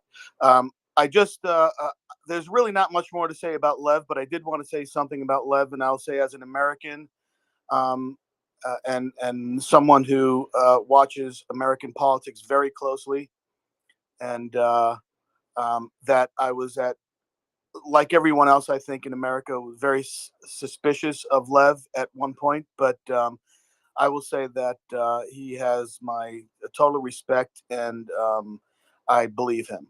I believe every word he says. I believe he's genuine, and I believe that he's really, trying to turn things around and do the right thing. So, kudos to him. And it's great to hear him on here all the time. So it's just fantastic. But my question now is, it seems to me, the Wagner Group, which to me is an enigma. I don't even know how many troops. I've heard, anywhere between they've lost somewhere around 30,000 so far. A private army. What? I'll ask all the questions and then I'll wait for your response. So the first question is, what is to become of the Wagner Group now that they don't have a leader? Now I know that like I said, it's been an enigma. I still really can't figure out what their role is and whether or not they're really Putin's people or not. And if they aren't, what do they do? Do they flee and end up somewhere else? Is it possible that they can be if there are they're to be arrested by Putin for treason or something like that, that they may flee and possibly go to the other side? That's one question. I don't think that'll happen, but just a thought. And if he does co-opt them in some way, how does that affect what's going on in Ukraine and the war in Ukraine? Because they could be anywhere somewhere around.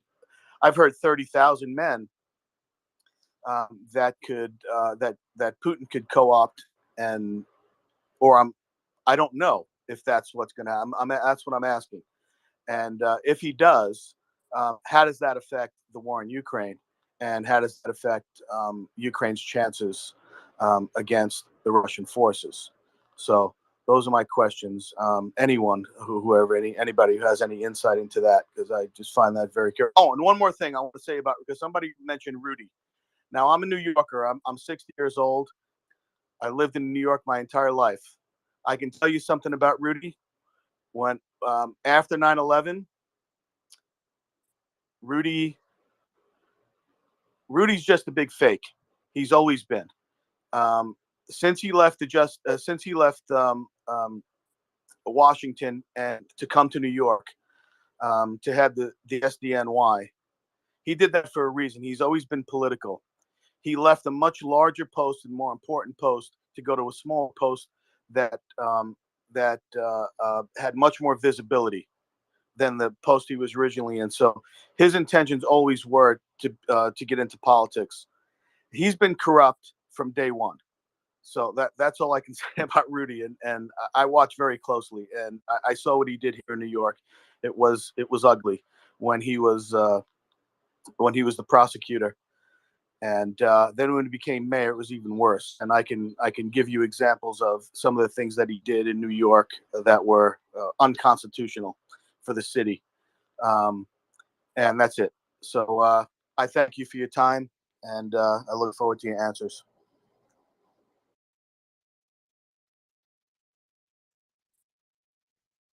All right. Well, I don't know if there's really an answer to any of this. I'm going to take that as a comment on here. I'm from New York myself, so I'm familiar with the character here. So let's go to so many people popped up all at once. So I'm doing my best here. Let's go to just hey, yeah. Mike. Sorry, Yes. was the question at the end what like I actually don't know the answer as well. I'm curious if anyone. Jim, can you just repeat that part? Well, yeah, sure. I think the major, the main question was, I mean, the last part about Rudy was just a comment. But the main question I was asking is, the Wagner Group seems like they're an army without a leader. Oh yeah, I remember right now. now. Yeah, honestly, okay, that's the one I was going to answer. I just remembered. Sorry, promise. Look, I mean, I think Wagner is had to be destroyed if Russia wanted, if Putin wants to maintain power. So this whole effort to absolve them of sin is a pretty unusual offer that would never really be offered. And I think Lev was pointing out that's the reason why he's so weak, because you would think that these guys would be out the door or out of a window rather, and I suspect that. Of the ones that did, support Prigozhin, they're probably really upset and pissed off. And you're going to see people join the military just because they're afraid they have no choice. So I think, for whatever reasons, Prigozhin made that gamble. It didn't come through, and he doesn't really care because he was bargaining with chips that he doesn't care for, which are, his unit. He probably wants to get out with a handful of the best and the trainers, so he can get over to Africa and rape and pillage and murder. So that's what I think is going to happen to Wagner there, Jim. Okay, well, thank you. You're welcome. Sorry, Brian. Yeah, so I mean that whole situation at first reminded me, my first thought was like, wow, this is kind of like when Julius Caesar went to Rome, he didn't give any opportunity, so he attacked and took over the government. But it wasn't that, and he turned around. And then I tend to think of historical references, and I thought, well, this is more like when Pope Leo met Attila the Hun, and he came all the way to sack Rome, and then almost kind of inexplicably he turned around. But it's all less than that. And it's just well, that's about as good. I don't know if we'll get any more details into Wagner until we see what happens. So, yeah. Good stuff. Yeah. Who's next? Let's go to DeWitt's next. Thank you. My question was for Ryan, but he disappeared. But I want to I'll just say it and it'll eventually come up. What I know he's going back to Ukraine soon. What does he need? What is important? What is something that people can do to facilitate him doing better work in Ukraine? Well, don't know. Let's get Ryan back up, and he can answer that question directly. All right, so Paging Ryan, come on up. When Ryan comes back up, we'll get to that. And in the meantime, let's go to Aaron real quick here. Go ahead, Aaron. Mine's just more of a comment statement. I wish I'd got to ask Lev because he seemed fairly inside of the knowledge. But my question would have been, and do you think there's any coincidence between the downfall of Trump's regime and Putin's regime? Because I don't. I really don't. I think if they were all going along smoothly, they'd all be going along smoothly, and and there's there's stuff there. I wish I got to ask him that question, but that's all. Thanks. I can always ask him next time. Don't know is the answer for me, Heather Primus. Similar, well, I don't think they're not similar styles. They're similar in some ways in the ethical sense, but obviously Putin is like an actual genocidal war criminal, right? Yeah, clearly, yeah. All right. Thank you. And next on our list is Karen. Go ahead, Karen. Well, I think that I would like to make a plea for objectivity. And that if you go to DOJ's website under the United States Attorney's Office of the Southern District of New York, you will find that Lev Parnas was sentenced to 20 months in prison for campaign finance, wire fraud, and false statement offenses. He is still serving that sentence. No. Now, No. please let me Eric, finish. I will mute you.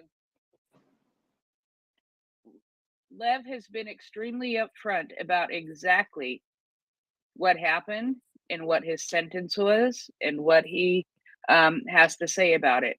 He shared that very directly when he was asked very directly about that the first time that he came up on the site. Yeah, and you know, Heather, ahead, Yehuda. we're not about silencing people. Like he actually told me like on the air exactly what you just said. So I think the only issue that maybe Heather might have had there, Karen, is you started the statement by, well, for objectivity, like as if you're telling us something that he failed to tell us. Like he said everything. I was shocked myself, to be honest with you, because I had no idea who the man was. So is there a reason why you're repeating that? Is it because you feel he's not being honest? Go ahead, Karen. Okay. The only thing I'm trying to point out is that all things should be like this, should be taken with a grain of salt. And I'm just saying, if he truly is sorry for what he did, okay, then that's good. But I am saying that you shouldn't assume that he is. Okay. You need to kind of take it with a grain of salt, because it benefits him to try and say things that will shorten his sentence. And there have been other, and I can. But I think Right, his sentence. Hold on, I think his sentence has already been pronounced. So I'm not sure what he gains from talking to random people on Twitter, other than opening his mouth and saying things that maybe he shouldn't. So again, and then it goes back to another thing: rehabilitation, restitution. What's the point of having prisons and a system of laws if someone can't change? It's kind of the whole purpose of it, if you think about it. So I think I have no problem, with someone pointing it out. But I think the way you projected it was almost like, well, you better go to the Department of Justice and find out what really happened. I found out what really happened right from the guy's mouth, and I'm not going to lie to you. I was kind of embarrassed because I thought I was bringing someone else in, and I felt like I should have done my homework, but I had made a mistake. So I think the power of forgiveness and restitution and making things better is something that we should support.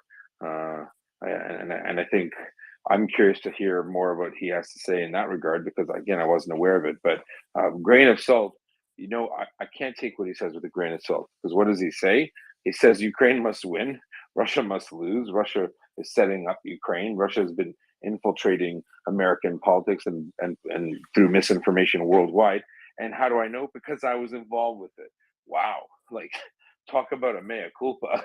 Like, in that regard, I don't want to take what he says with a grain of salt. I want to listen to everything, because guess what? It's that if someone like that can tell us, look, I was involved in it and it's bad, I think there's no greater spokesperson for combating Russian interference than someone like him. I could be wrong, though, Heather.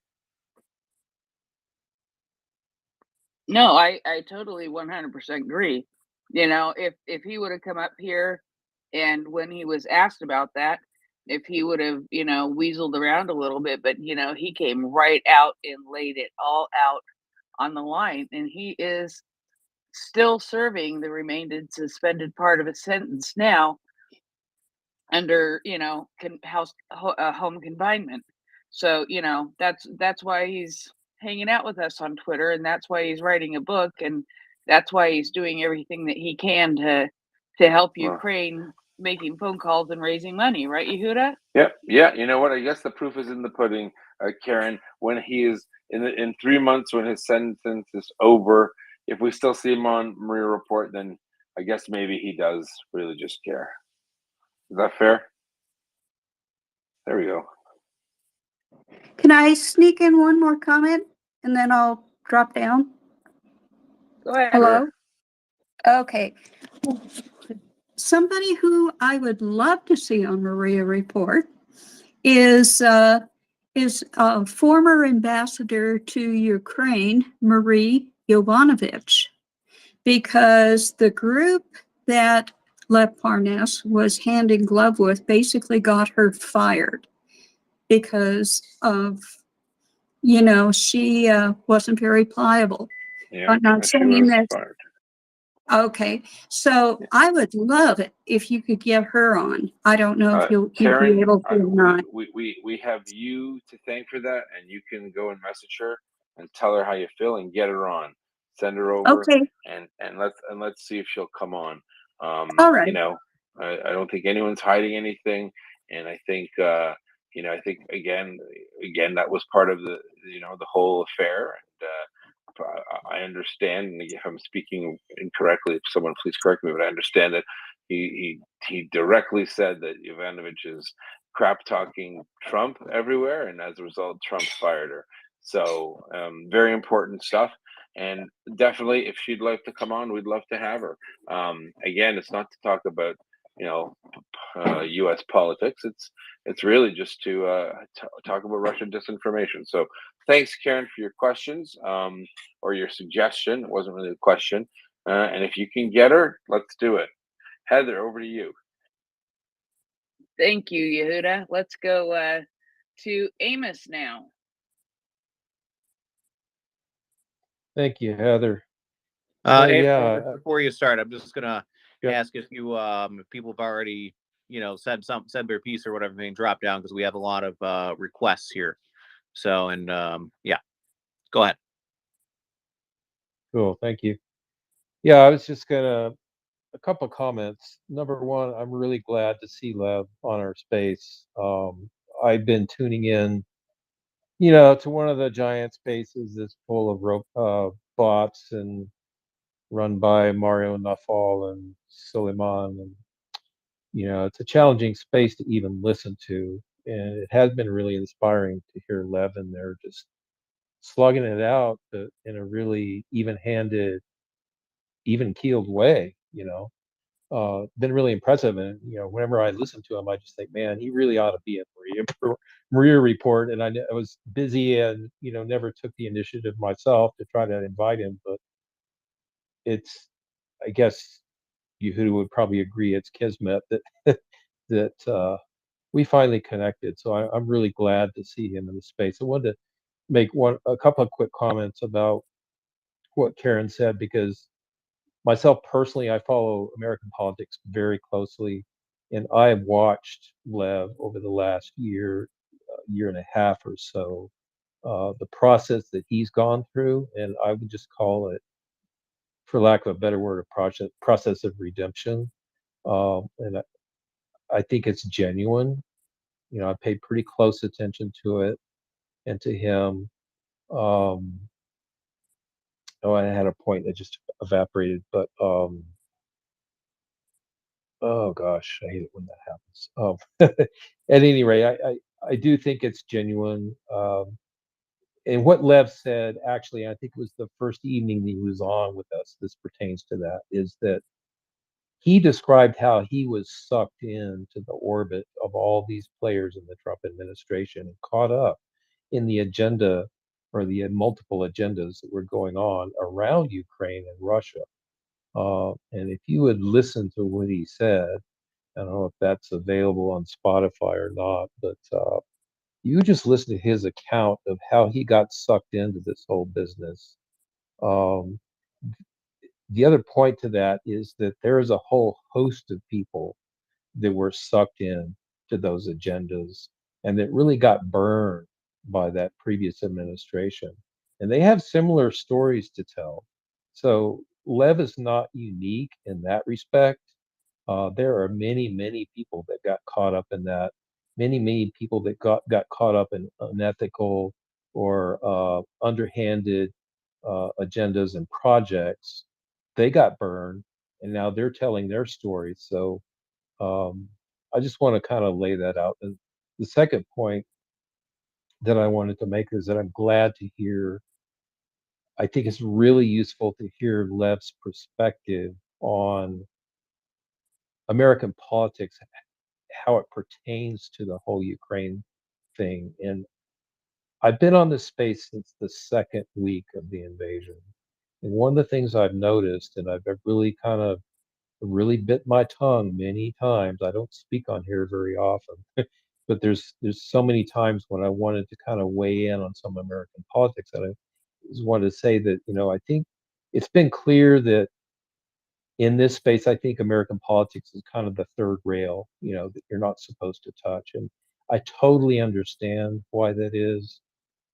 The one thing that I would say about that is that I think we ought to think about at least having a high altitude approach to it, a high altitude view, and willing to discuss it from a high altitude, big picture perspective without diving into the weeds, because I understand the host and most of us, our agenda really is about supporting Ukraine.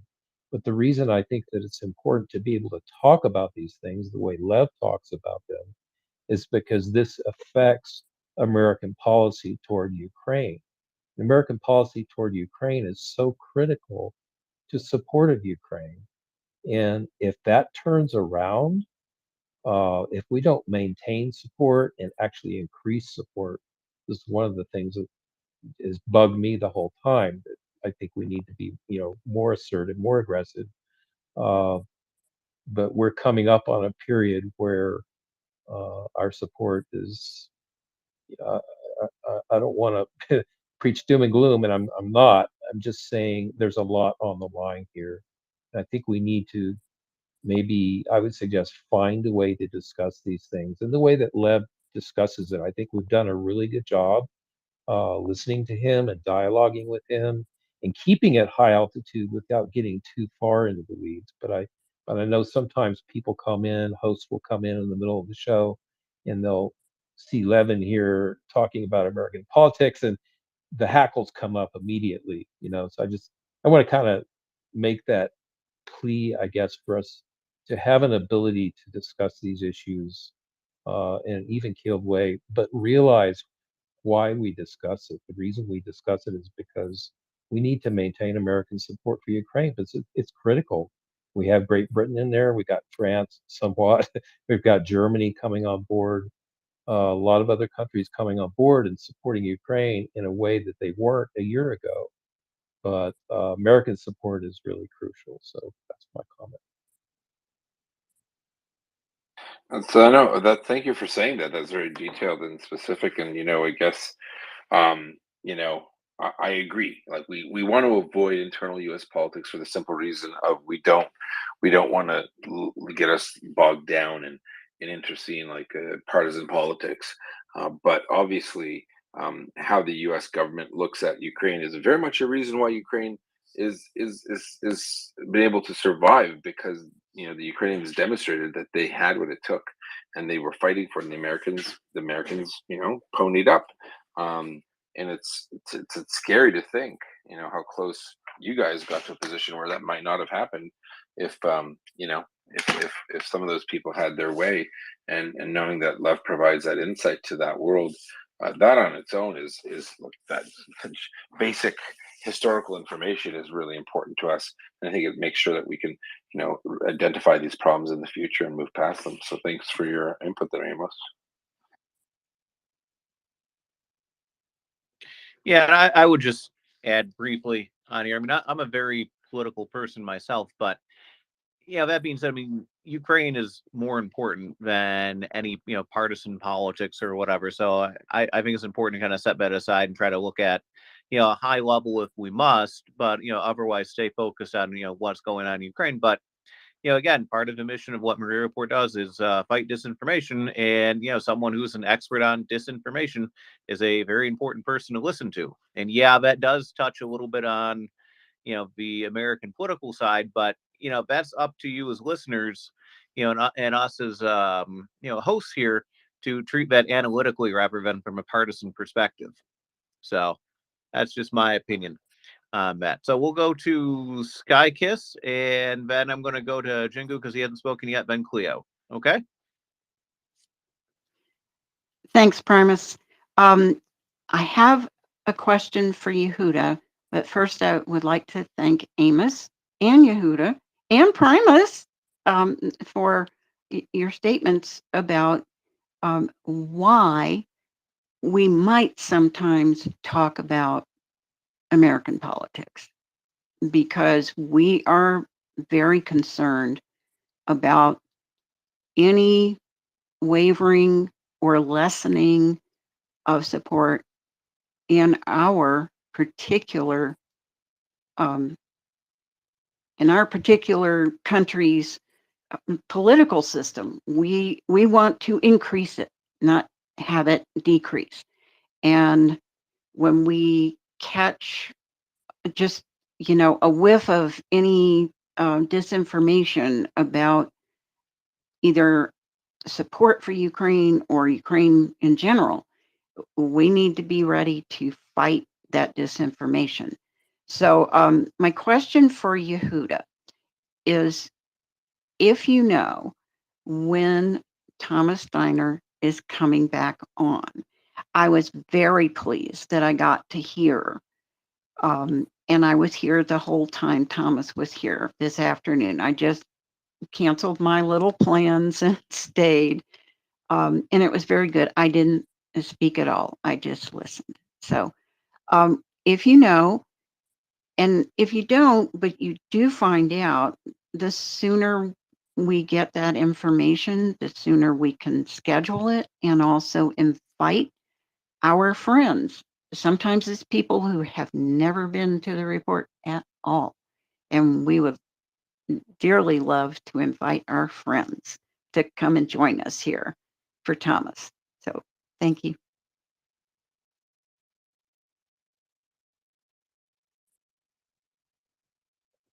All right. Any follow up on that, Yehuda?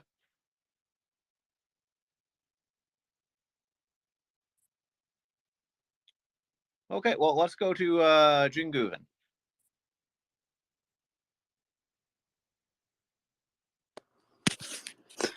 Is it clear? I hear you. Okay. So, Karen, so this is a message to you because I heard you were reading some concerns. First of all, you can be certain that the Lev is a very trustworthy person. Everybody makes mistakes, okay? And he's a very, very valuable resource. Why I can say that? Because we follow this information. We follow this information conducted by the Chinese and the Russian intelligence, especially the Chinese intelligence. We ran to Lev's information, let's say the personal data, if you will, when we were tracking down the disinformation in Florida, the entire Chinese intelligence campaign. Let me tell you what the Chinese intelligence campaign is doing and can do to help Putin. They're not going to send weapons openly to Putin.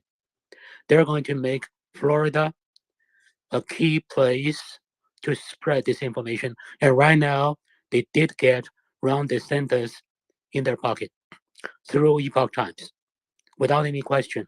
So Lev Parnas is the person who actually turned around, and he was very deeply involved in the Rudy Giuliani disinformation campaign.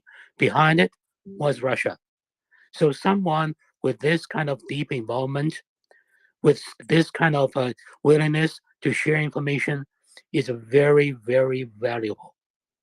Because the Rudy Giuliani is where the Chinese disinformation, Russian disinformation, Epoch Times all intersect. So you need someone who is right at that spot to tell you what's going on. And also, he's saying what they are doing is wrong. You cannot find a second person to do that. So for that, that's basically my point. We have lab partners to talk to us with this kind of candor, with this kind of responsiveness. It's a true blessing to the space. That's my point.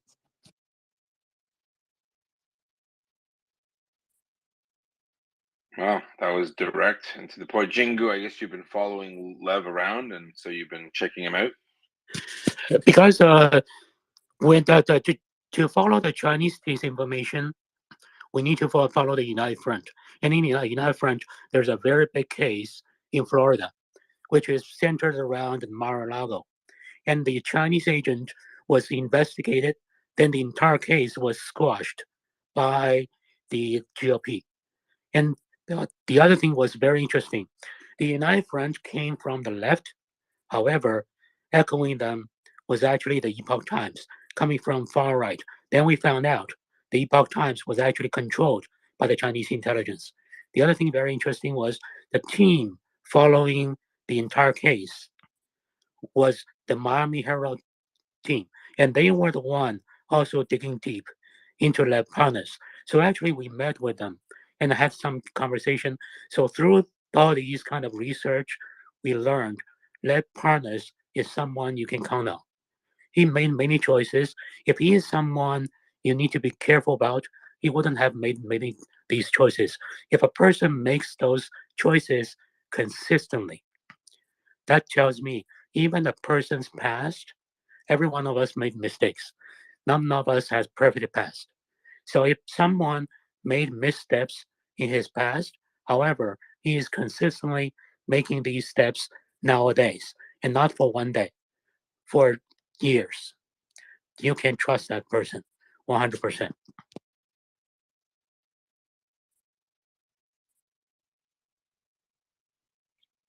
Well, Very that was, good. yeah, appreciate Go that, ahead. Jingu. And I didn't know that. It's funny, people keep quoting the Epoch Times. I tell them it's not a reliable news source.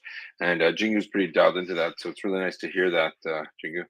Oh, it's to say they are not a reliable resource is understatement. You should say they are a reliable tool for CCP psyops. That's how you should say it. 100%. Well, I know just because of you, someone sent me an article. So look, it's in the Epoch Times. I said, nope. Jingu said no. But thank you. All right, let's go to Cleo. Hi. I'm going to talk on the same issue too, because if you look at, if there's any doubt about taking something for a grain of salt, or using any of those expressions, the thing is that when you look at what Lev revealed, around the time that the first impeachment was taking place, and you can hear him on that. I never recommend video stuff because normally I always want to fast forward, but I really do recommend that talk. You will be really interested in it, and what he said at every point fit in what he said then and what he said in previous things, what he said in tweets. Everything fit into what we already knew. It's like you could look at it the way that a detective would look at it, and it all fit in. There weren't any, once he decided to go the route of just being really open and hoping that would be the safe route for him, because he was worried about being done away with. So once he decided to do that, he didn't try to hide anything or embellish on anything. I feel like I'm a good judge of character, and I feel, at least I'm especially a good judge of character of knowing when someone has a psychological flaw or something that, that will make them more prone to lying because they're enjoying the game or something like that. I can really suss them out. And he doesn't have that.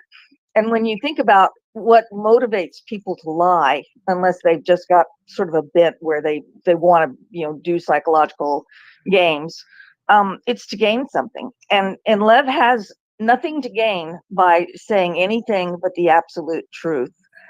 And another thing is, I understand where people are skeptical about the sort of Saul on the road to Damascus, sudden insights and changing and becoming a different person from that experience.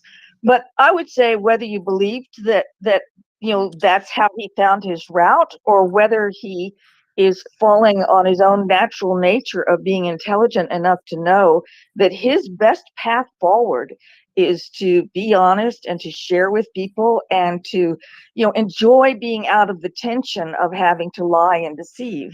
I think I think that there's a lot to be said for being a good person, and that in itself really does have rewards. So whether he had, whether you believe in a sudden change, or whether you believe that someone has now gotten to a point in their life where where the best and simplest and most attractive path is to go straight and be totally honest, I don't think it matters which way you want to see it. I think that from what I've seen and what I've heard, that he is trustworthy, and I think I base that on as I say, several things here. One, about being an intelligent enough person to see where his good comes from, and the other being that if you put together what he says, there's substantiating evidence in all sorts of investigations that have been done since that time. And that's what I'd like to add. Thanks very much. Well, I always think of the story of Saul to Paul whenever I think about someone's ability to maybe change, and that we should allow them to do that. And sometimes there's great results by giving people the the space to kind of change and be different. Rather than just keep holding it over their head. I mean, you remember it clearly. This is something we're all aware of, but the information he shares in regards to the disinformation, I think, is the most important part, and I think that's the thing to focus on here. So, Yehuda, and then we'll go. Yeah, who's next? I'd love to. I was waiting for Momentum and Kure. Always good questions. Momentum Yep, is next. Okay, cool. Thank you. I just wanted to add to what Cleo and Jingu said.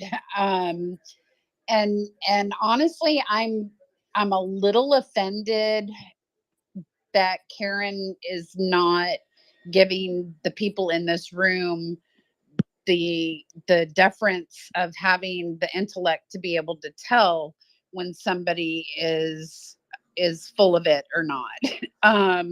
And if you look at Lev's path and you compare it to somebody like Michael Flynn or Roger Stone, those people got pardoned because they are still on board. People like Lev, people like Michael Cohen, they took responsibility for what they did. They were punished for what they did, and they have forged a new path. And what Lev has to offer is he was so deeply involved in trying to weaken Zelensky at the behest of Trump via Putin. And anything he can say about that is valuable to what's going on today. So I just think you should give people a little more credit to have the intelligence to be able to discern who's full of it and who isn't. That's all.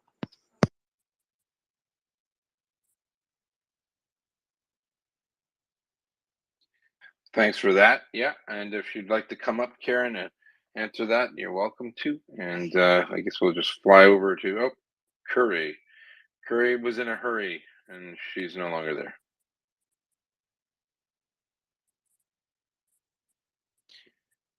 All right. Well, I think this is a very valuable conversation, though. We'll try to get Kiri back up here. But in terms of discernment, well, I mean, all of us here have been on Twitter for a while, and if that's just a healthy skill set you need to have, is some level of discernment and realizing where people are coming from. Apply your own knowledge to what's good and what's not, what's accurate, what's not, what's true and not. And be skeptical of everything, but at a certain point, you seem to be open-minded, just like, well, this is new information, and appreciate it, and respect people who do have expert insight on things there, which is the case of what we had happen here. So we have Napo Dave is up here. Napo Dave, anything you'd like to add on this?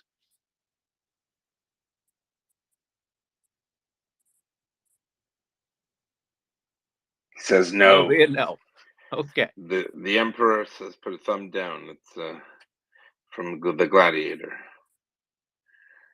Never mind. He's Indeed. probably wearing 2 sets of headsets again tonight.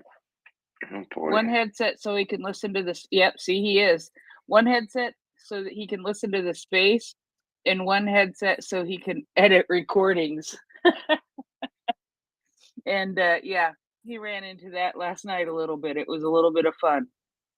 And we do have another hand. So go ahead, Simon. Yeah, good morning from Finland. It's a beautiful summer morning here. I had a kind of comment on this latest event, and I appreciate that JUN is also online. I think this was a really turning point what happened inside Russia with this Prigozhin or Wagner thing and what is going on. It is a positive turning point in any case in general. So I wanted to kind of tap into Jingu's expertise to if he could answer what the Chinese think, because I think I saw some commentary or some analysis from the Russian YouTube that Chinese reaction was kind of like I don't know. So I would like to know more about the Chinese perspective, because I think it's very kind of valuable also here. Thanks, and have a great day, and Slava Ukraine.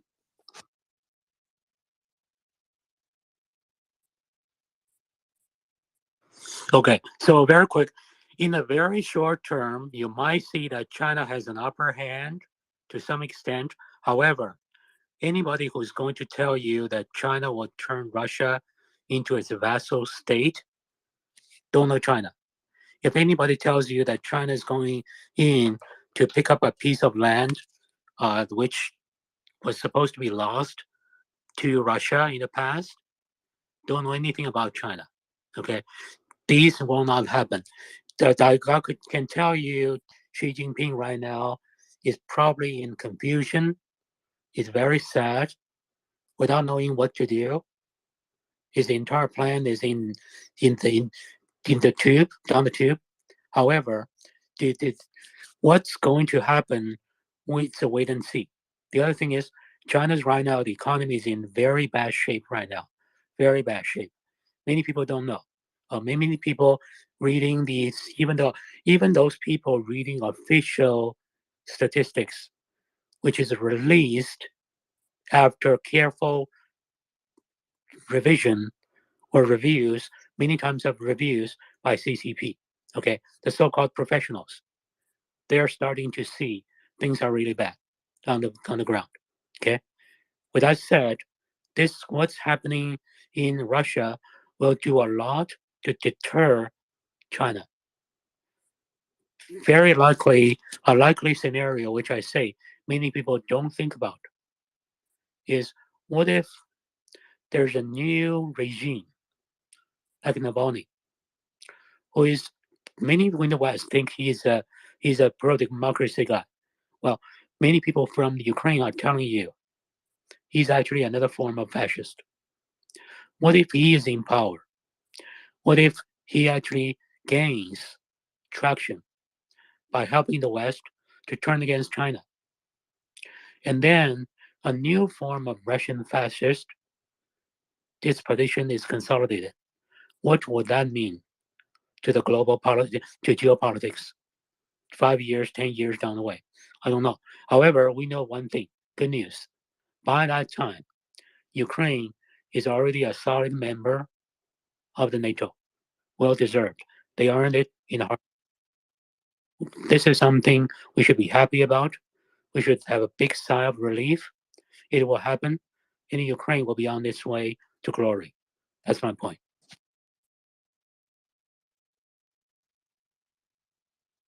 Yeah, you know what? I want to circle back to Jingu after. I think we haven't had this conversation in a while. I'd love to hear Jingu's take on what China doing, right? What's China up to? Like, how are they looking at? Like, they must be just shaking their heads at the Russians, going, "You goofballs! We thought you were going to take this in a week at something. Now you got all eyes on all. Now everyone in the world is staring at us, and then now you're having a coup attempt. Like, who the hell? What's going on over there?" But before we do that, Jingu, I think maybe we'll just go. I know someone had something to say for Karen, and I don't know why I said, "Come on up, Karen." We don't want to countenance arguments or fights, but because she was mentioned, I was just real quick, like 20-second, rebuttal, Karen, and then we're gonna go back to Simon, hopefully, Heather, and then what about that talk about China after Heather? Does that sound good? That works fine for me. If you got the time to do that, that's great. Let's go ahead, Karen. I just wanted to say that, whoops, just a second. Okay, I found this again.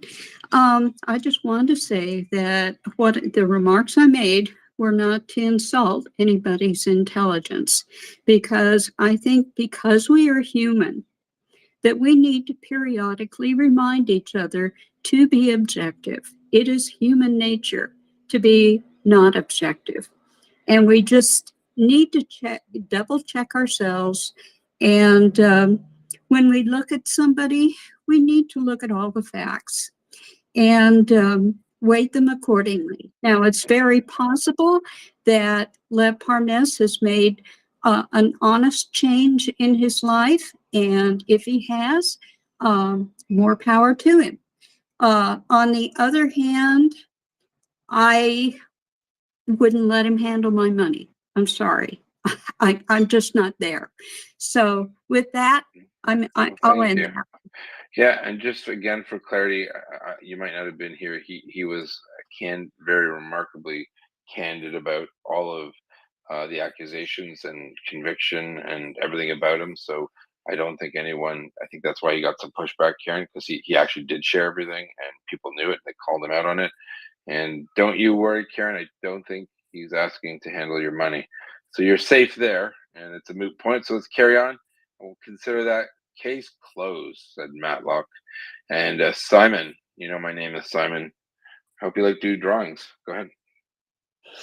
Yeah. Cheers, Yehuda. Yeah, no, Jingu, very, very valuable, interesting analysis. This broader geopolitical game is of importance because of the kind of Russian size in the, unfortunately, too big size in a global. They have like a too big geopolitical, how do you say, power in the world than they deserve. But anyway, that's the fact is diminishing. I think it's diminishing. So yeah, but kind of like a further point is that China and somehow India has been sitting on the fence also. So it was positive that they, if I understand correctly, and this reporting is right, that when there is this constant nuclear threatening, which is really like I don't know, like threatening to use nuclear weapons all the time. It's like for me, it is the same thing. Like if I have some crazy neighbor and it's like he's every day reminding me that one day I'm going to come and I'm going to kill your family. It's the same kind of thing. And people are like, yeah, the Russians are like this. This is like a completely like a unacceptable behavior in international relations. Constant nuclear threatening. Nuclear. Sorry to rant about this. And the further point about this kind of recent, I've been listening and following many sources about this Russia thing, because now the kind of main events were, of course, Ukraine made some good advances and fine But the main political events were inside Russia, which was really, really like, I was smiling the whole weekend. I was so happy. It's like these bastards, they get what they deserve. They get what they deserve. Finally, this was so beautiful. But the thing is, like, a lot of the analysis, I think the mistake or the kind of like a fundamental flaw in the analysis of recent events in Russia is that people try to kind of find logics what is going on there, when in many cases there is no logic. There is just anarchy, madness, and chaos. That is the kind of normal state of Russia in general terms. So then, if you don't find that kind of logic with these weekend happenings, which is kind of like semi-accidental or whatever, like this kind of bespariadok, so then you kind of succumb to the conspiracy theories. So it's like, I have to caution about that. But yeah, it's an interesting convo. Cheers, guys.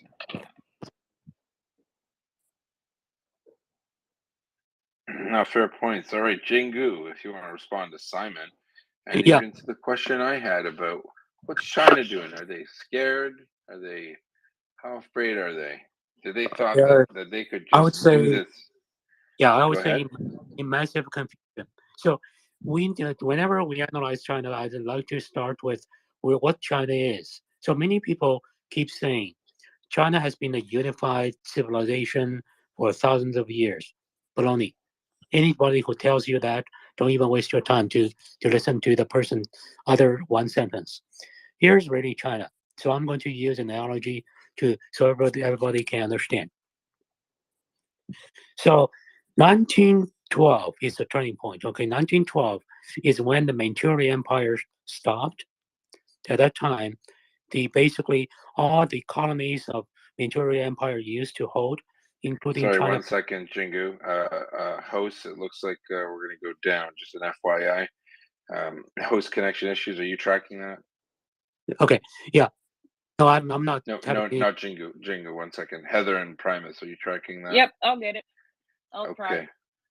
So just for your information, the space might reset, and we'll be right back to repopulate. Sorry, Jingu, go ahead. So I'm going to be very quick, not going into the detail. Keep in your mind several assumptions. Number one, China is actually much more brittle in entity than Russia. China is actually less civilized, worse managed than Russia. So China understands the world much less than Russia. China depends on the Russia to handhold it into the world, even though we know how terrible Russia is. When you have these as the starting point, you pretty much will get the right answer to all the questions, thinking about what's happening. So Xi Jinping is looking at Putin at a complete loss right now, what he's going to do. And I would say that's actually the most volatile and potentially the most dangerous moment of Xi. Because like I said, in a regime like China, okay, just keep in mind, Japan attacked the United States, Pearl Harbor, not when it's on the rise, but when it's desperate. So if Xi Jinping is desperate enough, we don't know this person what he will do. Keep in mind, he's a person with deep childhood psychological trauma.